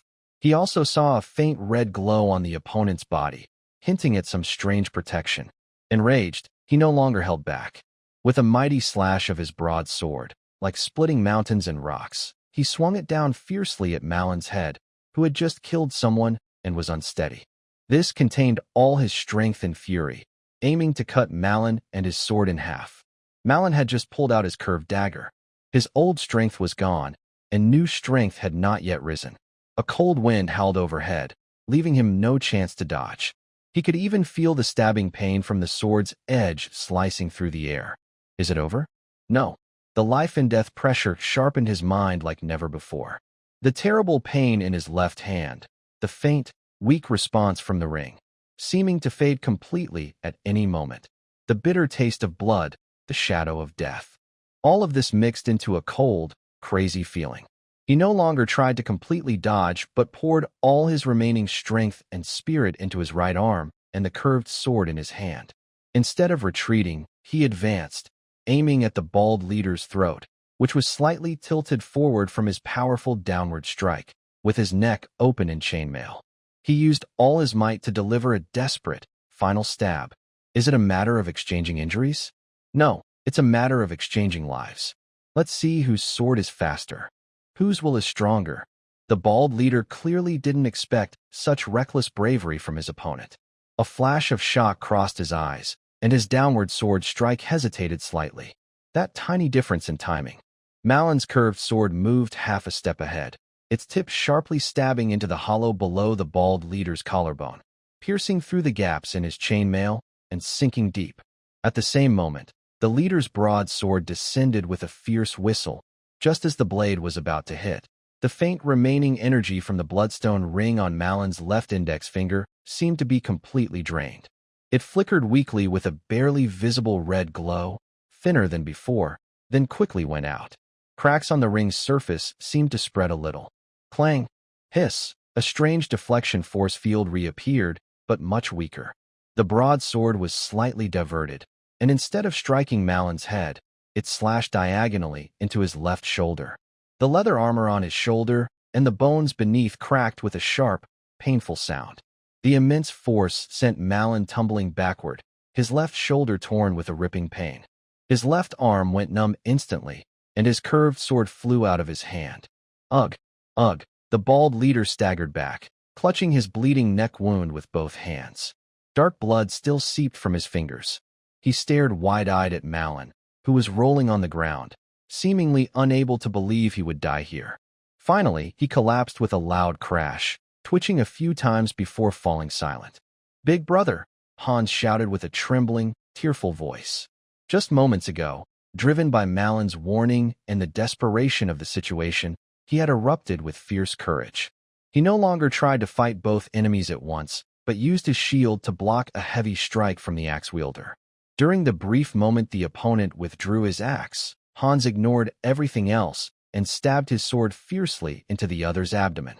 The axe wielder, in pain, hesitated, and Hans pulled out his sword, then wildly slashed several more times until the opponent also fell, covered in blood, his own and more from enemies, his hand trembling as he held his sword, tears and sweat streaming down his face. Despite seeing Malin being struck away, he still charged forward recklessly. "I'm okay." Malin struggled to sit up. A sharp pain shot through his left shoulder, causing darkness to cloud his vision and nearly making him faint. He clenched his teeth and used his still movable right hand to support himself, gasping for breath. The wound on his left shoulder was deep.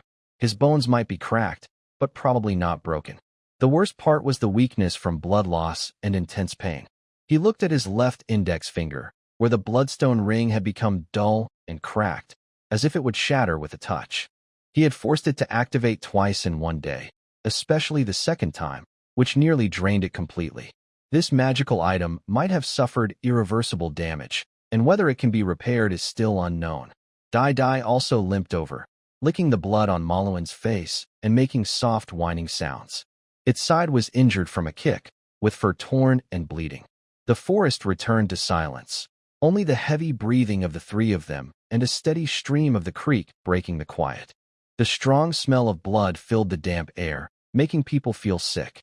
The three bodies, once lively and full of malice, lay twisted on moss and fallen leaves, quickly losing their warmth. Hans looked at the terrible scene before him, especially the corpse of the knife-wielding man he had just killed. Suddenly, he bent over and vomited violently, tears mixing with snot as he cried. He had fought goblins and wolves before, but this was the first time he had killed a person, a living human being, with the same face and blood as him. Maluan endured the pain, using his right hand and teeth to tear a bandage from his backpack. He hurriedly wrapped it around his left shoulder and side, covering the wound. The movement pulled at the injury, making him sweat cold and tremble, but he said nothing. He looked at Hans, who was still retching and trembling, then at the three bodies on the ground. A cold, calm feeling filled his heart. He didn't experience the intense nausea or moral shock he expected. Strangely, compared to the shock he felt when seeing Buck's body in Black Claw Valley or the human remains in the goblin nest, ending 3 or 4, including the dagger wielder, Livs himself brought more of a deep exhaustion and a colder understanding of how this world works. In this world, only the strong survive, whether among humans or beasts. Beneath the adventurer's appearance, there may be a brave heart or a savage wolf's soul. The shine of gold can illuminate the darkest greed and trigger the most primitive desire to kill. He remembered the virtual games he played in his past life, where he had slaughtered countless enemies in blood and chaos, and his eyes never blinked. At this moment, the real blood and gore in the nose, the sharp pain from the wound, Hans's broken crying, and the quickly cooling, stiff corpse on the ground, all of it felt so real and heavy. Death in the game is light as a feather, but here, death is as heavy as a mountain, carrying heat, smell, and the emptiness of finality. But he does not regret. If given another chance, he would still shoot that arrow and fight desperately. It's not that he loves killing, but if he doesn't kill them, they will kill him, kill Hans, take the little they gained with their lives, and then toss their bodies like trash into this dark forest, rotting, eaten by bugs, unknown to anyone. Hans, Maluan's voice was hoarse from blood loss and pain, but steady. Come here, help me bandage. Then check their bodies, take anything useful, water, dry food, money, weapons, anything that might help us survive. Hans looked up, his face covered in tears and dirt, eyes blank and scared, as if he didn't understand. Listen, Maluan stared into his eyes, speaking clearly. We killed them not because we wanted to, but because they wanted to kill us. Here, being soft or hesitant means death for us. Do you want to lie here, cold and still, like them? Or do you want to carry your wounds and find a safe place before dark? Hans blinked hard, tears spilling again, but he bit his lip, forcing himself to stop gagging and trembling. He looked at Maluan's pale face and bloody shoulder, then at the three bodies on the ground. Finally, he nodded heavily, staggered over, and with trembling but determined hands, helped Mullen rebandage his wounds, clumsy but careful. Then he took a deep breath of the blood-smelling air, forcing himself to walk toward the bodies and start searching. His hands trembled as they touched the cold, stiff skin and sticky blood, but he didn't stop. He found several water bags, with relatively clean water, some dried meat and hard biscuits, a small bag of silver and copper coins, worth about 20 or 30 silver coins, a broad-bladed sword, heavy but good quality, a machete and a dagger, and the half-plate armor on the bald leader's body, covered in blood, but maybe usable after cleaning. He gathered everything and piled it next to Maluan. Dai also recovered a bit, cautiously sniffing around, as if learning to identify useful things from the enemy's legacy.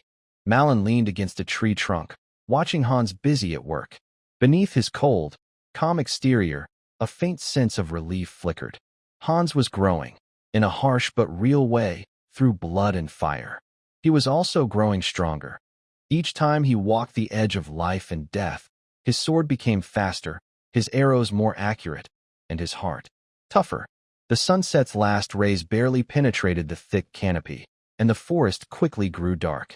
Night in the forest was 10 times more dangerous than during the day. They were now covered in wounds, exhausted, and couldn't possibly make it back to the town.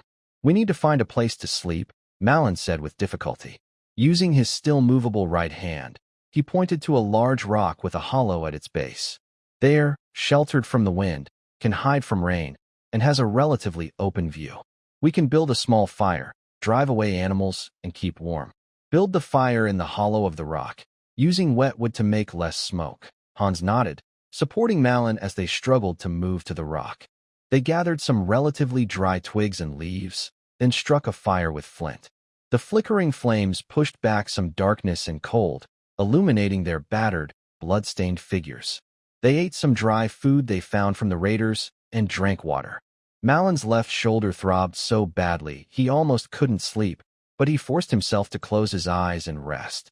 Hans curled up next to the fire, holding his shield and sword, eyes wide as he watched the flames dance, lost in thought. Dai lay between them, ears upright, occasionally glancing into the dark woods, softly growling. That night was destined to be long. Wounds throbbed with pain, the smell of blood lingered, and the shadows of death had just receded. The unknown threats of the forest still lurked in the darkness around them. But at least they were alive. Living meant tomorrow. And tomorrow, they had to carry their injuries, their spoils, and the harsh lessons learned from this bloody fight in the woods, and walk back to Whitestone Town. Though it was not warm, it was a temporary safe place. Malin touched the dull, cracked bloodstone ring he kept close. He looked at Hans, who was trying to stay alert, and Dai, injured but still loyal and vigilant. He felt his strength was still not enough. Not nearly enough. He needed to become stronger faster, to survive, to protect those around him, and to forge his own path in this world full of sharp teeth. The night was deep, and the wind in the forest was mournful. The flickering firelight reflected the blood-stained face of the young boy and the cold, determined fire in his eyes that never went out. The first pale light of dawn, like a stingy gift, struggled to break through the thick canopy of the misty forest, casting broken patches of light on the chilly clearing. Malin leaned against cold rocks, enduring the pain and alertness in a semi-conscious state through the second half of the night. Every breath pulled at the torn pain in his left shoulder, as if a red-hot iron rod was stirring inside. The weakness from blood loss and the deep cold made his limbs feel like they were soaked in ice water, heavy and numb. The campfire was long gone, leaving only a small pile of warm ashes. A few wisps of smoke rose and quickly disappeared into the damp air of the forest. Hans curled up on the other side of the ashes, clutching a kite-shaped shield, with his sword resting nearby. He was asleep, but restless, with a furrowed brow and tears still wet on his eyelashes. Occasionally, he shivered from nightmares and mumbled incoherent words. Dull and lying close to Malin's uninjured right leg, the gray-black fur was stained with dried blood and dirt. The wound on his side had a thin layer of black scab. He seemed to recover faster than the two humans. At this moment, his ears twitched alertly, and his nose moved, catching the subtle sounds of the forest waking up. It was dawn, but danger was not far away. Malin tried to move his right arm. Luckily, it was only sore, and he could still move it. He carefully lifted his right hand and touched the thick, blood-soaked, and dried bandage on his left shoulder. He needed to treat the wound quickly to prevent infection. He glanced at the 3 bodies lying nearby, already attracting flies. Under the morning light, their death looked even more terrifying. The coagulated blood was dark purple-black, contrasting strangely with the green moss and brown leaves.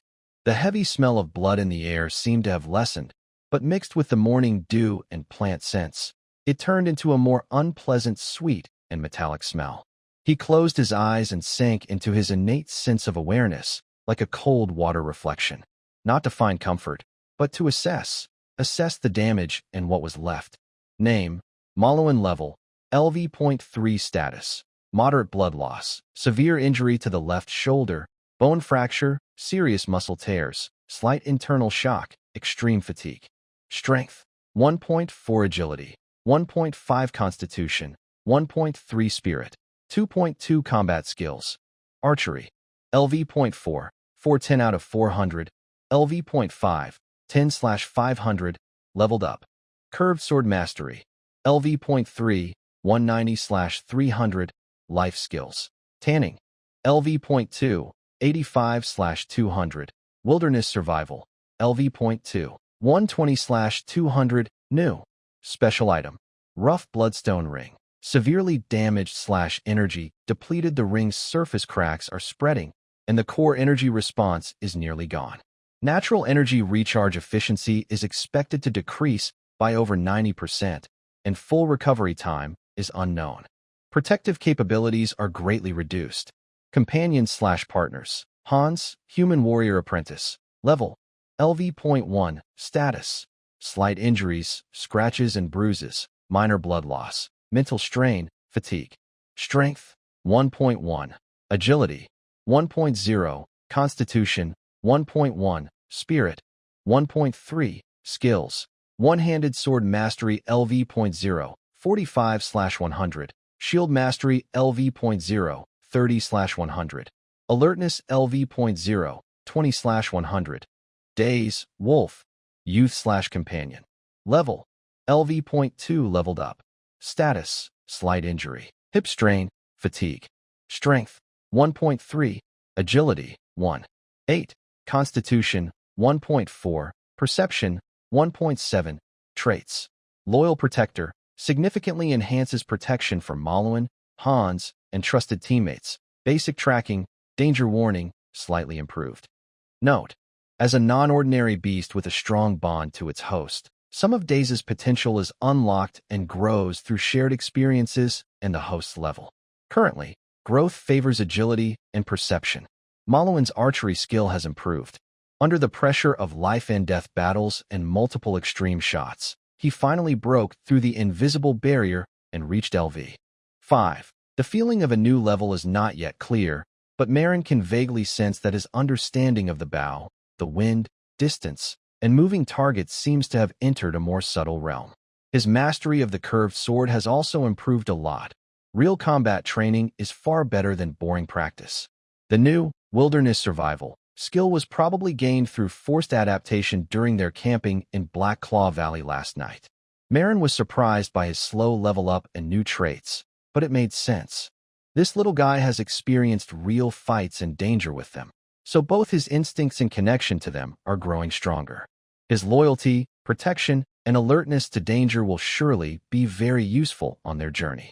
But all these improvements can't immediately ease the terrible pain in his left shoulder, which almost tears his consciousness apart, or the weakness that makes his whole body feel like it's falling apart. They urgently need treatment, food, and real safety now. Hans, Marin's voice was dry and hoarse, like sandpaper rubbing. Hans suddenly woke up with a start, his body jerking as if he was about to draw his sword. Seeing it was Marin, he relaxed a little, then his face showed fear and confusion. "Big brother, are you okay? Not dead?" Marin gritted his teeth, leaning on the rock with his right hand, trying to stand. But the terrible pain in his left shoulder made him go black in front of his eyes and sit back down, cold sweat instantly covering his forehead. "Don't move." Hans hurried over, wanting to help but afraid to touch him, feeling helpless. Dai also stood up, anxiously circling Marin, rubbing his good right paw against him. "Help me up. We have to leave here.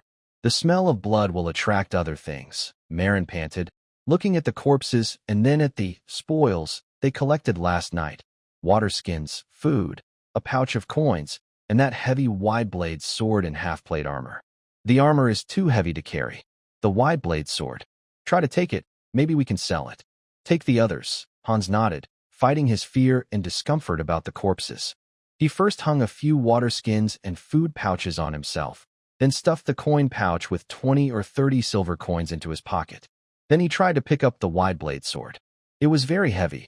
He had to use both hands just to lift it, let alone swing it.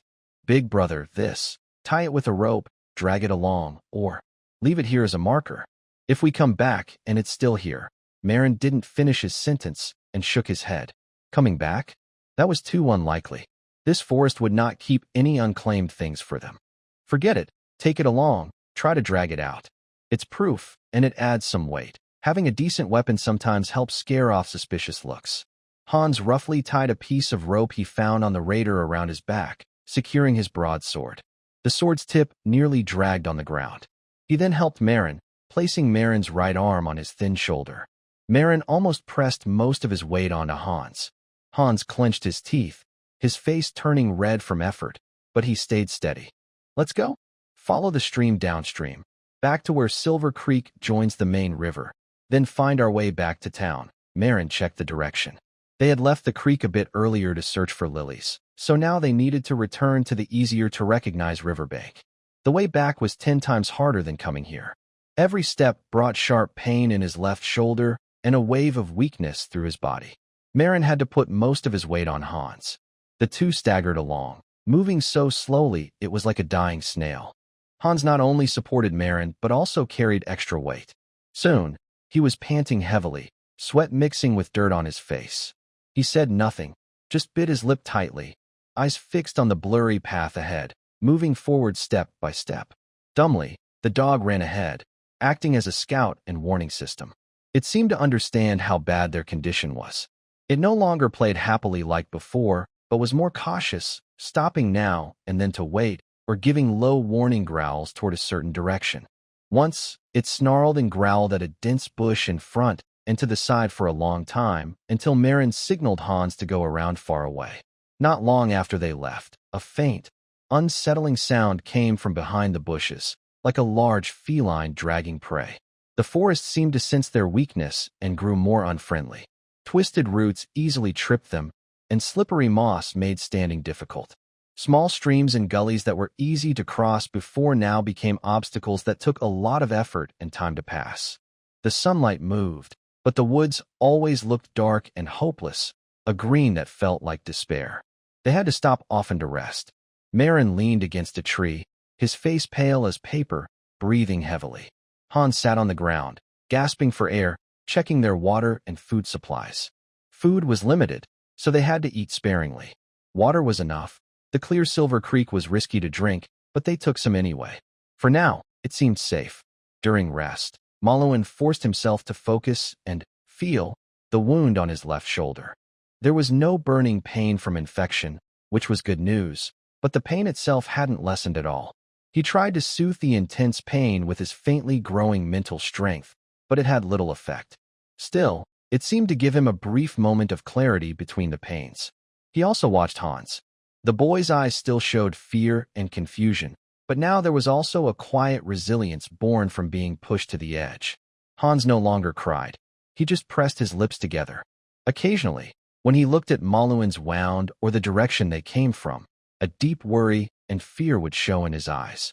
Big brother. During another short rest, Hans spoke softly, his voice trembling. Are those 3 people? Also adventurers. They used to be. Malwin closed his eyes to save energy. But now, they are predators, no different from wolves, bears, or goblins in the forest. They are just smarter and better at using others' weaknesses. We killed people. Hans's voice was barely audible, filled with doubt and guilt. We survived. Malwin opened his eyes and looked at Hans calmly but firmly. Remember this feeling, Hans. Not the feeling of killing, but the feeling of surviving. Here, being soft-hearted, hesitating, or hoping others will explain things to you. Those will get you killed. We need to become stronger, strong enough that no one dares to mess with us. Until then, anyone who wants to kill us, be they human or beast, is an enemy. Against enemies, it's life or death. Hans was silent for a long time, then slowly nodded. Although his eyes still showed complex emotions, his self-doubt seemed somewhat suppressed by Malwin's cold words. He clenched the hilt of his sword. The sword that yesterday still felt new and heavy, now seemed to carry a different weight. They moved on, stopping and starting. When the dull afternoon sun began to dip west, they finally saw the Silver Creek flowing into a wider main river called the Whitewater River. Familiar landmarks lifted their spirits. Following the relatively clear path along the Whitewater River, though still difficult, at least the direction was clear, and their mental pressure eased a little. At dusk, when the crooked, familiar wooden walls of Whitestone Town finally appeared in the twilight, Malwin almost felt exhausted. Hans was even more overwhelmed, his legs giving way, nearly causing both of them to fall. The guards at the city gate saw their battered appearance, one badly injured and needing support, another covered in blood and dirt, exhausted, dragging an oversized sword stained with mud and blood, with a wounded wolf beside them, showing surprise and caution. But when Marlin produced his adventurer's badge, stained and dirty, and hoarsely said, "We encountered raiders in the misty forest and completed the silent dew-gathering quest," the guards exchanged a glance, asked no further questions, and waved them through. In this border town, it was common for adventurers to return injured or never return at all. As they entered the town, the lamps along the cobblestone street flickered on, and the familiar noise of life sounded distant and unreal. Compared to the silent battles and long, painful journeys in the forest, the lively town felt like a different world. They didn't stop, but headed straight for the dim backyard of the Flea and Barley Tavern. Each step seemed to drain their last bit of strength. The backyard shed of the Flea and Barley was like a small, strange-smelling refuge in the dusk, filled with the scent of herbs. When Marlin and Hans supported each other and nearly pushed open the creaking wooden door, Groff, who was carving wood with a small knife, suddenly looked up. The half-orc warrior sat on a pile of hay, his left arm still bandaged and supported by splints and cloth, his chest wrapped in bandages. His face looked better than a few days ago, showing the resilience of his orc bloodline. In his sunken eye sockets, the yellowish eyes widened as he saw Marlin's pale face, his nearly blood-soaked left shoulder, and Hans, who was covered in dirt and carrying an oversized, heavy sword. His eyes shrank briefly, then flashed with understanding and deep seriousness. "It seems the harvest was good." Groff's voice was still hoarse, but more steady. He didn't bother asking if the task was finished. The scene before him said everything. Hans almost collapsed Marlin onto the cleaner hay, then sank heavily to the ground, gasping for breath, as if he had no strength left to even take off his heavy sword. Daze, the wolf pup, crawled in hesitantly, whimpering and lying at Marlin's feet, exhausted, with eyes closed. Daze, go to the door. Marlin gently pushed the wolf pup with his still movable right hand. Daze reluctantly got up and lay at the half-open door, ears perked up. Hans, the money pouch, the order sheet, and the collection bag, Malowin, he ordered through his dizziness. Hans struggled to stand, took out the pouch filled with silver coins, the crumpled order sheet, and the bulging leather collection bag stuffed with calming lilies, placing them beside Malowin. Then he unfastened the heavy broad-blade sword on his back and let it fall with a clatter. Grove's eyes lingered on the broadsword, which clearly didn't match Malowin's style, then moved to Hans's face, showing lingering shock and the small wounds on his body. Finally, his gaze settled on Malowin's nearly immobile left shoulder. Not a light injury. That bunch of scoundrels. How many? 3. Dead, Malowin replied simply, squeezing out a few words through his teeth. Lily of the Valley. Should be enough. Hans, take the order sheet and collection bag now. Go to Silent Dew and hand in the mission. Be careful. Take the money and come straight back. Don't linger outside. But big brother, your injury. Hans looked at Malowin's pale face, worried. You won't die? Go. Malowin's tone was firm. He needed the money to pay for possible treatment and to use this tangible reward to ease some of the gloom from this bloody journey. Hans looked at Grove. Grove nodded at him. Go, kid. I'll watch here. Hans grabbed the order sheet and collection bag, dragged his still weak legs, and hurried out of the shed. Inside the shed, only Malowin's heavy breathing, Grove's steady breath, and the occasional alert sniff outside the door remained. The strong smell of herbs, faint blood, and the scent of poor-quality food drifting from outside mixed together. Ran into a tough one. Grove broke the silence, his gaze on Malowin's left shoulder. Looks like a sword wound, or heavy weapon. A broadsword, chainmail, an experienced fighter. Malowin closed his eyes, feeling the pain from the wound in waves. The other two, one with a cleaver, one with a dagger, coordinated well. An ambush. Predator, Grove spat, his tone full of undisguised contempt and a hint of cold sympathy. They're everywhere. Picking off lone targets, looking easy to chew. You came back, and with a souvenir, he glanced at the broadsword on the ground. Good job, kid. Better than Buck. Malowin said nothing. Buck's death was partly caused by overconfidence and greed. This time, Hans and Malin survived not only because of their strength, but also because of that nearly broken bloodstone ring, and a bit of luck. Silence fell again. The pain and blood loss made Malin's mind fuzzy. After some time, the door of the shed was gently pushed open, and Hans returned. He looked relieved and was holding a noticeably puffed-up money pouch. "Big brother, it's done. We got 42 complete calming lilies, checked and approved by the shop owner, Arrow." "He's very satisfied," Hans said quickly, excited about completing the task and still trembling from the fear. "Each costs 1 silver coin, so 42 silver coins in total. He even gave me 1 gold coin and 22 silver coins." He carefully placed the pouch beside Malin, the gold and silver coins clinking with a tempting sound. 1 gold coin and 22 silver coins, plus the 30 or so silver coins they got from the raiders. Their risky mission earned nearly 2 gold coins in cash. The wide blade sword might also sell for a few silver coins. The earnings were good, but the cost was also heavy. "Good job," Malin said with difficulty, nodding. He looked at Groff. "Your share, and the money for healing, come from this. The previous agreement still stands." Groff waved his hand, but looked at Malin's left shoulder. "My wound, the old medicine is enough. Your wound needs a proper doctor. Bones can't be taken lightly.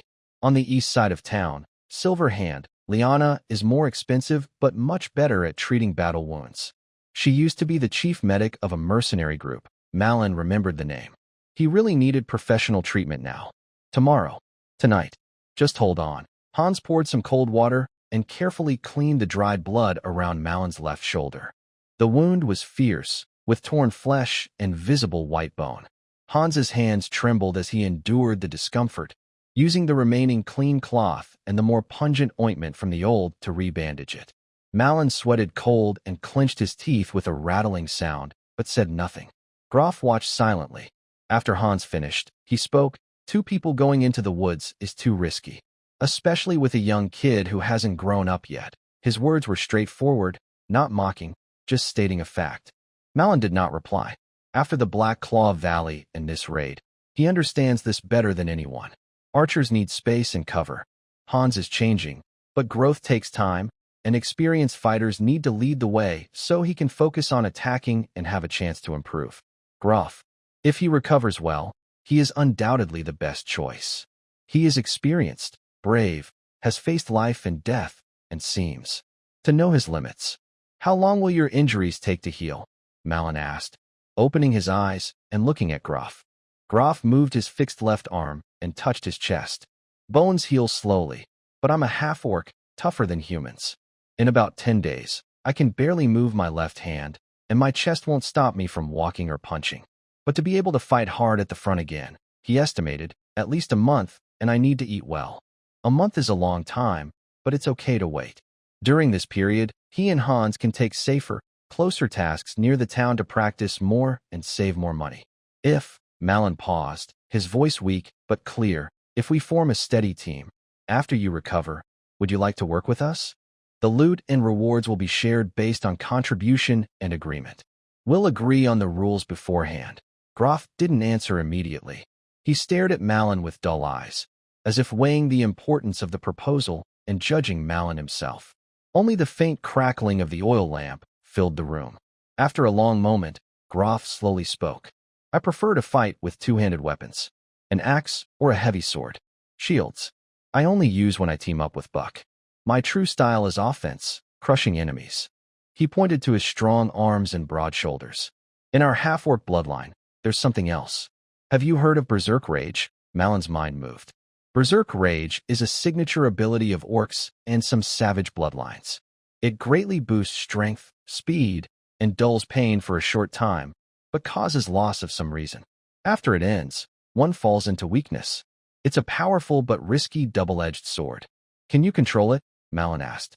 "An out-of-control berserker is more dangerous to the team than to enemies. Right now, I can only control a little, and only for a short time," Groff admitted. "But I believe I can get better at it. My goal is to become a true berserker, to master my rage instead of being consumed by it." He looked at Marin. "Following you gives me a chance to take on more challenging jobs, earn more money, and have more fights. This helps me gain that kind of strength." And, he slightly smiled, You don't seem as foolish as Buck, nor like those sneaky guys full of schemes. You saved me, even though I thought I was doomed at the time. That's enough, a simple and honest reason. For strength, for money, and for a little trust based on our shared experience. Welcome to join, Marin said without unnecessary words, nodding. The beginning of a small team was formed in this old, smell-filled, blood-stained shed. In the following days, Whitestone Town experienced continuous rain. The damp air slowed Marin's healing, and the pain was like a persistent ache. But he still insisted, with Hans's help, to go to the east end of the town and find Liana, the silver hand that Graf mentioned. She was a middle-aged woman with one arm and sharp eyes like a hawk. Her clinic looked more like a tidy weapons room, with various wound and bone-setting tools shining clean. After checking Marin's injury, she quickly washed, medicated, and refixed his shoulder with a special splint. Her precise and strong technique caused almost unbearable pain, but after the treatment, the pain in his left shoulder eased significantly, no longer feeling like it might fall apart at any moment. Of course, the cost was quite high, 2 gold coins. Marin didn't hesitate. Money was spent quickly, but it brought stability to his injury and laid a foundation for the team's future. Hans used this time to practice shield blocking and basic one-handed sword S and slashes in the spacious backyard behind the inn, occasionally guided by Graf. Though Graf's hands couldn't move, his sharp eyes and a few pointers often made Hans suddenly understand, improving rapidly. The injured healed fastest, bouncing around lively, and seemed to gradually get used to Graf, the new, strong-smelling, big guy, no longer so wary. Marin was not idle either. His right arm was fine, so he practiced drawing the bow with only his right hand and core strength every day, adapting to shooting after his left shoulder was injured. His accuracy and power decreased, but he maintained his feel for the bow. He also kept recalling and chewing over every detail of his fight with the bear goblin and the raiders, especially after reaching level 5 in archery. That feeling of having more precise control over shooting was very clear.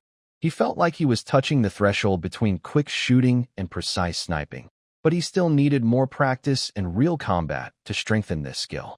At the same time, he took some time to visit the blacksmith shop and sold the confiscated broad-edged sword. Since it was second-hand and showed signs of fierce battles, the blade had dents and chips. He only got 10 silver coins. With this, he added a bit more money to buy Hans a better-fitting leather wrist guard and a sturdy old pair of leather boots. He also replenished his arrows and had someone repair the torn parts of his leather armor.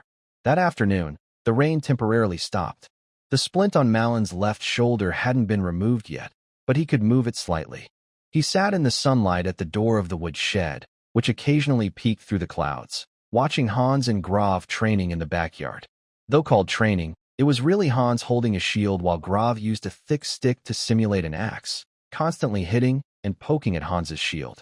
Graf was teaching him how to relax his strength, keep his balance, and find opportunities to counterattack during blocks.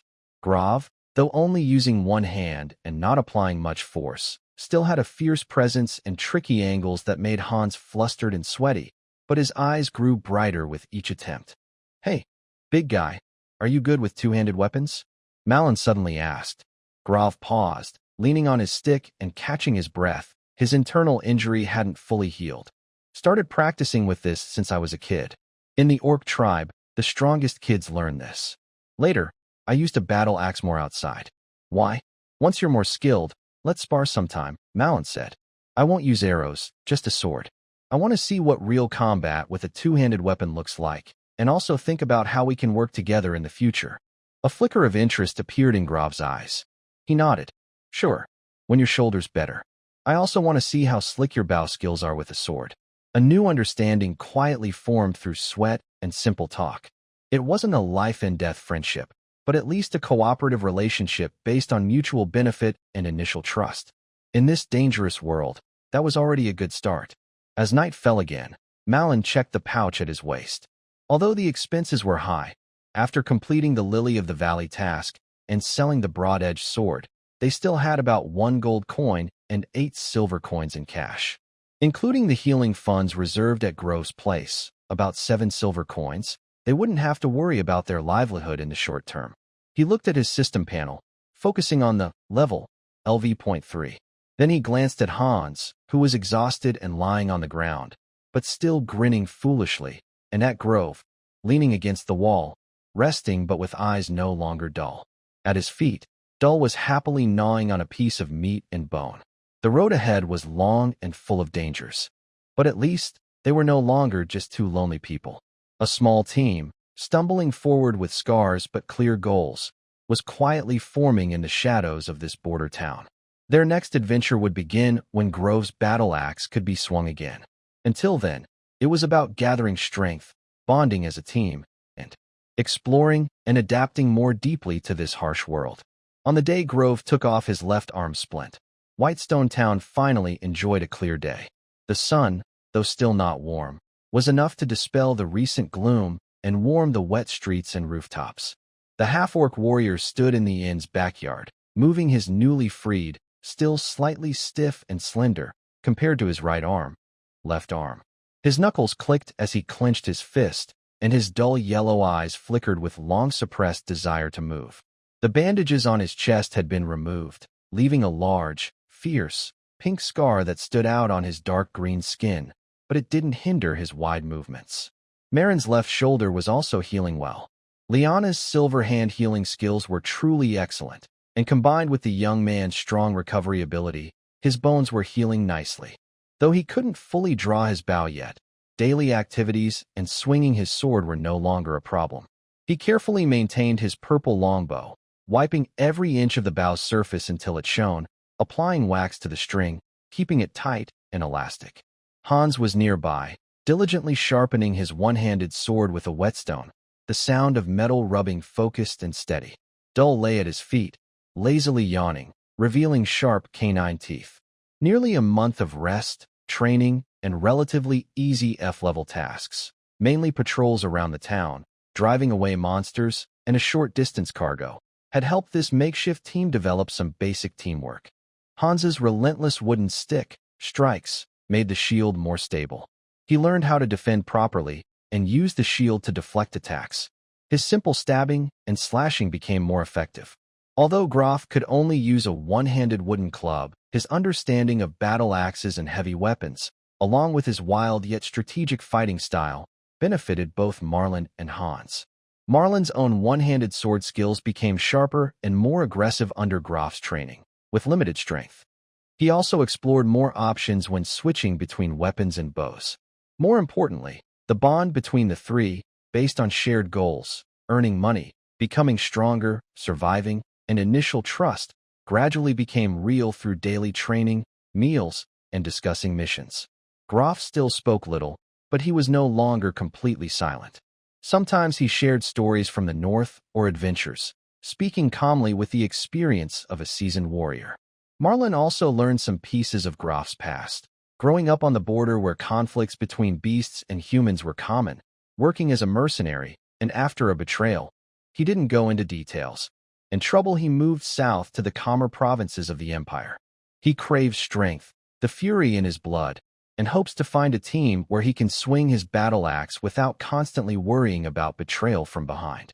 It's time to take on some decent work. That morning, the three of them entered the Adventurers Guild Hall again. Marlin's eyes immediately looked past the trivial F-level quests to the E-level area.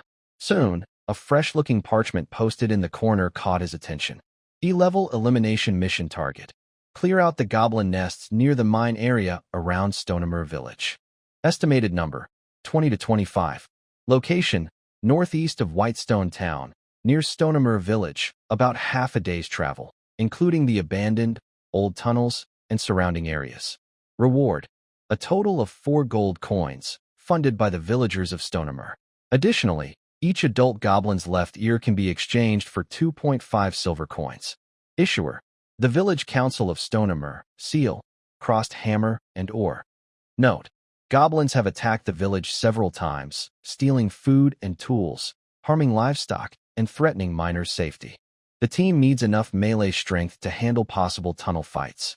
Deadline, within 10 days of accepting the mission. For gold coins for eliminating over 20 goblins is not a high reward. It's somewhat low. After all, Goblin-headed people are slightly larger than goblins and claim to have a faint, uncertain, dragon bloodline, usually described in adventure manuals as boastful, dragon-worshipping humanoids with mediocre fighting skills. In reality, they are timid, greedy, and lack organization. Their threat level is generally considered a bit lower than that of the same number of goblins, but they are better at digging and setting simple traps. It seems that Stonehammer Village is not wealthy. Luckily, goblin-headed people can mine, so there might be unexpected rewards inside their nests. But Malin was not just interested in the reward. Stonehammer Village is a mining town. The goblin-headed people's nest is in abandoned mines. This means the environment is relatively organized, unlike the wild forests or swamps. Also, this is a clear extermination mission, a direct fight, which is a good chance to test Grof's combat skills after his recovery and the teamwork of their small team. The reward is low, so there might be less competition. How about this? Malin pointed at the parchment and looked at Grof and Hans. Grof glanced at it and said in a deep voice, "Goblins? Just rats. There are enough of them to cut down. The place is a mine, perfect. I haven't mined in a long time." He moved his left arm and showed an eager expression. Hans was a bit nervous, but mostly excited. The previous F-level missions were either boring or not dangerous. This time, it's a real extermination. Big brother, Uncle Grof, I'll follow your lead. Accepted, Malin no longer hesitated and took down the quest notice. When registering at the counter, the clerk glanced at them, especially at Grof, but said nothing. He just recorded their team info and the mission number as routine. After leaving the guild, they didn't leave immediately. Instead, they went to the town's general store to buy arrows, ropes, torches, and some emergency rations. Malin also bought 2 small packs of cheap insect repellent, which might be useful in the mines and goblin nests, and a small bottle of poor-quality fire oil for creating obstacles or lighting when necessary. Then he went to the market and traded a few copper coins with an old hunter for a rough, old map showing the general route from Whitestone Town to Stonehammer Village and the locations of several known mines nearby. Back at the inn, the 3 began their final preparations before departure. Malin packed his purple longbow and 2 quivers of arrows, one with iron-tipped arrows, the other with normal feathered arrows. After checking his curved sword, he hung it at his waist in the most convenient spot. Grove took his main weapon from the inn's storage, a large double-edged battle axe that required 2 hands to wield. The axe had a wide, thick blade with a fierce, hooked edge. Its dark wooden handle was wrapped with non-slip leather strips and was well maintained. The blade gleamed coldly. He slung the axe over his back at an angle, then checked the small throwing axes and a heavy dagger attached to his belt. Hans put on his repaired leather armor, strapped on his kite-shaped shield, sheathed his sharp sword, and also carried a short dagger on his belt. Everyone packed enough hard biscuits, dried meat, and water for 2 or 3 days in their bags. Dai seemed to understand they were going on a long trip and excitedly darted around their legs. The next morning, at dawn, the 3 of them and the wolf left the Flea and Malt Inn. They crossed the just awakening streets and exited Whitestone Town through the east gate. The road to Stonehammer Village was initially flat, a dirt path winding along a creek filled with murky water, heading north. Heavy carts carrying or occasionally clattered past, leaving deep ruts. After about an hour, the road became rougher and gradually turned into hilly terrain. On both sides, the slopes had sparse vegetation with more exposed rocks. Some old, abandoned mines scarred the land like wounds, overgrown with weeds. Some still echoed with faint hammering sounds and distant voices. The air carried a faint smell of minerals and dust. Following the map and local guides, they reached the edge of a relatively open valley filled with and broken stones, where the outline of Stonehammer Village appeared. The village was no larger than Cromage Village, with low houses built mostly from rough stones and mud. The roofs were covered with thick thatch stained black with coal ash. There were no proper walls around the village, only crooked wooden fences and low stone barriers. Thin smoke rose from the village, blending into the lead gray sky. At the entrance, a wooden post held a sign painted with a red ochre hammer and cross symbol, marking the village. The whole village looked dull and heavy, blending with the dirt and rocks. Unlike the decline of Cromage, here there was a sense of stubborn resilience, worn down by hard labor and harsh conditions. Their arrival drew some attention. Several villagers, dressed in ragged clothes and looking thin and yellow-faced, stopped their work at the edge of the village where the heap was. They looked at the newcomers with cautious curiosity and a hint of fear, especially at the tall, strong Graf, whose skin was noticeably different from normal, and at the intimidating battle axe behind him. Dull-eyed children also peeked from behind adults, causing some commotion. Malin approached an older miner, who was sitting on a stone smoking a pipe. He showed his adventurer badge and the mission order. "We are here on a guild task to deal with the goblin problem. We want to talk to the village chief or the person in charge to get some information." The old miner squinted his red eyes, which were stained by cold dust. He looked at the badge, then carefully examined the group, especially Graf. Slowly, he stood up and pointed with his pipe at a taller stone house in the center of the village, with a rusty iron bell hanging at the door. "Over there, ring the bell. Old Hake is inside." The stone house looked sturdier than the surrounding buildings, with walls made of large rough stones. Malin rang the iron bell attached to a rope at the door. After a moment, an old man with white hair, a hunched back but sharp eyes, and a face full of wind and weather, opened the door.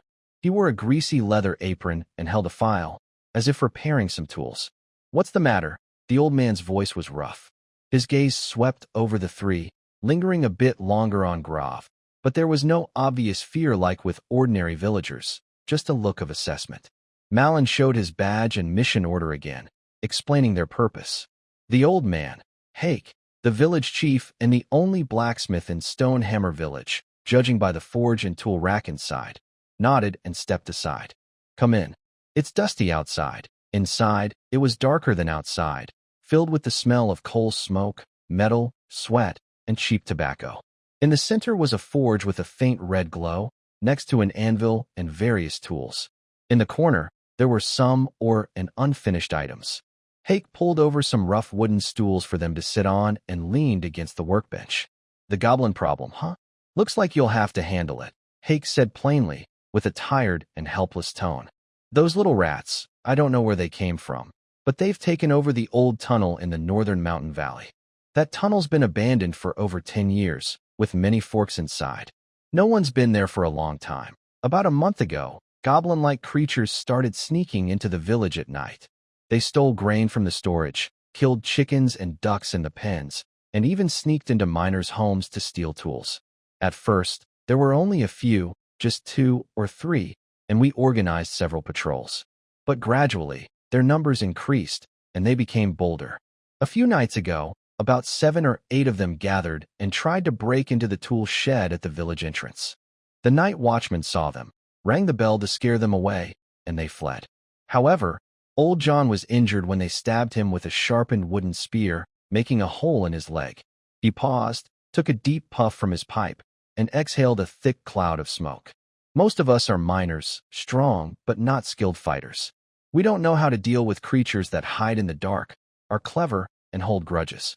We tried to gather money to hire guards or adventurers from the town to clear them out, but, well, the village is poor, the mine's harvest has been bad these past 2 years, and the Lord's taxes are heavy.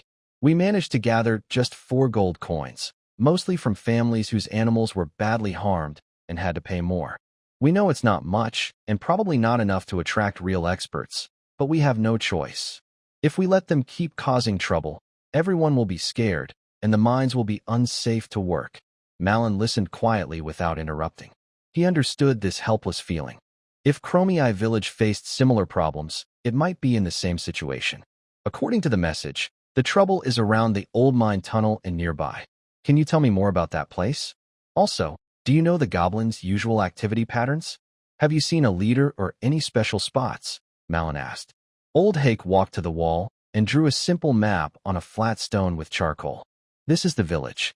To the north, less than 2 miles away, there's a small mountain hollow. The entrance is mostly blocked by fallen rocks, but there's on the side that leads inside. That's the main tunnel of the old mine.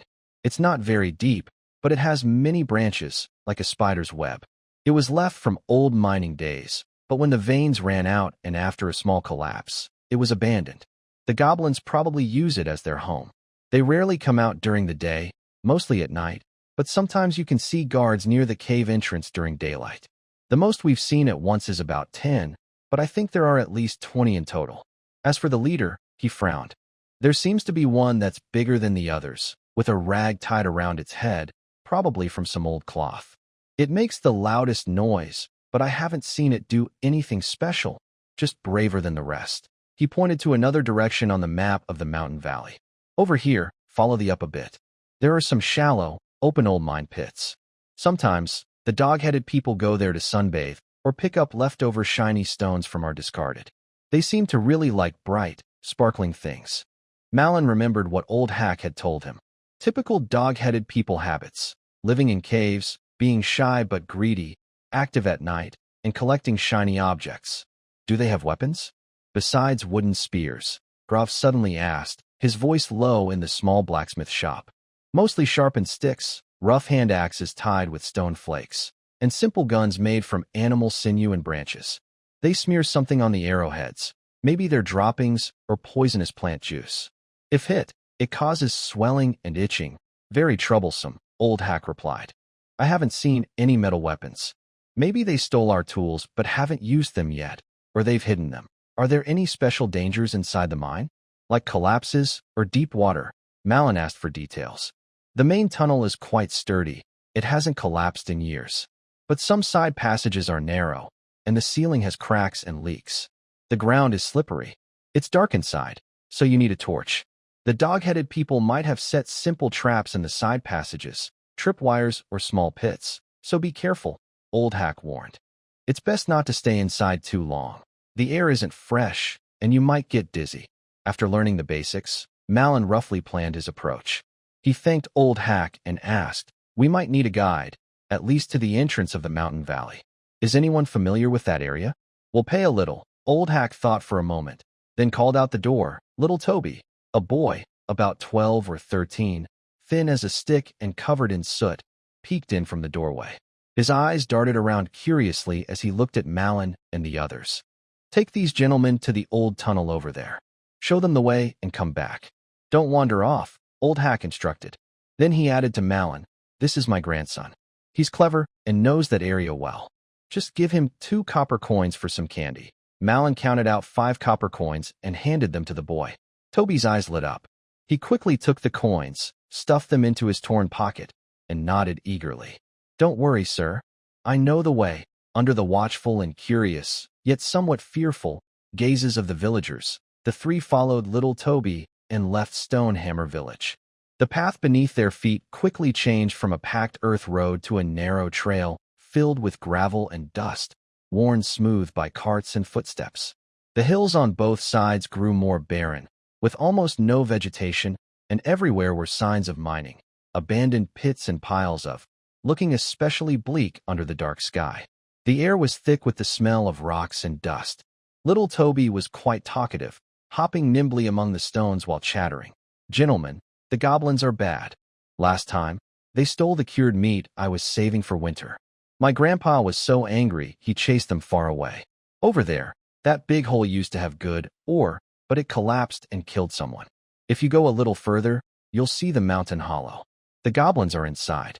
Sometimes, during the day, you can see their green eyes at the cave entrance. After walking for less than half an hour, little Toby stopped beside a protruding rock, pointing at a narrow entrance squeezed between 2 low hills, filled with loose stones. That's it, gentlemen.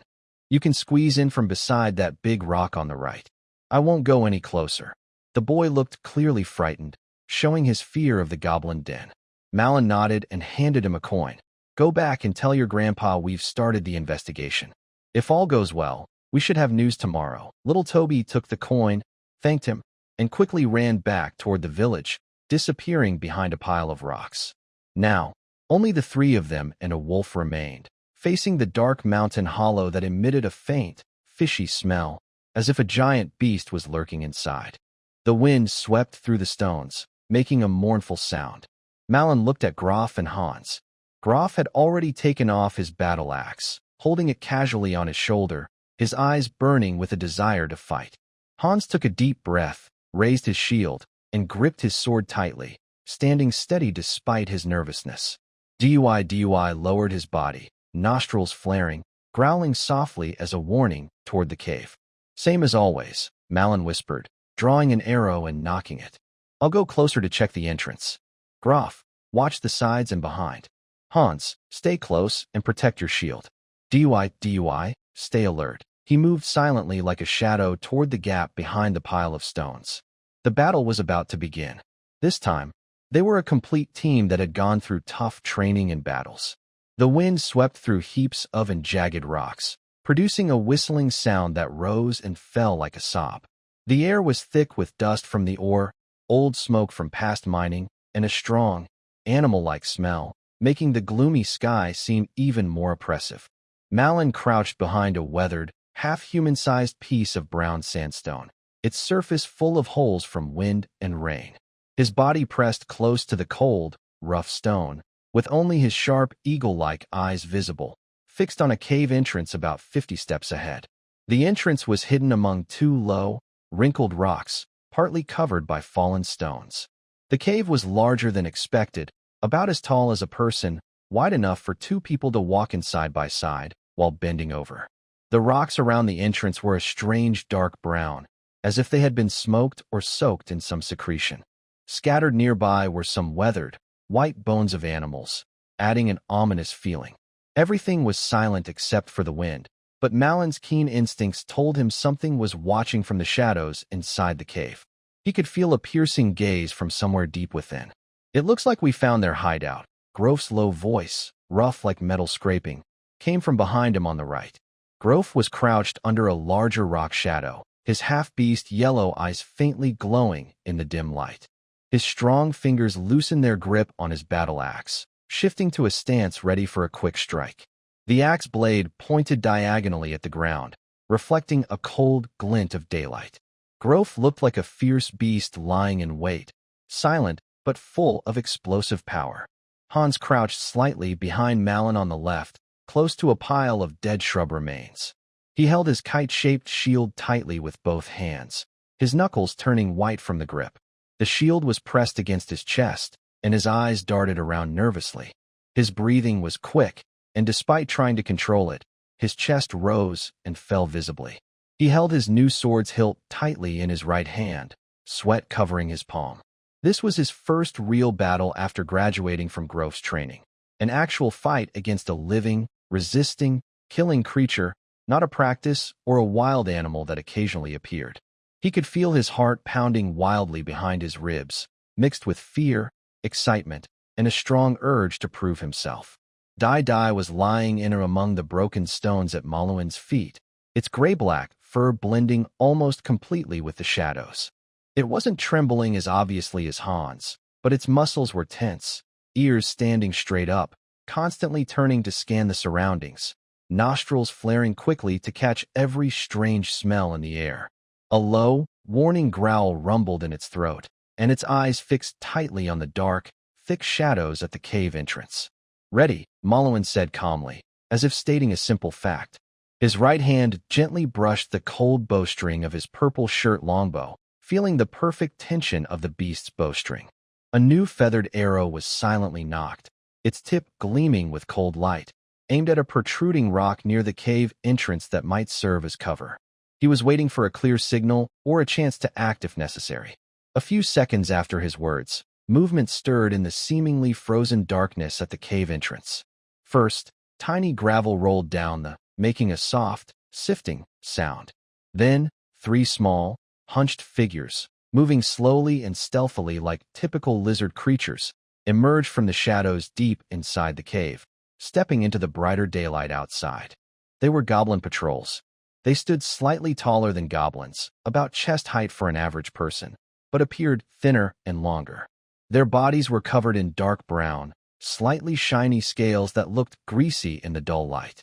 Their wedge-shaped heads had prominent snouts, small sharp yellow teeth, and dull yellow vertical pupils that moved restlessly, alertly scanning the scattered rocks around the cave entrance. They dragged long, almost body-length tails with a horned tip, which they nervously swept across the ground, kicking up tiny dust clouds. They wore almost no clothing, only tattered furs or grass ropes loosely wrapped around their waists or necks. Their weapons were simple, One was a rough wooden club with a sharp flint tied to the top with vines. Another looked like a large, uneven-edged stone axe, and the third had no weapon, but sharp claws, constantly scratching the nearby rock wall. After the three goblin-like creatures appeared, they lingered near the cave entrance for a moment.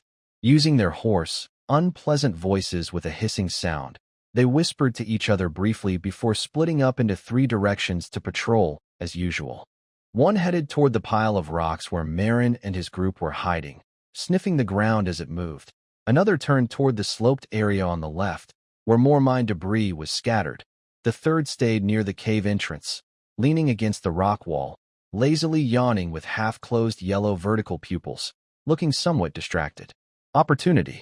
The three were spread out, at the right distance, and they hadn't noticed them. Hans, the one on the left. Grolf, the one in the middle.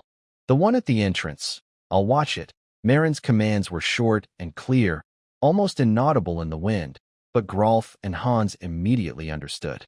These were some of the attack plans they had previously devised based on the possible behavior patterns of the goblin-like creatures.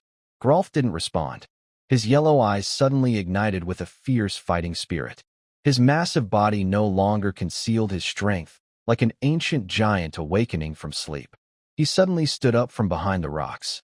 His heavy boots stomped on the ground with a dull thud, shaking nearby small stones. He didn't roar or charge flamboyantly. Instead, he swung his double-edged axe onto his shoulder, and his imposing figure carried a wild, almost unreasonable sense of pressure, like a battering ram shot from a siege engine, directly charging at the goblin-like creature sniffing the air and heading toward them. The goblin-like creature had just lifted its head, its yellow vertical pupils still showing confusion from the sniffing, when it saw a mountain-like green figure rushing toward it with a terrifying wind. It was so frightened that it screamed and instinctively raised the stone axe in its hand, trying to slash upward and roll sideways to dodge. But it was too slow. Grolf's axe didn't aim for a clean cut with a sharp blade. Instead, at the highest point of his swing, he used a more brute force, crushing motion. With the broad, heavy back of the axe, he sliced from the upper right to the lower left, creating a dull, short arc that slammed down hard and solidly onto the exposed, unarmored right side of the goblin's waist, where there were no scales to protect it. Bang! A deafening, bone-chilling thud exploded in the quiet mountain hollow, like a heavy hammer smashing into wet mud. Accompanying it was the sharp, bone-cracking of shattered bones, crisp and clear.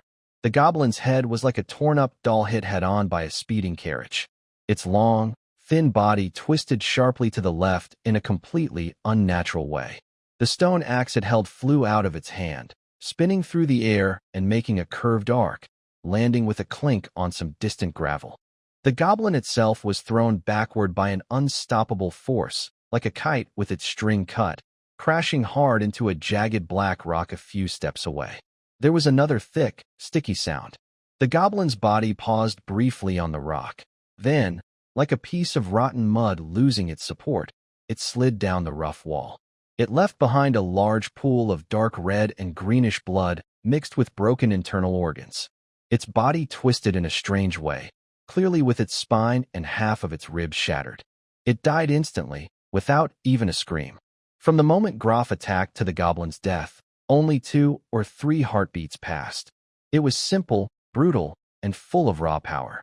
Almost at the same time Grolf struck, Malin's arrow was released. His target was not the goblin Grolf was fighting, nor Hans's target, but the goblin at the cave entrance. The goblin at the entrance looked stunned, as if it had just seen its companions die suddenly, and it was opening its mouth instinctively, trying to sound an alarm. Whoosh!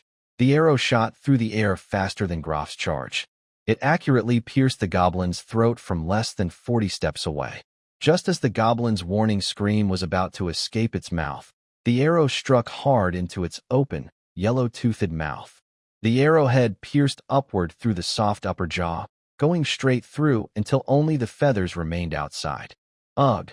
The goblin's scream was cut off harshly in its throat, leaving only a short, gasping sound. It futilely grabbed at the arrow shaft piercing its neck. Its yellow vertical pupils were filled with shock and confusion. The body trembled, then leaned back and fell onto the cold cave rocks. Its limbs twitched a few times before going still.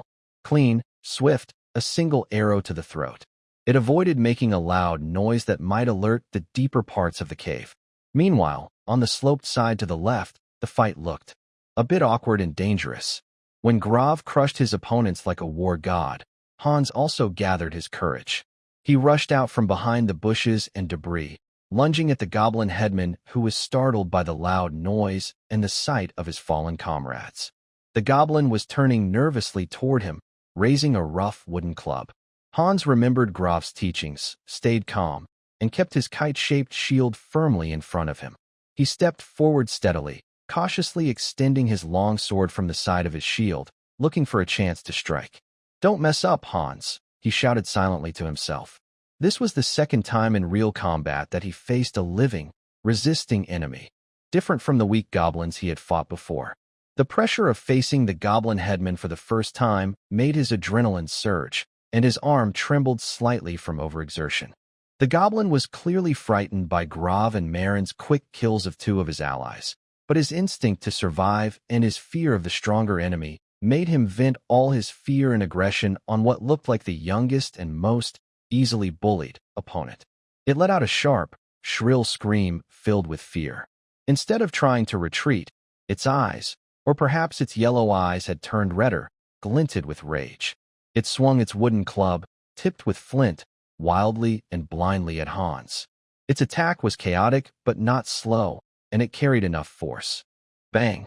Bang! The heavy club struck Hans's kite-shaped shield twice with loud thuds. The shield made a dull crashing sound, and the force made Hans's arm go numb.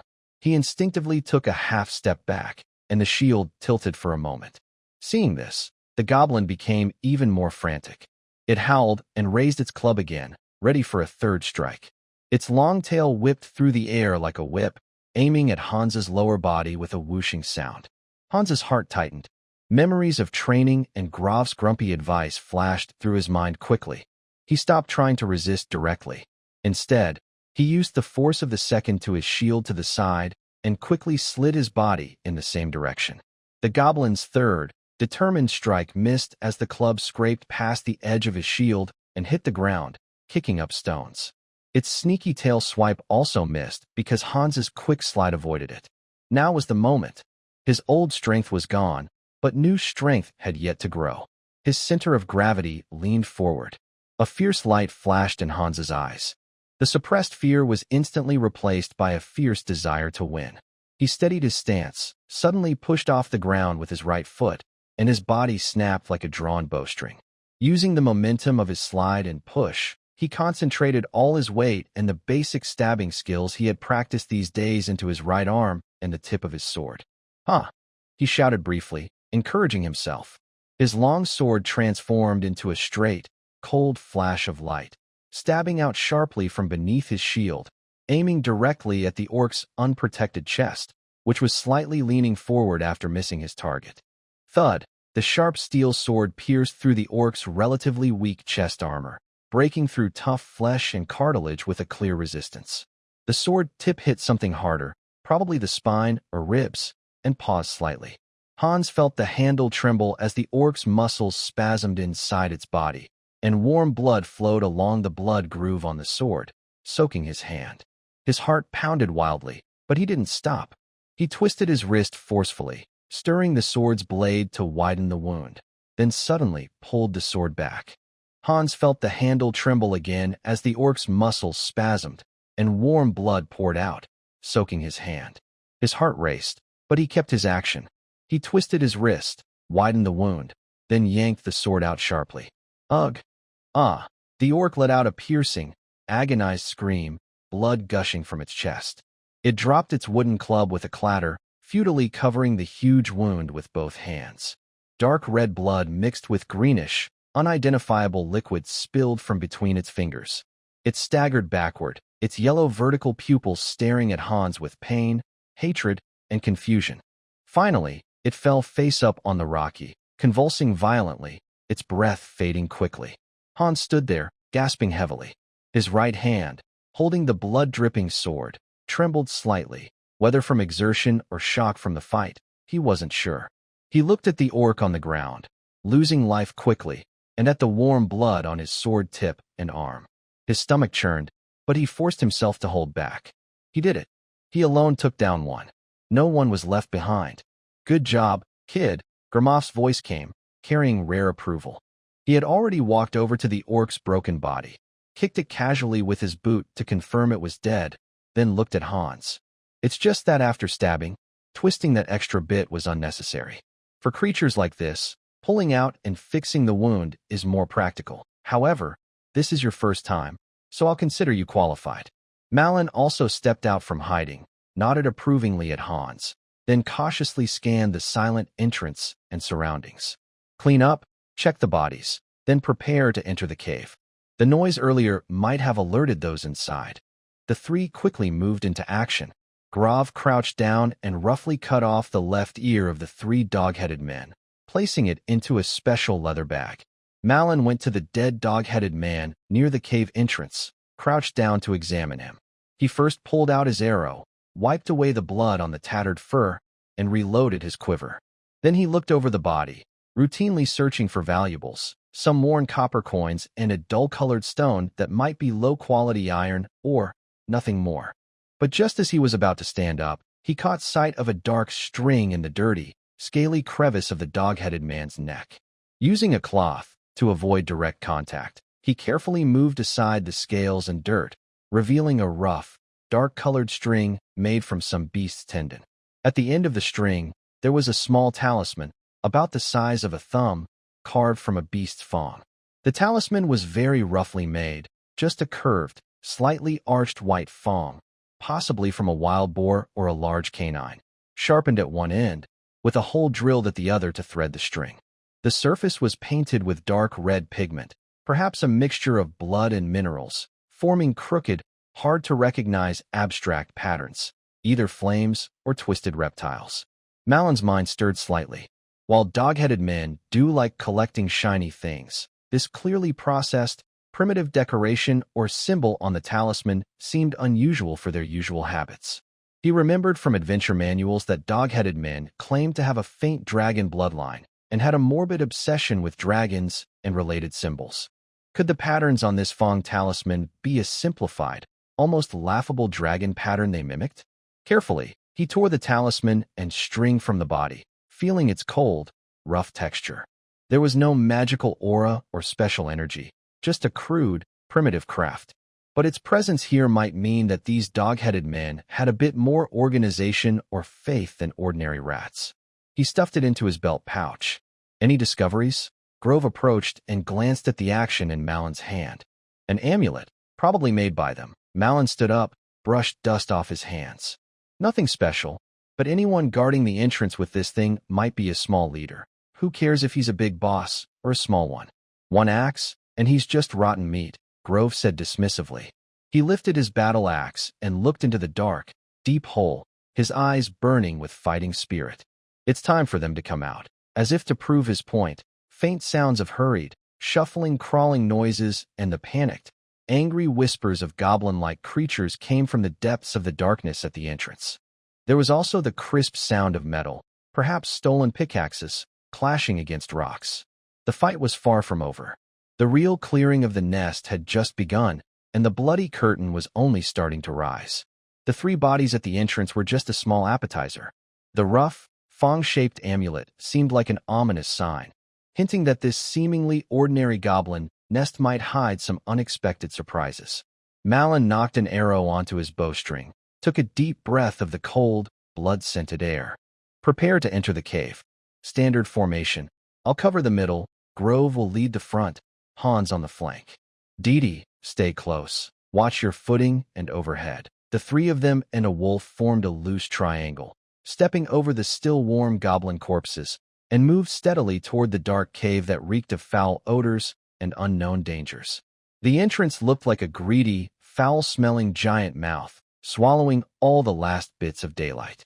As soon as they stepped inside, the world suddenly shifted from bleak gray to a thick, almost tangible blackness.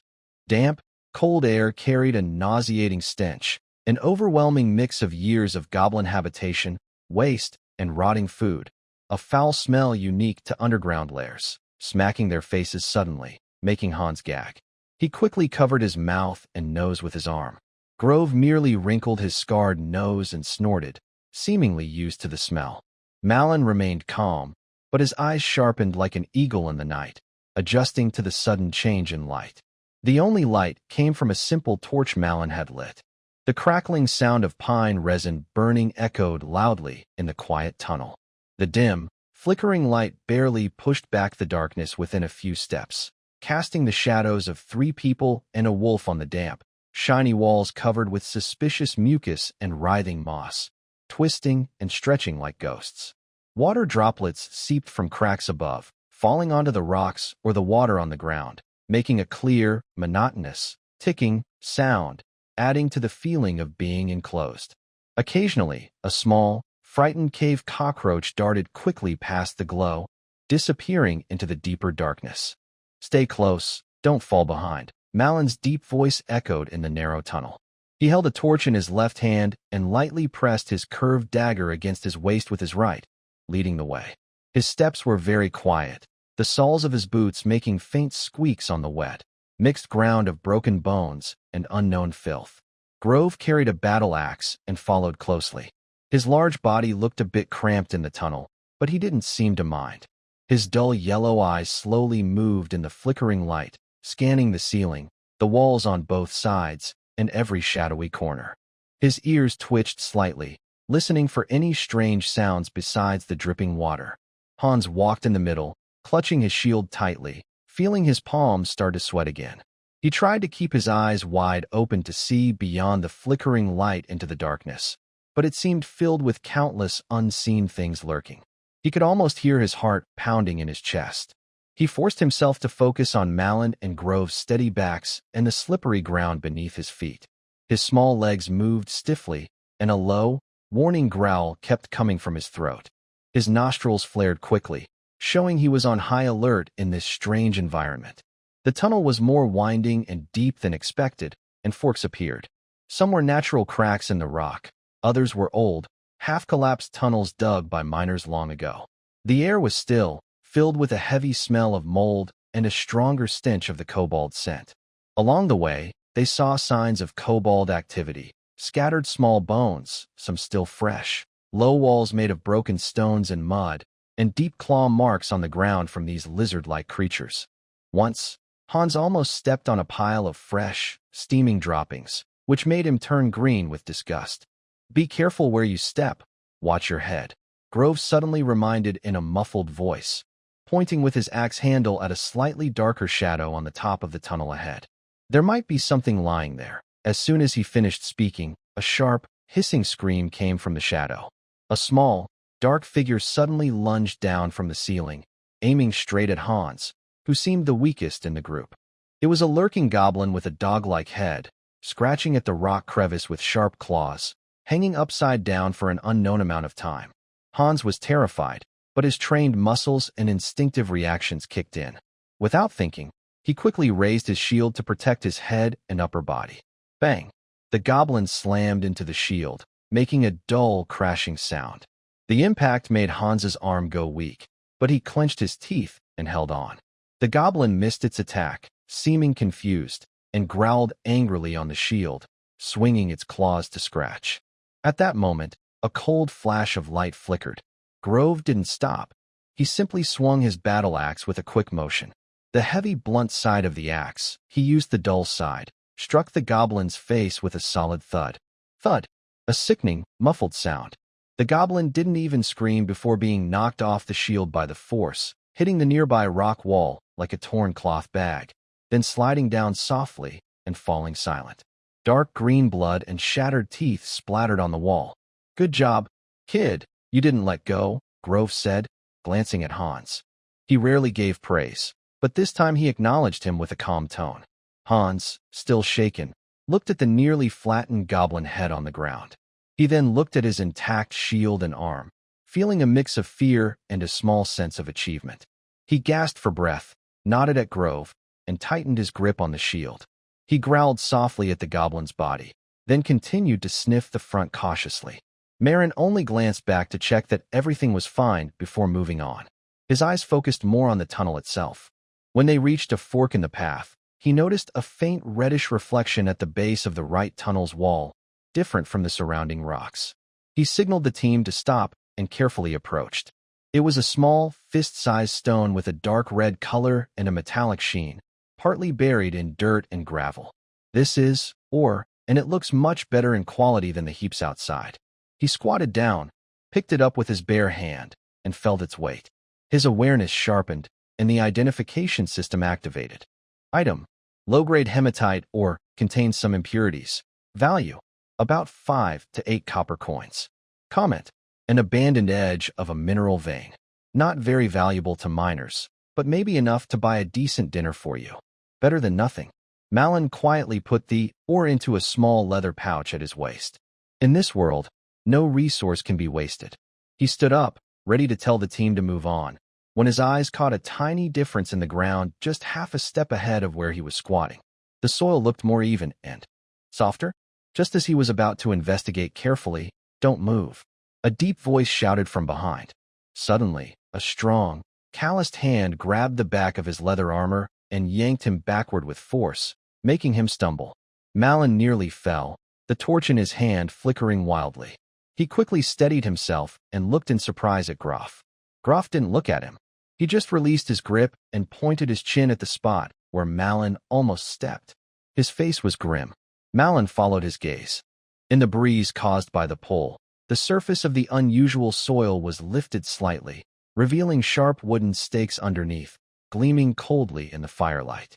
The stakes were cleverly slanted into a shallow pit, camouflaged with small branches and soil, hard to notice unless looked at closely.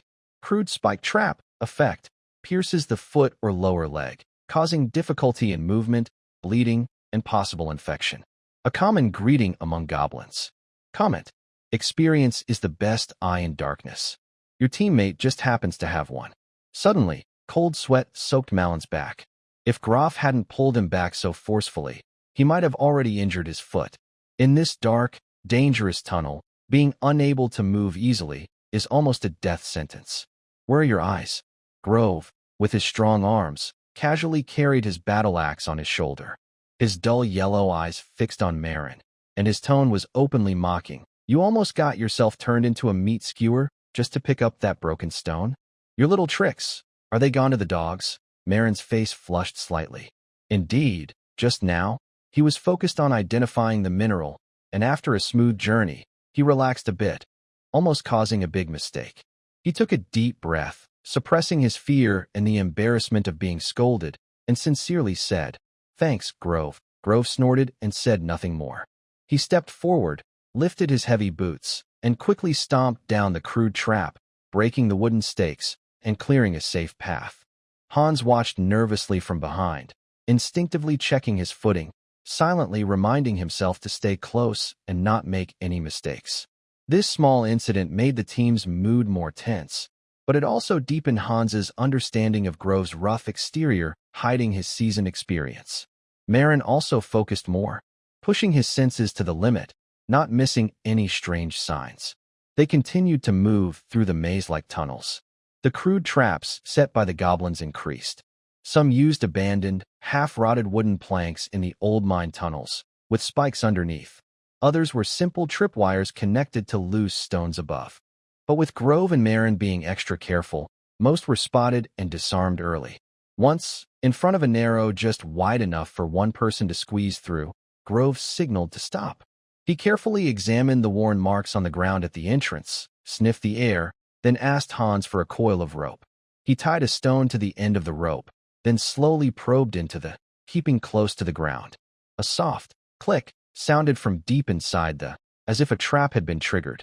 Tripwire trap disarmed, Grove said briefly, pulling back the rope and squeezing through first. Marin and Hans followed closely behind. After passing through these narrow or dangerous areas, they occasionally entered slightly larger chambers, which seemed to be former resting places or storage rooms for miners. In one such chamber, they found something clearly collected by the goblins.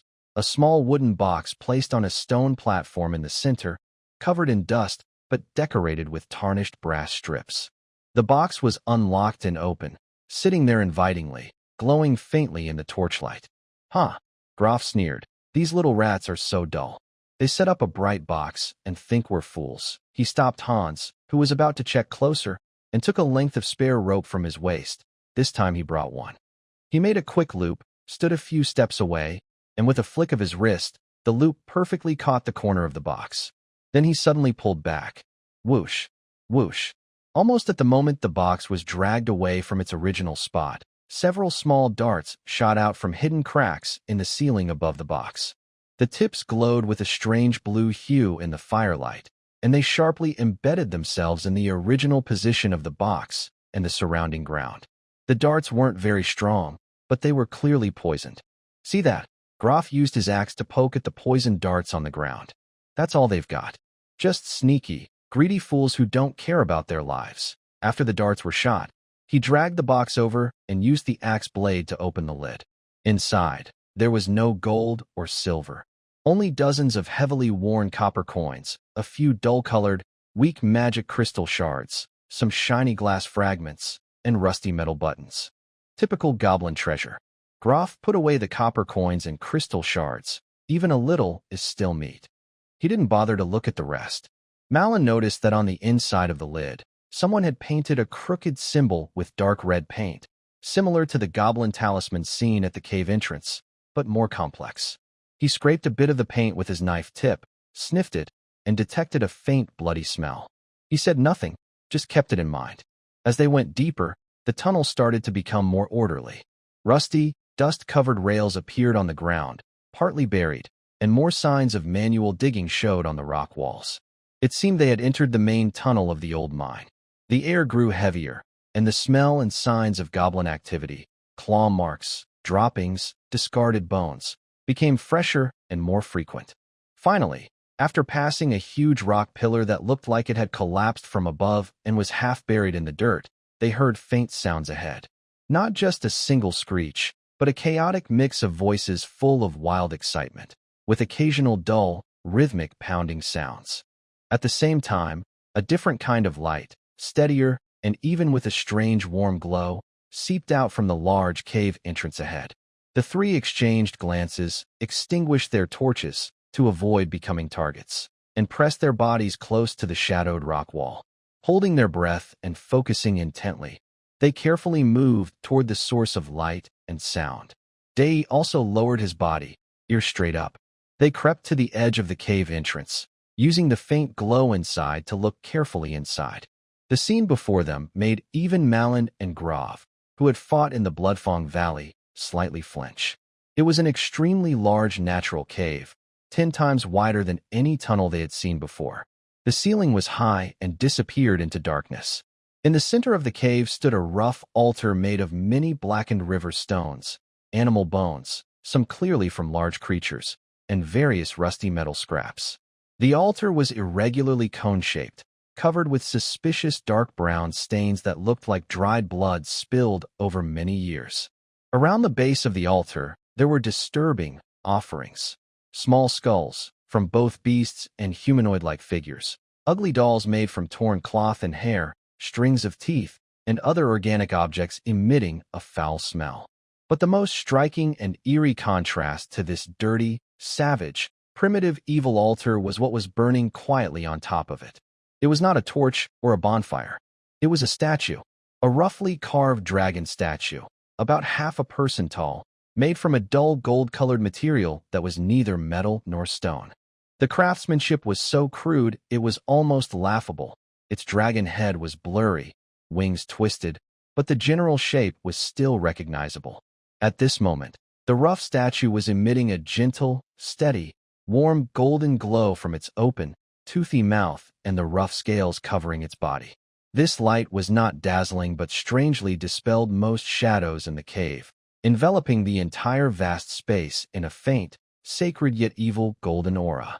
The glow illuminated the altar, the filthy offerings, and also the dense crowd of at least 50 kobolds surrounding the altar. These kobolds were in a collective frenzy. They circled the altar, some hitting the ground or their chests with stones and bones, creating a chaotic and frenzied rhythm. Some of them violently twisted their small, scaled bodies as if having seizures, Others crawled on the ground, facing the glowing dragon statue, bowing their heads and kneeling in frantic worship. Their throats emitted hoarse, trembling sounds mixed with extreme fear and twisted excitement, like yipping and howling. In front of the altar, closest to the golden glow of the statue, stood a unique dog-headed person. It was larger than others of its kind and wore more strange decorations, not only animal teeth and broken bones, but also dull metal pieces. Marlin's sharp eyes noticed that it wore more than one rough animal tooth amulet, two of which faintly emitted a dull yellow light more noticeable than the one at the cave entrance. It held a bone staff topped with a cloudy crystal, wrapped with torn cloth and feathers. As it swayed, the staff rhythmically struck the ground with a dull thud, thud, thud, echoing eerily with the chaotic pounding of the other dog-headed figures. It tilted its head back, emitting a long, sharp, and twisted rhythmic scream toward the glowing statue, as if leading this crazy underground ritual. Hans's face turned pale, and he held his breath. His grip on the sword's hilt turned his knuckles white. He had never seen such a strange and terrifying scene.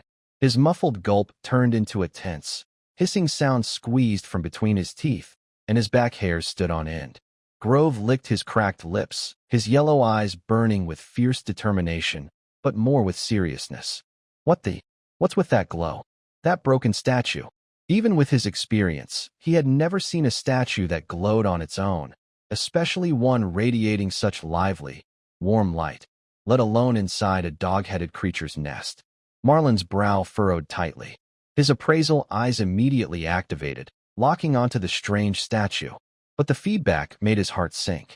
Target: rough dragon-like statue, material unknown. Status: constantly emitting unknown energy glow. Attribute: possibly order/warmth. Energy source: untraceable. Suspected external infusion or constant effect. The statue itself has no magical aura. Craftsmanship is crude. Evaluation: a mystery. A poorly made imitation by the dog-headed creatures, yet it bears power that shouldn't belong to their level. Be cautious. Untraceable energy source. Possibly order/warmth. Why does it appear on this filthy and evil altar, worshipped by a group of crazy dog-headed people? His eyes quickly scanned the dog-headed priest conducting the ceremony, especially the charms around its neck. Item: rough beast tooth charms, multiple. Effect: slightly boosts the wearer's courage against fear, mildly reduces physical pain. Contains a weak spiritual blessing of bravery. Comment: mass-produced little courage trinkets? Or the practice work of a clumsy apprentice? Seeing them on the dog-headed priest feels especially ironic. Bravery blessing? Malin remembered the first charm he found at the cave entrance. It seems these things are common among the dog-headed people, at least among the high ranks of this nest. Where do they get them? Do they make them? Is that even possible? Or plunder? His gaze finally settled on the glowing statue. He knew the legend of dog-headed people worshipping dragons, or dragon-like creatures, but usually that was just imagination or poor imitation. But this glowing statue, clearly more than just a bad copy, was different. The golden light, the strange ritual, the dog-headed people wearing what looked like enchanted charms. This nest was definitely more complicated than Old Hark described. There are too many, over 40, and they are very fanatical, Malin whispered quickly. The one with the bone staff might be the leader, and those glowing charms. The statue is the biggest problem. The glow is suspicious. Charging in head-on would get us surrounded. Grove stared at the fanatic dog-headed crowd around the altar, then looked at the warm, glowing statue, his heavy eyebrows furrowing. This is really strange. That light. It makes me uncomfortable. What do you want to do? Malin's mind raced. A direct attack is too risky. Retreat? That would mean failing the mission and the threat to Stonemer village would remain. Also, this strange statue and ritual made him uneasy. If left unchecked, bigger problems might arise. His eyes swept around the cave. Besides the main tunnel they entered, there were several smaller passages leading somewhere unknown. The altar was located near the back of the cave's center, in front of a large, relatively flat open space crowded with dog-headed people. We can't just rush the altar, Malin quickly decided. Hans, did you see that large protruding rock on the left? There is a small hollow behind. You and Dai should hide there. using your shield to block the entrance. Only come out if we call you, or if the goblin rushes toward you. Do not come out or attack unless told. Your task is to protect yourself and keep the escape route clear. Although Hans was nervous, he nodded firmly at the clear instructions. Understood, big brother. Grove. Malin looked at the half-orc warrior with sharp eyes. We need to disrupt their formation and lure the priest and most of the goblins away from the altar. I will go to the right fork to make noise and attract attention. You flank from the left. Once most of them are drawn to me, rush the priest from the side and kill him quickly. If we take out the leader, they might become confused. And then, Grove asked, there will be a lot of pressure on your side. After killing the priest, move toward Hans and clear out the small enemies on the way. I will fight and retreat, then join you. We will hold that hollow or find a chance to take out the rest one by one, Malin said. Priority targets, the priest, then those wearing glowing amulets, and finally the ordinary goblins. Be careful not to get close to the altar or the statue. The golden glow is dangerous. Grove hefted his axe and grinned fiercely. Sounds good. I've been wanting to cut something that glows for a while. The plan was set. The three of them no longer hesitated. While the goblins were still caught up in their frenzied ritual, they quietly moved into action. Hans, with dyed eye, crouched low, using the shadows of the cave's edge and rocks to carefully approach the hollow behind the large, protruding rock where Malin had indicated. The hollow was small but enough for hiding. The narrow entrance was easy to defend. Malin moved like a silent cat in the night, slipping toward a larger fork on the right side of the cave. He relit a torch, shielding most of the light with his body and rocks. Grove took a deep breath, suppressing the boiling fighting spirit in his chest. Like a true beast, he stayed close to the shadow of the left wall, circling behind the altar. His massive body was surprisingly light, and his footsteps barely made a sound. When Malin reached his position and Grove slipped behind a large rock on the left side of the altar, they exchanged a quick glance.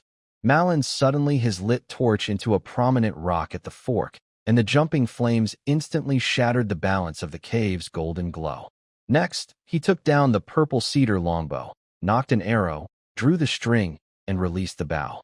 His target was not the priest but a goblin dog near the altar that was hitting stones the hardest and shouting the loudest. Whoosh! The arrow shot through the air. It was not very noticeable amid the excited screams and pounding sounds, but in the next moment, the goblin dog's scream suddenly stopped. The arrow pierced its chest, and it fell backward. The sudden attack and the death of its companion caused the intense ritual to pause briefly. Many goblin dogs stopped in confusion, turned their heads toward the direction of the flying arrow, and saw the flickering torch at the fork in the path and a faint figure behind it. Screech! The goblin priest at the altar let out a sharp, harsh cry of rage. It pointed its bone staff sharply at the fork where Marin was. Several larger goblin dogs nearby, wearing glowing charms, also roared angrily. Roar, as if a gate had opened, the brief pause was replaced by even crazier fury. More than 30 goblin dogs, led by the priest and the charm-wearing guards, howled loudly together. They waved their simple weapons, eyes red, and charged wildly toward Marin and the lonely torch. The ground trembled slightly under their countless small steps. Now, Grove's eyes flashed with fierce light. He jumped out from behind a large rock. No longer hiding, he let out a wild battle cry unique to half-orcs, gripping his battle axe tightly. Like a fierce beast unleashed, he charged at the goblin priest near the altar, who was slightly isolated and turning angrily after most of his followers had been lured away. Dog, die!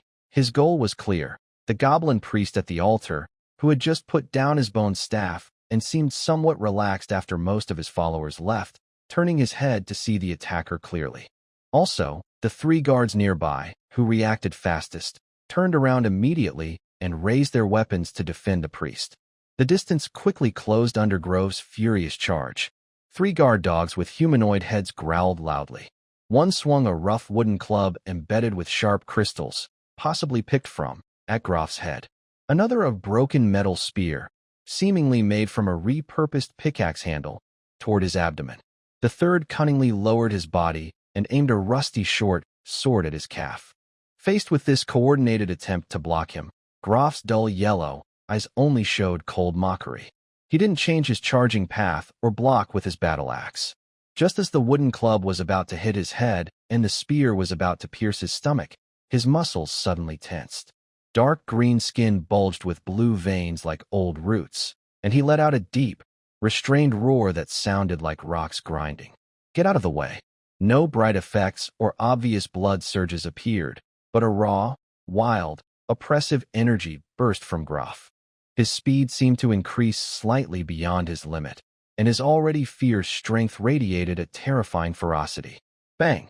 The first wooden club struck Groff's left forearm, which he raised just in time to protect his face. The club shattered, crystals flying everywhere, but Groff's arm only sank slightly, leaving a white mark on his skin. Almost simultaneously, his massive body shifted slightly, and the spear grazing his armor scraped past his ribs, sparking but not piercing. The short sword aimed at his lower body was caught under his heavy boot with a loud clang, causing the sword to slip from the dog-headed man's hand and his grip to tear. Groff's charge almost didn't stop. While knocking aside, avoiding, and stepping on 3 attacks, his double-edged battle axe swung from his lower right to upper left in a powerful, sweeping arc, more like a horizontal slash than a chop. The target was the 3 guard dogs pressed together, trying to block him. Splat! Splat! A tearing sound, and the breaking of bones rang out almost at the same time. The broad blade of the axe sliced through the thick scales and bodies of the front 2 guard dogs effortlessly, spilling dark green blood and shattered internal organs. The third dog tried to retreat, but the axe's momentum didn't stop. It struck its shoulder blade hard, nearly splitting its upper body in half. 1 axe, 3 kills. Green blood splattered like a fountain, staining half of Groff's body and his battle axe with filth. The strong smell of blood quickly overwhelmed the foul air around the altar. Roar! Only now did Groff let out his first true battle cry since the fight began, a wild and fierce shout that seemed to release all the emotions pent up in his chest. He ignored the 3 guards who had just died at his feet, his bloodshot eyes fixed on the goblin priest ahead. The priest, who had just been caught off guard and looked terrified, was hurriedly retreating, trying to hide behind the glowing statue. "Your turn, priest," Groff sneered, stepping forward with his blood-stained axe raised again. He noticed the animal tooth charms around the priest's neck glowing with a faint, unstable yellowish light. But this weak glow, in the face of Groff's savage aura and the blood of his fallen comrades, seemed laughably powerless. Meanwhile, the battle on the other side of the cave was also intensifying. Over 30 frantic goblins surged like a tide toward the fork in the path where Malin was. The front line, about 10 of them, had already reached the edge of the torchlight. They screeched and threw stones, wooden spears, and even the bodies of their fallen comrades blindly toward the figure in the firelight. A chaotic rain of debris instantly fell in front of the narrow passage. After shooting his first arrow, Malin had already moved away from his original position. He moved swiftly among the jagged rocks and shadows near the fork, like a ghost without a physical form. Each pause was brief, the bowstring vibrated, and an arrow shot out with a sharp whistling sound, accurately hitting the goblin's eye, throat, or vital organs. His movements were smooth and efficient, with no unnecessary flourishes, maximizing the deadly power of his bow. But there were too many goblins. Driven by rage and some kind of collective courage, perhaps influenced by the faint glow of the statue and the charms of the priest, they charged forward without regard for casualties. They quickly crossed the initial deadly zone of 20 or 30 steps, leaving behind 7 or 8 corpses, but more goblins kept rushing toward the fork, snarling to break through and tear apart the annoying archer. The narrow passage limited how many goblins could attack at once, but it also sharply reduced Malin's space to move. He no longer seeks precise sniping. His arrow shooting speed suddenly increases. He quickly takes an arrow, knocks the bow, draws, and releases, his movements so fast they almost leave afterimages. Each feathered arrow shoots out like a string of pearls. Although accuracy drops slightly, at such close range and with such dense enemies, almost every shot hits its target. The goblin-headed enemies at the front crash into an invisible wall of arrows, screaming as they fall. But there are too many goblin-headed enemies. The fallen bodies quickly become stepping stones for those behind. A few brave goblin-headed enemies, carrying their comrades' corpses, finally break through the arrow barrage and rush just a few steps in front of Marin. They glare with blood-red eyes, wave their weapons, open their toothy mouths, and roar as they charge forward. Marin's expression turns cold. In an instant, he drops his bow and draws a curved dagger from his waist. The bowstring's ringing sound fades, and the shining blade of the dagger slices through the darkness. Clang! Thud! He sidesteps a heavy stone spear and swings his dagger up, cutting off the arm of a goblin-headed enemy holding a flint shard. As the enemy screams in pain, he quickly turns the blade and accurately cuts the throat of another goblin-headed enemy trying to bite from the side. Warm blood splashes onto his face, carrying a strong, foul smell. But more goblin-headed enemies rush forward, almost drowning him. In the narrow space, the advantage of the dagger is limited. One goblin-headed enemy suddenly lunges from a blind spot, grabbing his left leg, its sharp claws tearing at his armor. Another enemy takes the chance to stab a short spear fiercely into his side. In a critical moment, Marin stomps his left foot hard, crushing the claws of the goblin-headed enemy holding his leg. As it howls in pain and loosens its grip, he leans back quickly, using his body's momentum. His right hand swings the dagger in a wide arc, deflecting the incoming spear. The tip of his dagger strikes the enemy's chest, not deeply, but enough to make it stagger backward. However, more attacks come one after another. Marin falls into a close combat chaos, fighting desperately. Sweat mixed with blood drips down his forehead, and his breathing becomes rapid. The screams of the goblin-headed enemies and the clash of weapons fill his ears. Just as he manages to fend off one goblin-headed enemy, revealing a gap behind him, another enemy's cruel eyes flash. It raises a sharp-edged piece of ore and slams it down fiercely toward his backhead. Yowl! A dark gray shadow, fierce and determined, suddenly lunged from beside Marlin. It didn't attack the dog-headed man aiming at his head, but instead bit down the wrist holding the pickaxe. It was Dot-Eye. It had been following Marlin closely, hiding in the shadows. Now it finally saw a chance to act. Although its teeth were not yet deadly, the sharp pain from the bite and the surprise attack made the dog-headed man scream. His arm, causing the pickaxe to miss and fly past Marlin's shoulder, smashing into the rock wall and sparking sparks. Good job, Dot-Eye. Marlin cheered, quickly taking the chance. His curved knife, like a venomous snake, stabbed into the heart of another dog-headed man. At the same time, he kicked away a second one nearby. But the dog-headed men still outnumbered them. They fought while retreating, almost forced into a narrow, unknown tunnel behind them. If they retreated there, their space would shrink, making the situation even more dangerous. Meanwhile, the fight at the altar was reaching a critical point. Grove, like a demon god, slowly approached the terrified dog-headed priest. The priest waved a bone staff, desperately letting out short, sharp, fear-filled screams. He tried to command the remaining few dog-headed men around the altar, those scattered and confused because their leader was being chased and the distant battle was fierce. But seeing their three strongest guards die instantly and feeling Grove's growing fierce aura, they hesitated and whimpered, too afraid to move forward. Die? Grove finally reached the priest. His battle axe howled as he swung it down with all his fury. This strike carried his rage, aiming to smash the sneaky priest, his funny-boned staff, and glowing talisman into pieces. The dog-headed priest's eyes showed despair. He suddenly raised his bone staff overhead, aiming the cloudy crystal at Grove. The yellow glow of several beast-tooth charms around his neck flickered wildly. He opened his mouth and let out a sharp, twisted cry, as if using all his remaining strength. Ha-kra! That was not the language of the dog-headed man, but a strange, awkward sound filled with unsteady magic power. As this syllable was spoken, the crystal at the top of the bone staff suddenly lit up with a mixture of dull yellow and murky green light, then exploded outward, transforming into a twisted, snake-like beam of light that shot toward Groff's face. At the same time, the amulet on the priest's body gathered a faint, unstable yellow glow, forming a thin, shimmering shield in front of him. Magic? Or some kind of magical ability? Groff's mind sounded a warning, but his battle axe was already drawn, and he couldn't pull it back. He roared loudly, charging forward without hesitation, swinging his axe faster, while sharply tilting his head to the side. The murky beam of light brushed past Groff's cheek and hit the rock wall behind him. The surface of the rock was instantly corroded, forming a sizzling, hollowed-out pit, and a strong, foul-smelling white smoke rose up. Groff felt a burning pain on his cheek where the beam had grazed him, but the injury was not serious.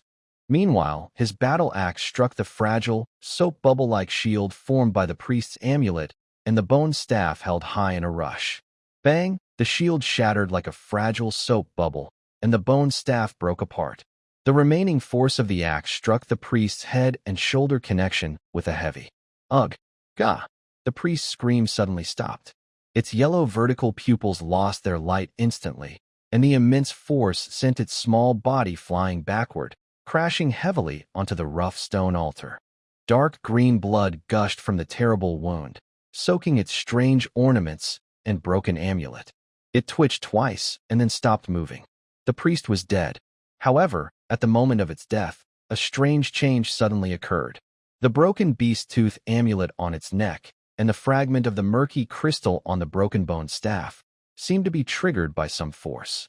They burst out with a faint, dull yellowish light.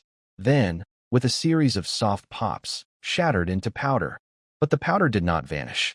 Instead, an invisible force pulled it, like fireflies summoned by some call, swiftly drifting upward toward the top of the altar, toward the rough dragon statue that emitted a warm golden glow. Then, something even more terrifying happened. Around the altar, the scattered goblin heads that had just been frightened by Groff and were confused, as well as those farther away who were frantically attacking Marin, but suddenly froze because the priest had died, all began to faintly glow with unstable yellow light on their necks and waists where they wore rough animal tooth charms. Then, they softly exploded like dust, carried away by an invisible force, flying toward the statue. It seemed as if the priest's death had broken some fragile balance or triggered a preset mechanism. All the medians, charms, related to the ritual and the statue, which contained faint courage or magical power, started to fail and break down. Their last remaining strength was being sent back to their source, the glowing dragon statue. Marin's pressure suddenly eased. The goblins attacking him, especially those wearing charms, suddenly let out panicked screams. Their charms inexplicably exploded, not harming them, but the loss of their faint courage and the reaction to the priest's death made their rage turn into fear. Their attack quickly fell apart, and many goblins looked around confusedly or even retreated. Groff also sensed something unusual. His face, scarred by corrosive wounds, throbbed painfully, but he ignored it. He quickly turned his head to look at the top of the altar. He saw countless tiny, dull yellow glowing dust particles continuously flowing into the open mouth and cracks of the dragon-shaped statue. The golden glow emitted by the statue seemed to flicker slightly. The warmth remained, but deep inside that light, there seemed to be an indescribable, cold activity, a sinister premonition, like cold vines, wrapped around Marin and Groff's hearts. Groff, Hans, retreat. Leave the altar. Come to my side, Marin shouted urgently, his voice hoarse. He swung his dagger repeatedly, forcing back a few hesitant goblins in front of him, and quickly retreated toward the fork where Hans was hiding. He didn't know exactly what would happen to the statue, but any strange change was bad news with enemies surrounding them. Groff also acted without hesitation. He spat out bloodied saliva, ignoring the priest's corpse and the frightened goblins around him. He grabbed his battle axe and strode quickly toward Marin. He had to regroup and make sure Hans and their escape route were safe. Hans hid in a small cave behind a protruding rock, nervously watching the battle outside through a. His heart was pounding in his chest. When he heard Marin shout, he quickly gripped his shield and sword and shouted at the dazed person nearby, Die, get ready. Big Brother and the others are coming. At that moment, the giant dragon statue, which had absorbed all the broken amulet powder, suddenly changed its golden glow. A warm light began to shrink and gather inside, as if the statue had come alive and was breathing. The light was no longer evenly spread but flowed like liquid over the rough surface of the statue. Finally, it all concentrated in the eyes that were just rough carvings. 2 points of pure, solid, ancient, and powerful golden light slowly lit up in the statue's eye sockets. Then, a deep, majestic voice, neither male nor female, as if echoing from the depths of the soul, resonated throughout the huge cave in a language that was hard to understand but somehow meaningful. Common noise. Blasphemous ants. Return to silence. As this voice sounded, the 2 points of golden light in the statue's eyes suddenly shone brightly. An invisible, vast, starry, gentle force, like a lullaby, mixed with irresistible sleep-inducing power, spread out from the statue, sweeping through the entire cave like a tide. This was not an attack or harm. It was a gift of sleep, a forced peace. First, it affected the goblins around the altar, those closest and in confusion and fear. Their fragile wills evaporated instantly before this vast, sleeping force, like dew under the sun. Their fear, rage, and confusion were replaced by a hollow calm. They swayed once, as if their bones had been pulled out, then silently collapsed onto the ground, falling into a deep, seemingly eternal sleep. Even the wounded, twitching moments before, stopped moving and became calm and steady.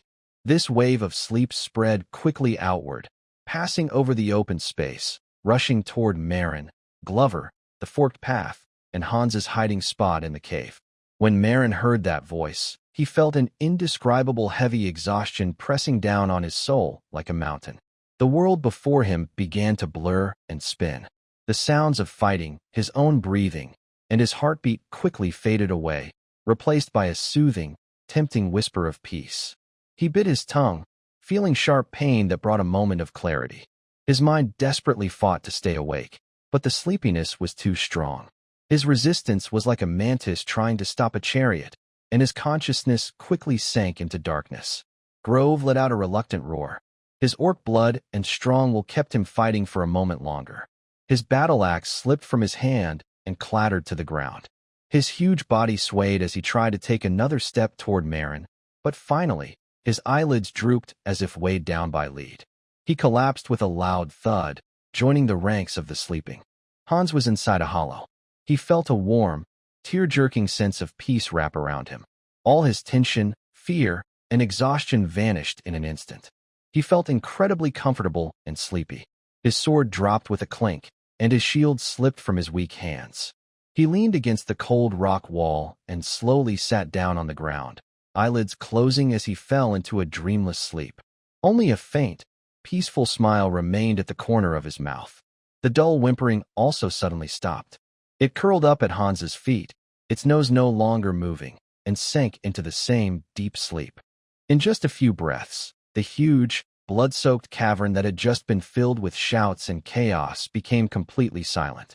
Only at the top of the altar, the rough statue with gentle golden light shining from its eyes, quietly watched over the dozens of dog-headed people and 3 other adventurers, all caught in the power of sleep, along with their wolves. Golden light softly filled the cave, warm and peaceful, full of sacred calm.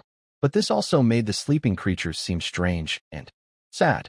The noise was gone, replaced by silence. The madness turned into deep sleep. And at the center of it all was that seemingly crude statue, hiding an ancient will that remained a mystery. It seemed the mission was done. The threat of the dog-headed people was removed in an unexpected way. But Marin and his friends also became part of this sleeping place. When will they wake? Will they wake? No one knew. Only those 2 eternal golden eyes kept shining steadily in the quiet cave. As Malin's consciousness sank into the dark abyss, Groff suddenly collapsed, and Hans and Dui fell into a deep, dreamless sleep after several heartbeats. At the top of the altar, the rough giant dragon statue with gentle golden light in its eyes suddenly flickered with subtle waves. It seemed to sense some kind of imbalance, or that the sacrifice's death triggered a deeper mechanism. The 2 points of steady, warm golden glow in the statue's eyes began to pulse like breathing, growing faster and faster, until they suddenly shrank inward, as if pulling all the emitted light back into the statue. The entire cave suddenly went dark, leaving only the faint glow of a dying torch discarded by Malin in the distance, and the faint green glow of some bioluminescent fungi on the walls. In the silence, this sudden darkness was more frightening than the previous light. Then, buzz, a deep, rumbling sound, as if coming from deep within the earth or the heartbeat of some enormous creature, spread out from the statue's center. The rocky ground trembled clearly, and tiny stones fell from the ceiling. The statue lit up again, but this time, it was no longer the peaceful, divine golden glow. It was flames. Pure, fierce, full of violent life. Golden flames erupted suddenly from the rough, open dragon mouth of the statue and from the cracks between its scales. The flames did not burn the statue itself, but hovered and coiled around it, forming a blazing, roaring ball of fire over a yard in diameter. The light and heat instantly dispelled all darkness, illuminating the entire cave like an oven interior. The temperature soared, and a strange smell of sulfur and ozone filled the air. This golden flame radiated a terrifying majesty and a cold, non-living rage. It no longer bestowed peace but was instead demanding, judging, and seeking an outlet for release. At the core of the golden flames, where the statue's eyes were, the 2 points of fiery, molten gold-like light stared fixedly at the area beneath the altar, especially at the fallen, sleep-affected ocean of kobolds, and particularly at the corpse of the kobold priest who had been slain by Grof's axe and lay beside the altar base, with a shattered amulet still hanging from his neck. It was as if a decision had been made. The rolling golden flames suddenly contracted inward, forming a beam as thick as an arm, but nearly solid, shimmering with a molten gold glow. This beam was no longer gentle, but brimming with powerful, almost wild energy and transformative force. Like a living creature with its own will, it crashed down from the top of the altar, precisely covering the body of the priest and the 2 or 3 nearby goblin guards who wore broken charms and were badly wounded, dying, or already dead. Snap! A sharp, teeth-grinding sound suddenly rang out, as if flesh and bones were being reshaped in a high-temperature forge. Under the divine, or quasi-divine, power infused in the golden flames, incredible changes occurred. The nearly split-in-half body of the goblin priest twitched violently. Dark green blood vaporized instantly in the flames. Its broken bones emitted a series of crackling sounds like popcorn, and not only did they rejoin and heal at an impossible speed, but under the scorching and reshaping flames, they became unusually thick and dense. Dark gold metallic patterns appeared on the surface. The withered muscles expanded wildly like inflating balloons, tightening the loose scales, which quickly changed from dark brown to dark gold, with sharp edges reflecting molten firelight. The other 2 goblin guards affected by the flames underwent even more drastic changes, like wax figures melting and collapsing in the golden fire, eventually turning into a pool of high-temperature, dark gold liquid. Guided by the golden beam, they flowed together as if rivers converging into the sea, all pouring into the body of the priest, which was undergoing a dramatic transformation. This was devouring and merging. In just 3 or 4 breaths, the golden beam suddenly extinguished and retracted, merging back into the swirling golden flames around the statue. On the altar base, a new, terrifying being slowly, stiffly, stood up. It still retained the basic shape of a goblin's lizard-like head and a slender tail, but its size had swollen to nearly the height of Groff, though more muscular. Its entire body was covered in dark gold, sharply edged, densely scaled like carefully forged armor, shining with a metallic and fiery glow under the surrounding flames. Its sturdy limbs were full of explosive strength, with sharp claws that gleamed coldly. The most terrifying part is its head. The wound that was once split open has completely disappeared. In its place is a vertical, dark gold running down the center of the forehead, resembling a third eye, along with those eyes. Those are no longer the dull yellow vertical pupils of a dog-headed creature, but 2 calm, burning gold flames. The flames flicker within the eye sockets, cold and hollow, lacking any emotion of a living being. Only a sense of superiority, viewing everything as insignificant, combined with a fierce, angry will that seems to have been forcibly awakened and fused with the remnants of the dog-headed priest's lingering resentment and the fiery blaze. Roar, it opens its mouth full of sharp, interlocking teeth, but instead of the sharp scream of a dog-headed creature, it emits a deep, hoarse roar filled with terrifying power and pressure. The sound waves roll through the cave, causing the rock walls to hum and shake, even making small stones on the ground bounce. Dragonborn, fake, wrathful form, a deformed creature created by forcibly infusing, merging, and transforming unknown divine power, dragon statue. It retains some memories and resentment of the dog-headed priest, inherits part of the fiery power and fierce nature of the statue's flames, but has low intelligence and is driven by instinct of rage.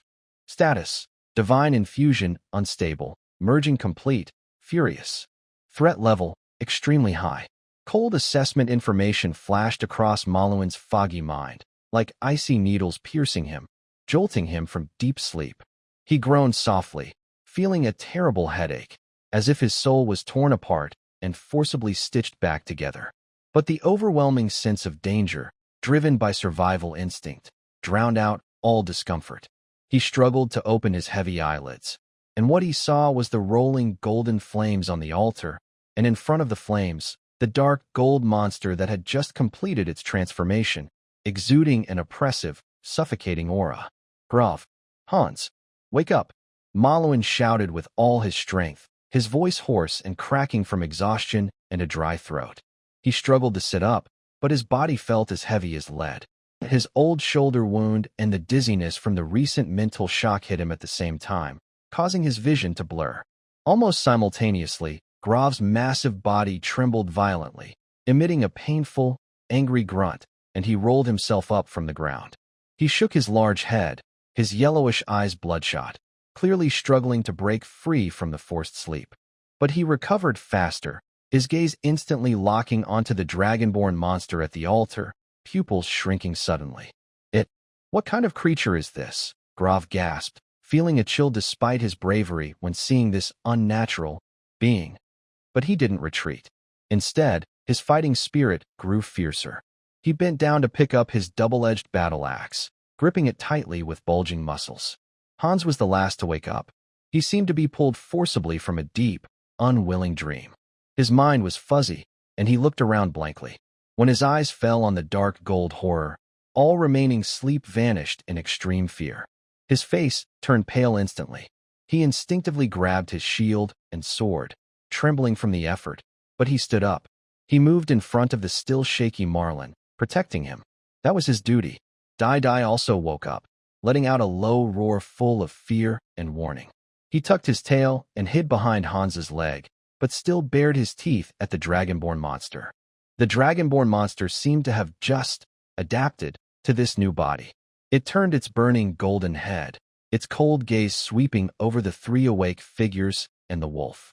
When its eyes passed over Grov, especially noticing the axe still stained with its former green blood, the golden flames in its eye sockets suddenly surged. Hiss, gore, kill, a vague, twisted, yet full of endless resentment and rage thought, mixed with inhuman roars, directly assaulted the minds of the three. It recognized its enemy. In the next moment, it moved. Without warning or hesitation, the dark gold figure left a faint afterimage in place.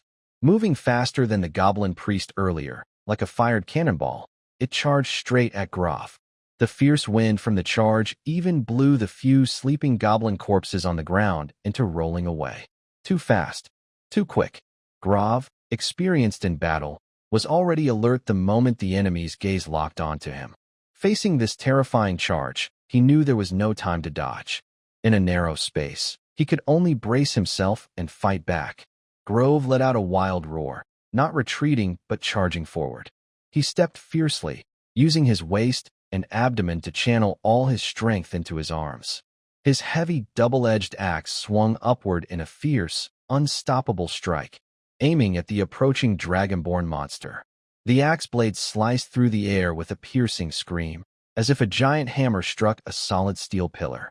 An invisible shockwave spread from the impact point, kicking up dust everywhere.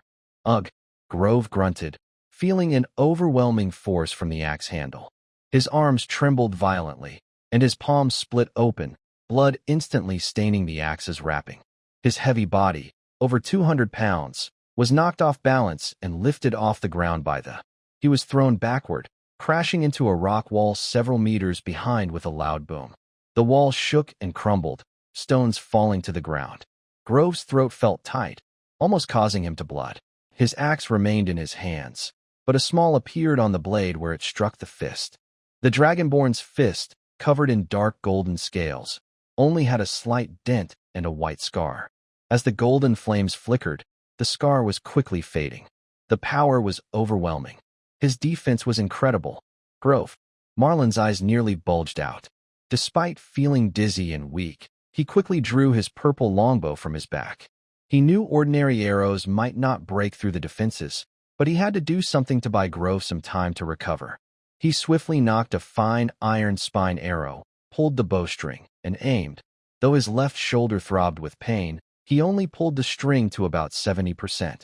His eyes locked onto the Dragonborn's burning, golden eyes, which were slightly exposed as it swung its fist. Whoosh! The arrow shot out like a shooting star, heading straight for the flickering flames in the Dragonborn's eyes. This was the most threatening shot Marlin could manage in his current state.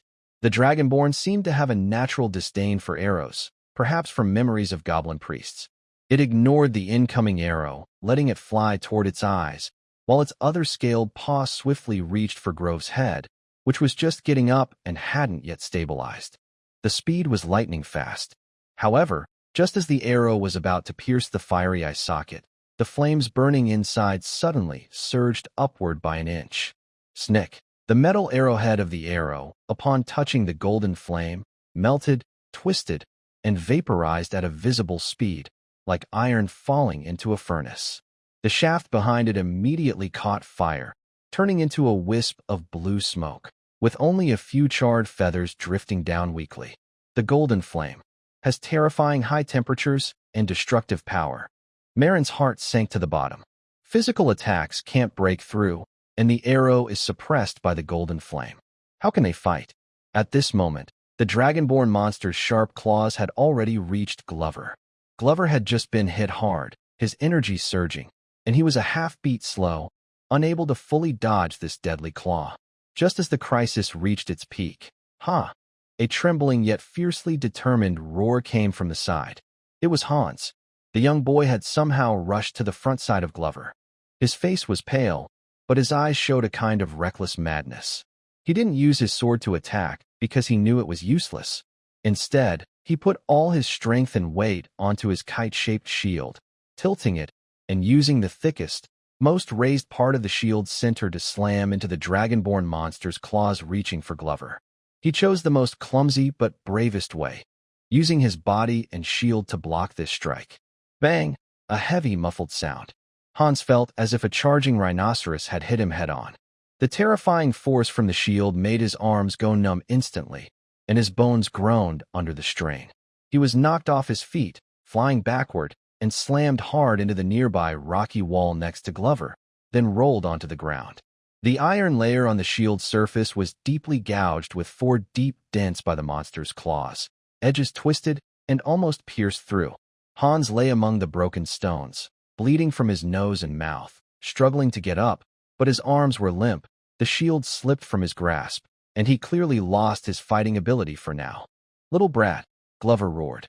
Although Hans's sacrifice didn't fully block the claws, they still left a few blood marks on his face. It bought him precious moments. His eyes instantly turned bloodshot, and a long-suppressed, savage aura from his half-orc bloodline erupted like a volcano about to explode, impossible to contain anymore. The veins under his skin bulged like worms, his muscles swelled further, and his dull yellow eyes turned a terrifying blood red. His breathing became hot and heavy. Transformation. Activate. Grof's hoarse voice sounded like a beast's growl. He hadn't completely lost his mind, but his reason was being washed away by a primal, destructive rage. He felt power surging through him, pain easing, and his fear of death replaced by fighting spirit. He clenched his battle axe tightly again, kicked the ground, causing rocks to fly, and propelled himself faster than before toward the Dragonborn monster, which had been slightly delayed after being knocked back by Hans. He swung his axe, no longer aiming for skillful cuts, but for pure, violent strikes. The axe blade sliced through the air, leaving a dark red afterimage. The dragonborn monster seemed to instinctively fear the sudden surge of ferocity on Grov, but mostly, it was enraged by the challenge. It didn't dodge or evade. Its other fist ignited with even brighter golden flames, smashing toward Grov's axe with a loud crash. It wanted to crush this tiny creature daring to hurt and provoke it with overwhelming strength. Clang, boom! Another terrifying collision. This time, Grov was not knocked away. His feet sank deep into the ground, sliding back half a step, gouging 2 furrows in the rocky surface, but he held firm.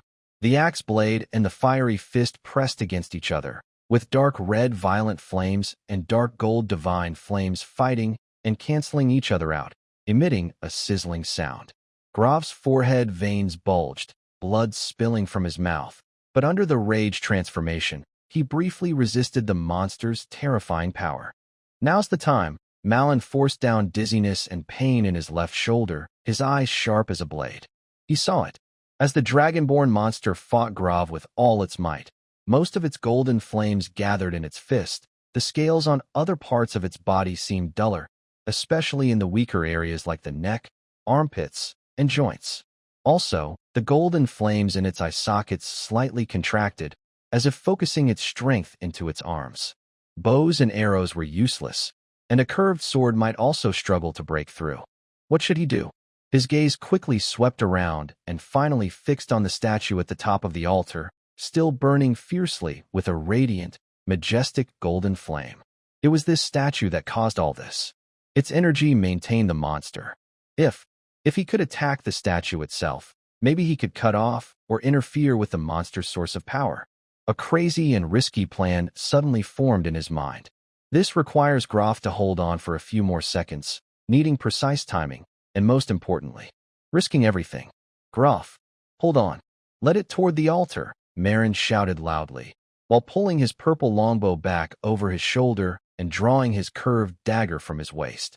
But instead of rushing at the dragonborn monster, he crouched low, moving like a ghost toward the shadowy area behind the altar, where a pile of filthy offerings and bones lay.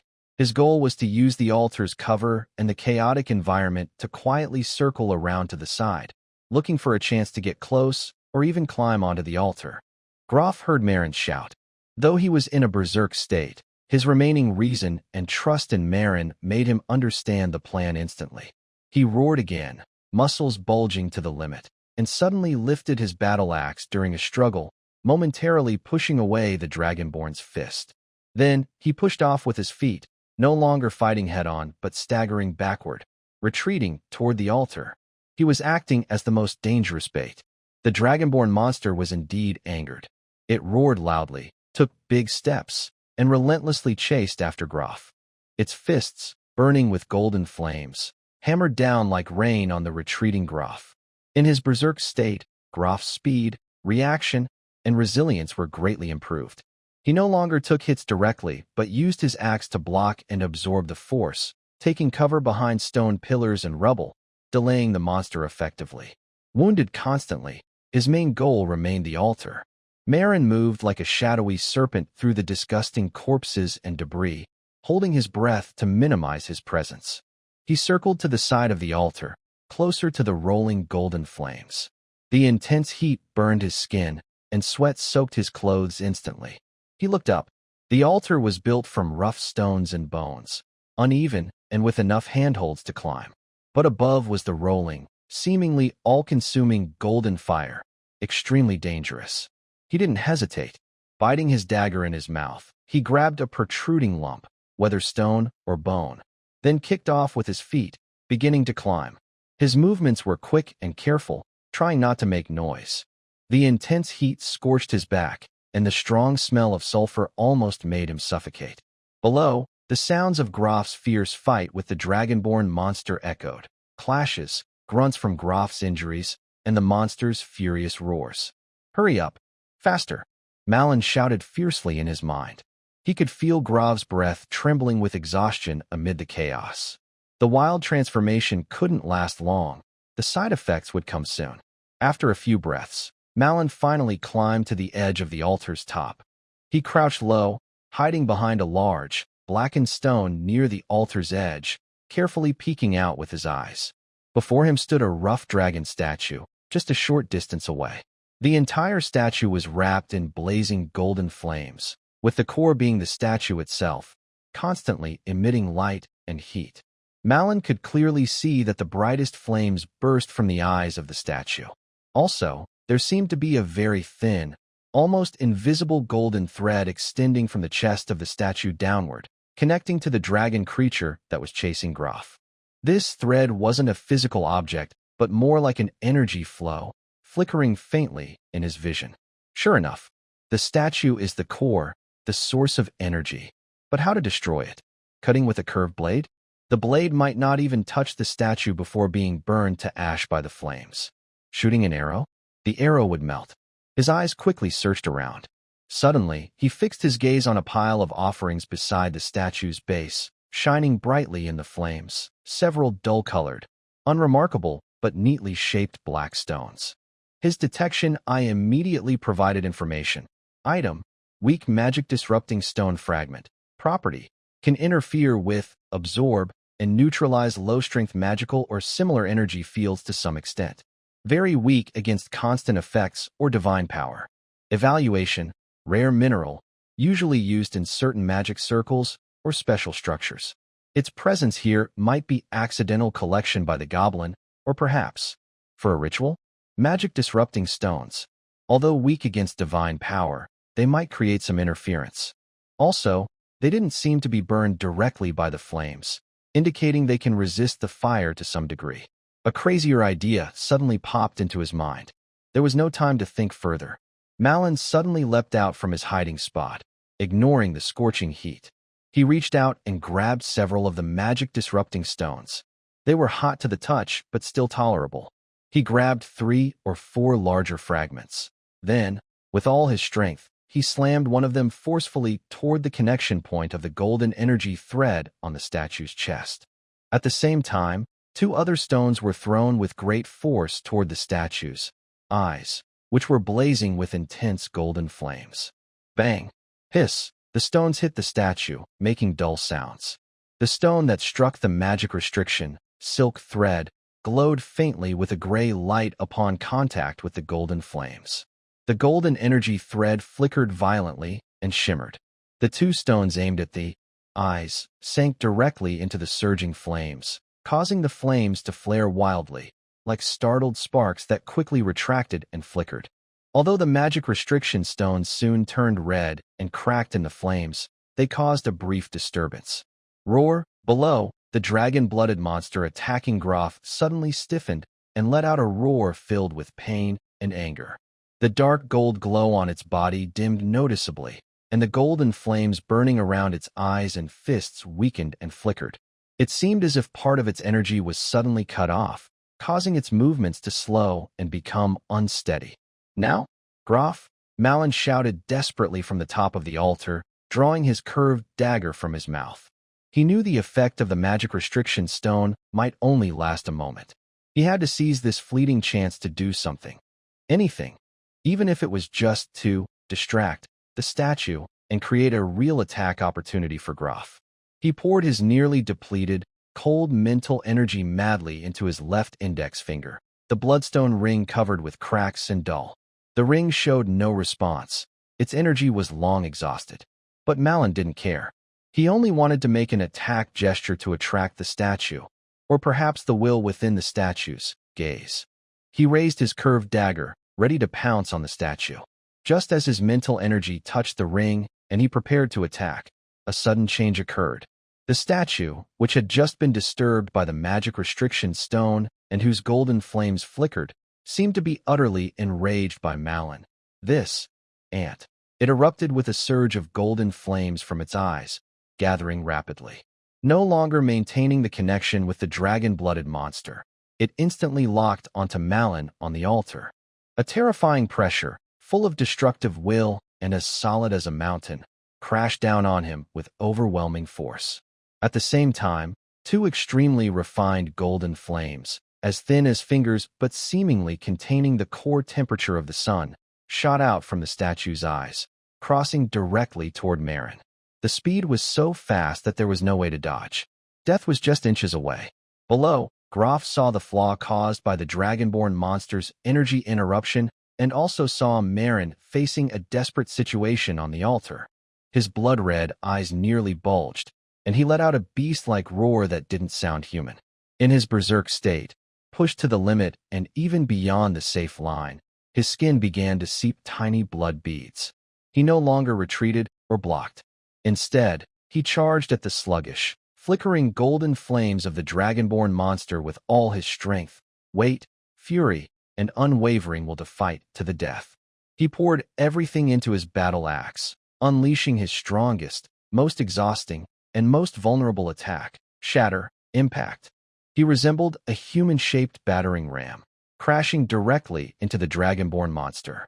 The axe was no longer used for chopping but aimed at the monster's chest, where energy fluctuations had dimmed the glow, and where faint cracks appeared on the scales from previous strikes by Hans's shield. He stabbed and rammed fiercely. This was a desperate fight, sacrificing defense for a chance to survive. Meanwhile, on the altar, the two destructive golden flames had already reached Marin's front. The intense heat caused his hair to curl and burn, and a burnt smell wafted from his skin. Time seemed to stretch. Marin could see the golden flames inching closer, feel Groff's desperate charge below, and hear Hans's weak cry and terrified wail. Is it going to end? No. Just as the golden flames were about to touch Marin's body, the bloodstone ring on his left index finger, supposed to be completely useless, began to activate.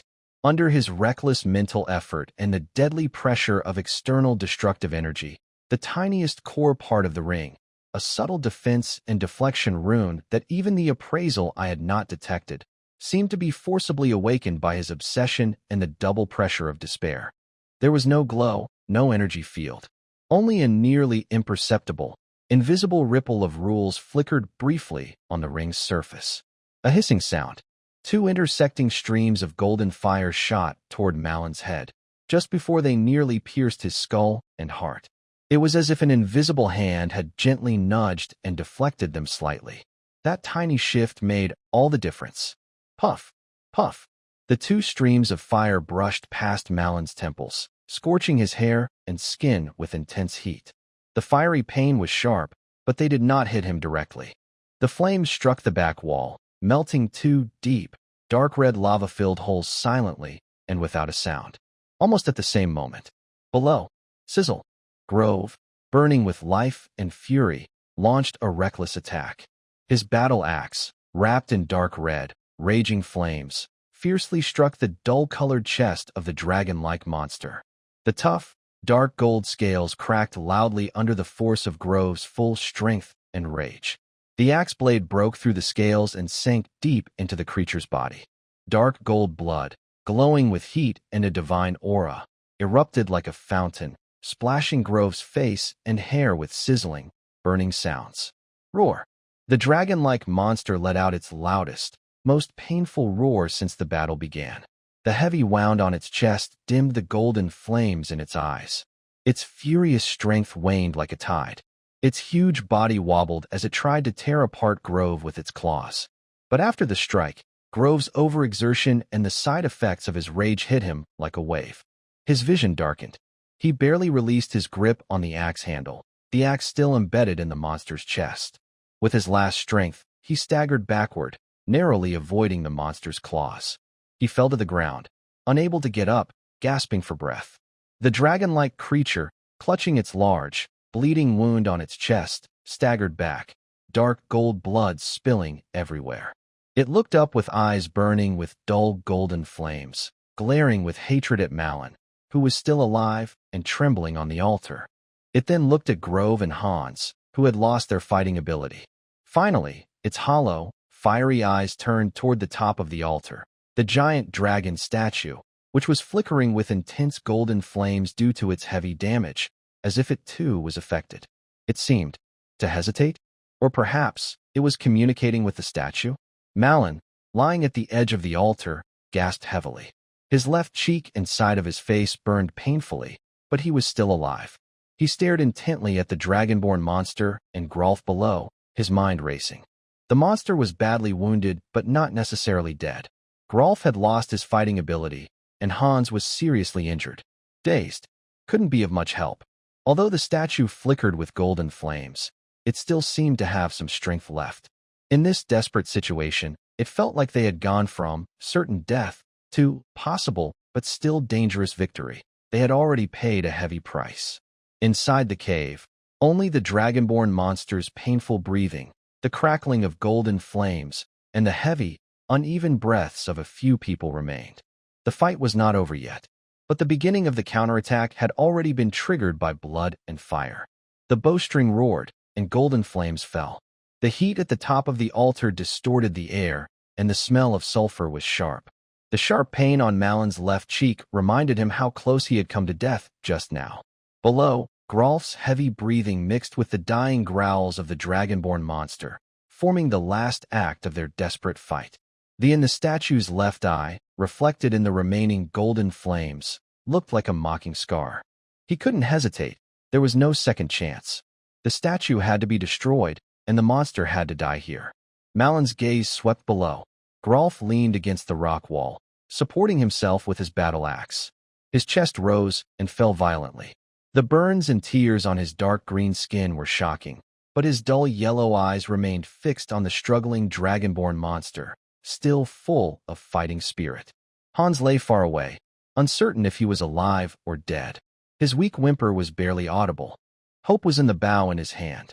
He slowly exhaled a hot, murky breath, forcing down the turbulent blood and the sharp pain on his face. His mind sank into cold focus. The purple longbow was in his hand, the texture of the bow's arm clear in his palm. He drew the last two ordinary feathered arrows, and the final armor-piercing arrow from the quiver. The armor-piercing arrow's tip shimmered with cold light. His last, heavy, his targets. The center of the damaged left eye of the statue, and the chest wound of the dragonborn monster below, exposed and heavily damaged by Grolf's attack, where energy had been interrupted. He needed a perfect, unprecedented double strike. First, a rapid, chain arrow to disrupt or suppress the statue's possible counterattack or healing. Then a precise shot, infused with all his spirit and strength to pierce the. Meanwhile, the monster below had to be finished off at the moment when the statue's power waned further due to damage. This required Grolf's cooperation and perfect timing. Malon's voice was hoarse but clear, echoing through the cave. One more shot. Finish it. Aim for its wound. Grove heard the call, suddenly looked up, and made eye contact with Malon on the altar. Without wasting words, he spat out a bloody saliva, clenched his battered battle axe again, and let out a low growl in response. He began to drag his injured body forward, step by step, steadily approaching the struggling dragonborn monster. His heavy, oppressive steps drew all the monster's attention. Now was the moment. Malon moved. He stepped on the unstable stones at the edge of the altar, slightly tilted his body, and used his waist and abdomen as the core. He drew the bowstring with both arms, not aiming for a full draw, just about 70% force, to shoot quickly.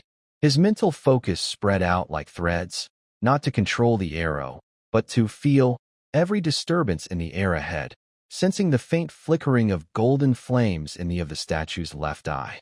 The first arrow, a regular feathered arrow, was released.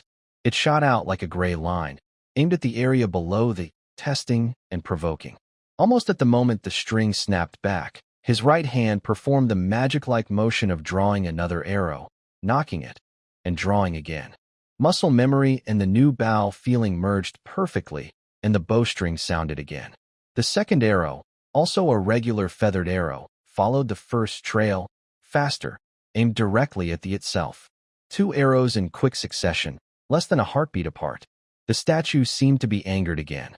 The remaining golden flames in its left eye suddenly surged, trying to spray out and block. But the first arrow had already hit, stabbing into the edge of the eye socket below the. It caused no real damage, but delayed the gathering of the flames for a tiny moment. In that brief delay, the second arrow arrived. It struck fiercely on the. A faint ting sounded as the seemed to spread a little. The statue emitted a deep hum, and all the remaining flames on the altar trembled. Below, The dragonborn monster let out a painful cry as the statue was wounded, and its movements faltered. Now, the final arrow, Malin shouted in his mind, eyes blazing with cold light. He abandoned the quick-shot stance, channeling all his strength from heel to waist, shoulder, and arm, finally gathering at his fingertips on the bowstring. The purple longbow groaned under the strain, pulled to its fullest, like a full moon. The only armor-piercing arrow, cold and deadly, aimed at the center of as if pointing to the end of this nightmare. Hold your breath.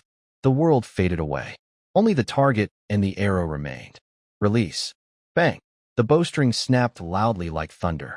The moment the piercing arrow was released, it even created a faint sound explosion cloud.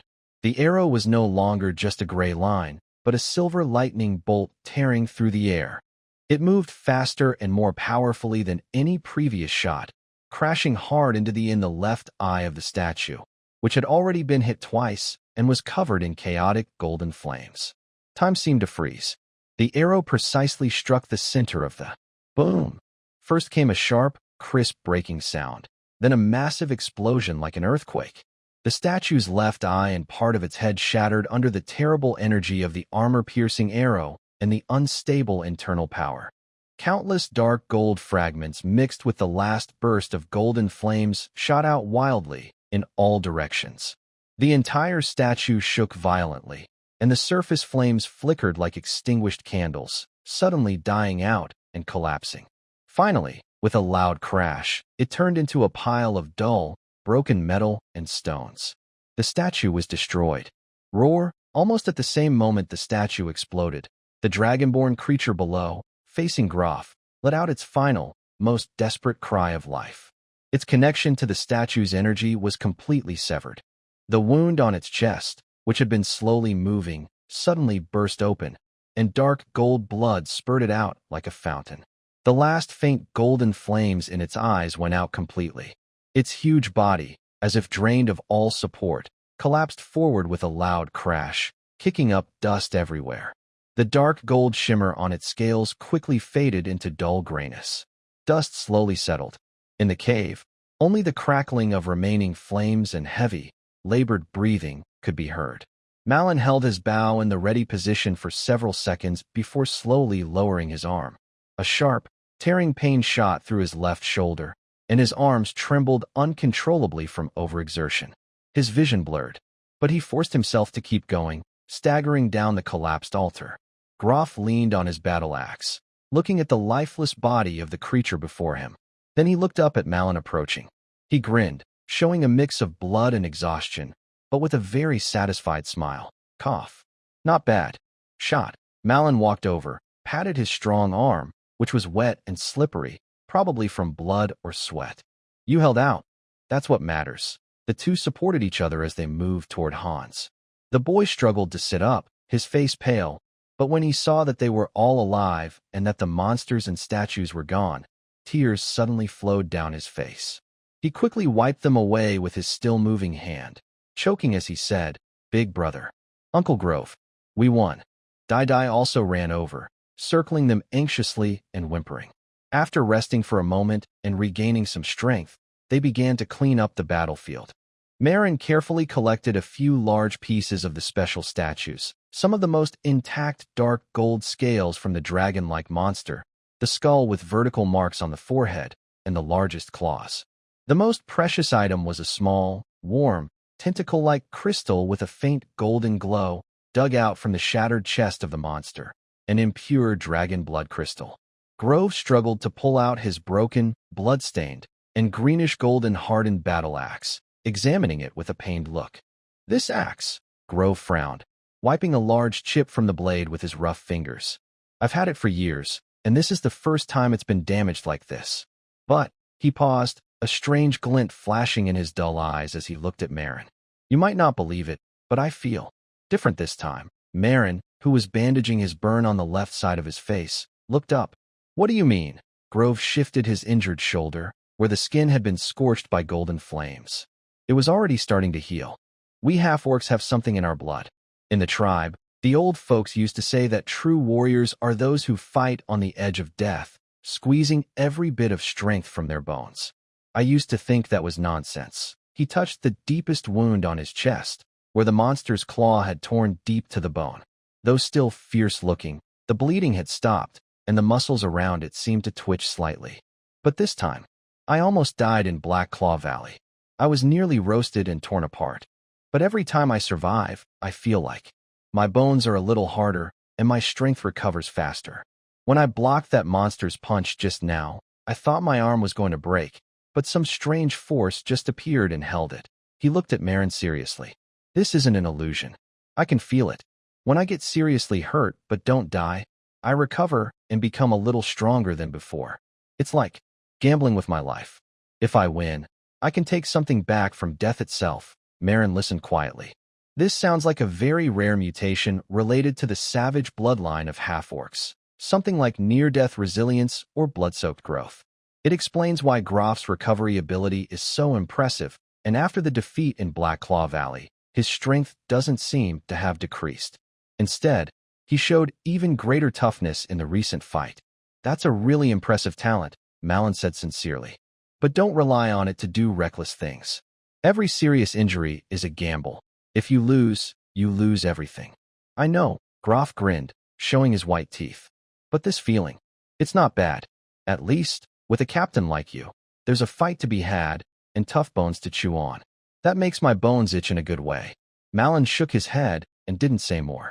He looked at the valuable loot on the ground, then at Hans, who was badly hurt, and Groff, who also needed rest. Let's go back to Stonemer village first, treat the wounds. Then, return to town and exchange these for money. Your axe needs fixing, and it's best to strengthen it. The stuff we encountered was too tough, too hard to cut through. A few days later, in Whitestone Town, at the Anvil and Courage blacksmith shop, the forge was blazing, and the sound of hammering never stopped. Dwarf blacksmith Hard Hammer Malrock put down Groff's battered battle axe, which was covered in scars. He used his coal-dusted hand to hold his messy red beard and carefully examine the strange stains and chips on the axe blade. TSK, this chip. Is that goblin blood? No, it's more bloody. And these dark gold marks. Malrock leaned in to sniff, then scraped some debris off with a small file, placing it on the anvil and tapping it lightly with a hammer. His eyes sparkled as he listened to the sound. Kid, what did you guys cut? There's traces of high-temperature melted and forcibly cooled orichalcum in this debris, and a faint, very annoying holy rust.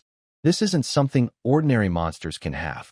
Groff crossed his arms and said in a deep voice, a big creature summoned by some evil magic. Its scales are very hard. This axe almost didn't cut through. Boss, can you fix it? Not just repair, but make it sharper. Next time I face something like that, I want it to cut more easily. Malrock glared at him. Fix. Just fixing it isn't worth it. Such a good snowflake orichalcum axe, ruined like this. What a waste. He stroked the axe blade. This will be 10 gold coins. I'll do a major repair.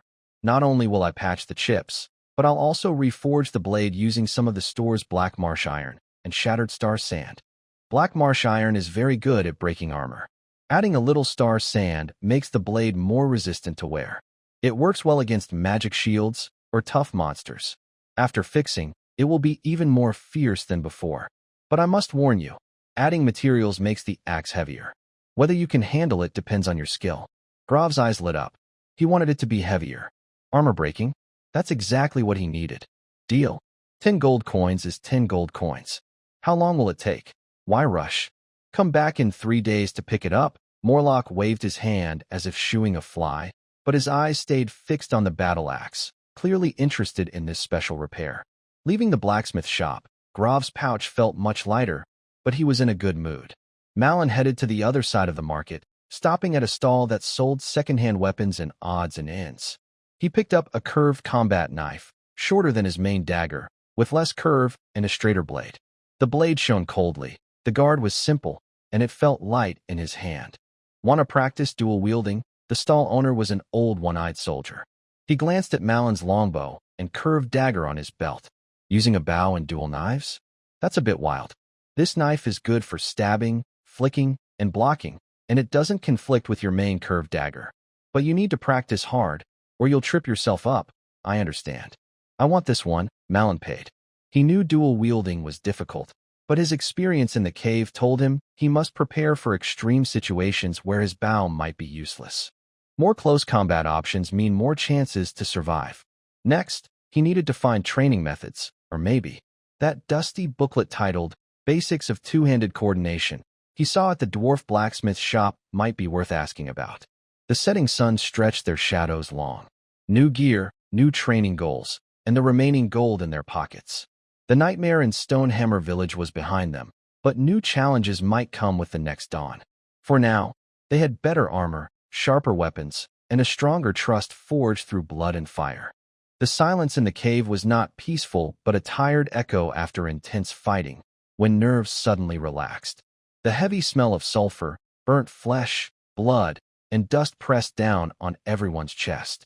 After the flames were completely extinguished, the only light sources remaining were the dying end of a distant torch and a few faint ghostly green glows from fungi on the rock wall.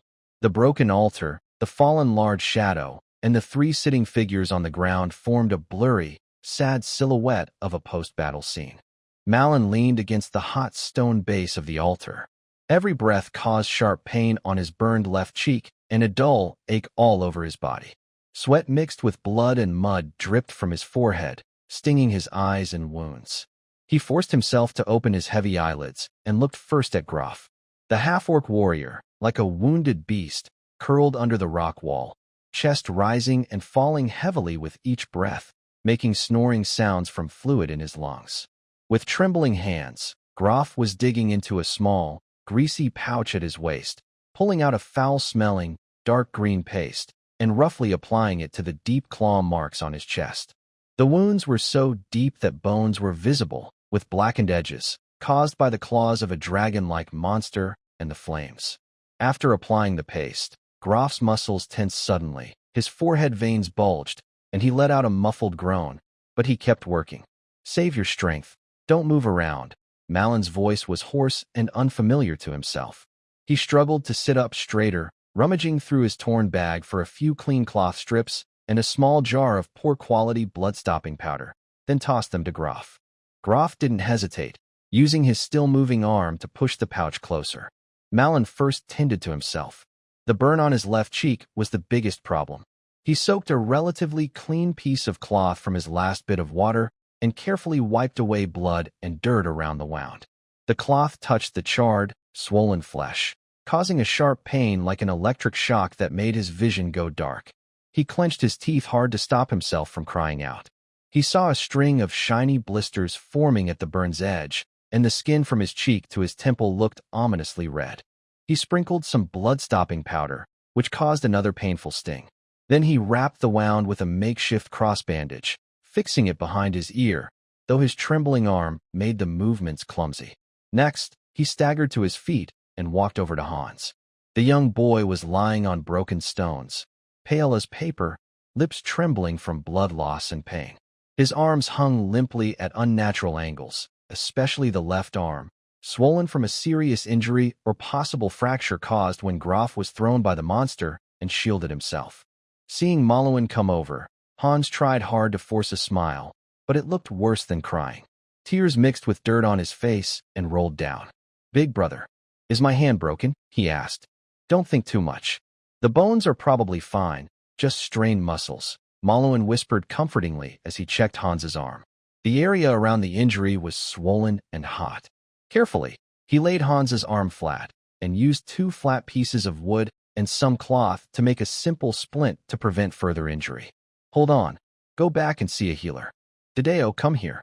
Stay with Hans." The gray wolf pup whined and came over, nuzzling Hans's uninjured shoulder with its head, then sat alert nearby, ears upright, still watching the corpse of the dragonkin monster in the dark depths of the cave.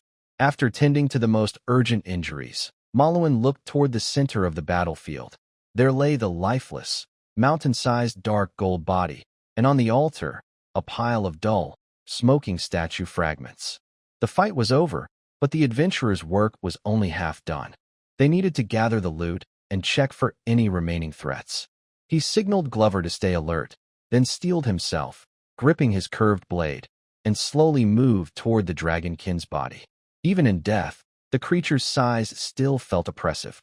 As he approached, he could smell a complex mix of sulfur, molten metal, and a strange, sweet, rotten scent. The dark gold scales had lost their shine and looked dull and gray, but they remained hard and cold. He tried to cut a piece of the edge scale with his curved blade, but it was difficult. The blade only left faint white marks, and he had to cut repeatedly in the same spot to peel it off. These scales were far tougher than ordinary steel. Scales are good stuff, but too heavy to carry much, Mullen panted, carefully prying off a few large, relatively intact scales from the chest, belly, and back, each about the size of a palm, heavy in hand, with naturally sharp edges. He stacked them carefully and tied them with sturdy cloth torn from the monster's tattered clothing.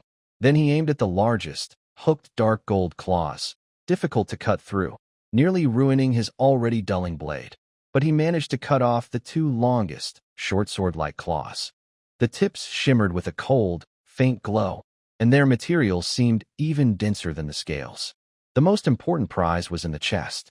He endured his nausea and carefully cut open the large wound torn by Grov's battle axe, feeling around the relatively intact flesh nearby. Soon, his fingers touched a hard, warm, egg-sized irregular object. When he pulled it out, he saw a dark gold multifaceted crystal, its surface covered with fine, naturally formed patterns. Inside, a faint, breathing-like glow shifted between light and dark. Even after leaving the monster's body, he could sense a rare, high-quality energy within, warm yet commanding. His appraisal eye showed unstable dragon vein essence, highly diluted / mixed with foreign divine power.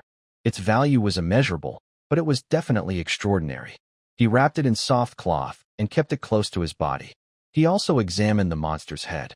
The vertical scar on the forehead was dull, but the skull material seemed especially hard and heavy. He didn't have time to process the entire skull, only carefully knocked out a small piece of the forehead bone with the scar and the eye socket bones, which had turned black and charred but had unusually thick bones. These might be valuable to some alchemists or mages. After finishing, Marin was nearly exhausted. He leaned against the cold corpse of the monster to catch his breath, then looked toward the altar. The pile of broken statues was another big mystery. He climbed onto the collapsed altar.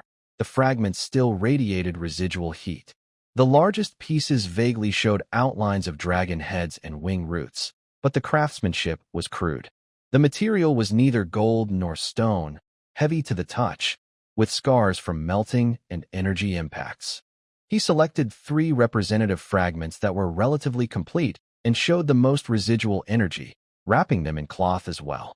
Among the debris, he also found several gemstones embedded in the base, now dull and cloudy, turned into opaque stones, and a few dark metal shards with twisted runes, possibly part of a ritual, which he also collected.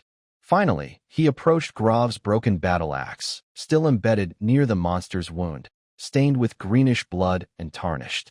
Grov himself struggled over, looking at his old comrade with eyes full of pain.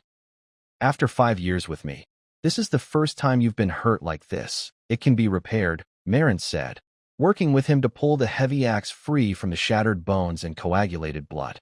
The blade had several obvious, frightening chips, especially where it clashed with the monster's fist and golden flames. "Go back and find the dwarf, Anvil. He must have a way. Maybe he can also use these materials." He pointed to the collected scales and monster remains to add some ingredients. Grov's eyes lit up, and he licked his dry lips. "That sounds great." After collecting all the loot they could carry, they used ropes they found and some fairly intact hides from the corpses to make 2 very simple sleds. One was for Hans, who couldn't walk, and for the most important loot, crystals, broken statues, special bones. The other was for heavy scales, monster claws, and the broken axe. Malin and Grov pulled from the front and pushed from behind, carrying the heavy loads, helping each other as they slowly moved along the path back to the tunnel exit. One of them led the way, looking ahead, while the other kept turning back anxiously. The tunnel, which felt endless on the way in, felt even more torturous on the way out. Every pull tugged at their wounds, soaking their clothes with sweat and blood. Darkness, tight spaces, and the fear of lurking goblin creatures always lingered. Luckily, when they finally squeezed out of the mountain and saw the cloudy sky again, they didn't encounter any more living goblins. Maybe after the statues were destroyed and the dragonborn monster died, the remaining goblins had broken down and fled. When the low, broken outline of Stonehammer Village appeared again, all three felt like they had traveled to a different world. The villagers at the village entrance were the first to see them and immediately ran to spread the news. Old Hake and a few others hurried over. Seeing their battered state and the terrifying monster remains on the sled, especially a huge dark gold claw sticking out, they were stunned. Old sir. This is, Old Hake couldn't speak clearly. The goblin leader and their evil god statue are all gone, Malin said simply, tired but clear. The remaining goblins have probably scattered. The village is safe now. After a brief silence, the villagers erupted into cheers mixed with shouts and tears. Several women immediately knelt and bowed to them. Old Hake was overwhelmed with tears and quickly called for help. Carefully, they carried Hans into the cleanest empty house in the village, an old stone meeting house, and then sent for hot water, clean cloths, and the best herbs they could find. The village elders, who knew some local remedies, helped clean and rebandage the wounds. Food and hot soup were also delivered quickly. Malin's burns and Grove's chest wounds were clearly beyond what the village healer could handle. Old Hark immediately sent someone to ride the village's only old horse to Whitestone Town to ask for a doctor, paying in advance with a small amount of money gathered from the villagers, plus the promised gold reward from the previous mission. Before the doctor arrived, they rested in Stonehammer Village for 3 days. These days were a mix of pain and recovery. Malin's burns, after the initial sharp pain, continued to feel hot and burning, with a low fever. He could only lie on his back, trying to minimize movement. But he could clearly feel that something inside him was slowly changing. Not just the healing of his wounds, but also his mental state. The experience of forcing his precise arrow beyond his limits in life and death moments left a deep mark, ingrained into his fighting instincts. Even now, he couldn't hold a bow, but he kept mentally replaying and analyzing that moment, understanding wind, trajectory, and force more subtly.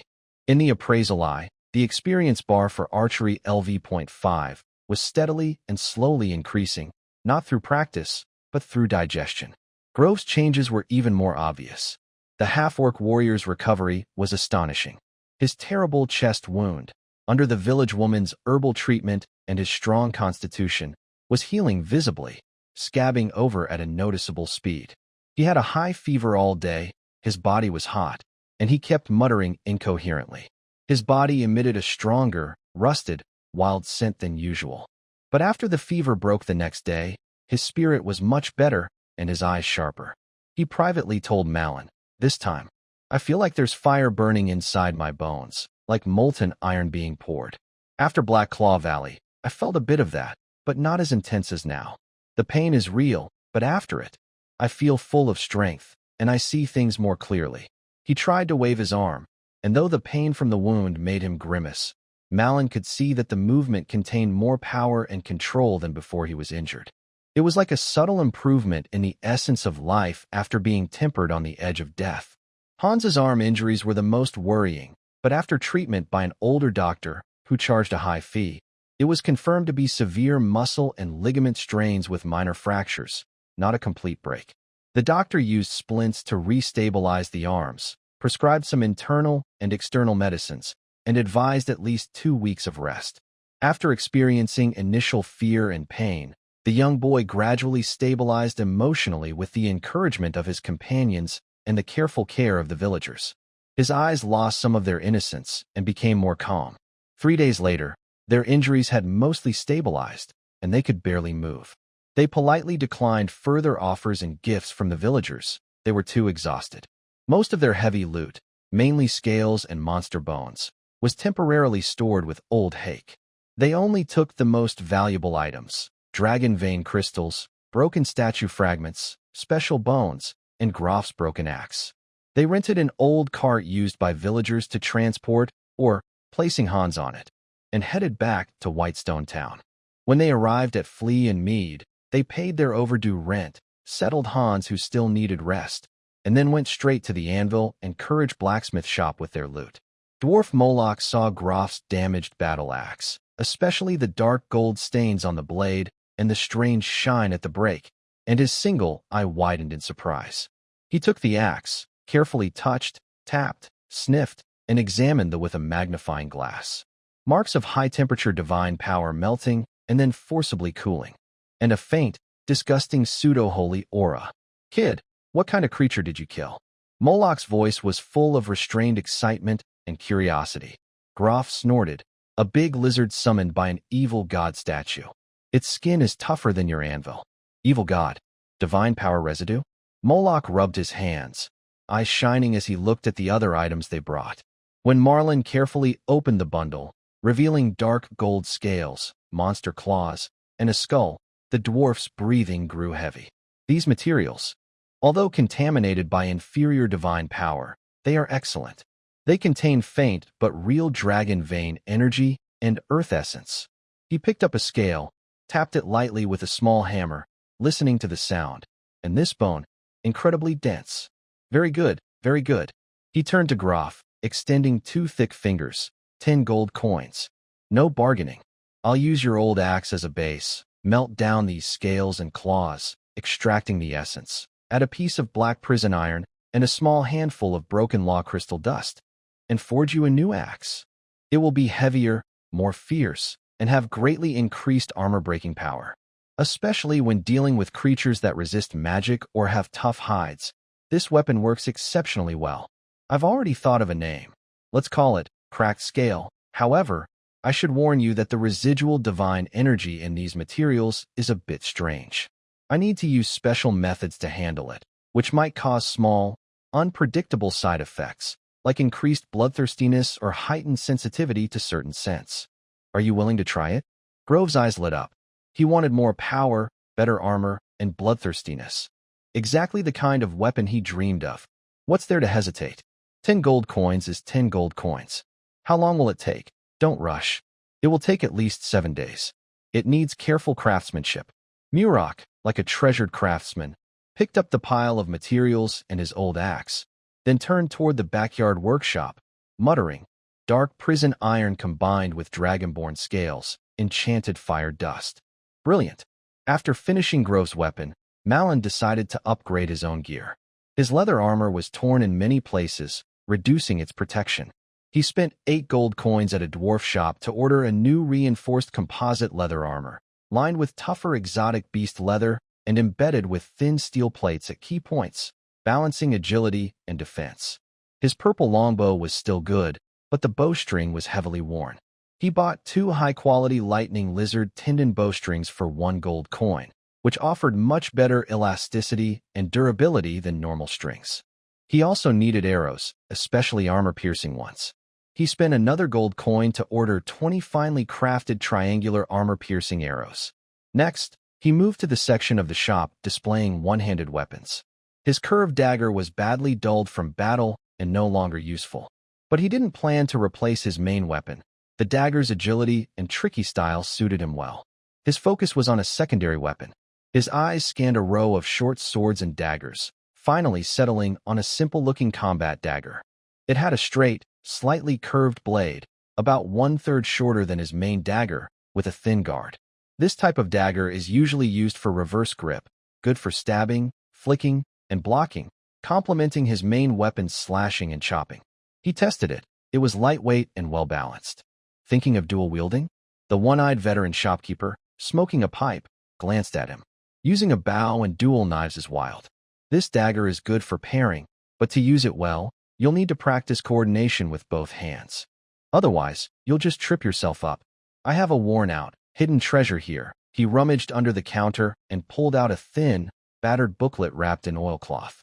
The cover had rough handwriting that read, "Basic coordination of two-handed weapons and simple battle examples." It's left by an old mercenary who was drinking to settle a debt. It's not a secret manual, but it does have some basic stances, footwork, and simple combos for two-handed weapons. 30 silver coins, both the knife and the booklet, together. Malin didn't hesitate and paid for it. He didn't want to experience being restricted at a distance again. Improving his close combat skills was now a top priority. Finally, and most importantly, he bought a healing potion. They headed straight to Silent Dew. The shopkeeper, Roy, still looked very meticulous. When Malin asked to buy a standard quality beginner healing potion, Roy nodded and took out a small velvet-lined box from a temperature-controlled cabinet. He opened it, revealing a tiny crystal bottle filled with bright red, thick, and sticky liquid that shimmered under the magic lamps in the shop. Basic healing potion, standard quality, stops bleeding effectively, stimulates tissue regeneration, stabilizes vital signs. Suitable for moderate internal and external injuries and blood loss shock. Price, 15 gold coins. Roy's voice was calm, as if he was talking about an ordinary item. 15 gold coins. That's enough to buy a nice small house in Whitestone Town. Malin and Groff looked at each other, both feeling a sting in their hearts.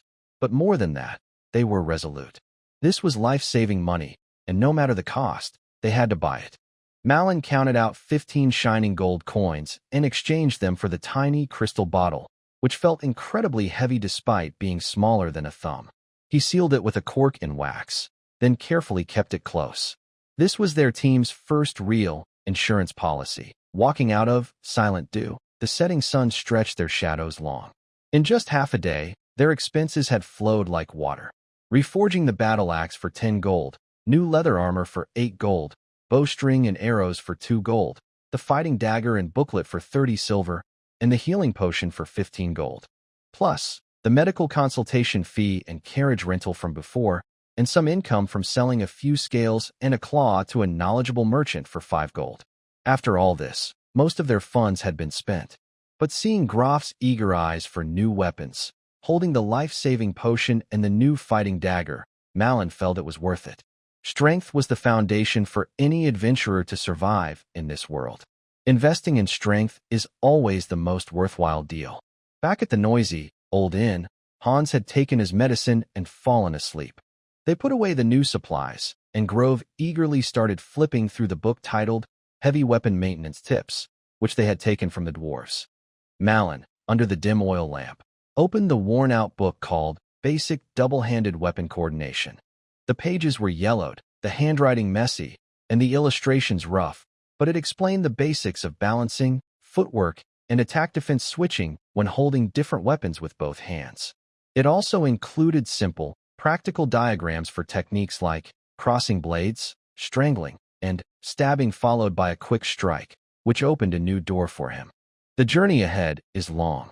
Archery needs practice, and dual wielding is still new. The team needs more time to rest and train together. But at least, they survived a near disaster and became stronger with better gear. Outside the window, Whitestone Town was lit up with lanterns, bustling with night market life. Inside the simple room behind the Flea and Barley Inn, a new training plan was gradually taking shape in Malin's mind. For the next mission, they must be better prepared. The sign of Flea and Barley creaked in the evening breeze, but tonight, the lively voices inside the hall almost drowned out the noise of the sign. The fire in the hearth burned brightly, filling the room with a warm glow. The smell of burning wood, roasted meat, sour ale, and at least a dozen other scents mixed together, creating a lively, bustling atmosphere. Adventurers, merchants, local craftsmen, and even a few well-dressed men who looked like small traders crowded around rough wooden tables, laughing loudly, clinking glasses, and filling the air with a cheerful and noisy energy. Malin, Grove, and Hans sat at a relatively quiet small table in the corner of the hall. Hans's arms still hung in front of his chest, fixed with a clean cloth band around his neck, but his face was much rosier than a few days ago, and he looked energetic. He was trying to use his still awkward fingers to handle a large piece of stew on the wooden plate in front of him. Grove occupied the longest side of the table.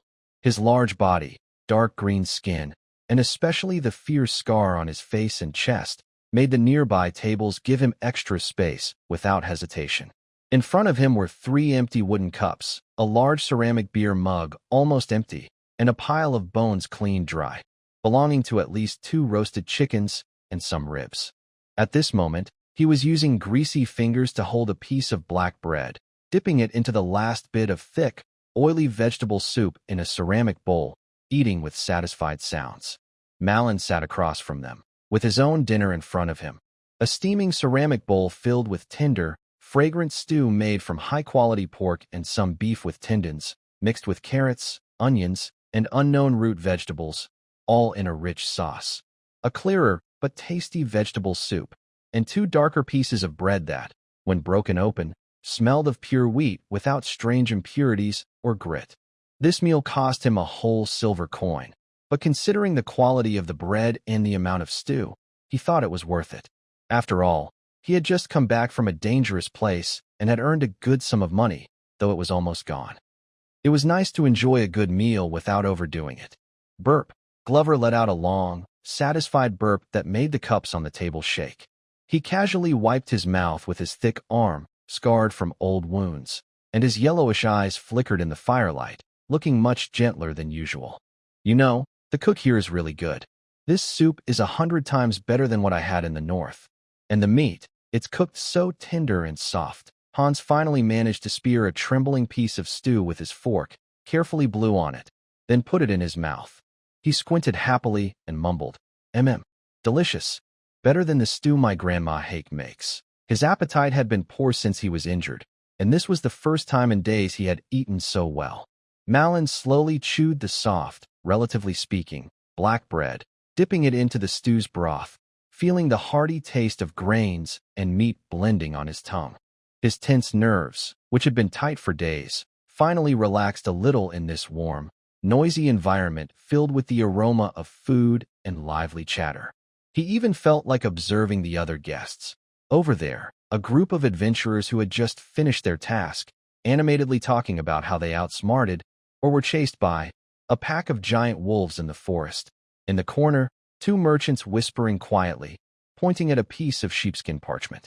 Next to the bar, a tall, thin man wearing a faded velvet coat and holding a lute was trying to sell his singing to the bartender, who looked impatient. Speaking of which, Mullen finished his bread, picked up a wooden cup, and took a sip of cheap beer, a bit sour but enough to clear the palate. His eyes swept over his two teammates. This trip was a close call, but we also made some hard-earned money. Our gear is replaced, and our wounds are healing well. From now on, we'll probably have to keep fighting together. Grove picked up his large mug, took a big gulp, and snorted through his nose. No kidding. I haven't even warmed up my axe, and I'm already ready to strike. Hans also looked up, his eyes shining with hope and a hint of nervousness. He knew he was still a burden, but he wanted to get stronger and become a real help to the team. Malwin gently tapped the rough wooden table. Since we're going to work together for a long time, shouldn't we have a name? Like other adventurer teams.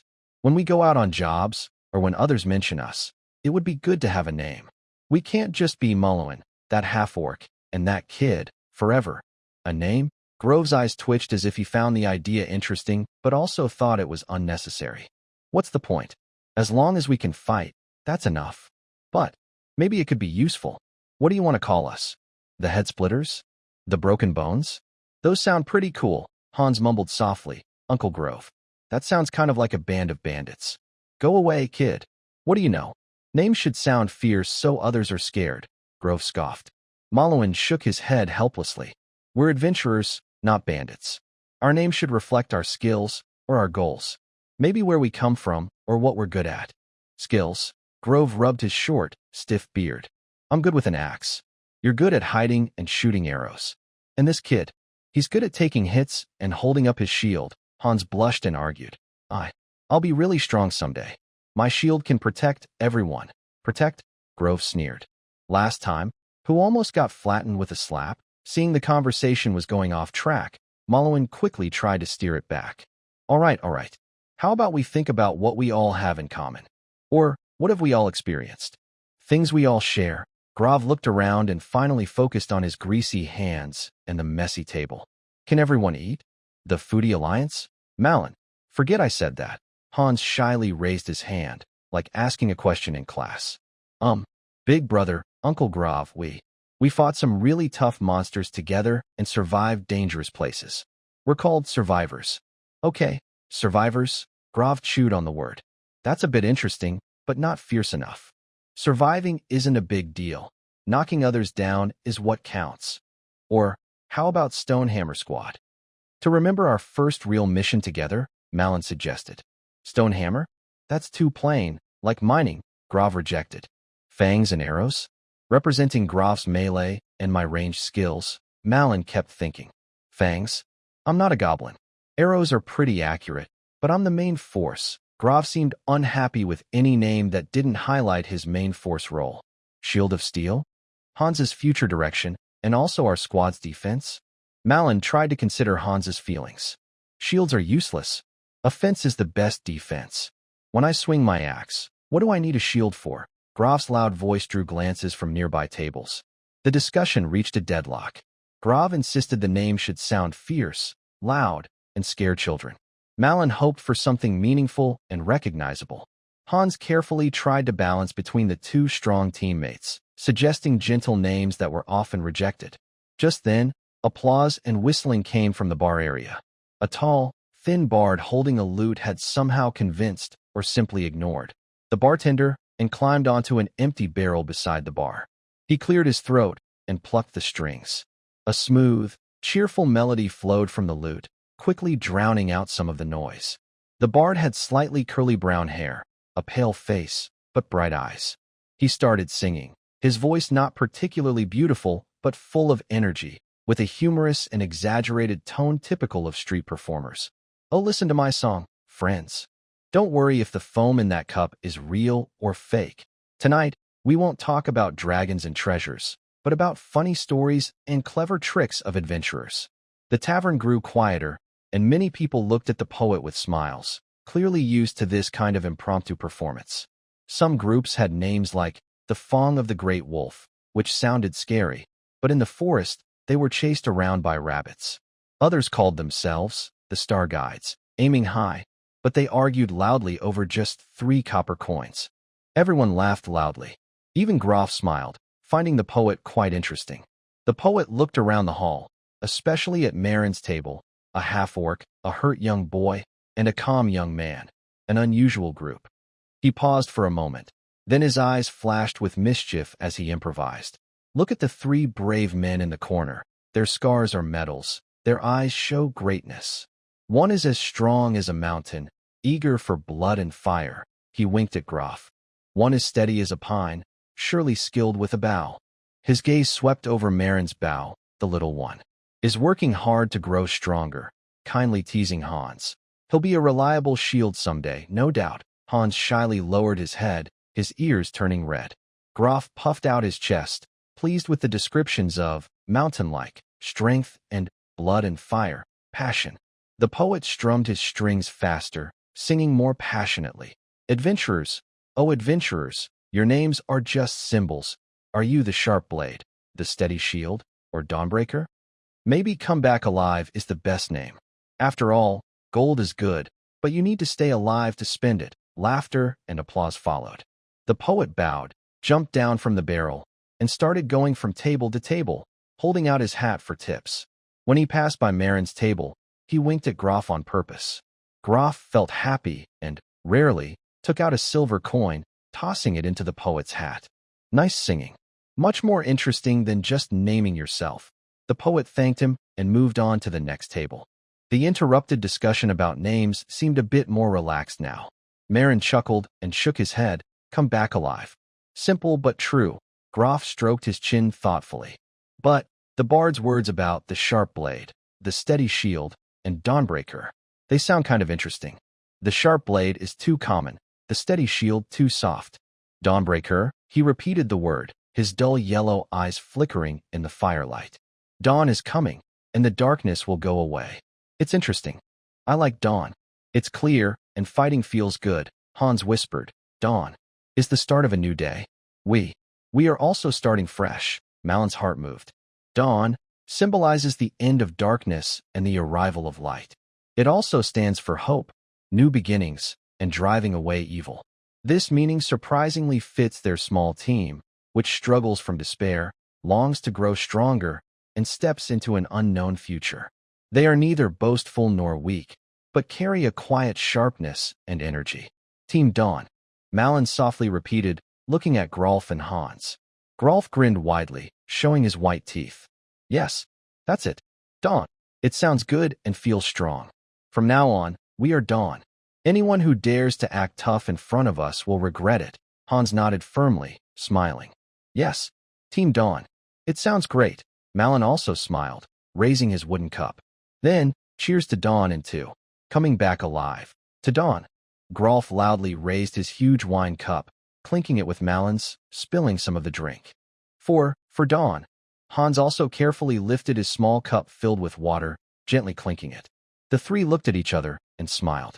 Outside the window, the night deepened, but the lively warmth of the tavern, flea and malt beer, seemed to last until true dawn. The name was decided, and the future path, in the midst of laughter and the smell of food, started to become a little clearer. The lively noise of flea and malt beer was like a tide. When the three members of Team Dawn stepped out of the tavern, the cool night air quickly pushed the noise behind them. Feeling full brought a warm tiredness, and the slight drunkenness from the beer made their steps lighter. Even Grolf's scar in the moonlight didn't seem so fierce. The excitement of choosing their team names still lingered in their chests, like the comfort spreading from the last sip of hot soup in their stomachs. Belch, Dawn. Hee hee, not bad. Grov let out a loud, satisfied burp and patted his firm and slightly swollen belly, as if it held not stew and bread but the proud new title he had just earned. He tilted his head to look at Hans, who was struggling to keep up but walking a bit awkwardly because his arm was bandaged. Kid, next time you go out, tell everyone about our Dawn team.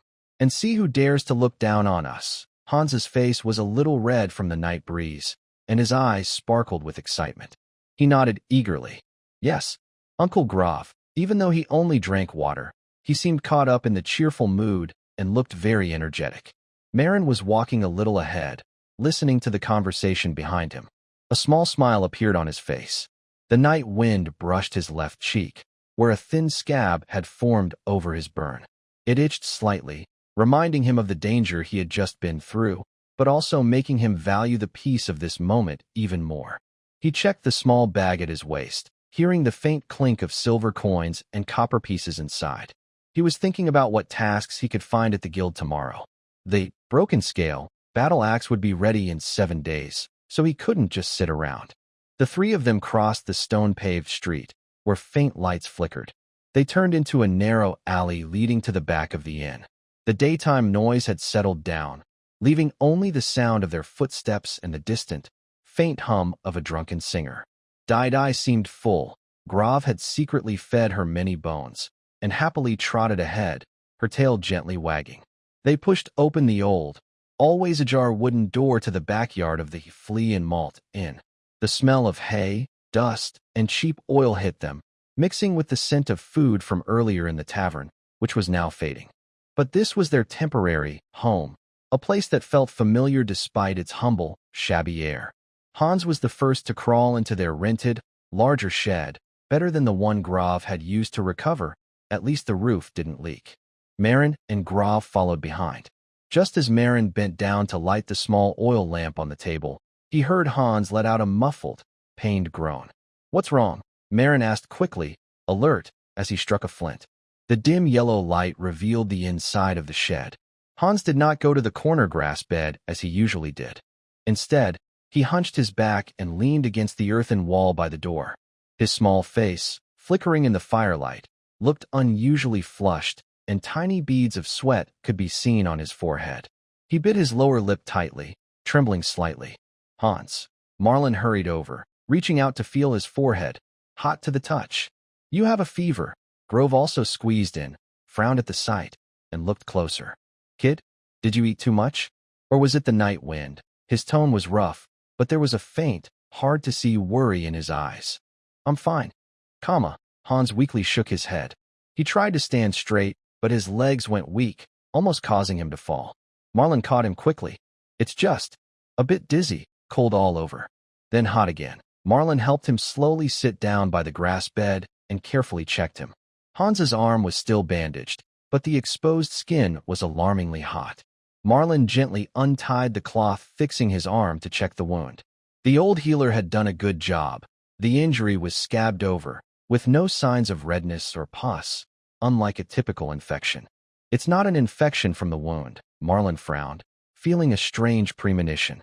He remembered the dark gold blood of the dragon-blooded monster, and how Hans had firmly blocked the monster's attack with his shield.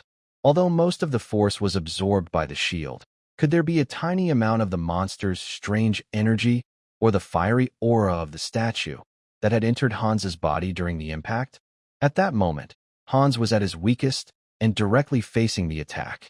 He also thought of the small bottle of beginner healing potion worth 15 gold coins in his pocket. The bright red, crystal-clear liquid should be very effective against such a fever and possible energy invasion. His hand instinctively reached for the potion, but when his fingertips touched the cool glass bottle, he hesitated. 15 gold coins. One bottle. Used here? This was not a simple fracture or blood loss. If it was just a common cold or minor infection, using this life-saving potion would be a huge waste. In this dangerous adventure, such a bottle could be the key to survival in the next desperate moment, either for him or his teammates. Grove's new battle axe cost 20 gold coins. That was a long-term investment. But a potion was a one-time item, and it had to be used wisely. Grove seemed to notice Malon's hesitation. He crossed his arms, looked at Hans's flushed face, then at Malon, and said quietly, "Maybe we can try some simple methods first. When I was in the tribe, if someone had a fever, we poured cold water on them or made them run around to sweat it out." Malon rolled his eyes. "Your methods would kill someone before the fever even gets better." He paused thoughtfully. "Tomorrow morning, take him to see Silver-Hand Liana. She's a professional. She'll check what's wrong. If it's just a common illness, she can give some cheap herbs. But if it's something serious," he glanced at Hans's healing arm scar, "we'll need to find another way to deal with whatever's left." Grove nodded and said nothing more. He knew Malon's decision was the most practical and best for the team's future. He simply walked to the corner, picked up a water bag, and grabbed a clean piece of cloth. Wetting it, he roughly pressed it against Hans's forehead. "Kid, hold on. Don't look like you're about to die." Hans was a bit feverish and confused, but feeling the coolness on his forehead, he mumbled a faint, Later that night, Malon hardly slept. He stayed by Hans, changing the damp cloth on his forehead now and then. Hans's temperature fluctuated, sometimes high, sometimes low. He slept restlessly, sometimes groaning unconsciously or mumbling in his dreams. The words were unclear, but occasionally, Malon heard, "golden light," or "so hot." This confirmed his suspicions. At dawn, Malon woke Grove, who was dozing against the wall. They made a simple stretcher from an old door and carefully carried the still feverish and unconscious Hans to the Silver-Hand clinic at the east end of the town. The anxious dog followed close behind, sniffing at Hans's hanging hand. The morning streets were quiet. Liana's clinic was already open. She always seemed to wake early. Seeing Malon and Grove carry Hans inside, the one-armed doctor showed no surprise. She simply signaled for them to lay Hans on the examination bed. First, she tested Hans's forehead with the back of her hand, then opened his eyelids to check his eyes. She carefully examined his arm and old scars on his body. Then, she extended her healthy, slender, and strong right hand, gently pressing it on Hans's chest. She closed her eyes, as if sensing something. Her fingertips glowed faintly with a soft, milky light, so subtle that it was almost invisible unless you looked closely. After a moment, she withdrew her hand, opened her eyes, and looked calm but serious. "It's not a common cold or a wound infection." Liana's voice remains clear and sharp. "He has a very faint but strange type of blocked energy inside his body, which is affecting his blood flow, causing fever and weakness. This energy carries a slight burning sensation and a heavy feeling, along with a faint, unpleasant sense of authority. Is this the souvenir you brought back from your last mission?" Malon admires the sharpness of the female healer's senses. He nods briefly and summarizes their encounter with the dragonborn creature and the golden statue in the Stonehammer village mine. After listening, Liana seems thoughtful. The twisted remnants of dragon vein power, mixed with impure fragments of divine will. No wonder. This energy is small in amount, but of high quality. It's stuck at a point where the child's meridians are not fully open and his constitution is weak. It can't be expelled naturally, so it has become a source of illness. Is there a way to fix it? Malon asks. Do we need healing potion? Liana looks at him, seeming to understand his attachment to the expensive potion. A basic healing potion? Using it here would be overkill and might not be effective. It's good at boosting vitality and repairing damage, but for this stubborn external energy blockage, it might not work well. In fact, forcing it could put extra strain on the child's fragile meridians. She walks to the medicine cabinet by the wall, selecting ingredients as she speaks. The best method is to use specific herbs to prepare a conduit agent, gently guiding and dissolving this blocked energy so it can naturally disperse. I have a recipe, but I'm missing two main ingredients: fresh moonlight orchid and crystal moss.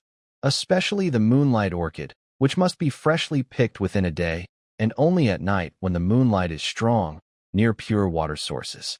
I've run out of stock and haven't received any suitable supplies recently. Moonlight orchid? Crystal moss? Malin recalls the contents of the Guide to Common Adventure Plants. The moonlight orchid isn't very rare, but it grows in harsh conditions, preferring shady, damp places, usually near mountain streams or forest creeks. Crystal moss is more common, often found on damp rocks or tree roots. Where can I find them? Groff asks in a deep voice. To the east of Whitestone Town, in the misty forest, deeper inside there are several streams. There used to be moonlight orchids there. But Liana pauses, turns around, and looks serious. Recently, harvesters and hunters returning from that area have mentioned that some parts of the forest seem unusual. Some common plants grow too large or deformed, and occasionally, small animals with unusual fur or skin can be seen. They suspect that energy veins deep underground may have leaked, affecting the surface ecosystem. If you go there, be careful and avoid areas with abnormal plant growth. The moonlight orchids that grow in such environments might also be contaminated and should not be used. Underground energy leaks? Malin and Glover exchanged glances, both recalling the golden flame statue in Stonehammer Village and the deeper underground secrets possibly connected to it. Could there be a link between them? We will be careful, Malin said seriously. Please tell us what the moonlight orchids and crystal moss look like, and where they might be collected. Liana described the two plants in detail and drew a simple sketch showing approximate directions and the locations of some known streams. Crystal moss is easy. There are many on rocks by the stream. Moonlight orchids are harder to find, usually around shaded corners of streams. At night, they emit a faint milky glow like condensed moonlight, so they're called moonlight orchids. It's best to go at night, when they're easier to spot. During the day, their glow is almost invisible. She gave Hans some common medicine to reduce fever and calm his mind, temporarily stabilizing his condition. This medicine can suppress symptoms for a day or two. You should act quickly. If you delay, this energy might cause permanent effects on his future growth. With Liana's instructions and the sketch, Malin and Glover entrusted the sleeping Hans to the innkeeper, paying a few copper coins, and left a guard to watch over him. They quickly packed their gear, added some dry food and water, and set out again at dawn, walking toward the foggy forest under the gradually brightening sunlight. This time, their goal was not to fight monsters, but to find life-saving herbs. Deep inside the forest, there may still be hidden dangers and unknown changes.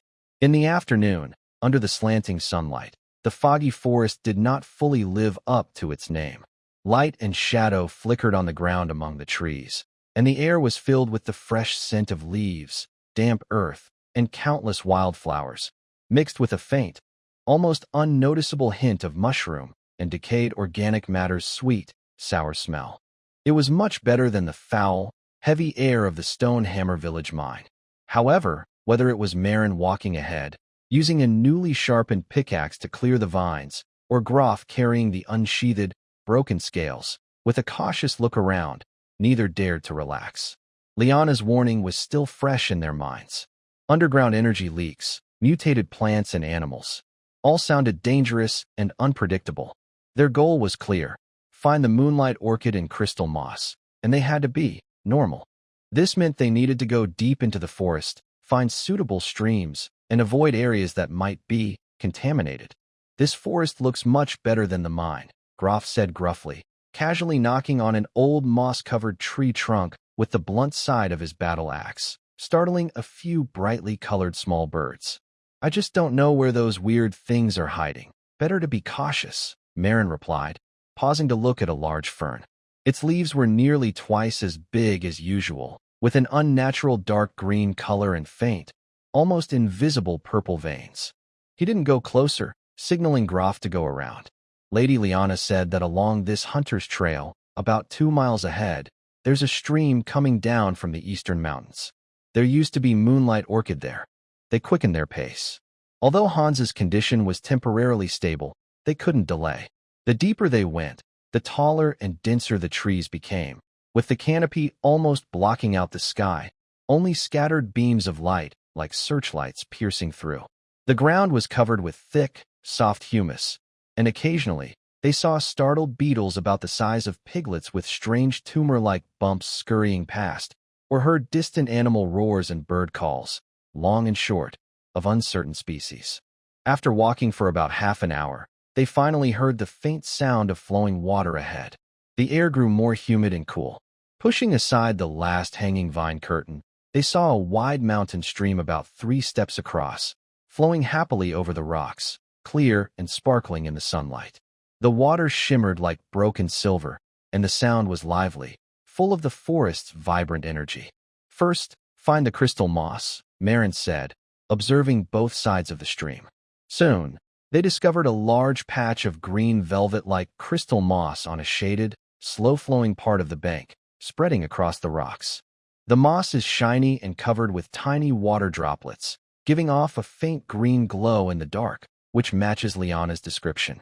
The collection went smoothly. Grove carefully scraped enough with a dagger and wrapped it in oiled paper.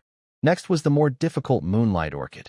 According to Liana, it prefers shady, damp places near streams where moonlight reaches, especially in rocky crevices or under old tree roots it bends. They searched upstream along the stream. It was the afternoon, with strong sunlight, not the right time for the orchid to glow, so they had to rely on their knowledge of the terrain to find it carefully. After about 15 minutes of searching, Marin suddenly stopped and signaled Grove to be quiet. He sensed that the dark, damp area ahead was unusual. Besides the smell of water and earth, there was a faint, strange scent that was sweet and spicy. At the same time, a low, dense buzzing sound, slightly tingling the scalp, came from the shadows among rocks and roots. They crouched low behind rocks and bushes, moving carefully closer. Through the gaps in the branches, they saw their target and trouble. On the shaded side of a large, smooth black stone worn by the stream, next to a damp cliff wall, grew several elegant plants. They had slender stems, opposite egg-shaped leaves, and tiny, bell-shaped, semi-transparent white flowers at the top. Even during the day, these flowers emitted a soft, moonlit white glow, like small, quiet lamps in the dark background. It was the moonlight orchid. There were at least 6 or 7 plants, meeting Liana's requirement for strong medicinal properties. However, about a meter above the orchids, in a hollow in the rock wall, hung a huge, irregular hive. It was about the size of a barrel, with a surface full of holes. Countless large bees, about the size of a thumb, with dark gold rings on their bodies, hurried in and out. The buzzing sound was made by them. These giant bees were much bigger than normal honeybees, with glowing red eyes and shiny black stingers at their tails. They looked dangerous. They clearly considered this water-rich area, with the orchid scent, their territory. Mutant giant bees, Marin whispered, frowning. The mutation Liana mentioned, it must be this. Ordinary bees aren't this large, nor do they have such strange colors. And judging by the material of the hive and the markings on the giant bees, it's likely connected to the energy leaking from deep within the forest. Seriously? They take the best spot just to drink nectar? Groff spat on the ground and adjusted the axe on his shoulder.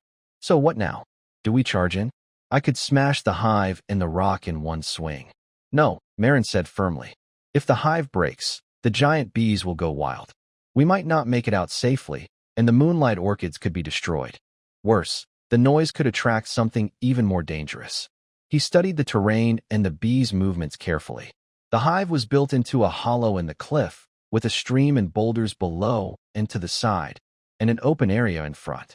The giant bees seemed to follow a set patrol route, but most of their attention was on gathering nectar from the moonlight orchids and guarding the hive entrance. We need to deal with the hive, or at least draw most of the bees away, Marin said, quickly forming a plan. Groff, see that rock sticking out to the left of the hive? I'll climb that tree across the stream and shoot at the hive's base or take down a few patrolling bees to anger them. The swarm will come for me first. While they're distracted, you rush in from the side and use your axe or a rock to knock the hive off the cliff and into the stream. Once it falls, they'll be confused for a while. I'll cover you as you retreat. When things calm down, we'll grab the moonlight orchids and leave. Groff glanced at the terrain, then at the massive bees that made his skin crawl. He grinned. Got it. I like a plan that's nice and simple. Just make sure you aim straight. Marin unstrung his yew bow and checked the string and arrows. He had brought a few regular arrows. Armor-piercing ones wouldn't work well against small targets like these. Moving like a cat, he used rocks and trees for cover, silently circling to the far side of the stream. He chose an old oak with thick branches and a clear view, climbed up quickly, and steadied himself on a sturdy limb, bow ready. Meanwhile, Groff crouched low like a hunting cat and moved into position behind a large boulder about 7 or 8 paces from the side of the hive. He put down the cracked scale and picked up a small, head-sized, sharply edged, hard stone. He weighed it in his hand, and a look of excitement flashed in his eyes. Malin was in a tree, holding his breath and focusing. He was aiming not at the main part of the hive, which was too hard, and the arrow might not work well, but at the few seemingly weakest, gray-brown roots attaching the hive to the rock wall, and at a large dark gold-headed bee circling near the hive entrance. Whoosh, whoosh. 2 arrows shot out almost at the same time. The first arrow accurately cut one of the main attachment roots, causing the hive to tremble suddenly. The second arrow aimed at the bee, but the bee reacted incredibly quickly, suddenly flying higher in the air as the arrow and its body approached. The arrow brushed past its abdomen, only taking a few tiny hairs. But the attack worked. Buzz, the disturbed hive instantly burst into chaos. The sharp, scream-like buzzing increased several pitches. Dozens of giant bees, like angry bombers, swarmed out of the hive, their compound eyes locking onto the direction of the arrows, Malin's hiding tree. They formed a threatening dark gold swarm, rushing fiercely toward him. Now's the time, Malin shouted from the tree. At the same time, he drew his bow again and shot 2 more arrows, not aiming to hit, but to attract and slow down the swarm's attention. The frontline giant bees were startled by the arrows, their formation slightly disrupted. Come down here. Groff roared angrily, suddenly leaping out from his hiding spot. His thick arm muscles bulged as he threw the stone with all his strength at the connection between the hive and the rock wall, like a spear. Bang! The stone hit the weakened connection point, splashing debris everywhere. The already shaky hive could no longer hold on. It broke free, along with a large patch of moss and rocks from the wall, crashing down diagonally. Plop! The huge hive fell right into the rushing stream below. Murky, muddy water, broken hive pieces, unhatched larvae, and countless giant bees trapped inside or nearby were instantly swept away by the current. The bees struggling in the water flailed wildly, but the swift water carried them downstream quickly. Losing their hive and being hit by the water, the swarm was thrown into chaos. A group of giant bees fiercely attacked the nearby grove, where he was bending down to pick up his battle axe, while another group stubbornly attacked the tree where Marin was. Some bees were flying around aimlessly like headless flies. Grove. Retreat. Marin was in the tree, shooting his bow rapidly. He aimed carefully at the most threatening giant bees, hitting their eyes and wing joints. His arrows were fast and accurate, enough to make the bees lose balance or miss their target, giving Grove time to escape. Grove swung his newly acquired, split-scale, axe. Its heavy blade swung through the air like a door, making a rushing wind sound. It knocked several bees away from him. The bees' stingers hit the axe, making a light, ding, sound, but left no marks. The axe only trembled slightly. Grove fought back while retreating, quickly moving to a safe distance. Marin was under more pressure in the tree. The swarm had identified him as the main threat and attacked fiercely. He shot arrows while moving from branch to branch, dodging and flying through the forest. He kept shooting at the approaching bees, knocking them down or driving them away. Sometimes, a bee that got too close was blocked by his arm or bow, leaving only tiny scratches on his leather armor. After about half a tea break, the bee swarm, which had lost its nest, and suffered many casualties, gradually weakened. The remaining bees circled in the air, crying out in sadness, then finally gave up and scattered into the forest in small groups. The area near the stream became quiet again. Only the sound of flowing water and faint traces of bee scent and sweet flower fragrance remained. Both of them had a few swollen stings on their bodies. The giant bee's venom was weak, but the stings were painful and itchy, but they were fine. They quickly returned to the place where the moonlight orchid was growing. Luckily, the chaos earlier did not damage these precious herbs. "Quick, gather them," Marin urged. Grove carefully used his dagger to dig out 5 of the fullest, most radiant moonlight orchids, along with a small piece of moss and dirt, and placed them in a prepared wooden box lined with damp moss. Marin kept a watchful eye on the surroundings, also collecting fragments of the broken hive by the stream, which still had some golden beeswax and undamaged honeycomb. The beeswax was good for fuel and some medicines, and could also be sold for a little money. Just as they finished packing away the moonlight orchid and prepared to quickly leave this dangerous place, they heard slow footsteps and exaggerated laughter coming from the woods nearby. "Hey, why is it so noisy over here? Did someone stir up a hornet's nest? Wow, looks like there's a lot of commotion. I thought it was something valuable. Oh, isn't that the new team from a few days ago, the ones bragging to the bard in the flea market? What were they called?" The Broken Shoe Squad. 5 people stepped out of the trees. They were well equipped, with shiny leather armor, well-maintained weapons, and a proud attitude. They looked down on others with a mix of arrogance and teasing, like experienced veterans looking at rookies. The leader was a middle-aged man with 2 neat little mustaches, carrying 2 swords, one long, one short, hanging at his waist. His eyes were sharp and critical. Behind him were a tall, thin archer, a sturdy man with a short spear and round shield, a young person playing with a dagger and looking distracted, and a woman warrior with her arms crossed and a blank expression. They clearly belonged to another adventuring team, and they seemed to think they were more experienced, higher level, and more reputable than the Dawn team. Grove immediately clenched his shattered scale, stepping sideways to hide Marlin and the bag with the moonlight orchid behind him. His dull yellow eyes looked unfriendly at the newcomers. Marlin also placed his hand on his bowstring, calm but alert. The man with the mustache glanced over Grove and his impressive-looking battle axe. His gaze lingered on Marlin's calm face, then shifted to their hurried packing, especially the partially open bag showing beeswax and a damaged beehive. A sneer of understanding and contempt appeared on his lips. "Not bad, rookies. You managed to the moonlight orchid from the golden ring hornet. But," he stretched out the word, "this moonlight orchid is also wanted by our gray eagle team. Our mage apprentice needs it for potion making. Looks like you put up a fight. How about this? Leave the moonlight orchid here, and you can take the beeswax trash. Consider it your reward for the effort." "Fair enough," the young man playing with his dagger whistled and echoed. "Boss is generous. I say, take the beeswax too, and teach these newbies what it means to share." Grove's forehead veins throbbed as he spat out through clenched teeth. "Get lost, you. The thing's lousy cut down. Why should I give them to you?" The small bearded man's face darkened. "Huh?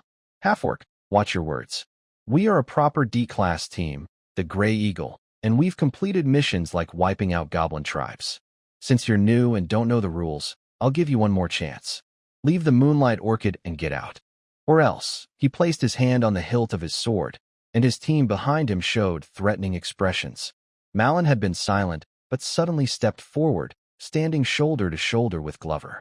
His right hand casually rested on his bowstring, while his left hand slowly raised, pointing about 10 steps to the left of the bearded man, at the trunk of an old pine tree. Whoosh thud.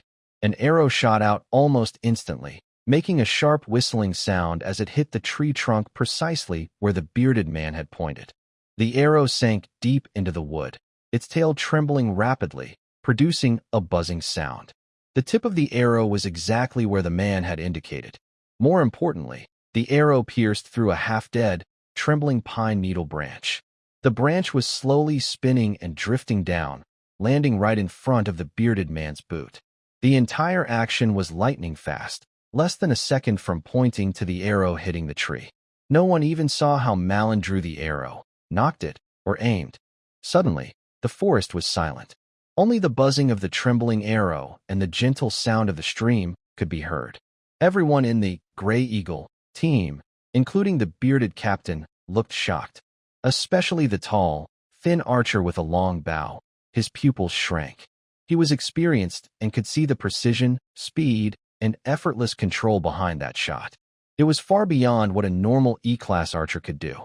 Malin's voice was calm, without any hint of anger or joy. We collected the Moonlight Orchid to save a teammate. We won't sell it. If you want it, go downstream to the stream. Maybe you'll find some honeycomb fragments.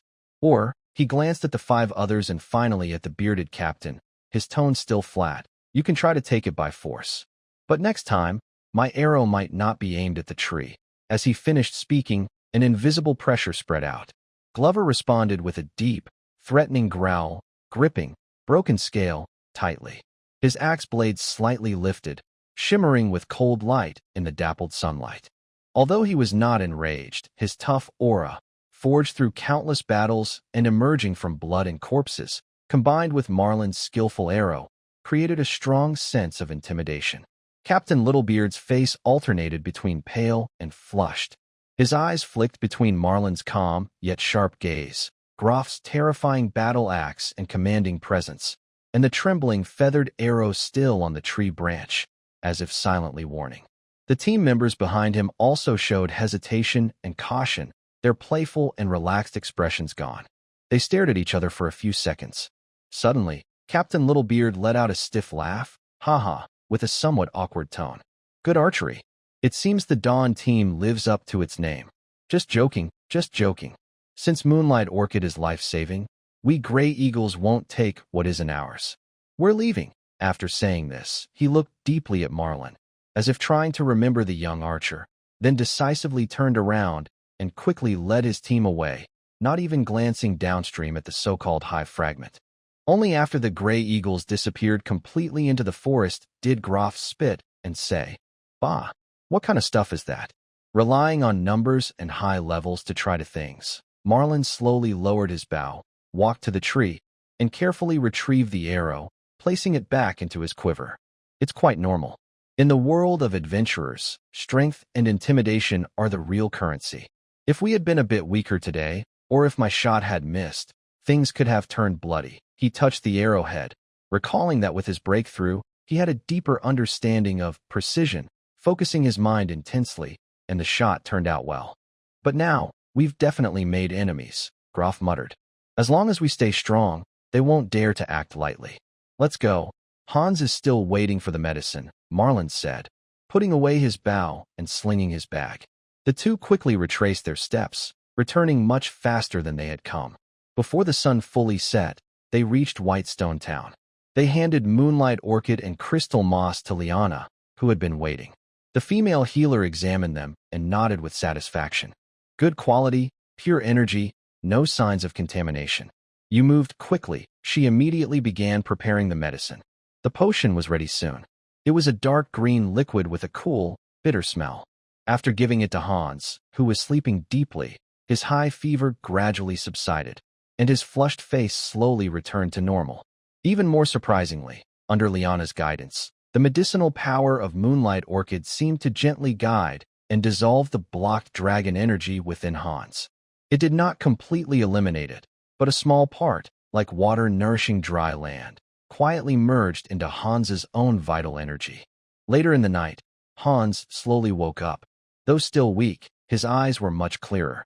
He felt a new sensation, no longer weakness, but a faint warmth and fullness coming from deep inside his body, as if a long-sleeping strength had just been gently awakened. When he tried to make a slight fist with his still-fixed arm, he could feel a clearer, more tangible sense of power gathering at his fingertips. Lady Liana said. Malin explained while looking at Hans, who seemed a bit confused. That small amount of external energy was broken down by the Moonlight Orchid's medicine. A tiny part of it was absorbed by your body. Consider it a blessing in disguise. Your physical condition might have improved a little, but don't celebrate too early. This is just the beginning. To become stronger, you will need to work hard and train yourself in the future. Hans was stunned for a moment, then nodded firmly with a strong, bright flame in his eyes. Yes, big brother, Uncle Grov, I will do my best. I won't hold everyone back anymore. Grav patted his shoulder, not too hard, and grinned. That's more like it. Once your hand heals, I'll personally train you. I guarantee it'll be more fulfilling than when that big lizard hit you. Hans shrank back a little, but his eyes were full of hope. Outside the window, the night was deep, but in the camp of the Dawnbreakers, it seemed as if a faint light was quietly igniting inside a young boy. The harvest was not only herbs or experience in repelling challengers, but also a new beginning for a teammate. The brief friction between them and the Grey Eagle team might just be a small prelude to more waves in the future. Volume 1. Appendix. Chronicles of Falling Stars, Fragments. This section is excerpted from The Year of Calamity, an investigation of the Falling Star disaster, authored by the unnamed chronicler, believed to be the last official historian of the Dawn Alliance, written around 150 AS. The manuscript was written on elf bark paper with dwarf-resistant ink and is now kept in the Forbidden Books section of the River Bay City Library. The following is an incomplete copy. Night of the Tear. Purple streaks across the sky in the first year of the Starfall disaster, 0 AS. On the 15th day of the mist cloak moon, later called Night of the Tear, that night there were no dreams. First, the dogs began to howl. From the northernmost Yongchuang Plain to the southern Jade Islands, all dogs, wolves, and nocturnal creatures simultaneously sent out mournful cries toward the sky. Birds and nests startled and flew away, crashing into windows. Mice and burrows frantically rushed onto the streets, biting and fighting each other. Then, everything fell silent. An eerie, death-like silence. Even the wind stopped. Until that purple tear tore across the sky. It was not the bright white or golden glow of a shooting star, but a sickly, dark purple light, like a rotting wound, trailing thick, blood-like tails. It moved slowly and unstoppable across the starry sky. Where it passed, stars seemed to be smeared and tainted, leaving scorched-looking trails. The entire sky twisted and groaned under that glow. High Elf prophetess Isolara Starbright, at the top of the Tower of Eternity, sent out a final warning across the continent just before the crystal shattered. Her few words exhausted her life and divine grace. Barrier broken. All mourn. Gods. Bleed. Then, the impact happened. Even thousands of miles away, the earth seemed to be kicked like a ball by a giant, suddenly rising up, then sinking deeper and longer. People didn't just feel an earthquake. The whole world was rolling beneath their feet. Mountains staggered like drunken men. Ancient forests toppled in large patches, and oceans raised towering walls of water, roaring as they crashed onto land. In the north, on the Yongchuang Plain, once vast, peaceful, and bathed in moonlight, the light from the impact burst out, making the midday sun seem dull. A huge, burning wound with purple flames tore open the body of the Earth Mother. Mushroom-shaped clouds of smoke and dark energy shot into the sky, spreading and writhing in the stratosphere, forming purple ripples that covered the northern sky. The purple flame rift was born, but that was only a physical wound. The true catastrophe began with sound, a scream beyond hearing, a piercing cry that directly touched the soul, erupting from the depths of the rift, from the world's wound. It was the wail of a dimension breaking apart, the pain and grief of the universe's laws being violently torn as the barrier was shattered. At this moment, the baby stopped crying in the cradle, opening its hollow eyes. The livestock collapsed in the pen, foaming at the mouth. The bravest warriors threw down their weapons, kneeling and vomiting. All spellcasters, whether elves, mages, humans, wizards, or shamans and druids, felt their souls grasped by a cold purple flame as their magic surged, backfired, and turned against them. Thousands of spellcasters were turned into blood mist, or their brains burned to ash in the first wave of magical chaos. Those who survived were forever disconnected from the magical network, falling into madness or insanity. The rift opened wide. It was not a cave, but a wound, a gateway to the abyss. Thick, sulfurous, and foul-smelling gases first poured out, followed by sounds. Overlapping, malicious roars, whispers, and laughter. Then they arrived. The first to emerge were the lesser demons, like peeled, multi-legged flesh chunks, oozing acid, aimlessly writhing and clawing. Then more. Bat-winged flume demons, berserk demons wielding fiery whips, bloated soul-judging demons. They were not an organized army but a tide driven by pure malice, destructive desire, and hunger, bursting from the rift to flood and devour all life and color along the way. But this was only the beginning. The flower of the rift, blooming on the scars of the world, the main rift's existence was like a giant stone smashing into glass, with cracks spreading from this point across the entire world. The next 2 days marked the continent's infection phase. At the edge of the elven homeland, the Song of the Forest, an ancient battlefield site where elves and demons once fought, began to melt like soaked parchment, revealing a leading to the 9 layers of. Instead of chaos and noise, there was a cold, orderly evil. Armored in black plate, with jagged swords, the infernal army marched out in perfect formation, followed by floating contract demons whispering about traps. They did not rush to destroy but built fortresses efficiently, interrogated souls, collected signatures, and transformed the land into a place of suffering, despair, and slavery, aligned with aesthetic. Beneath the old city of the human kingdom Lorden, in the depths of the ancient plague's mass graves, black, cold droplets seeped from the ground. It was concentrated death, a greeting from the gray wilderness. Pale arms broke through the ground, followed by a skeleton with glowing green flames burning in its eye sockets. It was a ghost dressed in fine clothes from its life, filled with endless hatred. A death knight rode an undead warhorse, charging silently into battle. The undead cursed land was spreading quickly, green fading away, life disappearing, leaving only gray and silence. Deep inside the dwarf, Iron Anvil Mountains, miners broke through the last wall of rock. Instead of ore, they found flowing lava and screaming fire elementals. The balance of the elemental plane was shattered. Furious fire, water, wind, and earth spirits broke free, causing disaster.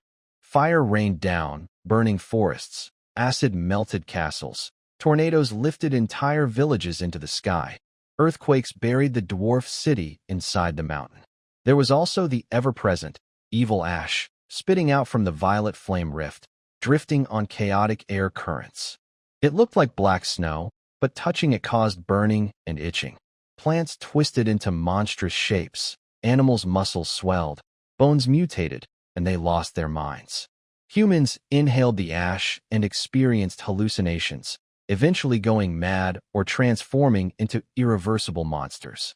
Communication was cut off, the kingdom isolated, and civilization was shattered into hopeless islands from the very first day.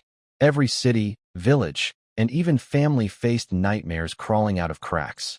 Death was no longer just a dramatic but a constant background noise happening every moment. Tears of the gods and the blood pact. The 7-day war of mortals on the 4th day, when survivors almost gave up hope, light appeared again. But it was not sunlight. It was something warmer, firmer, and more undeniable, an incarnation of a deity. The embodiment of Lord Loxanda, the Dawnbringer, holding the Dawn Star, glowing with light, descended like a rising sun into the edge of the frost plain. His light melted away low-level demons, and the mighty Abyss Lord, Soul Ripper, Karamak was forced to retreat with furious roars. Yet, his light was also being corroded by violet flames, making a sizzling sound. The goddess of nature and life, Melike, appeared in the heart of the Song of Trees forest. She walked barefoot across scorched earth, each step causing new shoots to break through the ashes. Flowers bloomed in the undead cursed land. Tears flowed from her eyes as she poured her life force into the earth, fighting to slow decay and oppose death itself. Her long hair turned gray and white at a visible speed.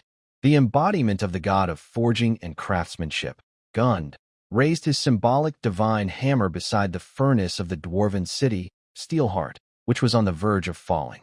With each strike, dwarven weapons were inscribed with anti-evil runes, and collapsing city gates were temporarily reinforced by unseen forces. He used divine power to support the mountains, buying time for fleeing dwarf civilians. His form grew fainter, like steam rising after quenching metal. They brought hope, but also sacrifice. On the 5th day, The traveler and the embodiment of the god of exploration, Flaren, tried to seal a huge rift across the canyon. They stepped into a trap carefully prepared by the demon Duke, Memphis, the Lord of Tricks. Countless webs of rules woven from souls and contracts wrapped around and cut them. He let out a silent scream, which echoed deep in the souls of all travelers, explorers, and those dreaming of distant lands, representing lost paths and directions. His divine essence was torn apart and consumed, his form completely vanished. The divine realm, endless road, was sealed off, dim and dark. Flaren fell. The news spread, and even the most steadfast believers felt a chilling cold. Gods can die. Perhaps this extreme despair gave rise to extraordinary courage. On the sixth day, at Eagle Cliff, still partly untouched by war, a group of ragged, blood-stained messengers from dying races stood on the edge of the cliff. Among them was a human prince who had lost an eye, an elf noble with half a burnt wing, a dwarf lord with a broken arm and blood-stained beard, and a crippled orc shaman with piercing eyes. No fancy words, no elaborate ceremonies.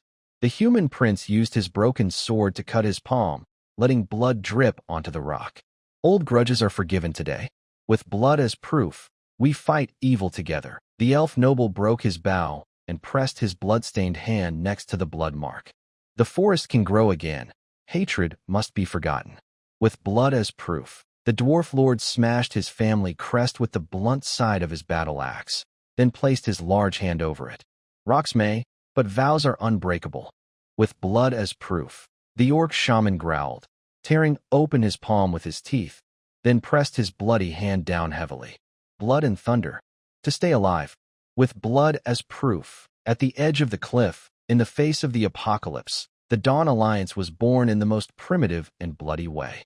The core of the oath is only one sentence, recited, cried, and shouted by all survivors in many languages. Let go of all old grudges, swear with blood and fire, to fight evil until death. It was during this darkest time that a special group of people stepped forward. Some were holy warriors inspired by witnessing the fall of gods. Others were farmers who survived contamination by dark magic and gained resistance. Some were scholars carrying ancient knowledge in their families, and some were soldiers simply unwilling to accept death quietly.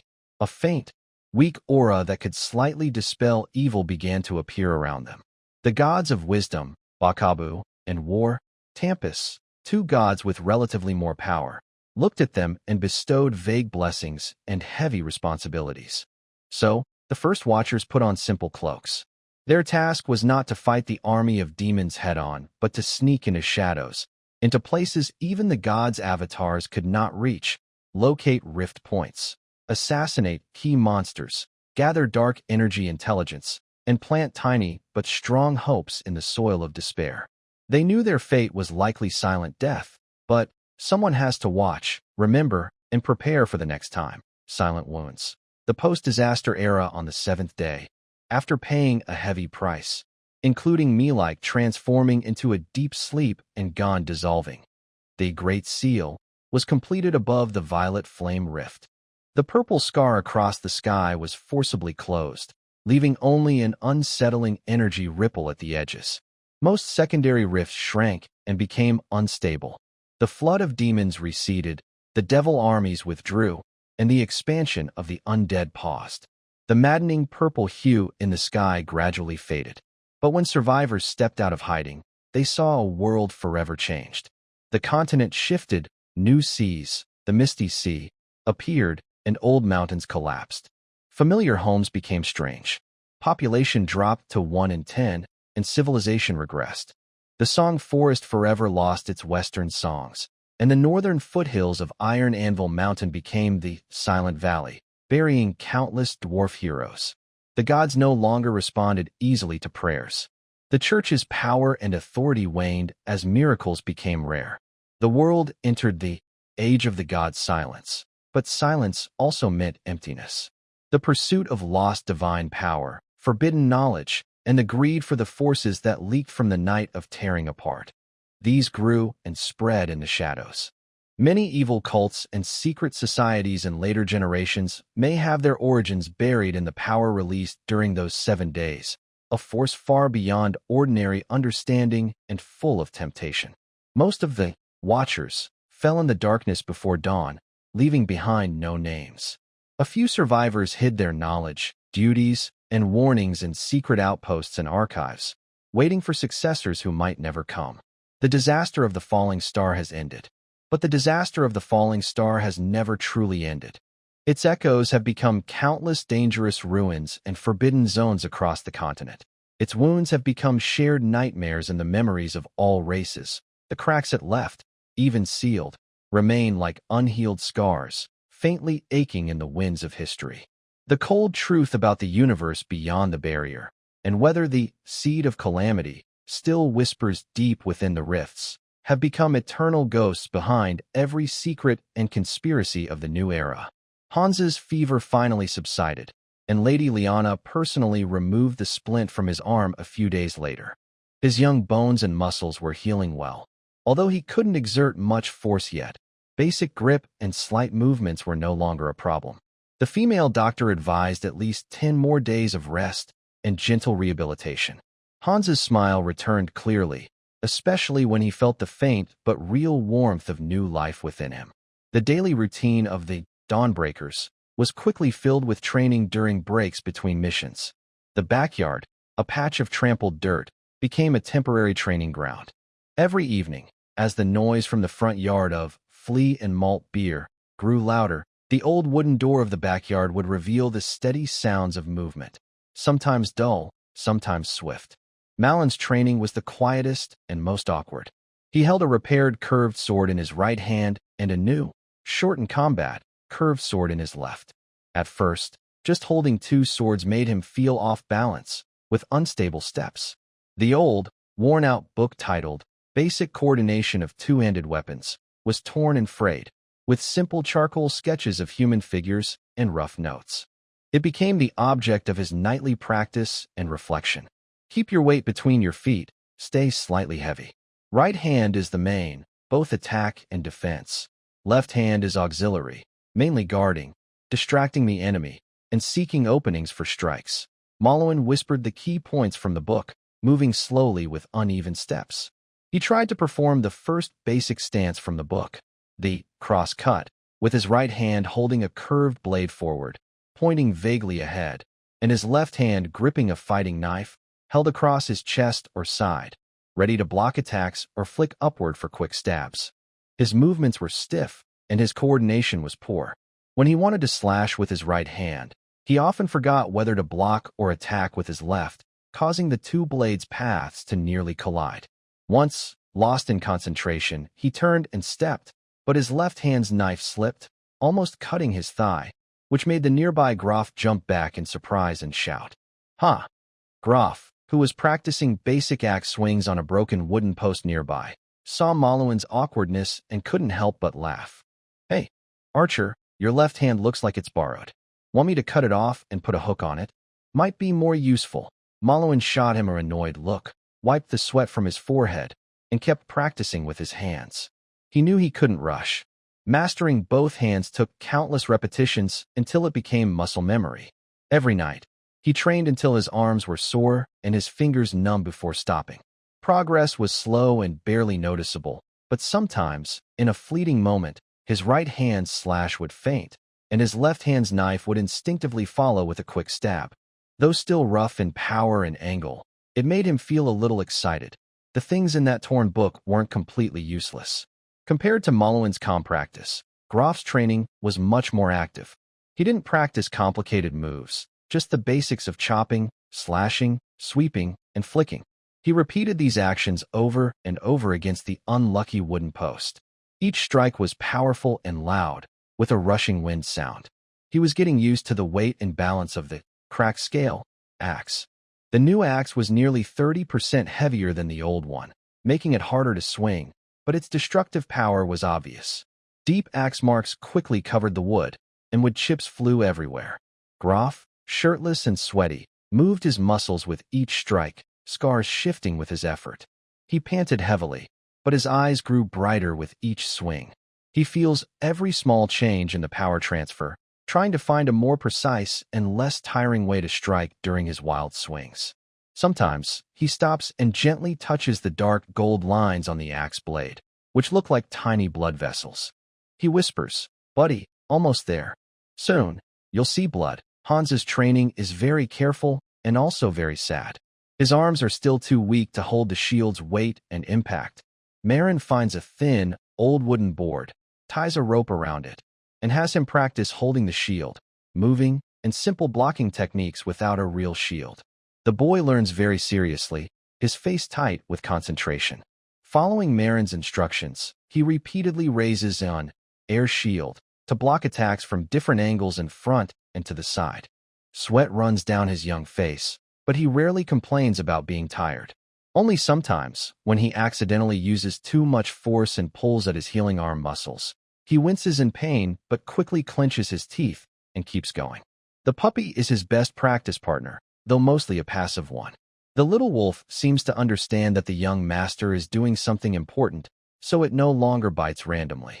Instead, it occasionally snuggles at Hans's feet, nudging his little leg with its head, or makes a low growl at his imaginary shield, pretending to harass him like an enemy. That evening, after training ends, the three of them sit by the well, eating dry food. A shopkeeper from the inn's front yard peeks in and says that a clerk from the Adventurers Guild is looking for them. The visitor is the usual stern-faced middle-aged clerk. He doesn't go into the backyard but stands in the shadows at the door, glancing over Glover, who is sweating heavily, and Marin, who has put away his twin knives. He lowers his voice and says, "Mr. Marin, I have some information, a private message, if you're interested." Marin wipes his hands and steps forward. "Please, go on." The clerk's voice drops even more, almost whispering into Marin's ear. A client, through certain channels, contacted the guild to post a request. But the other side wants a team that is tight-lipped, asks no questions, just does the job, and preferably not too conspicuous, but capable of handling unusual situations. The pay is good, 30% up front, the rest upon completion. I think your team, recently promoted to level E, has the strength, but not much fame yet. It might be a good fit. Of course, there are risks. The request is a bit sensitive. Sensitive? Marin raises an eyebrow. Yes, to retrieve a lost item. The location is near the old cemetery in the west of the city. The clerk spoke briefly and clearly. The client will contact you directly to tell you the specific goal and how to hand over. The guild only acts as an intermediary, not asking about details or offering guarantees. It's up to you to decide whether to accept. If you do, go to the back alley of the Mole Tavern at midnight tomorrow. Find someone wearing a gray cloak with 3 silver lines on the cuffs. The password is the Gravekeeper under the moon. After speaking, the clerk said no more, nodded at Marin, and hurriedly left, as if he had only come to deliver a message. Marin returned to the backyard and told Groff and Hans what he knew. Graveyard? Recovering something lost. Groff stroked his chin. Sounds like digging up graves or tombs. How much is the reward? The clerk didn't say a specific amount, but emphasized not bad and mentioned an advance of 30%, Marin said thoughtfully. They want secrecy, not to follow the normal guild process, and the location is a graveyard. It probably isn't just a simple search. Could it be a trap? Hans looked worried. It might be, but it could also be a private matter that can't be made public, or involve some shady things, Marin analyzed. Mole Tavern, I've heard of it. It's in the roughest part of the dock area, where many black market deals and information trades happen. Meeting there already suggests this isn't an ordinary task. Are we going or not? Groff's eyes shone with excitement, equally eager for the new axe and the gold. Marin thought for a moment and looked at Hans. The boy was a little nervous, but showed no sign of backing down. Hans, your hand isn't fully healed, so this time. Big brother, I'm fine. I can help watch things and keep watch, Hans hurriedly said. He didn't want to be left behind again. This isn't a direct fight, just a meeting and reconnaissance. You come along, but you must follow orders and not act on your own. Marin finally decided to bring Hans along. He wanted him to see more of the world, but had to ensure safety. Get ready. Tomorrow night, we go to the Mole Tavern to check it out. Groff, bring your big guy, but don't make too much noise. Groff chuckled and patted the cracked scale, leaning against the wall. Don't worry, I know when to hold back. At midnight the next day, in the Whitestone Town dock area, the air here is filled with the smell of fish, rotten garbage, cheap alcohol, and sweat, very different from the town center. The narrow street was muddy and messy, with low, crooked wooden houses on both sides. Most windows were boarded up with broken wood, and only a few let out dim, cloudy light. From the cracks in the doors, rough laughter, shouting, and faint sounds of music could be heard. The sign for the Mole Tavern was a rough mouse shape made from scrap metal, hanging at the entrance of a particularly dark alley. It swayed slightly in the night breeze, making a creaking sound that was almost painful to hear. Marin and his two companions wore old, dark cloaks, bought quickly, to avoid drawing attention as they entered the alley. Glover's large size was hard to hide, but the cloak at least covered his scary scars and his big battle axe. Hans was in the middle, his face tense, one hand resting near his short sword. Marin led the way, his sharp eyes scanning the shadows on both sides of the alley for suspicious figures. The tavern's door was heavy, made of wood and covered with metal. It creaked loudly when pushed open. Inside was even worse than outside. The room was dim, filled with smoke, and smelled strongly of cheap tobacco and around a dozen broken tables crowded with various customers, rough sailors with scarred faces and a salty smell, a small, thin man with darting eyes and quick fingers, a woman dressed provocatively with a stiff smile, and a few tough-looking men with weapons, sitting alone in the corners, drinking coldly. The air was thick with loud shouting, dice rolling, and a tense, dangerous feeling that could explode at any moment. Their arrival drew some attention. Glover's size was impossible to ignore, and a few glances with suspicion and malice were cast their way. Marin stayed calm and led the others straight to the bar. Behind the bar was a one-eyed man with a scarred face, wiping dirty glasses with a rag that was so stained it was hard to tell its original color. 3 mugs of the cheapest ale, Marin said quietly, placing a few copper coins on the counter. The one-eyed bartender glanced at them, but said nothing. He poured 3 cloudy, foamless drinks and pushed them over. Marin took one, handed another to Glover, and kept the last for himself. He leaned casually against the bar, pretending to look around the tavern, but he was actually searching for someone with 3 silver lines on his sleeve. Soon, he spotted his target in a dark corner at the back. A person sat alone there, wrapped in a gray cloak, head bowed, with an untouched drink in front of him. When Maluan's gaze swept over him, the man seemed to sense it and slightly raised his arm. Under the dim light, you could see 3 very fine patterns embroidered with silver thread on his cuff. Maluan exchanged a quick look with Graf and Hans. The 3 of them held their wine glasses and casually moved toward that corner. Some nearby tables cast curious glances, but no one stopped them. They reached the table, and Maluan whispered, "The gravekeeper in the moonlight." The cloaked man moved slightly, lifting his head. Under the hood was a young, slightly pale man with a nervous expression, probably not over 20 years old. He had big eyes that were now nervously shifting. He quickly glanced at Maluan and the others, especially pausing on Graf, then lowered his voice and spoke quickly. "Sit. We first need to know what you're after, where it is, and why you chose us," Maluan said as he pulled out a squeaky chair and sat down. Graf and Hans also took seats, forming a loose semicircle that kept the cloaked man somewhat separated from the outside. The cloaked man, an apprentice alchemist, Maluan judged from the faint herbal scent on his fingers and his light, mixed medicinal smell, licked his dry lips, and lowered his voice further. "It is a urn, made of birch wood, with carved ivy patterns on the surface, about this big." He gestured with his hand to show the size of a small jar. "In the old cemetery to the west, in the abandoned Bonhart family graveyard, under the tomb with the broken angel statue at the far east. It's not buried underground but placed in a niche inside the tomb. It was stolen about a week ago, but the thief didn't know that inside. It's not entirely ashes." "What is it?" Graf interrupted, his voice not loud in the noisy tavern, but carrying a sense of pressure. The apprentice instinctively shrank back, glanced at Graf, then looked at the calmest Maluan. "It is a fragment of a rune stone, about the size of a fingernail, dark red, with silver patterns. That thing is very important for my teacher's research. It must be recovered. The reward, 20 gold coins. 6 up front, Then once we get it back and confirm it's correct, the remaining 14. As he spoke, he took out a small pouch from under his cloak and pushed it to the center of the table, the coins clinking softly. 20 gold coins. For a simple, retrieve lost item task.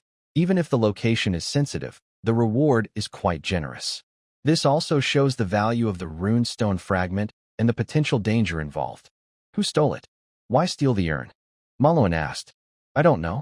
Maybe a common tomb robber who liked the urn itself, the wood is decent, or someone who knows something. But my teacher doesn't want things to get out of hand, so he arranged this privately. You don't seem like talkative people, and the clerk said your performance in the Black Forest and the mine was solid, the apprentice said with a hint of pleading. Please bring it back. The fragment is unstable. If it falls into the wrong hands, it could cause trouble. Malwin looked into the apprentice's eyes for a few seconds, then nodded and put away his pouch. Describe the urn, the tomb's location, and the runestone features again to make sure. Also, is there anything special to watch out for? Guards? Traps? Or anything unclean inside the tomb? The apprentice carefully repeated the description and added, the Bonhart family has been fallen for a long time. The cemetery is almost abandoned, so there shouldn't be guards. Traps.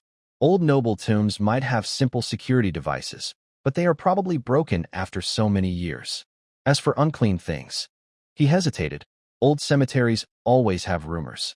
But my teacher is more worried about thieves or others looking for the fragment. You should do it quickly and quietly. Once you have the item, come back here. I'll wait for you at this spot, the day after tomorrow at the same time. The deal was made.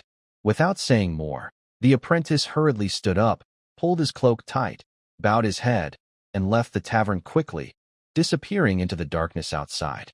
Malwin and his companions sat for a while longer before leaving. Stepping out of the suffocating atmosphere of the Mole Tavern, they took a deep breath of the cold, though polluted, air. Hans finally let out a long sigh, his face still showing lingering tension and excitement. 20 gold coins. Wow. Graf weighed the pouch in his hand, listening to the cheerful jingling of coins, and grinned. This deal is worth it. Who cares about the runestone? Just exchange it for money. Don't celebrate too early, Malwin warned, watching the surroundings carefully to make sure they weren't followed. The higher the reward, the greater the risk. The Bonhart family. I think I remember them. They were a noble family that fell apart decades ago after getting involved in some political scandal. Their burial site hides fragments of runestones. This is not an easy matter. The apprentice's teacher is probably not an ordinary alchemist. Are we still going to do it? Graf asked. Yes. We've already taken the deposit, Malin said firmly. But we must plan carefully. During the day tomorrow, we'll scout near the graveyard and observe the area. We'll act at night. Hans, your hand isn't fully healed, so you'll mainly keep watch on the outside, alert and cautious. Graf, you and I will go inside. Remember, our goal is the urn with ashes. Once we get it, we leave quickly. Try to avoid unnecessary trouble. Understood, Hans nodded strongly. My axe has been eager for a fight for a long time. Graf's eyes sparkled with excitement. The three of them blended into the mysterious night at the dock area, while a small runestone fragment was about to lead them to a forgotten land of death and into deeper, hidden mists. The Bernhard family cemetery is located on a slightly elevated piece of land on the west outskirts of Whitestone Town. It's more like a small, forgotten patch of land surrounded by low, dilapidated stone walls. Over time, the walls have eroded, with many gaps. The rusty iron gate is long gone, leaving only an empty frame that looks like a toothless giant mouth silently swallowing the darkness of the night. Tonight, there is no moon, only a few sparse cold stars flickering faintly through thick clouds, casting a dim light. The night wind howls through withered bushes and fallen tombstones, carrying the scent of dust and decayed leaves. Occasionally, the distant cry of an owl or the rustling of small animals rushing through the grass can be heard. Malin, Graf, and Hans hide behind a slightly higher dirt mound outside the cemetery, dressed in dark cloaks that blend into the shadows. They have been observing here for nearly an hour. Inside, the cemetery is silent except for the wind and insects. Several taller tombstones and the ruins of a small family chapel look like crouching beasts in the night. It looks pretty quiet, Hans whispered, his throat dry. He tightly clutched his shield, this time a real one, and held a short dagger in the other hand. Dedeo was pressed close to his leg, its fur slightly raised, and a low growl rumbled in his throat. His amber eyes vigilantly scanned the darkness, clearly feeling uneasy about this silent place. Too quiet, Grove muttered, his hand resting on the cold, heavy axe handle of the split scale. His dull yellow eyes slowly turned in the darkness, like a nocturnal animal. I don't like this place. It smells musty, and there's something else. Malin didn't speak. He quietly knocked a plain feathered arrow on his bowstring. His sharp eyes searched carefully for the location described by the apprentice, at the far east, where a broken angel statue marked a tomb. With faint starlight, he could just make out a darker shadow in that direction, which seemed to be a domed tomb chamber, its outline faint but visible. Hans, you and Duidui stay here, Malin whispered, pointing to a raised rock on the side of the hill where they were hiding. Watch the way we go in and listen for any sounds around. If something's wrong or someone gets close, use this. He handed Hans a small whistle made from grass and resin that could produce a sharp, short sound. Then run toward the town with Duidui. Don't look back. Got it. Hans nodded hard, took the whistle, his hand trembling slightly, but his eyes firm. Got it, big brother. Be careful. Grove, let's go. Keep your distance. I'll go ahead. You follow behind. Watch your footing and sides, Malin said. Like a ghost blending into the night, he slipped out from behind the hill, bow bent, moving lightly through a broken gap in the wall into the tomb area. Grove took a deep breath, gripping his axe tightly, his large body surprisingly agile as he followed closely behind. As they entered the tomb area, the air suddenly felt colder. The smell of rotten earth, damp stones, and an indescribable mix of old leather and dust grew stronger. The ground was soft and overgrown with weeds and moss, with occasional broken bricks or fragments of tombstones with faint inscriptions buried in the dirt. Tilted crosses and broken statues cast twisted, eerie shadows in the dark, as if they might come to life at any moment. The two moved silently and quickly, using tombstones and bushes for cover, heading east. Malin's senses sharpened to the limit, listening for any sound besides the wind, his eyes adjusting to the darkness to spot the path and potential danger. Grove relied more on beast-like instinct and his strong body, ready to fight off any attack from any direction. They were getting closer to the target tomb chamber. It was a small domed building made of grayish-white stone with an old-fashioned style. The stone columns at the porch were broken, and the archway was half-collapsed, revealing a dark, hollow entrance. In front of the entrance, there was a stone angel statue, but years of weathering and human damage had taken its head and one wing. Its broken body looked especially lonely and eerie in the night. As they approached about 20 steps from the tomb entrance, Malin, who had been very alert, suddenly sensed a faint, bluish glow flickering in the tall grass to his front left. It was not fireflies. The light was colder and more hollow. At almost the same time, Hans, lying on the hillside and watching nervously, saw several flickering bluish lights in the shadows deep inside the cemetery, near where Malin and the others were. The lights moved slowly like ghostly flames, as if they were approaching the two men. Big brother, Hans's heart pounded in his chest. He instinctively clenched his whistle, but remembering Malin's warning, he held back from ing it. Malin also saw those lights. He immediately stopped, knelt behind a tombstone, drew his bow slightly, and aimed an arrow at the grass where the first light appeared. He lowered his voice and warned, Grove, something's there. Be careful. Grove had already stopped, holding his axe across his chest, his dull yellow eyes fixed on the flickering bluish lights. He sniffed the air and said, What kind of thing is that? It doesn't smell right. It's dead. Before he finished speaking, the grass where the first light appeared suddenly parted. A small, hunched, stiff, and twisted figure staggered out.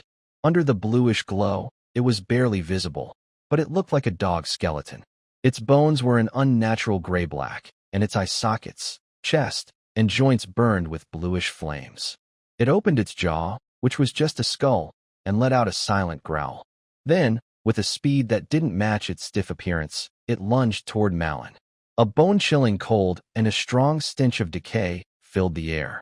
It was a ghostly dog, or rather, an undead spirit dog driven by negative energy. Whoosh! Malon's arrow shot out, aiming precisely at the glowing blue flames in the ghost dog's eye sockets. However, the arrow passed through the flames and the skull behind them without resistance, embedding itself in the dirt behind. It was as if he had hit only a phantom. The ghost dog paused slightly, the bluish flames flickering, then continued to charge forward. Physical attacks had little effect. Normal arrows are useless. Malowan's heart tightened. In an instant, he abandoned his bow and quickly drew his curved dagger and combat knife from his waist. At the same time, several other faint blue glowing points appeared, revealing 3 ghostly dogs of the same shape and 2 decayed zombies that moved more slowly but were larger, covered in torn cloth strips and rotten flesh.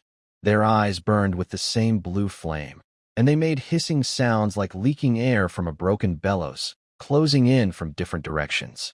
Roar! Nice timing. Try my new weapon, Groff shouted fiercely, rushing forward with his battle axe, split scale. He swung it fiercely at the closest ghostly dog. This time, the axe didn't miss.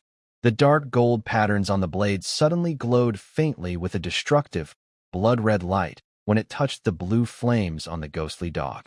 Show. It was like a hot knife slicing through solidified oil or cold water pouring over red-hot iron. The blood-red light and blue flames fought fiercely, making a sizzling sound. The ghostly dog let out a silent scream, shaken to its core, as the split-scale axe struck it solidly. Its gray-black bones shattered and dissolved under the blade, and the blue flames in its eye sockets flickered violently before dying out with a pop. The ghostly dog's figure instantly became more transparent and sluggish, clearly badly hurt. Good. This axe can hurt them, Groff cheered, swinging his battle axe, creating streaks of blood-red afterimages that forced the other ghostly dog back. Malowan also moved.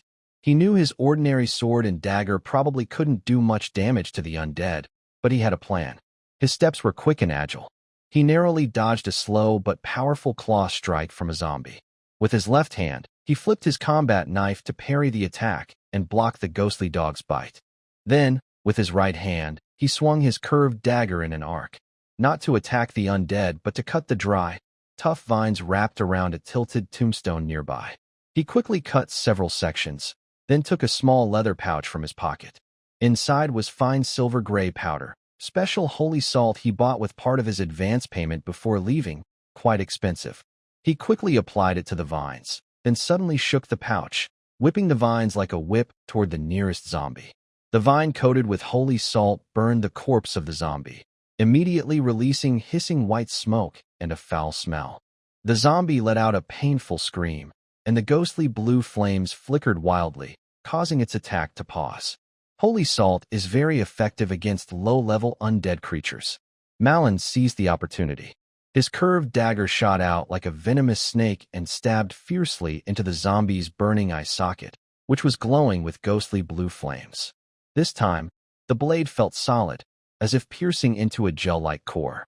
The zombie shuddered violently. The blue flames instantly went out, and its huge body toppled backward like a collapsing mountain, kicking up dust and falling silent. Meanwhile, Groff had already finished off the injured ghost dog and was fighting with another ghost dog and the remaining zombie. The broken scale spell was clearly effective against spirits, but it seemed to consume a lot of energy. Groff's breathing grew heavier. After Malon took down one enemy, he quickly moved to support, using holy salt vines to interfere, while his combat knife kept the enemies at bay, creating an opening for Groff. The battle was short but fierce. Undead creatures lack intelligence, only driven by instinct, but their resilience, being unafraid of pain and emitting a chilling aura, and the fact that most physical attacks were ineffective made the fight dangerous. In the end, thanks to the magic-breaking power of Broken Scale and Malon's precise use of holy salt and teamwork, they managed to defeat the remaining ghost dog and zombie one by one. When the last zombie fell, its shattered bones and residual blue flames quickly vanished into the air, leaving only some decayed rags and a strong, foul smell. Groff leaned on his battle axe, gasping heavily and sweating profusely, but his eyes sparkled with excitement. That was awesome. This axe really packs a punch. Malin also caught his breath slightly, inspecting his curved dagger and combat knife. They were stained with some dark gray grime, but nothing serious. He glanced at Broken Scale, noticing the faint glow of the dark gold patterns on the axe's blades slowly fading. It seems the magic-breaking effect of this axe requires some kind of energy or depends on the user's condition. We can't rely on it too much. After a brief rest, the two hurriedly moved toward the damaged tomb. Inside the archway, darkness was thick and heavy, carrying a stale, earthy smell mixed with a stronger stench of decay. Malin lit a small torch he carried, made from beast fat and a little fluorite powder. The light was weak but enough to illuminate the narrow corridor and the rough stone walls on both sides. The tomb was small, with a weathered stone coffin in the center. The lid was tilted open, and it was empty inside. The walls had a few niches, mostly empty and covered in dust and spider webs. Soon, they found their target in the innermost niche at the back, facing away from the entrance. It was not the birchwood urn described by the apprentice, but a small, plain, square-lead box about the size of a palm. Its surface was unadorned, covered with grayish-white marks from oxidation. The lead box was casually placed in the corner of the niche, with a thin layer of dust on top. Is that a lead box? Didn't he say it was an urn? Groff frowned. Maybe it's meant to hide the real thing, or the urn has already been taken. This might be what's inside, Malin said carefully, using the tip of his knife to poke at the box to check for traps before picking it up. It felt heavy and cold in his hand. Should we open it? Groff asked, leaning in. Malin hesitated, then placed the lead box on the ground. Carefully, he used his knife to pry open the lid. It wasn't locked. As the lid came off, no ashes or strange lights spilled out as he had expected. Instead, under the flickering firelight, he saw a black velvet lining at the bottom of the box, old and faded. On the velvet lay a small, irregularly shaped dark red fragment about the size of a fingernail. The fragment was neither metal nor stone, covered with extremely intricate, hair-thin silver patterns that seemed to flow and change slowly, emitting a faint but unsettling energy. It was a piece of a rune stone. Malin carefully pushed the fragment onto a clean cloth with his knife, then lifted it with the cloth. The moment his fingertips touched the fragment through the fabric, a bone-chilling cold, as if it could freeze the soul, shot up his arm. At the same time, his vision blurred, and countless images of broken, twisted scenes filled with despair and destruction flooded his mind like a raging torrent. He saw a towering spire reaching into the clouds, built entirely from dark metal and glowing crystals. The tower was covered with the same, but more elaborate and complex, silver patterns as the fragment. These patterns seemed alive, writhing and pulsating with destructive energy. But the tower was collapsing.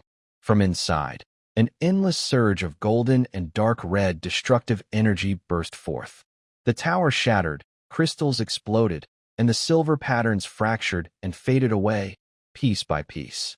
Countless tiny figures, possibly humans or something else, scream and evaporate in the surge of energy. Finally, the view quickly zooms in and focuses on a cracked wall somewhere on the tower. A dark red shard with silver patterns shoots out from the explosion flames, streaking through the long darkness and falling into the endless unknown. The illusion appears suddenly and disappears just as quickly. In just a breath or two, Marin suddenly wakes up, soaked in cold sweat, with a pounding heart, and his hand trembling slightly as he holds the shard. The scene of destruction and the terrifying pressure it contains are far beyond any battle he has experienced before. What's wrong? Grove notices Marin's unusual state and looks around cautiously. I'm fine. Really, Marin takes a few deep breaths, forcefully suppresses his shock, carefully wraps the rune stone shard with cloth, and puts it into his pocket close to his body. With the item in hand, let's go quickly. Marin puts away the torch and whispers. It's not safe to stay here long. The two quickly leave the tomb chamber and return to the cold, silent graveyard. The night is still deep, but the surrounding silence seems even heavier. They carefully and swiftly retreat along the original path toward the gap in the wall. However, just as they are about to reach the gap and can see Hans's faint figure on the hillside outside, an unexpected change occurs. Behind a half-collapsed, vine-covered tombstone on the side, shadows suddenly stir. Three agile black figures silently leap out like ghosts, aiming directly at Marin. No, they are targeting the runestone shard he is carrying close to his chest. They hold shimmering, poison-tipped daggers, moving quickly and fiercely, obviously experienced ambushers who have been lying in wait for a long time. It's an ambush, and the timing is perfect, just as they have just escaped the dangerous tomb chamber, relaxed their vigilance, and are about to leave the graveyard. Be careful, Grove reacts very quickly and shouts angrily. His broken scale attack sweeps out, forcing the two black figures attacking from behind Marin to retreat. But the third figure is even faster, with a more tricky angle, and the dagger is already at Marin's side. Marin sensed danger the moment the shadow lunged, twisting his waist to dodge at the last second, while his right hand swung his curved knife upward from below. Clang! The blade clashes with the dagger, sparks flying. The attacker is strong, causing Marin's arm to go numb. With a powerful strike, the attacker twisted his body strangely, and his other empty hand shot out like an eagle's claw, aiming straight at Marin's chest. Clear target, the runestone shard. Just at this critical moment, whoosh, a small crossbow bolt shot from the hillside, whistling sharply through the air, accurately hitting the attacker's outstretched wrist. It was Hans. Seeing the danger, he ignored hiding and used his still movable right hand to fire the lightweight crossbow left for him by Marin for self-defense, shooting a crucial arrow. The attacker clearly didn't expect there to be hidden enemies outside, nor did he expect such a precise shot from this seemingly insignificant arrow. He had to pull back his hand to defend, using a dagger to deflect the bolt, but he was a moment too slow. That split-second delay was enough. Marin's fighting knife, like a venomous snake spitting venom, stabbed from a very tricky angle, opening a shallow wound on the attacker's arm. At the same time, he quickly retreated, creating distance. Grove roared angrily, swinging his axe to force the other two attackers back. The fierce power of broken scale and Grove's violent strength made the attackers afraid to face him directly. "Let's go," Marin shouted without hesitation, calling out to Grove and Hans on the hillside. There were 3 attackers, all skilled, and their goal was clear, the runestone.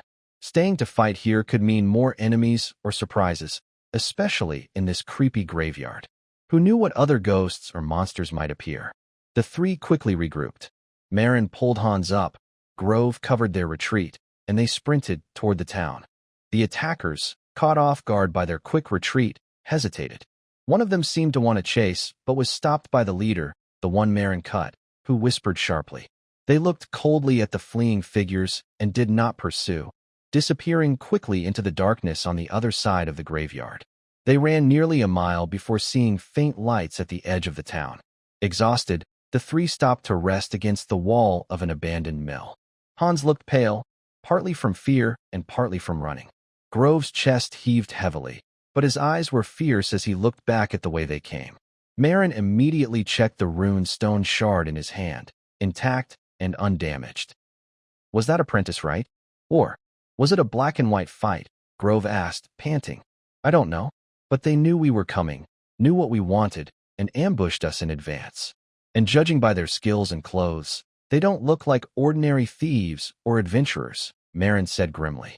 The water I was entrusted with this time is deeper than they imagined. There are not only undead guards, but also skilled ambushers. That fragment of the runestone is probably a risky item.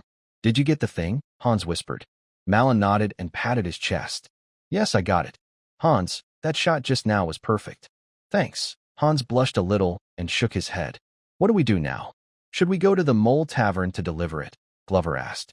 Malin thought for a moment and shook his head. No, things have changed. The ambushers might know where we're supposed to deliver. Let's not go back to the inn. We should find a safe place to hide until morning. We need to think carefully about what to do with this fragment. In the night, the 3 rested briefly before quietly moving again. Like startled animals, they slipped into the shadowy, winding alleys on the edge of Whitestone Town. Behind them, the abandoned graveyard returned to silence, as if nothing had happened. But the Dawn Squad knew they had just taken a small fragment from a group of trained attackers, something that could cause big trouble or hide great secrets. The real danger might just be beginning. In the shadows of the abandoned mill, time seemed to stretch in the thick darkness, nerves tense. The three leaned against cold, rough stone walls. Their breathing echoed in the silence, contrasting strangely with the faint, distant noise of the town. Hans sat on the ground, trembling slightly while clutching his shield. Whether from fear or exhaustion, they weren't sure. Glover, like a wounded but still alert beast, kept watch by a broken window, his yellow eyes flickering with danger in the dark. His ears were alert, catching any strange sounds in the wind. Malin turned away from them, facing deeper into the darkness inside the mill. His left hand held a curved dagger, while his right pressed against a cold, hard lead box under his clothes. The icy chill and destructive illusions from touching the ruined stone fragment still lingered vividly in his mind. Those three guys earlier, Glover whispered, breaking the tense silence. They moved quickly and worked well together. Not like they were just acting on impulse. That apprentice alchemist tricked us. Malin shook his head slowly, his voice low. No, it doesn't seem like it. He looked more scared than us. The ambusher's goal was clear, just the ruined stone. It might be that another group is also looking for this item. The apprentice's teacher is collecting it, and others might be collecting it too. He remembered the collapsing giant tower in the illusion, with countless fragments flying everywhere. These fragments are probably more than just research materials. What should we do now? Should we hand over this hot potato? Groff glanced back toward Marin. 20 gold coins is a lot, but is it worth the trouble for this thing? Plus, the delivery point might be watched. Marin didn't answer immediately. He was weighing his options. The secret of the ruined stone was unsettling, and the potential danger was clear. But the remaining 20 coins were urgently needed by the team, who had just spent a lot on supplies and had little money left. More importantly, they were already involved. Giving up the deal would be a waste of effort, and they might offend the client who knew about this, as well as their mysterious teacher. The ambushers probably wouldn't let them go either. They had seen each other before. Let's do it, Marin finally decided firmly. But not as planned. We can't go to the Mole Tavern anymore. It's too dangerous. We need to find another way to contact the apprentice, or have him come to us. How to contact him? That kid is very secretive, only giving a time and place. Groff frowned. Since he needs this item, he will definitely watch the Mole Tavern. If an ambush happened, whether he was involved or not, he would know something went wrong. If he truly wants to trade and not set a trap, he will find a way to contact us again. Marin analyzed. Tomorrow morning, we'll go to the guild and leave a subtle message through the clerk. Say that Moonlight Orchid needs to find him. If he's smart, he'll understand. We'll agree on a new, safer meeting place. What about tonight? Back to the inn? Hans asked quietly, sounding tired. No, the inn might also be watched. We'll stay here until dawn. Take turns resting, stay alert. Marin looked around the rundown mill. It was dirty and messy, but the structure was solid and hard to attack. Groff, you rest first. I'll watch the first half of the night. Hans, you get some sleep too. The second half of the night passed slowly, filled with tension and exhaustion. Luckily, no uninvited guests arrived. At dawn, when the first hint of dawn appeared on the horizon and the rooster's crow was faintly heard in the town, the three of them had already packed up. They moved like ordinary early risers, blending into the gradually bustling streets. They did not go directly to the guild, but circled around a few times to make sure they were not followed. Then, Malin went alone to find the middle-aged clerk who handled messages.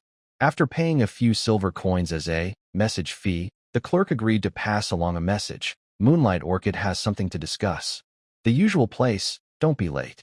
Please meet at the Three Barrel Inn in the afternoon corner. The message seemed simple, but Moonlight Orchid referred to a previous herb collection mission.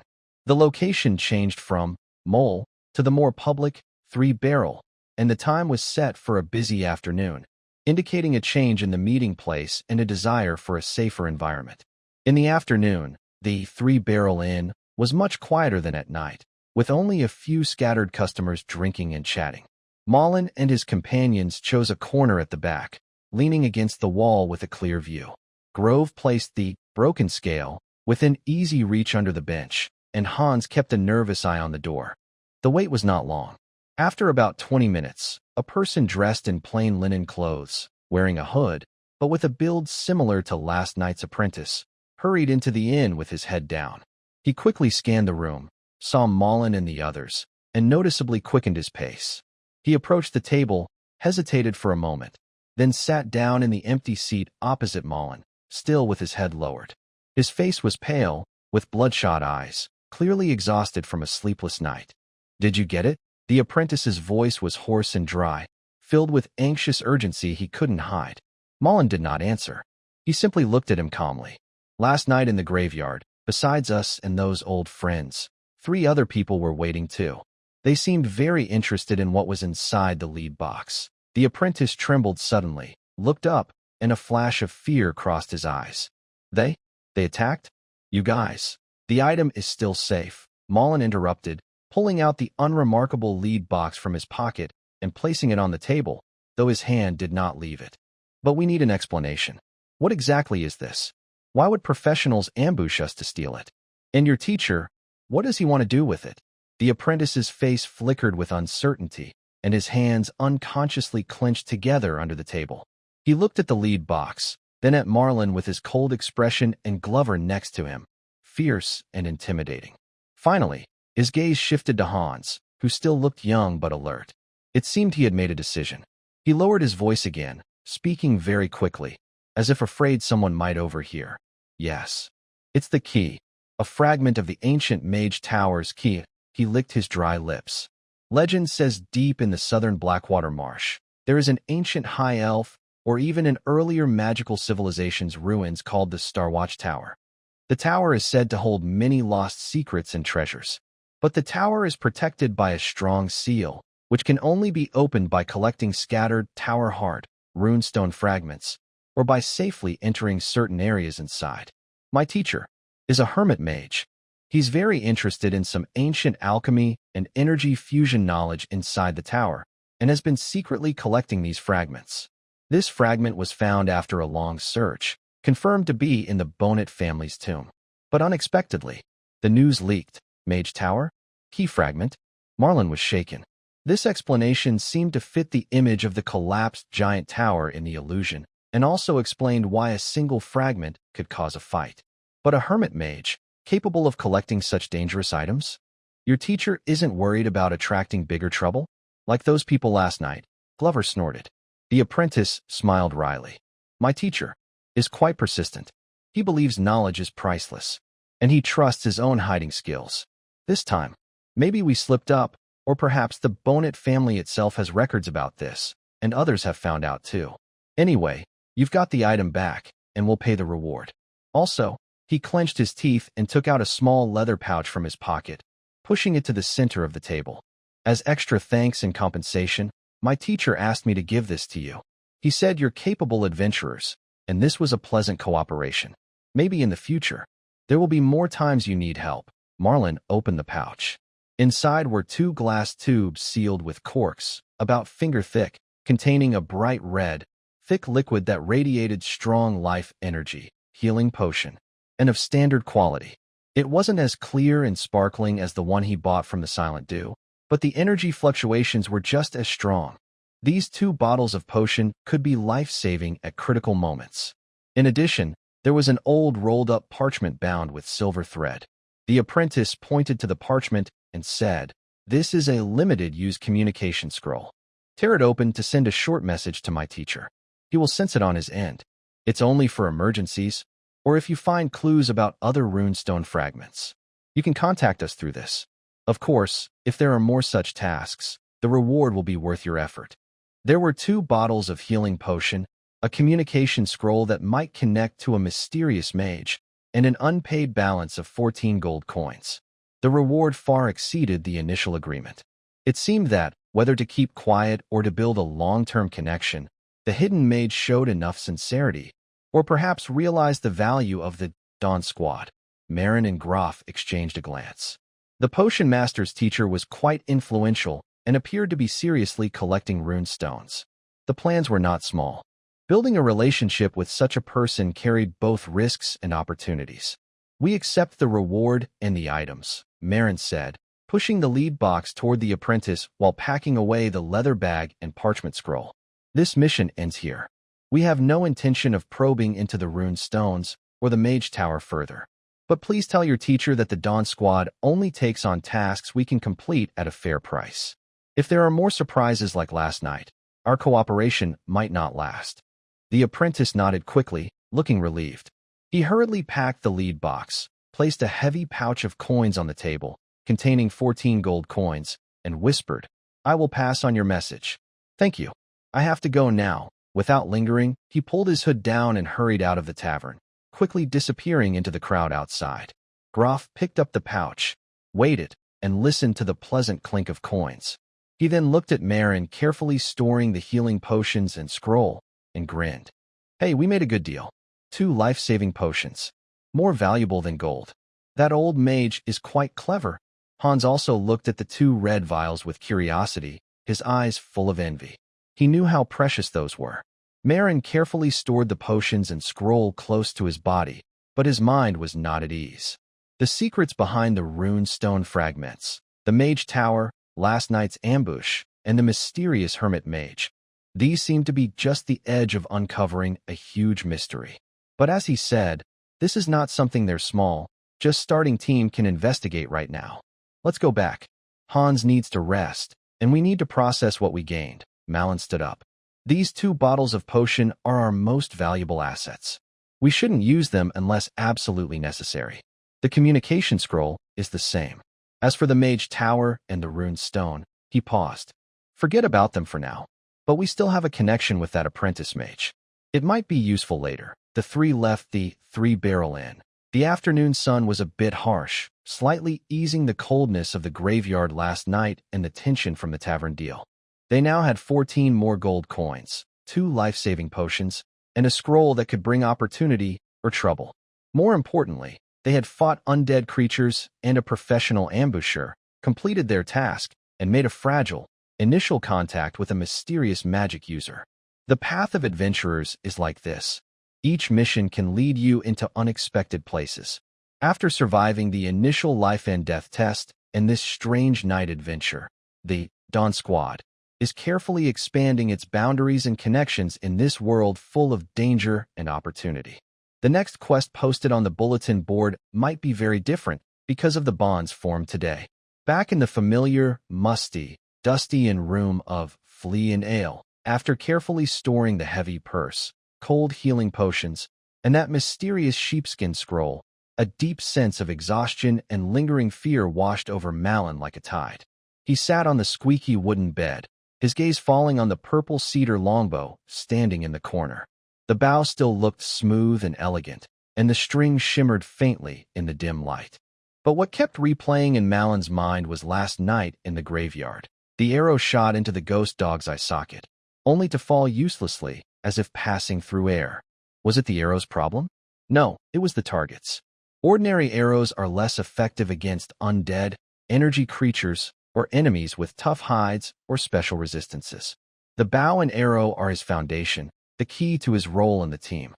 However, after passing through Stonehammer Village's Dragonborn, arrows ineffective against gold flames, and last night's ghostly hound, he realized deeply that relying only on accuracy and speed was no longer enough when facing increasingly complex adventures.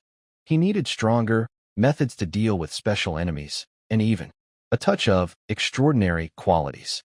He thought of the shining magic weapons in the dwarf blacksmith shop and the enchanted arrows in Silent Dew, which were priced beyond his reach. Enchantments are the most direct way to boost equipment power, but they also come with sky-high costs. I need to find a way, at least make my bow stronger, Malin whispered to himself. He remembered a somewhat special shop in town, the Whispering Woods Bow and Crossbow Shop. The owner was a quiet half-elf, known for excellent craftsmanship, especially in making and repairing ranged weapons. Sometimes, the shop also had strange or failed experiments from distant lands, with relatively friendly prices. The next morning, he told Groff to continue recovery training with Hans, mainly helping Hans adapt to the shield, while Groff familiarized himself with cracked scales. Malin went alone to Whispering Woods, located in the southeast corner of the town near the old city wall. The shop was smaller and more cluttered than he imagined.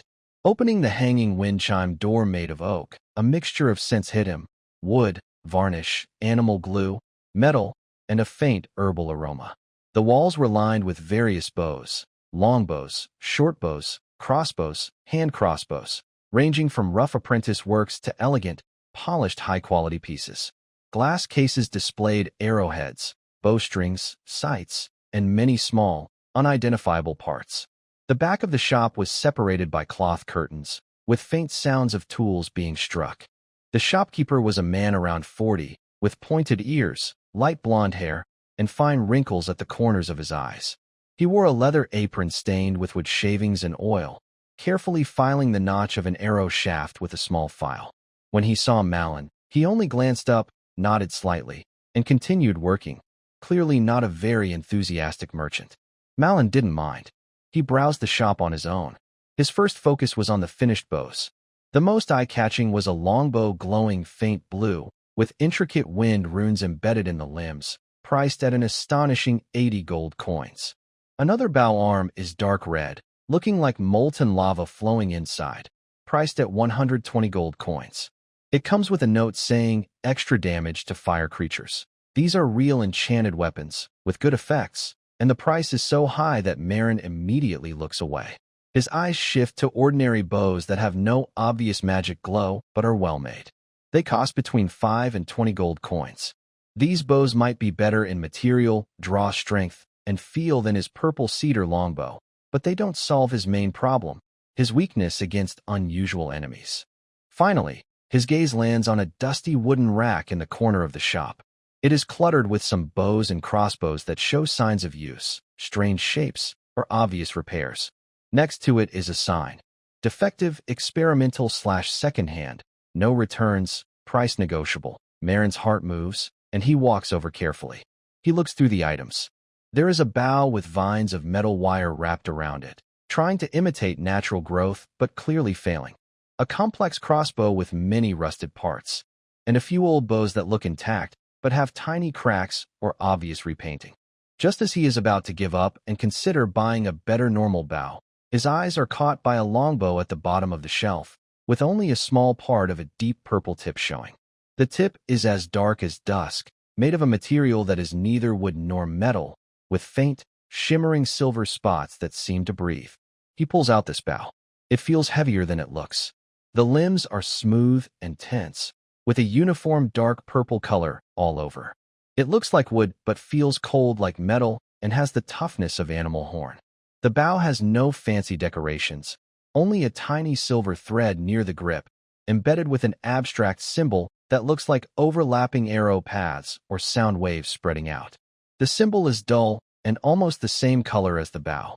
The most unusual part is the bowstring. It is not made of common beast tendons or magical creature tendons, but a nearly transparent, pearl-glossy, strange silk thread. It is stretched across the limbs, almost invisible, but you can feel its incredible elasticity and strength. Marin gently pulls the string without an arrow. It feels very smooth, with even resistance increasing, and snaps back quickly and silently. This is definitely a good bow, possibly as good as those costing 20 or 30 gold coins. But why was it thrown into the defective items pile? He focused his mind, a faint light flashing in his eyes. His silent appraisal ability activated, concentrating on this dark purple longbow. Item: unnamed experimental enchanted longbow. Status: semi-activated/unstable. Material: Shadow Realm purple cedar core, small amount. Starfall iron powder coating void butterfly wing membrane. Bowstring. Physical traits: draw weight 80 pounds, 15% range and accuracy, -30% vibration and noise. Enchantment name: Hunting Echo. Main effect: requires active trigger/conditions when hitting the same target repeatedly. Each arrow gains slight kinetic energy stacking and trajectory correction. Specifically, slight increase in arrow speed, 3% 5%, slight increase in armor, 2% 3%, and slight energy consumption increase. Effect can stack up to 5 times. Resets after leaving combat or switching targets. Activation condition: inject a small amount of mental energy and focus to lock onto the same target. Unstable factors: the enchantment circuit has minor energy leakage and resonance imbalance. Prolonged or intense activation of Hunting Echo may cause temporary overload, disabling the enchantment, cool down about 1 hour, or very rarely cause bowstring vibrations that affect the next shot's accuracy. Creator's note, scribbled custom-made for Hunter, Kevin. Concept feasible, material conflicts not fully resolved. Debt unpaid, leaving the bow here. If not retrieved within a year, handle accordingly. Old Yi, evaluation, a weapon full of genius ideas and flaws. In a skilled archer's hands, it can be a powerful tool for sustained pressure and finishing off strong enemies. But for most people, its instability and strict activation conditions may do more harm than good. Its value depends on whether you trust your aim and luck. Hunting Echo. Malon's heart suddenly pounded. Consecutive hits, growing stronger. This enchantment effect seemed tailor-made for him. He seeks precision and continuous suppression. Despite the instability and trigger conditions, compared to those expensive standard enchanted bows, this one's performance clearly suits his fighting style and the price. He looked at the half-elf shopkeeper. "Boss, how much for this bow?" The shopkeeper paused his work, approached, and glanced at the dark purple longbow in Malon's hand.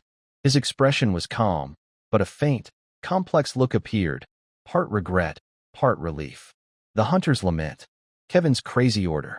He brought all sorts of strange materials, and his ideas were wild. When finished, the result was somewhat interesting, but also had problems. He tested it 3 times. Twice it succeeded and stacked onto the 4th arrow, and the power was impressive. But the 3rd time, the bowstring snapped on its own and almost hit his face. He said he wanted to get some void whale oil to smooth things out, but he never came back after leaving. He also didn't pay the full amount. It's been about a year since then. He looked at Malon. "Do you like it? Just so you know, the enchantment on this bow is unstable. It requires the shooter to have excellent control and a bit of luck. Also, it only works if you hit the same target repeatedly. It's not useful for moving targets or in chaos." The prices: 12 gold coins. No bargaining. Just cover the materials and my craftsmanship. It's worth that, or it might be worthless. 12 gold coins. For a real enchanted longbow, even if it's just an experiment, that's a very low price. But for Malon, who just earned 14 gold coins and still needs to support his team, it's a careful decision. He gently touched the cold, smooth bow, feeling the almost invisible, strange bowstring's resilience. He remembered the Dragonborn's tough armor and the ghost dog's intangible body. He needed a way to keep pressing, to eventually break the deadlock. "I'll take it," Malon said without hesitation. He counted out 12 gold coins and placed them on the workbench. Then he spent 3 more gold coins to buy 30 high-quality armor-piercing arrowheads, 10 heavy dragon-slaying arrows, designed to pierce thick scales, and 5 holy water arrows, with hollow arrowheads that could be filled with holy liquids, effective against undead or evil creatures. Finally, he spent 50 silver coins on a small jar of pungent Black Widow spider venom concentrate, which could be applied to arrows to cause nerve paralysis and ongoing damage. Very effective against living beings, but must be used carefully and is ineffective against undead or constructs. The half-elf shopkeeper took the money, counted it carefully, and stored it away. His face remained expressionless, but he nodded and took out a matching deep purple quiver, seemingly made from leftover material of the same kind, and a small box of silver oil with a cool scent, used to maintain the bowstring. The bowstring is made from void butterfly wing membrane, very tough, but it dislikes extreme temperature changes and certain negative energy environments. Usually, you should wipe it with this oil. Good luck, Archer. I hope Kevin's theory can be somewhat useful to you. With the new longbow, arrows, and poison, Malwin felt like he had made an important upgrade. The hunter's sigh, he decided to keep the shopkeeper's name, even if it wasn't very lucky, because it suited it. Might not be very stable, but it represented a new possibility. Back at the inn, he ran into Groff, who had just returned from the guild. The half-orc warrior looked excited. "Hey, Archer, we leveled up. E-level. The guild folks finally did something right. They said the Stonehammer Village mission was good, and since that private request had a good record, they promoted us. Now we can take on higher-level jobs. That was good news." E-level meant they had officially moved out of the lowest F level, where they were just helpers. They could now accept better-paying, more challenging tasks, and their reputation in the guild and among adventurers would improve. In the afternoon, the 3 of them went to the Adventurers Guild Hall. Sure enough, Their team level was now listed as E. The notice on the E-level section of the bulletin board had fewer trivial notices and more important ones. Malwin carefully read, E-level mission, a small caravan of the Blackstone Guild, heading northeast to the valley town. The trip takes about 5 days. The route is mostly safe trade roads, but they need to watch out for refugees, wild animals, and small gangs. Payment: 50 copper coins per person per day, totaling 2 silver and 50 copper coins per person for the whole trip. Team requirements: at least 1 reliable ranged fighter and 2 melee fighters. Status: recruiting. E-level elimination mission: clear out mud-scaled crocodiles near the southern Blackwater swamp of the town. Target number: 5 to 8 adult crocodiles. These crocodiles have tough skin, are very strong, and excel at ambush attacks and death rolls. Payment: 15 silver coins total, plus 1 silver coin for each complete crocodile skin. Warning: the swamp environment is complex and may have poisonous insects or gases. Team requirements: capable of fighting heavily armored enemies, preferably with antidote skills. Status: available. E-level investigation mission: investigates strange knocking and deep roars coming from the old mine deep west of the town, not toward Stonehammer Village. Miners are afraid to go in, suspecting unknown creatures have taken over. Find out the source and assess the threat. Payment: 8 silver coins. Note: fighting may be required. It's recommended to bring lighting and exploration tools. Status: available. Each of these tasks has its own features. Missions are steady but take a long time, and the income is fixed. Investigation missions are uncertain and usually pay less. Elimination missions are dangerous but offer high rewards, and the materials are valuable. Honestly, I say we go after those big lizards. Groff pointed at the elimination quest, eyes shining, fingers unconsciously rubbing the handle of his cracked scales axe. My new axe needs to test its strength on a tough hide. Crocodile skins can sell for good money. It's worth it. Hans looked at the description of the quest: thick skin, great strength, death roll, and clenched his teeth, but said nothing. He knew he needed experience and couldn't keep hiding in the back. Malin was also thinking, missions are too slow, and the fixed pay isn't enough for them, who need quick money and real combat practice. Investigation missions have too many unknowns. They've already suffered enough in the mines. Killing mud-scaled crocodiles is risky, but the goal is clear. The swamp environment is tough, but with good preparation, they can handle it. Groff's new bow and poison arrows might work well, and Groff can test his new armor-piercing weapon. Plus, the reward is generous, with extra materials. Let's take the mud-scaled crocodile quest, Malin decided. Groff needs real combat to get used to his new weapon, and we need quick cash to cover expenses. The swamp is tricky, but if we prepare well, we can manage. Hans, he looked at the young boy, your job is to stay safe. Use your shield to help Groff defend. Observe, learn, and don't take unnecessary risks. Understand, Hans nodded firmly. Got it. Big brother, good. Then let's go find some swamp trouble, Groff said excitedly, rubbing his hands as if he already saw shining crocodile skins and gold coins waving at him. The three went to the counter and registered for the mud-scaled crocodile quest. The clerk looked at them carefully, especially at Groff's prominent battle axe and Malin's new dark purple longbow. He nodded without saying much, just reminding them of the swamp's dangers and the time limit. Leaving the guild, the sunsets stretched their shadows long. New weapons, new levels, new challenges. Their target, Blackwater Swamp, mud-scaled crocodiles. Get ready at home. Check your gear. Buy necessary antidotes and insect repellents. We leave early tomorrow, Malin ordered. His fingers gently brushed the cold bow of the hunter's lament, a flicker of anticipation in his eyes. The thick-skinned prey in the swamp is the best test for this new bow filled with uncertainty, as well as for his own growth. Blackwater Swamp is south of Whitestone Town. It is a place covered in a constant grayish-white fog with a foul, sweet, rotten smell. When the Dawn Squad, 3 people stepped to its edge. Even though they were prepared, the heavy, damp, decayed, and lively yet strange smell made them frown. What they saw was an unsettling mix of green and brown in different shades. Thick moss and water plants, dark green and soft like carpets, covered most of the ground. Bright, strange-shaped mushrooms and wetland plants were scattered around. Murky, blackish water puddles were everywhere, some with rainbow-like oil slicks and rotting plant debris floating on the surface, bubbling suspiciously. Twisted, strange dead trees reached out of the water with bare branches, like desperate arms trying to grasp the sky.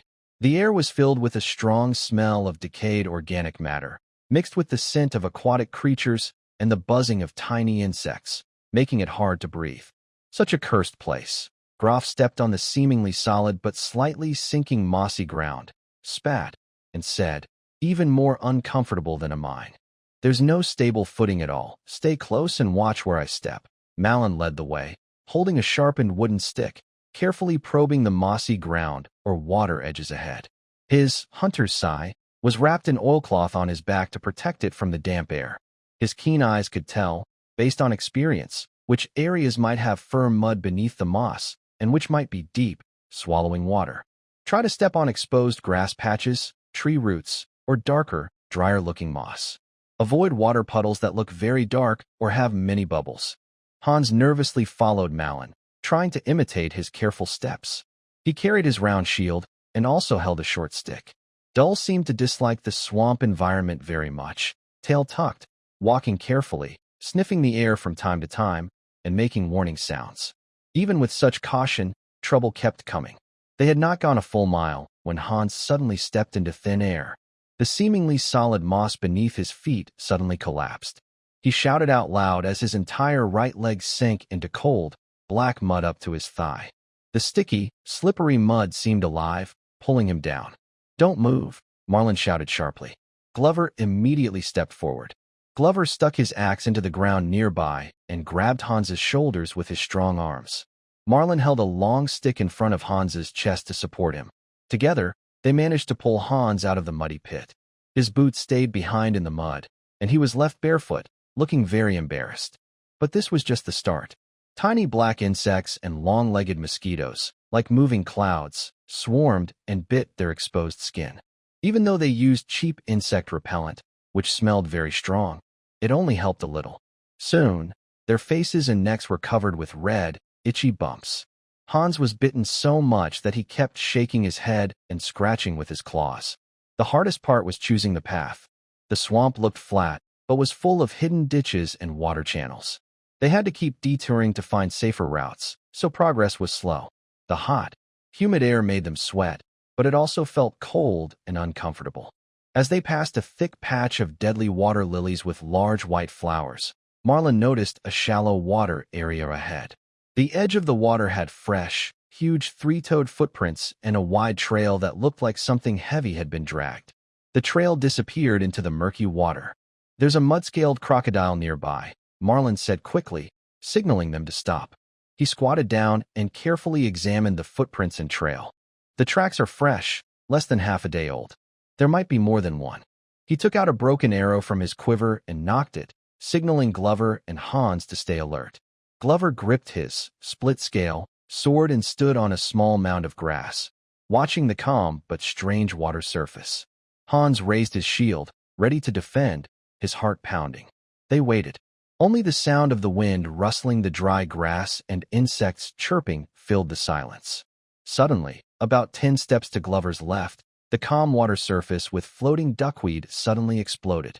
Amidst splashing muddy water, a huge shadow covered in thick brown scales suddenly burst out of the water like a torpedo. It opened its large mouth filled with sharp, cone-shaped teeth and lunged at Groff's waist. It was a mud-scale crocodile.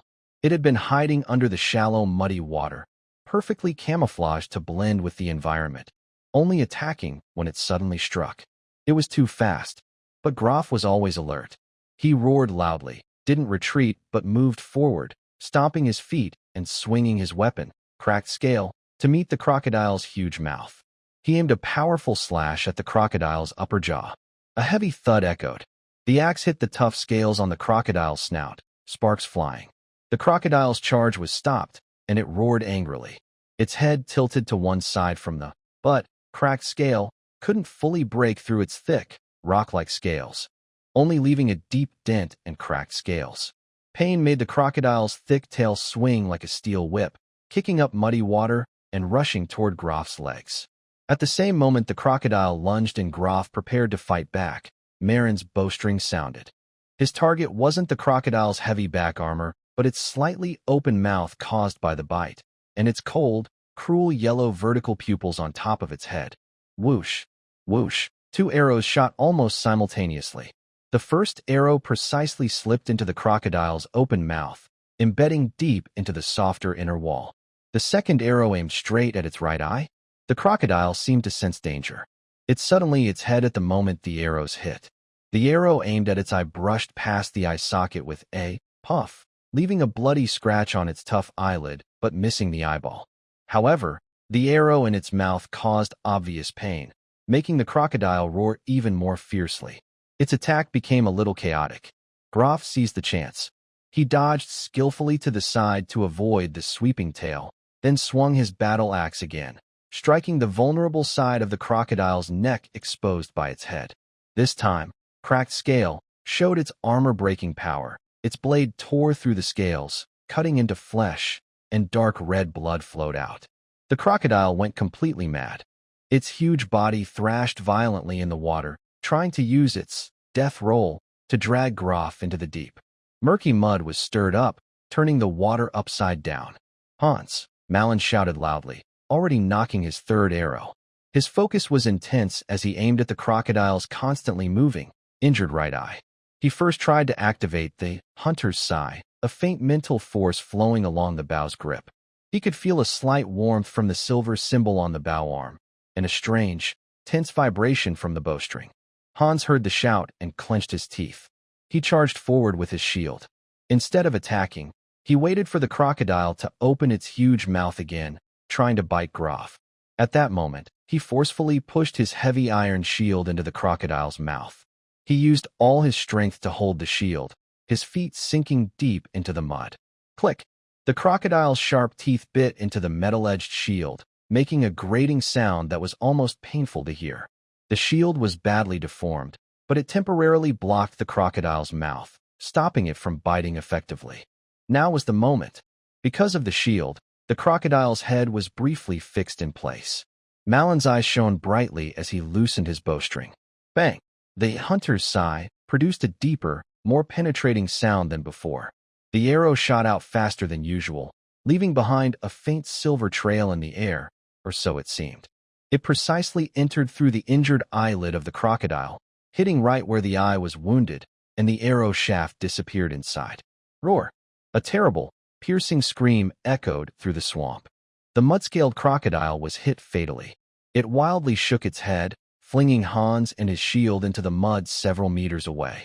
It lost its balance and rolled painfully, its wounds and the arrow in its eye making its movements weaker and weaker. Groff saw his chance. He roared loudly and charged, swinging his heavy, cracked scale, with the force of a mountain splitting rocks, smashing it into the crocodile's relatively soft belly. It tore through the tough hide, creating a terrible open wound. The mud-scaled crocodile's struggling weakened quickly.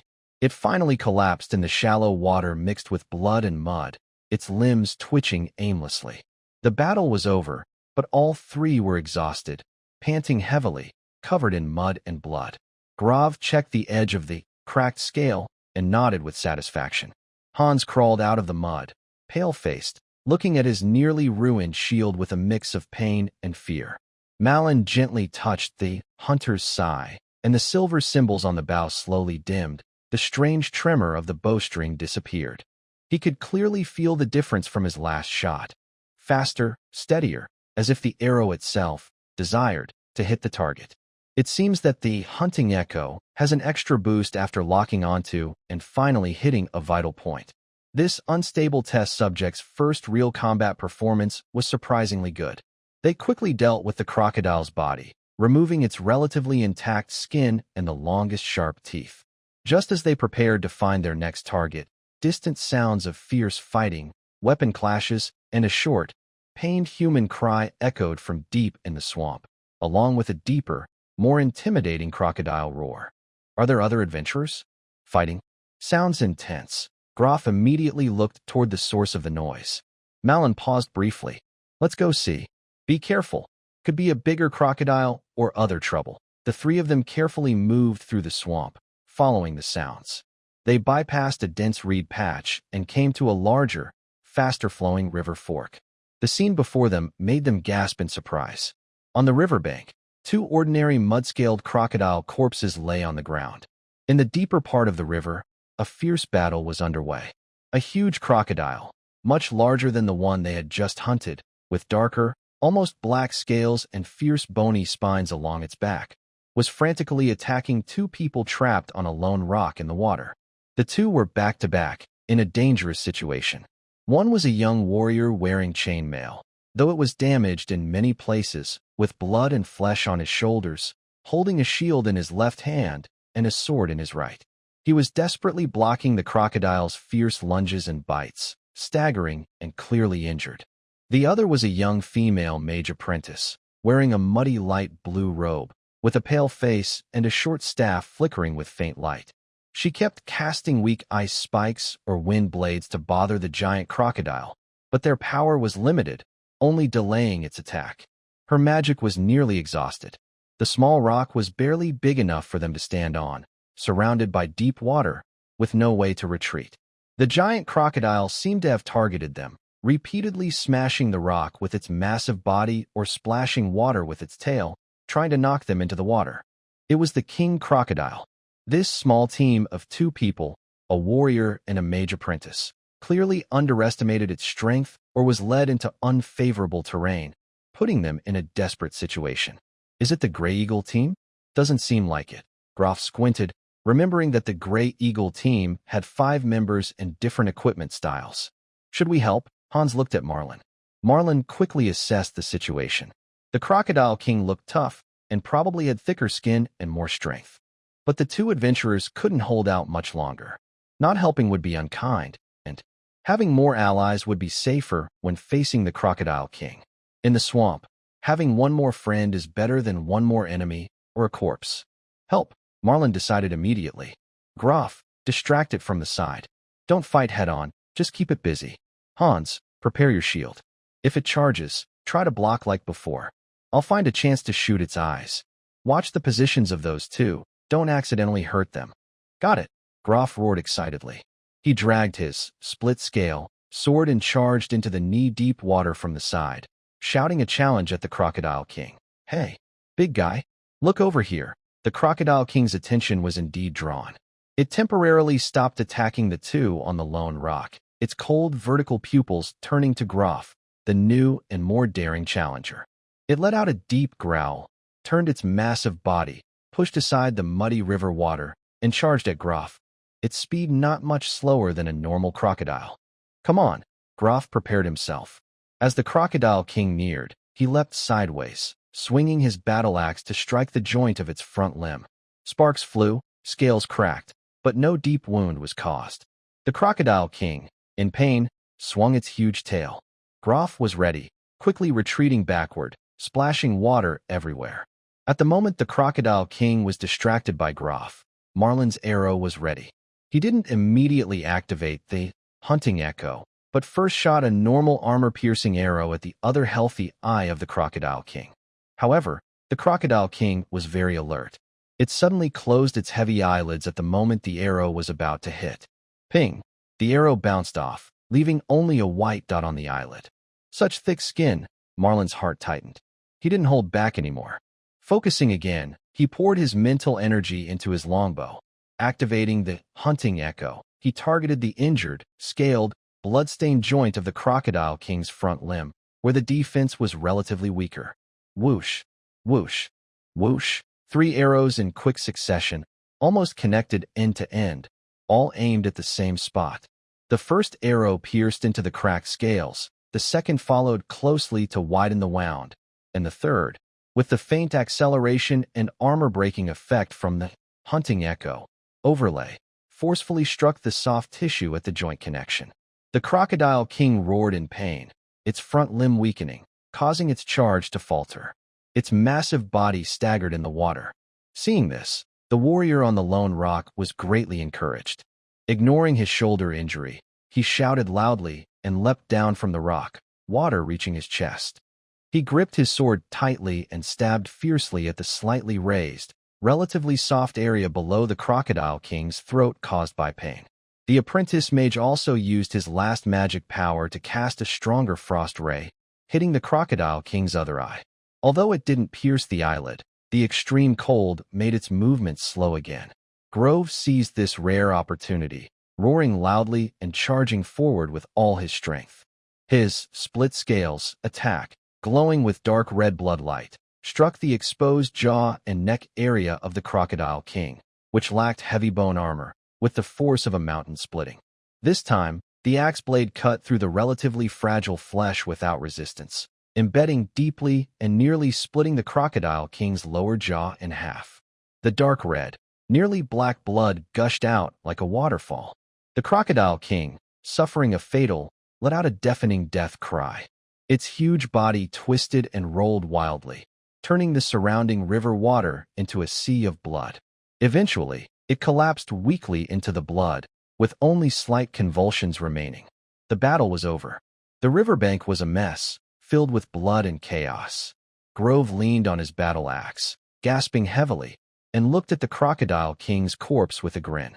Malin slowly lowered his bow, feeling the slight warmth and faint exhaustion from the hunter's lament bowstring, more noticeable than before. It seemed that continuous enchantment use was taking a toll on both the bow and himself. The warrior on the lone rock struggled to climb ashore, collapsing onto the muddy ground with a pale face, his shoulder wound still bleeding. The apprentice mage also sat weakly on a stone, nearly unable to hold his staff. Malin and the others approached. The warrior looked up at them, especially at Grove's terrifying battle axe and Malin's uniquely shaped longbow, with a hint of gratitude and amazement in his eyes. He struggled to stand and salute, but was held back by Malin. "Don't move. First, tend to your wounds." Malin signaled Hans to take out the prepared bandages and common medicines. Treatment potions are too precious to use lightly. "Thank you. Thank you all." The soldier's voice was hoarse, filled with relief after surviving. "I'm Dane, a warrior. This is my companion, Ellie, a mage apprentice. If it weren't for you, we might not have made it today." The young mage apprentice named Ellie nodded weakly and quietly thanked them. She looked very young, about 16 or 17, with muddy brown hair stuck to her face. Her blue eyes still showed fear, but also curiosity, as she looked at Malouin's bow and Grof's axe. "Sunrise Squad, Malouin, Grof, Hans." Malouin introduced simply, busy helping Dane clean the deep claw marks on his shoulder, applying medicine and bandaging. The wound was frightening, but it didn't hit major bones or muscles. The warrior's strong body should be able to handle it. "Sunrise. I've never heard of it. Is it a new team?" Dane asked through the pain. "Just leveled up to E," Grof grunted, walking over to examine the Crocodile King's more valuable leather armor. "Level E."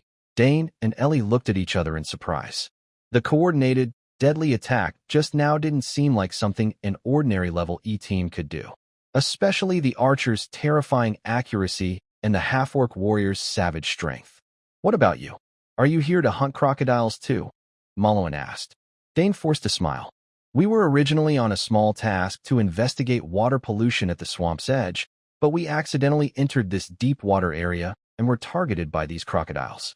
We killed 2 small ones, but the big one cornered us. Our team.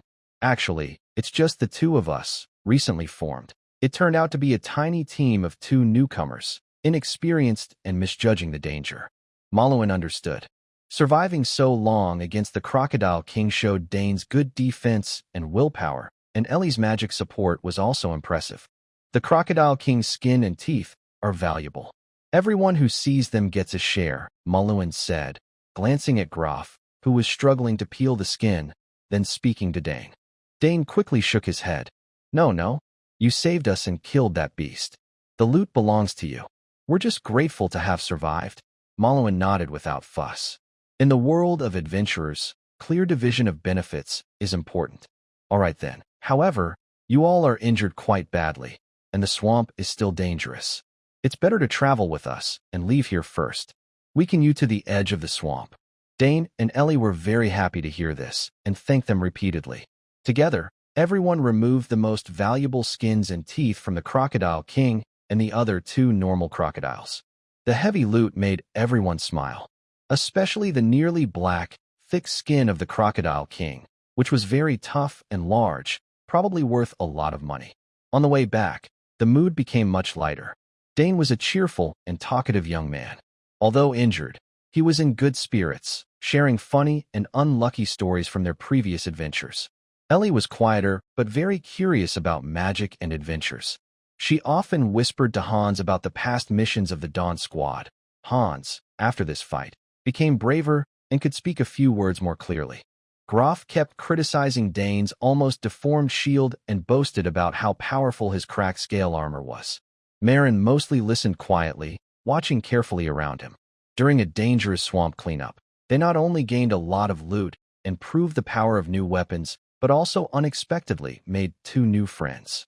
Although they just met, the bond formed through life and death experiences is often stronger than ordinary friendship.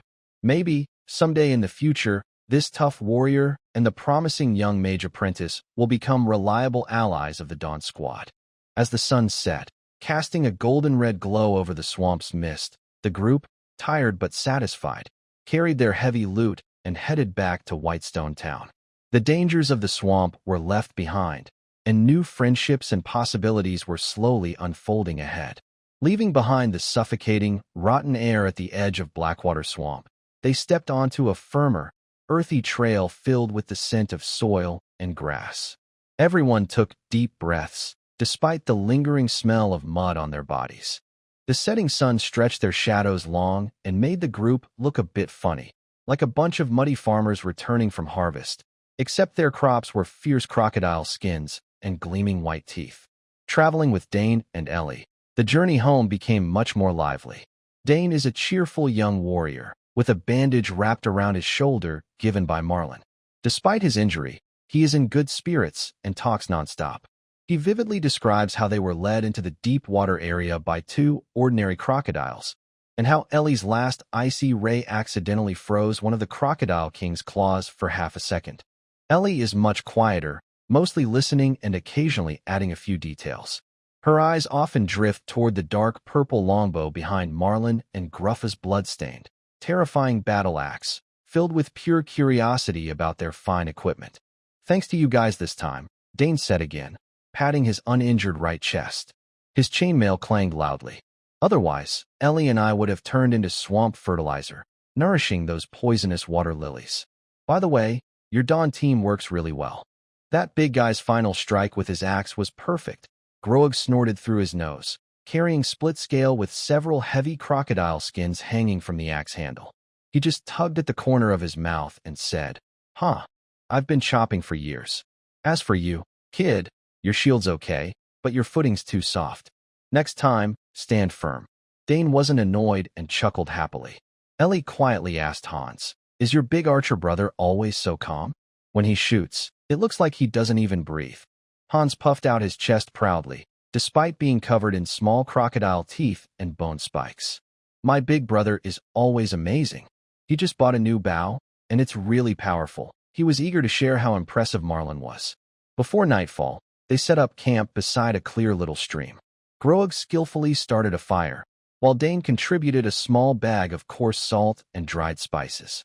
Marlin used his hunting knife to cut several thick, finely textured strips of meat from the largest Crocodile King's hide. The crocodile meat was dark red, with coarse fibers and a strong fishy smell, but rich in fat. "This stuff, I don't know what it'll taste like when roasted." Groag licked his lips and skewered the meat with a sharpened stick, placing it over the fire. The flames licked the meat, and soon a strange aroma filled the air, an unusual mix of fresh fish and wild beasts' rich scent. Fat dripped into the fire with a crackling sound, making everyone's mouth water. The roasted crocodile meat turned out much better than expected. The meat is firm and chewy, similar to a mix of chicken and fish. The thick fat melts during roasting, creating rich juices. The right amount of coarse salt and spices mask any remaining fishy smell and instead bring out a wild, fresh flavor. Even Grove, who is usually picky about food, enjoyed it greatly and kept praising it. Malin also ate quite a bit, feeling that once the meat was in his stomach, it turned into a warm, solid flow of energy, which seemed helpful for restoring his strength. He carefully blew on the best pieces of tenderloin and placed them in front of Dui. The little wolf cub had been eagerly circling the fire, and once given permission, it immediately pounced on the meat, tearing at it and making satisfied purring sounds. Watching it eat so greedily, Malon's heart moved slightly. Odin had mentioned that some powerful wild beasts or magical creatures have traces of vital energy in their flesh, and eating them regularly might gradually strengthen the eater's body. Dui is a wolf, so maybe eating more of this kind of almost elite prey could really help its growth in the future? He took note of this idea. During the meal, Dane took a sip of his own beer, watched the flickering flames, and suddenly lowered his voice. By the way, our accidental entry into the deep water zone wasn't all bad luck. When we were chased by that big creature, we panicked and ran blindly, and I think we saw something unusual. Oh, Malon looked up. Deeper in the swamp, near the main Blackwater River, in a rotting forest area, Dane traced lines on the ground with a stick. There are some very thick, carved stone pillars sticking out of the water. They're covered in moss and barnacles, but their shapes are quite regular. We didn't dare look too closely at the time, but Ellie said she sensed faint, unnatural magical fluctuations there, like remnants of a spell that's been sealed or hidden. Ellie nodded and confirmed, yes, it's very old and faint, but definitely there. Not natural at all. My former teacher once mentioned that the Blackwater Swamp wasn't always like this. Long ago, there were ancient ruins buried beneath. Those stone pillars might be part of an entrance or something. Ancient ruins? Magical seals? Malon's mind stirred, recalling the rune stone fragments and the legend of the Star Observation Tower. Could there be a connection deep in the Blackwater Swamp? He kept his expression calm and simply nodded. The swamp's depths are indeed mysterious and dangerous. Without proper preparation, it's best not to go in lightly. Dane agreed deeply. Of course, we've learned a hard lesson this time. However, a spark of adventure flickered in his eyes. Once we heal and gather more supplies, maybe someday. Haha. This topic added a mysterious touch to the campfire at night, like a seed quietly planted. The next noon, the group finally returned to Whitestone Town. They didn't delay and went straight to the market with their loot. Malon found an acquaintance, the merchant, Old Eye, who buys monster materials and a leather shop. After some lively bargaining, mainly Malon and Grolf doing the talking, Dane helping, and Hans and Ellie acting like the items are very valuable, they successfully sold all the crocodile materials. Half of the Crocodile King's leather, slightly damaged 4 gold coins and 8 silver coins. 4 longest fangs plus smaller teeth, 1 gold coin and 5 silver coins. Bone spikes and other fragments, 35 silver coins. 2 ordinary mud-scaled crocodile skins, 2 gold coins.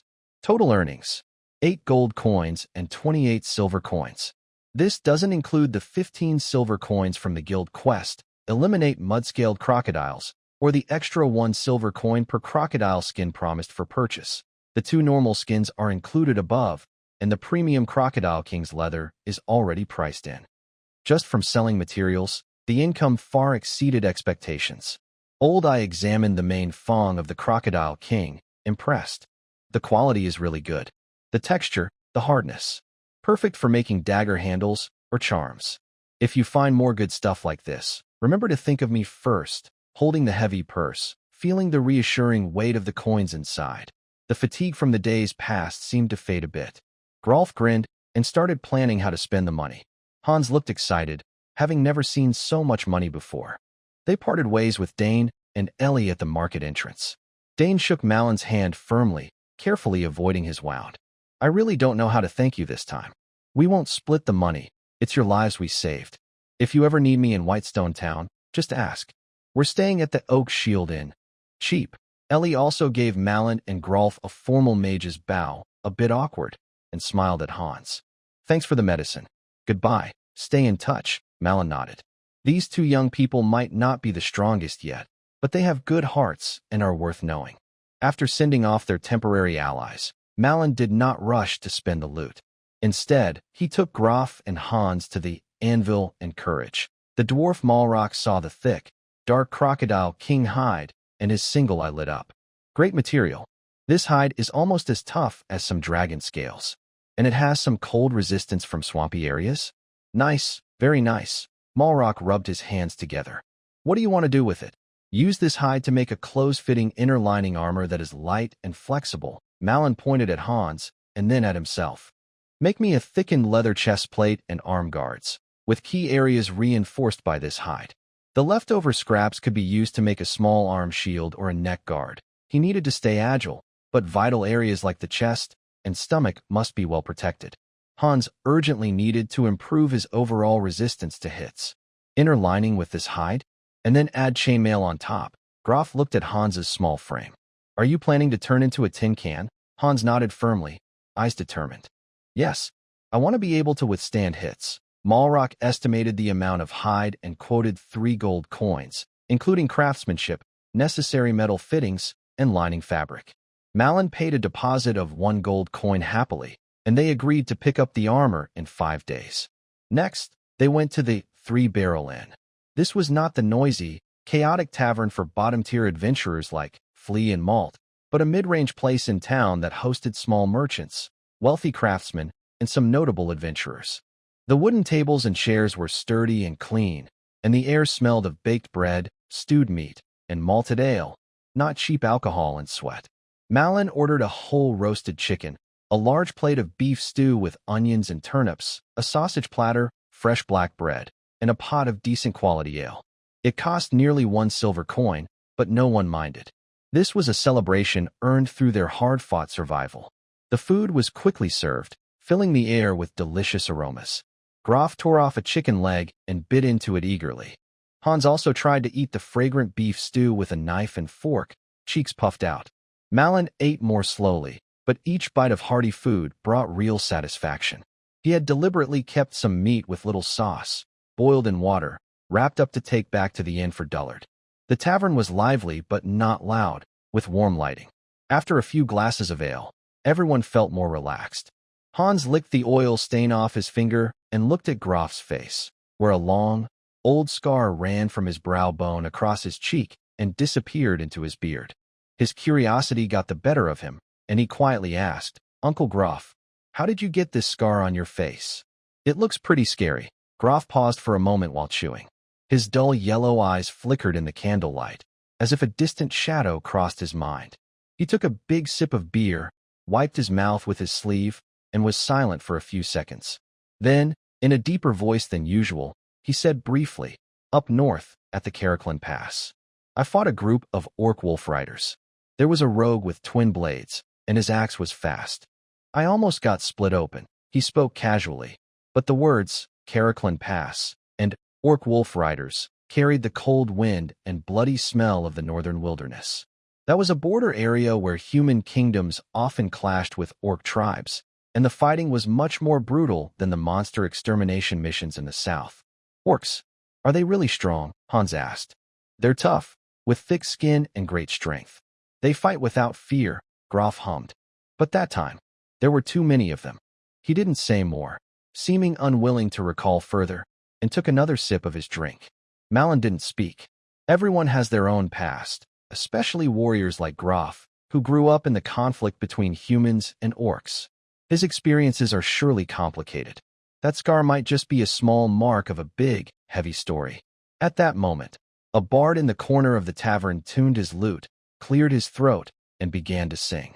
He wasn't singing a heroic epic, but a funny little tune called, The Swamp Crocodile Tears. Oh, brave adventurers go into the swamp. Their boots stuck in the mud and can't be pulled out. They see the crocodile open its big mouth, scared so much they fly up into the trees. The crocodile says, Don't be afraid. I'm just taking a walk after dinner, but the brave warrior's axe shines, and I can't stop crying. Oh dear, my skin became armor, my teeth became jewelry. Only 2 cloudy tears remain, flowing into the dark water swamp puff. The lyrics are silly and funny, with a lively tune. Laughter filled the tavern. Graf listened happily and hummed along, but his rough, off-key singing and loud shouting suddenly startled a few businessmen at the next table, who looked over in surprise. Hans couldn't help but chuckle softly and quickly covered his mouth. Marlin also shook his head with a smile, raising his cup to hide the curve of his lips. At this moment, the danger of battle, the fierce monsters, the secrets of the runes, and worries about the future all seemed to fade away for a while. There was only the warm tavern, delicious food, off-key singing, and the relaxed atmosphere shared quietly among friends. Coins jingled in their pockets, new armor was being crafted, allies had been made, and their team was steadily growing stronger. As night deepened, the lights from the Three-Barrel Tavern shone through the windows, casting a warm glow on the streets of Whitestone Town. For the Dawn team, it was a night of rest and achievement. Tomorrow would bring new tasks and challenges, just as the dawn arrived. Appendix. History is not a straight line, but a cycle. Every destruction hides the seed of rebirth. The sound of that seed breaking through the ground is often so faint, like morning dew falling, that only after 1,025 springs can someone truly hear it. Era, Starfall Disaster. A global catastrophe that nearly destroyed the old civilization, causing the gods to fall or fall silent. This marks the dividing line. BF means before the fall, used to mark the time before the disaster. It is now mostly lost to history and often found in ancient inscriptions. AS means after the starfall. The current era begins the year after the starfall disaster, starting from the first year of rebuilding. The story takes place in 1024 AS. At the beginning of Manhwa's crossing, it was the year 1023 AS. The season of dawn ice cracking month, January. The river ice begins too, a month of both danger and opportunity. Cawing month, February. Crows start to call, marking the end of winter and a time of great hunger. Plowing month, March. The first plow turns the frozen earth, filled with hope and worry. The season of flame-crowned greening month, April. Plants grow rapidly, almost as if they can be heard. Red sun month, May. The sun feels like a hot iron, a time when magic is said to be most unstable. Thunder month, June. Heavy rains and thunder, also when pirates become more active. The season of hidden wealth harvest month, July.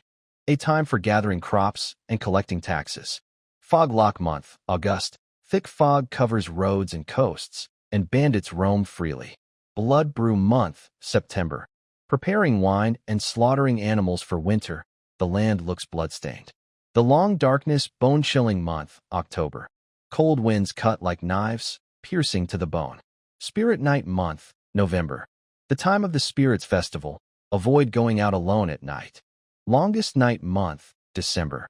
The winter solstice, the longest night of the year. The crocodile leather armor was finished in 3 days.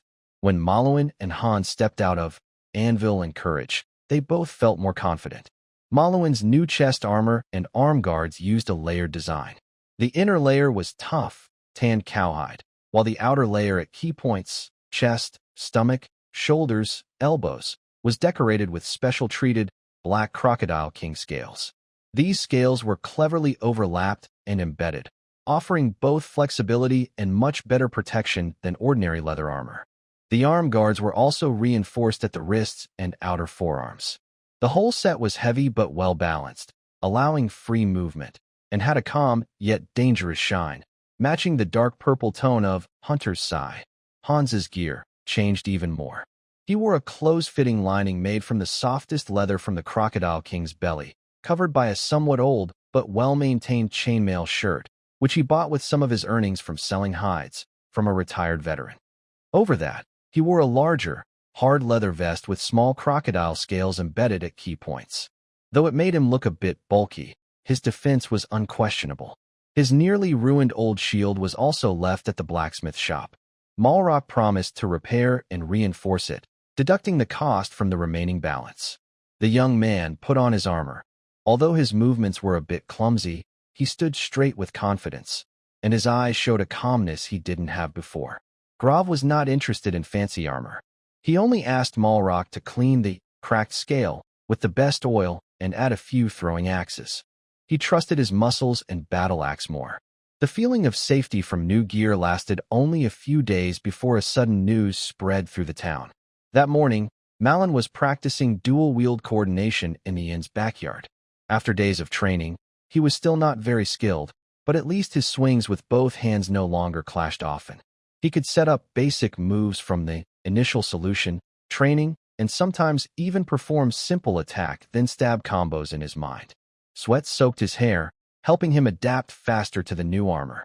Unusual noise came from the front yard, as if many people were talking nervously. He put away his sword, wiped his sweat, and went to see. Grav and Hans had already come out, standing at the Flea and Malt tavern entrance, listening to excited stories from adventurers just back from the market. Really, it was the Old Oak Trading Company. They returned yesterday evening. Only 3 or 4 people left, and they were all injured. I heard it happened in the Black Pine Forest. Still a day's journey from Double River Town. It's not bandits. Absolutely not. The survivors said those people wore the same dark brown leather armor, used similar weapons, and when they attacked, they said nothing, just killed everyone they saw, stole the goods, and left. They were very well trained. How many people died? At least a dozen. The caravan guards were all wiped out. Most of the workers died too. The goods were completely stolen. Oh my God. Wasn't this route usually safe? I've never heard of such ruthless bandits. Who knows? Now it looks like the trade route to Double River Town might be cut off. Double River Town is a medium-sized town about a week's journey northeast of Whitestone Town. It's an important trade hub leading to the northern provinces. The Old Oak Trading Company is somewhat known in Whitestone Town. A nearly wiped-out merchant convoy is no small matter. Sure enough, before noon, the Adventurers Guild's emergency bell rang out. When Marin and the others arrived, the hall was already crowded with people, talking excitedly, and the atmosphere was serious. At the top of the notice board, a new parchment was posted, stamped with the Guild's emergency seal and the local guard's emblem. Urgent Investigation Mission, D-Rank Assessment. Target: investigate the ambush on the Old Oak Caravan in Black Pine Forest, about 5 days' journey northeast of Whitestone Town. Find out who the attackers are, how many there are, their motives, and possible hiding spots.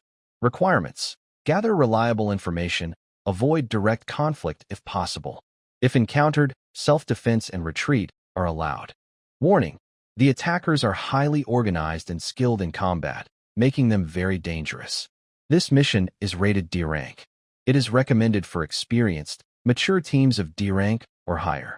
New or less capable teams should be cautious. Reward: basic reward of 20 gold coins for information. If you can provide solid details about the attacker's identity or hideouts, an extra bonus of up to 30 gold coins may be awarded based on the value of the information. Recovering the bodies of the victims will have additional compensation. Issuer: Whitestone Town Adventurers Guild and Whitestone Town Guard. Status: open for acceptance. D rank: 20 gold coins as the basic reward. Up to 50 gold coins possible. A gasp of surprise echoed through the hall, followed by more lively discussion. The 20 gold coins as a basic reward is quite generous for a D rank task, not to mention the potential extra bounty. This could tempt any small team. But at the same time, the warnings of extremely dangerous and recommended for D rank or higher teams are like a cold shower, making many E rank teams hesitate. The notice clearly states, avoid direct conflict, and retreat allowed, almost implying, your task is not to fight the bandits, but to find out who they are and bring back the information alive. Confrontation head-on could mean no return. 20 gold coins. Grolf licked his lips, his dull eyes flickering with excitement and greed. His fingers unconsciously stroked the handle of his split-scale axe. They really went all out. Well-trained, unified leather armor. Sounds like a tough nut too. Hans's face turned pale. He instinctively touched the crocodile leather lining inside his new armor, seeming to draw some courage from it. Big brother. D-level, and you say it's very dangerous. Us. Malin didn't speak immediately. He stared at every word on the parchment, his mind racing. The reward was very tempting, almost equal to all their previous earnings combined, and possibly more. With this money, many things they hadn't dared to imagine before, like stabilizing enchantments for Hunter's Sai, buying real magic arrows or charms for the whole team, or even saving for a down payment on a standard enchanted gear, would become possible. But the risk was also extremely high. Attacking a guarded merchant convoy almost completely wiped out. The attacker's strength was far beyond ordinary goblins, crocodiles, or typical bandits. Unified leather armor, well trained. This sounded more like an army or a large mercenary group, not a ragtag bunch. The guild's D-level assessment and advice were not to be taken lightly. The Dawn Squad had just stabilized at E-level. Their equipment had been upgraded, but their overall strength was still far from a mature D-level team. Hans was still inexperienced, his dual-wielding skills not yet perfected, and the new bow needed more testing for stability. Graf was strong, but two fists couldn't fight four hands. Should they accept or not? We need more information, Malin whispered to Graf and Hans, pushing through the crowd and walking toward the counter. The familiar middle-aged clerk looked especially serious today. Regarding the investigation of the attacked convoy, Malin asked directly, "Is there any more detailed information? For example, descriptions of the survivors, the approximate number of attackers, or the weapons they used?" The clerk looked at him, then at Graf and Hans behind him, lowering his voice. "Mr. Malin, from a personal perspective, I advise you to be cautious. One of the surviving guards is badly injured but managed to give some details. There were about 15 to 20 attackers, all wearing dark brown, uniformed leather armor. Their weapons were mainly long swords and crossbows, coordinated well, moving quickly and efficiently, almost without speaking. Their goal was clear: kill, steal the goods, and then quickly retreat. They headed northeast, into the deeper hills of Black Pine Forest. The terrain there is complex, near the border. Border? Malin caught this keyword sharply. The area where Baishur town is located is, strictly speaking, on the edge of the southern province of the empire. Beyond a hill and unclaimed land to the northeast, there is. The Knight's territory to the west is still far away, but the unclaimed land to the northeast has always been unstable. Various exiles, defeated soldiers, and even suspicious spies could be there. The clerk's voice lowered almost to a whisper. The captain of the guards privately thinks this isn't ordinary bandit activity.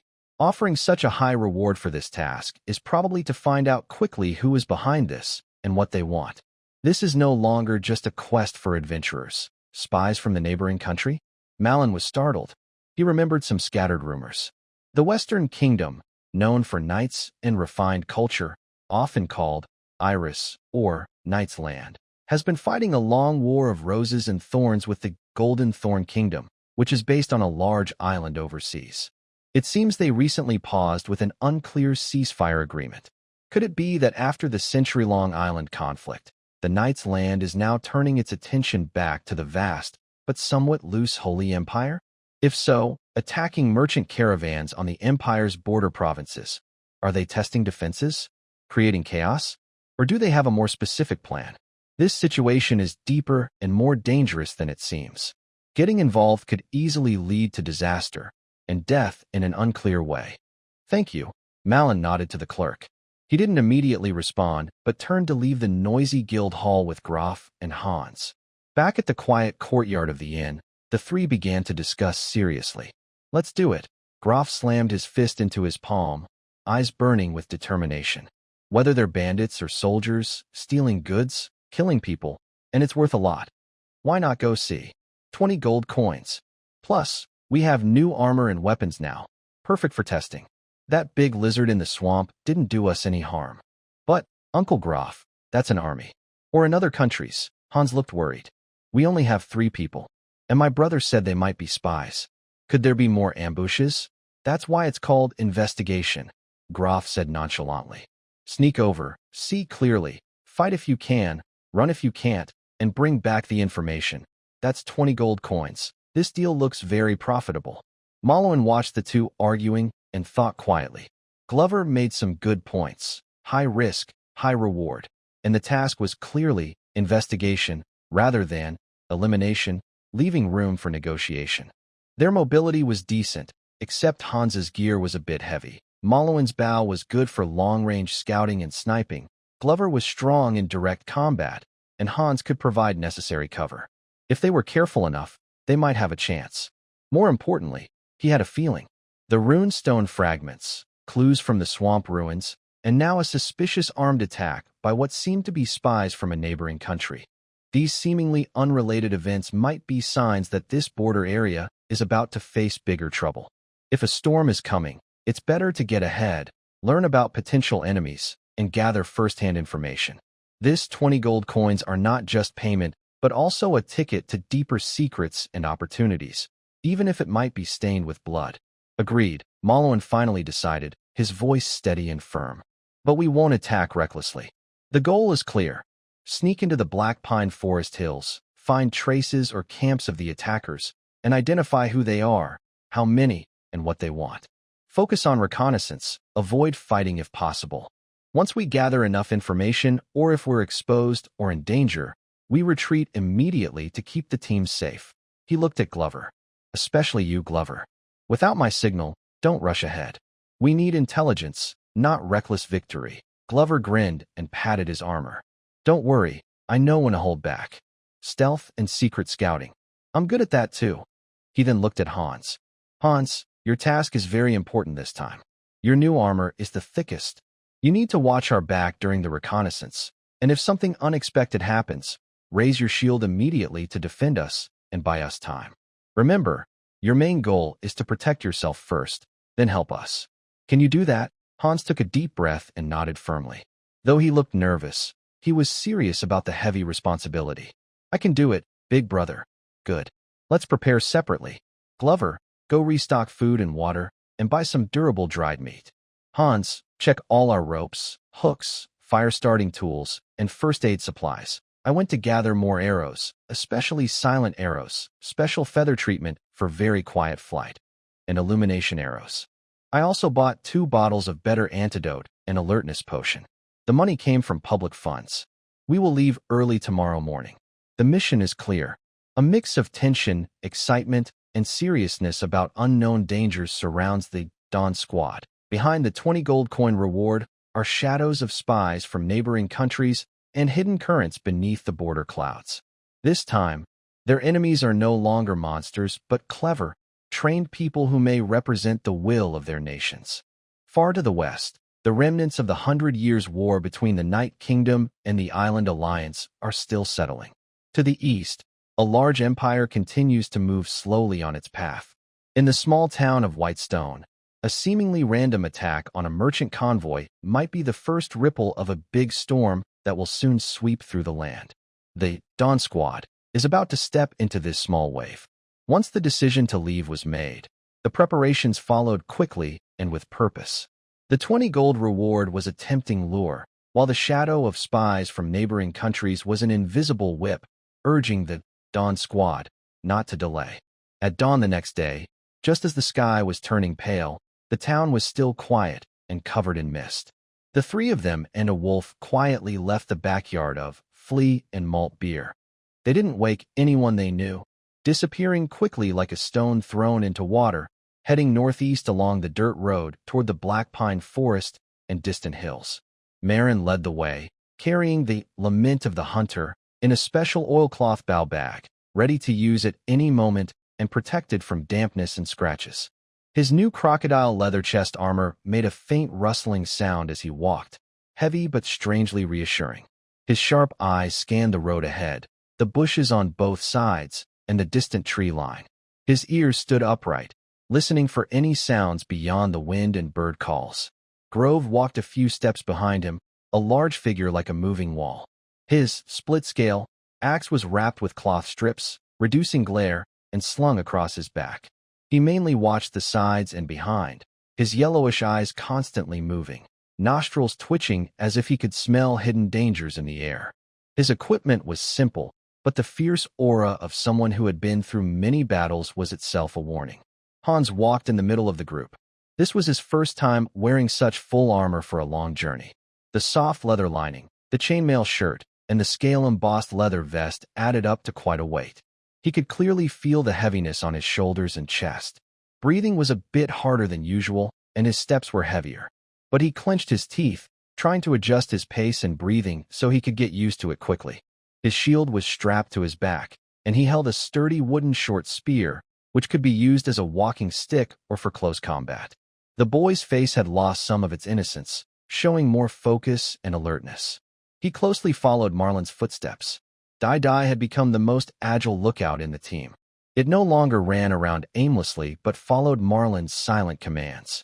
Sometimes it ran a few dozen steps ahead, sniffing the ground and bushes, Sometimes it moved to the side of the forest, listening with perked ears, and sometimes it returned to Hans's side, nudging him with its head as if checking on its young master. It seemed to understand that this trip was unusual, and it was especially alert. On the first day, they traveled along a familiar trade route. The road was hard-packed earth, worn smooth by years of carts. On both sides were open farmland and scattered farms. The air was fresh, and they occasionally saw early risers or carts carrying goods. Everything looked peaceful, but Marlin noticed that most farmers and travelers had a faint, hard-to-see worry on their faces. Their conversations were quiet, and their eyes quickly flicked over the three strangers in full armor, filled with suspicion and unease. News of the ambush had clearly spread like a plague. At noon, they stopped by a stream away from the road. They ate cold-dried meat and hard bread, drinking water without lighting a fire. Groff checked the bindings of shattered scale, and Marlin carefully examined each arrow in his quiver, especially the new silent arrows with specially cut feathers and the lighting arrows with hollow tips that could hold phosphorus powder and other flammable materials. Hans, copying Marlin, sharpened the tip of his short spear with a whetstone, even though it wasn't really necessary. At this pace, we still need at least 3 or 4 days to reach the edge of the Black Pine Forest, Marlin said, spreading out a rough regional map bought from the guild. He pointed to the rough lines on it. Tonight, we need to find a hidden place to rest. Starting tomorrow, the road probably won't be so peaceful. Grove let out a grunt and grabbed his water bag, taking a big sip. No worries if you don't come, but if you do, it's a good chance to eat some real food. Hans didn't speak. He just sharpened his spear tip a little more. In the afternoon, they left the main road and turned onto a narrower side path with fewer wheel tracks.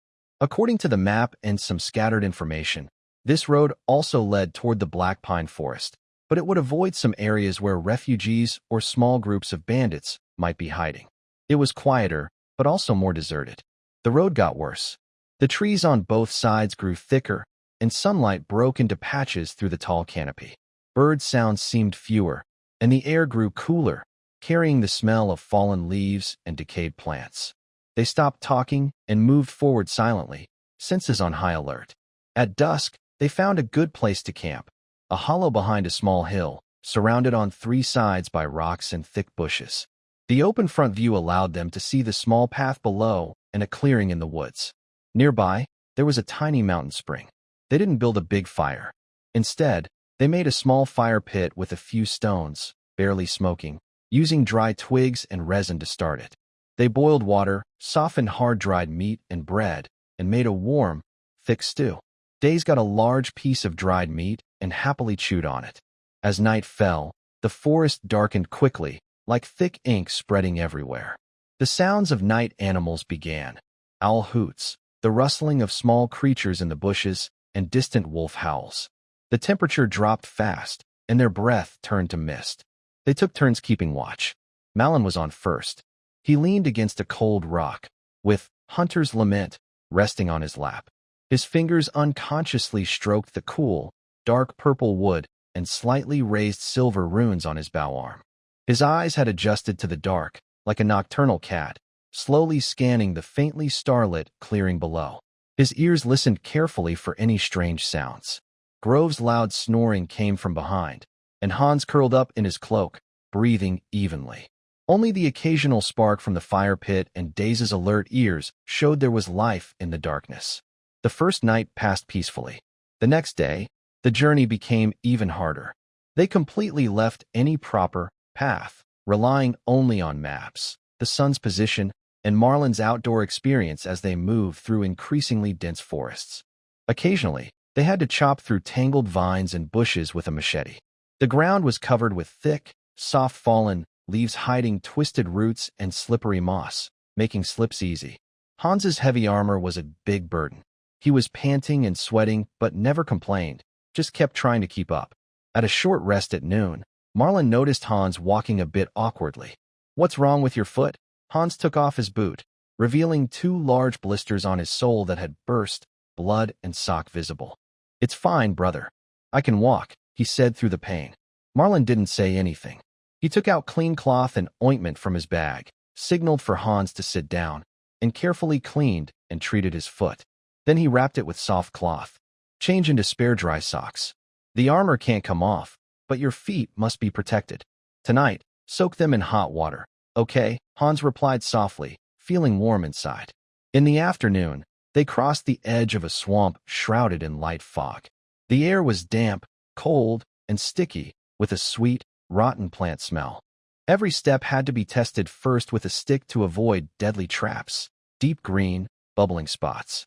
Hans felt restless here, constantly making low sounds, as if warning that something was underwater or in the mud. Something's watching us. Graf suddenly stopped, squinting toward the thicker fog among the reeds on the right, hand on the handle of his scale-breaker axe. Marlin also sensed it, a hidden, cold gaze. He silently drew his longbow, nocked an ordinary feathered arrow, but didn't pull the string. Instead, he slowly moved the arrow tip in the direction Graf was watching. They stared at each other for a moment. From deep within the reeds came faint splashes and the sound of something quickly swimming away. The gaze disappeared. It might be a water lizard or some other swamp creature. Let's go, Graf said, releasing his axe handle and spitting. This place is cursed. They quickened their pace and finally, before nightfall, left the unpleasant wetland. They found a small, relatively dry camp nestled between some large, weathered rocks. The view was poor, but it was easy to defend. On the third day, the types of trees in the forest began to change. Pine and spruce trees became more common, and the ground was covered with thick, soft brown pine needles. Walking became quieter, but the air was filled with the fresh scent of pine resin and a sharper, colder smell. They had already reached the edge of the dark pine forest. After noon, Malin suddenly raised his fist to signal a stop. He crouched down and looked carefully at the ground. Under some disturbed pine needles, he found faint tracks, not animal hooves, but boot prints. There were more than one, about 4 or 5 people. The footprints were fresh, probably less than 2 days old. The pattern on the boots was special, showing signs of long-term use of a specific type of footwear. Not hunters, and not woodcutters, Malin whispered. He measured the size and stride of the boot prints with his fingers. The steps are even, and the direction is clear, like marching. The depth suggests they are carrying a heavy load. Grove came over to look and sniff the air. There's a faint smell of rust and leather oil. They headed in that direction. He pointed toward the northeast, toward the deeper mountain range. The clues appeared. They matched the description from the survivor, wearing uniform leather armor and well-trained. Let's follow them. But keep your distance and be very careful, Malin said in a low voice. He took out 2 silent arrows and placed them in the easiest-to-reach quiver. He signaled Hans to stay close, and Day to stay farther ahead, using his sharp nose and ears to warn of danger. The tracking became very tense. They were no longer just traveling.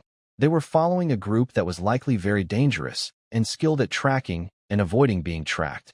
Every few steps, Malin stopped to look around carefully, making sure there were no ambushes or traps. Grove was responsible for hiding their obvious tracks. The boot prints appeared and disappeared, sometimes covered by leaves or streams, but the general direction kept pointing toward the deep hills. As they climbed higher, the air grew colder and the wind picked up, making a whistling sound through the pine trees. By evening, they reached a high with a view of the valley below. They found more signs, a small clearing in the woods with recent fire marks. The ashes were carefully buried, but the signs of the fire were still visible. Scattered around are small, clean bones, like those of birds or small animals, along with a few flattened, uniform leather water sacks, discarded after being damaged. Malin examined the ashes and bones. The fire wasn't big, burned for a short time, just to warm food. The bones are very clean, showing he's experienced in surviving outdoors. The water sacks are all the same style, made of good leather, worn but not new. He picked up a piece of the water sack, noticing a faint, deliberately scratched mark inside, with only a curved line remaining, making it hard to tell what it originally looked like. Is it them? Hans whispered, gripping his short spear tightly. Very likely, Malin replied, standing up and looking down the valley. The trees there were thicker, and the terrain more rugged. They rested here before moving further into the valley. There might be 5 to 8 of them. Night fell again. They dared not stay long where they had seen signs of the others. They retreated a bit and found a narrow gap in the rocks to hide. They couldn't start a fire tonight, so they had to eat cold rations. During the night watch, everyone stayed alert.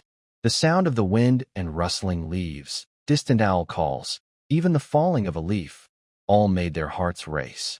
In the dark, Malin touched his cold bow arm. They had tracked the prey to its tail, but that also meant they might be in the hunter's sight now. This was no longer just about fighting monsters. It was a deadly game with another group of intelligent, dangerous, and mysterious people in the dark forest. The real test might come after dawn.